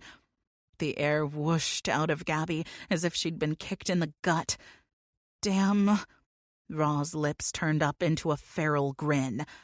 I am for all eternity, as is my mate. Unless they let me go get her. We need Aston, Liam said, his eyes focused on Elias. Elias nodded. We do, but he needs saving too. Why Aston? Tara asked. He's the only one who can reason with Ra when he gets an idea in his head that he won't let go of. Their attention turned back to the Fire King as he threw out his hand, and a whip made from fire wrapped around Ra. The whip pulled tight, and Gabby winced as she watched it scorch Ra's flesh. "What are you doing?" Elias yelled at Avier. "I have to bind him," Avier answered. "He cannot be allowed to enter the underworld." "You can't just tie him up like a freaking animal," Tara snapped as they all watched Ra roar in rage. "He's behaving like an animal. I'm not going to leave him tied up," Avier growled back at her. "I'm holding him still so my magic can burn through his and leave runes on his skin that will keep him in the human realm." They watched as Ra struggled against the Fire King's hold. Avier spoke in the elemental language. With every word, the whip uncoiled one layer at a time and, in its wake, left symbols burned into Ra's flesh. They glowed angry gold, and when it was over, they crisscrossed down the parts of his flesh that could be seen from his neck, arms, and hands. Gabby imagined that the clothing didn't protect the covered skin, not against magic that powerful. She'd felt the heat and power from it from 30 feet away. Once it was done and the whip was no longer wrapped around Ra, it appeared his temper had abated. He stood there with his chin up, shoulders back, and eyes glaring at Avier. "I will not forget this," Ra said. Avier stared back, and Gabby could tell in his gaze that he cared for Ra. "I know, but you will live long enough to rescue her, and that is what matters." Elias and Liam closed the distance between them and their brother and, without hesitation, wrapped him in a tight embrace. Elias had one hand on the back of Ra's head as he pulled it to his shoulder. He said something, and Ra nodded. Only a few seconds passed before Ra put an arm around his two brothers and embraced them back. Tara wrapped her arm around Gabby as they stood and watched the three best friends. They looked incomplete without Aston. "I'm glad you're okay," Tara said softly, her eyes watching the scene before them. "I'm glad that you're glad," Gabby said. "And I know that must sound weird because—" Tara cut her off. "No, it doesn't. You worked hard to keep from caring about people. people who could care about you, because losing them hurts like hell." "How'd you know?" Gabby asked, turning to look at Tara. "Shelley and I talked about it. She's good at reading people and relentless when she decides she cares about someone." Gabby smiled. "She's crazy, but so am I." "Yay, me too," Tara said with a smile. "That's why I know she'll be okay. If anyone can go to hell twice and make it out without being demon dinner, lake of fire fodder, or becoming the bride of Satan, it's her." "I believe it," Gabby agreed. The guys were heading their way as Professor Frost walked up to them. Her face was sorrowful, and her eyes shined with unshed tears. "We will begin making a plan to get Aston and Shelley back. But first, we need to send off the fallen warriors. Then we can regroup." "Josie and Miles," Gabby said, swallowing back her tears. Frost nodded. "And Jax and Zuri." "Too many," Tara whispered as she wrapped her arms around Elias. "Yes," Frost said, "but it also could have been much worse." She paused and glanced over at the royal elementals. The reunited mates were either embracing one another or speaking intently. It was clear they were relieved to be back together. "The royals are stronger together, and with their mates returned, they will be able to assist in getting Aston and Shelley back." Gabby glanced at Raw. He hadn't spoken a word since the guys had returned to them. His face was void of any emotion. His eyes were the only thing that indicated he felt anything at all. They danced with flames, and the pupils had enlarged so much that the whites no longer showed. Liam must have picked up on her concern through their bond because he leaned over and said softly in her ear, "He'll be okay. We will make sure of it." Gabby nodded, hoping with everything inside of her he was right and that Shelley and Aston would be okay too. She'd only just begun to accept that these were her people, and she actually wanted to be a part of their group. It would be so unfair to lose any of them, especially Shelley, the one who had pretty much said she wouldn't give up on Gabby. The girl had been as relentless in her pursuit of friendship as Liam had been in his pursuit of her heart, and both had been successful. "I'm opening portals to each of the academies," Frost said, interrupting Gabby's thoughts. "Go where you need to. Get cleaned up, get some food, and get some rest. You will be notified when the send-off for the warriors is scheduled." They said their goodbyes and agreed to meet up after getting some rest. Gabby was exhausted. Her emotions were all over the place, and she just wanted to curl up in a ball and try to process all that had happened. "Will you trust me to take care of you right now?" Liam asked her. She looked at his handsome face and took in the concern in his beautiful, ocean-colored eyes. After several heartbeats, she nodded. She didn't question what portal he led her through. She simply followed. They gathered their things, showered, changed, eaten, and he'd gotten them both in bed at her dorm in Crimson Academy. After all that, Gabby decided she rather liked letting Liam take care of her. "Thank you," she whispered to him as he pulled her closer to his body. "Anytime, beautiful," he said, pressing a kiss to her cheek. "Now sleep. Everything else can wait for now." Raw's chest felt as though it would rip open at any moment. Even as he stood on the grounds of Crimson Academy with the warriors, students, and the royal elementals to send their fallen comrades off for their journey to the other side, all he could think of was Shelley. He watched as the royals placed coins over the eyes of each of the dead, payment for the ferryman to take them across the river Styx. He didn't know what afterlife was true, other than the underworld. If they weren't bound for Osiris's realm, did they go to heaven, Valhalla, or the other places where the so-called good souls spent eternity? Maybe he should care about the fate of those who'd fought bravely beside him and died for their cause. And if he got his mate back, he would care. But until Shelley was back in his arms, nothing else mattered. Even Aston was just a side thought.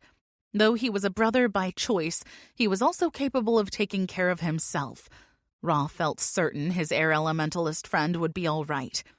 "We are joined today," Avier's voice filled the quiet field, "to honor the fallen warriors who gave their lives to protect those who will never know the sacrifice they made."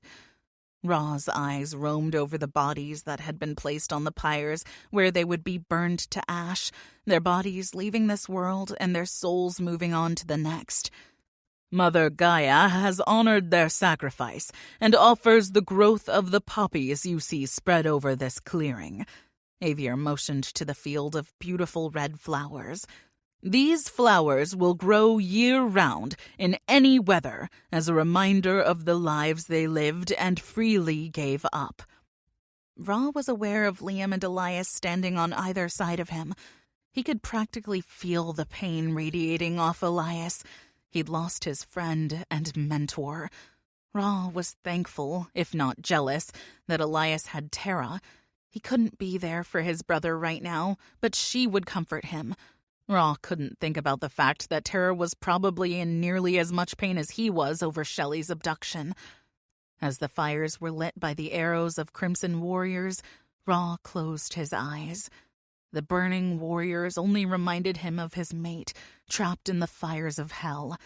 Though she wasn't burning, that offered him little comfort. There would be no comfort or peace for him, no ease in the pain his body endured as half his soul had been ripped away. And if Avier and the royals took too long in going after his mate, Ra was determined to find a way to break the hold the Fire King's runes had over him. No matter the cost, he would save her. After all, he had already been through the 7 levels of hell alone once before. And if he couldn't do it again, then he'd find a way to raise the Pharaoh's armies of old and storm the gates of hell at their head.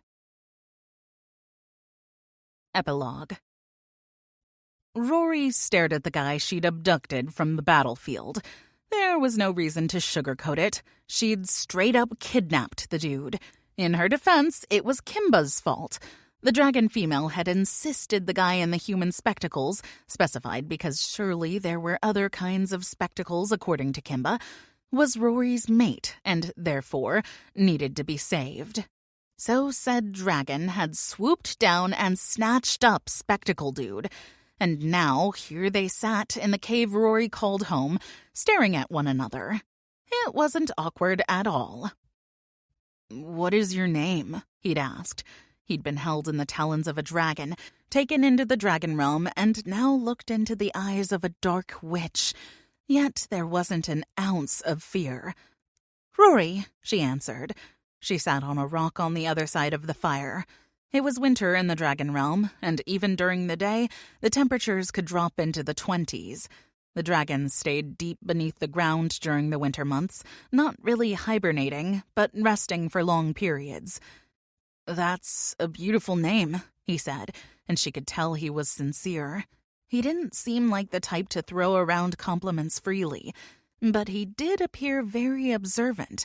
His eyes roamed over the cave, though they came back to her every few seconds. "What is yours?" Rory asked. "Aston Spence."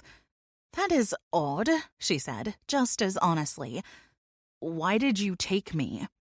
"Because we're mates." He didn't seem surprised by her answer. "Why do you think we're mates?" Rory shrugged. "Because the dragons told me." His eyebrows rose. "And why would the dragons know this?" "You don't seem surprised that they talk," Rory pointed out. "I heard them when you grabbed me. Their ability to speak is less interesting than their ability to discern that we are mates." "So you don't deny it?" she asked, her voice rising in surprise. She thought for sure he would argue with her. "I felt you," Aston said, his voice softening. "Like there's a cord that connects me to you. Even now I feel it, and it hurts. But it seems the closer we are, the less pain I feel." "The dragons call it a soul bond," Rory told him. "Kimba, the dragon I was riding, said that our souls joined, but she said it didn't happen the way it normally does." Aston frowned at her. "Is it odd I felt you before I met you? Usually the soul isn't shared until the pair have met. Rory didn't know what to say to that. She didn't even know that soulmates was something that happened to humans. She'd been in the dragon realm for quite a while and knew that they soul-bonded, but she figured it was a thing only for supernatural creatures. "You live here?" Aston asked after several minutes of silence. "In the dragon realm?" "I do now," Rory said. "I lived in the human realm, but I've been here long enough that it feels more like home than my place in the coven ever did." "Haven't you been lonely?" She had. Though she had the dragons, especially Kimba, who'd become a dear friend, she missed human companionship. Not to mention the pain Aston spoke of. She'd had that for as long as she could remember. "Yes, but I'm not lonely anymore. I have you now." "I can't stay here, Rory," Aston said gently. "I have a life in the human realm. Family, responsibilities. They will be worried about me." This wasn't a surprise to her. Once Kimba had told her she had a mate and that when they found him, they would bring him to the dragon realm, Rory knew that she'd have to find a way to make him stay. She was tired of living in pain. She was tired of being alone. And she was not going to return to the human realm to be a pawn for her mother's coven. "You don't want to be with me?" she asked. "You'd rather live in pain?" "No," he answered quickly. "I want to be together. Soulmates need each other. I've watched my brothers find their soul bonded, and it's amazing to see the love they have for each other. We don't have to stay here to be together. You're human, Rory. You belong in the human realm. And yes, you belong with me." Rory liked his answer, all except the part about them returning to the human realm. Kimba had told her that unless they bonded completely, then he would be able to leave her. Since he seemed determined not to stay in the dragon realm, she knew what she had to do in order to tie her to him so he couldn't leave her. Rory stood and began to undress. Aston's eyes widened and he jumped to his feet. "What are you doing, Rory?" he asked, taking a step back. He almost seemed afraid, which was ridiculous considering up until this point he'd been fine. "I'm undressing," she said, though it was unnecessary considering it was quite obvious what she was doing. "Why?" He held up a hand now as if that could somehow prevent her from removing any more clothing. "Because we're going to complete the bond. Kimba explained we would need to mate for us to completely bind our souls together." "We don't have to rush," Aston said, his eyes looking anywhere but at her. "We've got plenty of time to get to know one another before we take that step." Rory was completely naked by this point, and she walked around the fire. "Aston," she said, her voice sharp. "Yes, Rory?" He looked up at the ceiling of the cave, and he sounded completely exasperated with her. "Look at me!" She gentled her voice as she added, "Please." She didn't know if it was the please or the desperation in her voice, but he finally lowered his eyes, though they didn't drop below her face. "The pain you felt," he nodded, acknowledging her words. "I've felt it for years." Aston's eyes widened at her confession. "There's been a hole, an emptiness so raw inside of me that sometimes I can barely breathe. And during all of that time, my heart has filled with a darkness that consumes me. I don't know if there's anything good left inside of me." "That's not true," Aston interrupted. "I can feel your darkness, but I also feel goodness." Rory didn't believe for a second that it was her goodness he was feeling. Aston was simply feeling the part of his soul that was joined with her own black one. She shook her head at him. "No, whatever you're feeling is you, the part of you that is now in me." She stepped closer to him, drawn to his goodness, his light, and the concern she saw in his eyes. "For the first time in a very long time, I can breathe. The pain has eased, but the longing is still there. I know we don't know each other, but I want to. I want to know you. I've had you all of an hour, but I know just from that short amount of time, I don't want to lose you." "You won't," he said quickly. "We don't have to sleep together so you can keep me, Rory. You already have me. Rory shook her head. You can leave me. Until the bond is complete, you can leave me, and then the darkness will have me. There will be nothing left of the girl I once was. Aston's hand reached up and cupped her face. His touch was warm and gentle. The only kind of touch she could remember in her life was Kimba's. She couldn't recall the last time someone had embraced her or even looked at her with adoration, like Aston did now. Please, she said again. He clenched his jaw, and a pained sound emanated from his chest. Rory could see he was about to shake his head no, so she rose up on her toes and pressed her lips to his. He was still, not joining in, though he didn't push her away. The tears that had been building began to fall from her eyes. Rory pressed her body closer to his, seeking out his warmth, needing him to accept her, to hold her, to make her whole. Finally, after what felt like an eternity, Aston wrapped his arms around her. She moaned and sank into him. His tongue brushed against her lips, and she parted them as he deepened the kiss. He pulled back until their lips barely touched, his hands rubbing up and down her back. Please don't hate me for this, she frowned. Why would I hate you? I feel like I'm taking advantage of the situation, and I never want you to think that I would do such a thing. Kimba said we're meant for each other, destined to be together. You feel that, right? You know I do, he said as he pressed his forehead to hers. Then there's nothing wrong here. We are bound tighter than any normal couple. She took his hand and led him further into the cave, to the thick blankets that made up her bed on the floor. Aston didn't stop her as she pulled his shirt over his head. He took over undressing himself, all the while kissing and touching her. As they laid down on the stack of blankets and his body covered her own, Aston looked deep into her eyes. You'll never be alone again.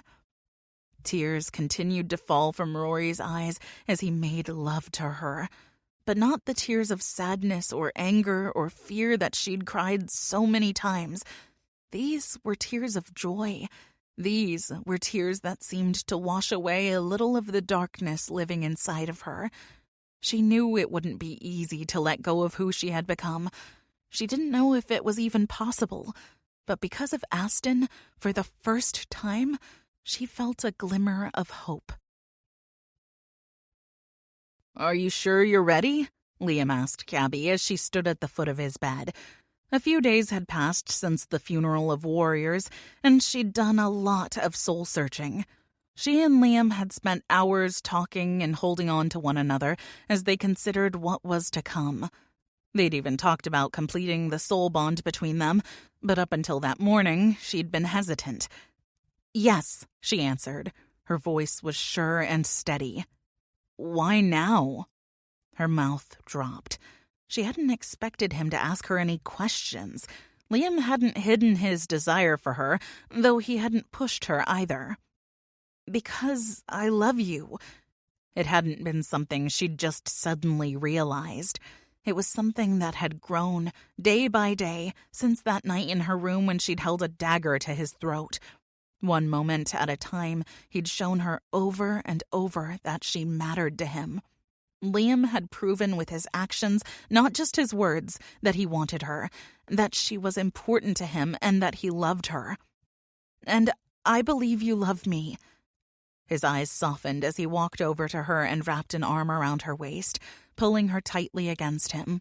He wasn't wearing a shirt, and his skin was soft, though his muscles were firm. She felt safe when he held her like this, like nothing could touch her or hurt her. I absolutely do, he said with a smile that lit up his bright blue eyes. She started to pull back and lift her shirt, but he stopped her. Let me? A small smile lifted her lips. Liam liked taking care of her. It seemed to bring him satisfaction. Okay, she said, as she lifted her arms for him as he pulled her shirt up. She was surprised she wasn't embarrassed with him. He made her feel so beautiful, and she could sense the bond growing stronger with every kiss and every touch. "My beautiful, amazing mate," he whispered against her lips as he laid her on the bed. Her skin heated up as the fire grew inside of her, but then Liam cooled her with a push of his own power through their bond.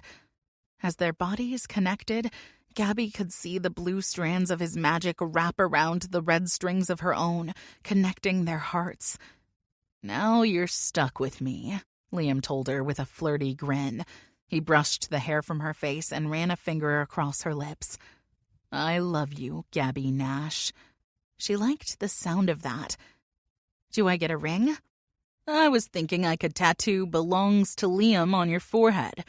He sounded completely serious, but she saw the mischief dancing in his eyes. "Only if I get to tattoo 'I'm a freak' on yours." "I'll compromise," he said. "You can tattoo 'I'm Gabby's freak' on my forehead." She laughed. "I have a feeling you might actually do it." His face grew serious as his hand cupped her cheek. "There is nothing I wouldn't do for you to make sure you always know that you're my everything." Gabby believed him, and though they had no idea what tomorrow would bring, she knew Liam would be by her side. He'd pulled her out of a deep despair, cleansed her darkened soul, and given her the greatest gift she'd ever known, his determination to not let her stay the same. He pushed her to step out of the familiar comfort of her loneliness and into the light of love. This concludes Cleansed by Water by Quinn Loftus, narrated by Eliza Summers. Copyright 2020 by Quinn Loftus Books, LLC. This unabridged audiobook is published by arrangement with Quinn Loftus Books, LLC, and was produced in the year 2026 by Tantor Media, Incorporated, a division of Recorded Books, which holds the copyright thereto. Please visit tantor.com for more information on our growing library of unabridged audiobooks.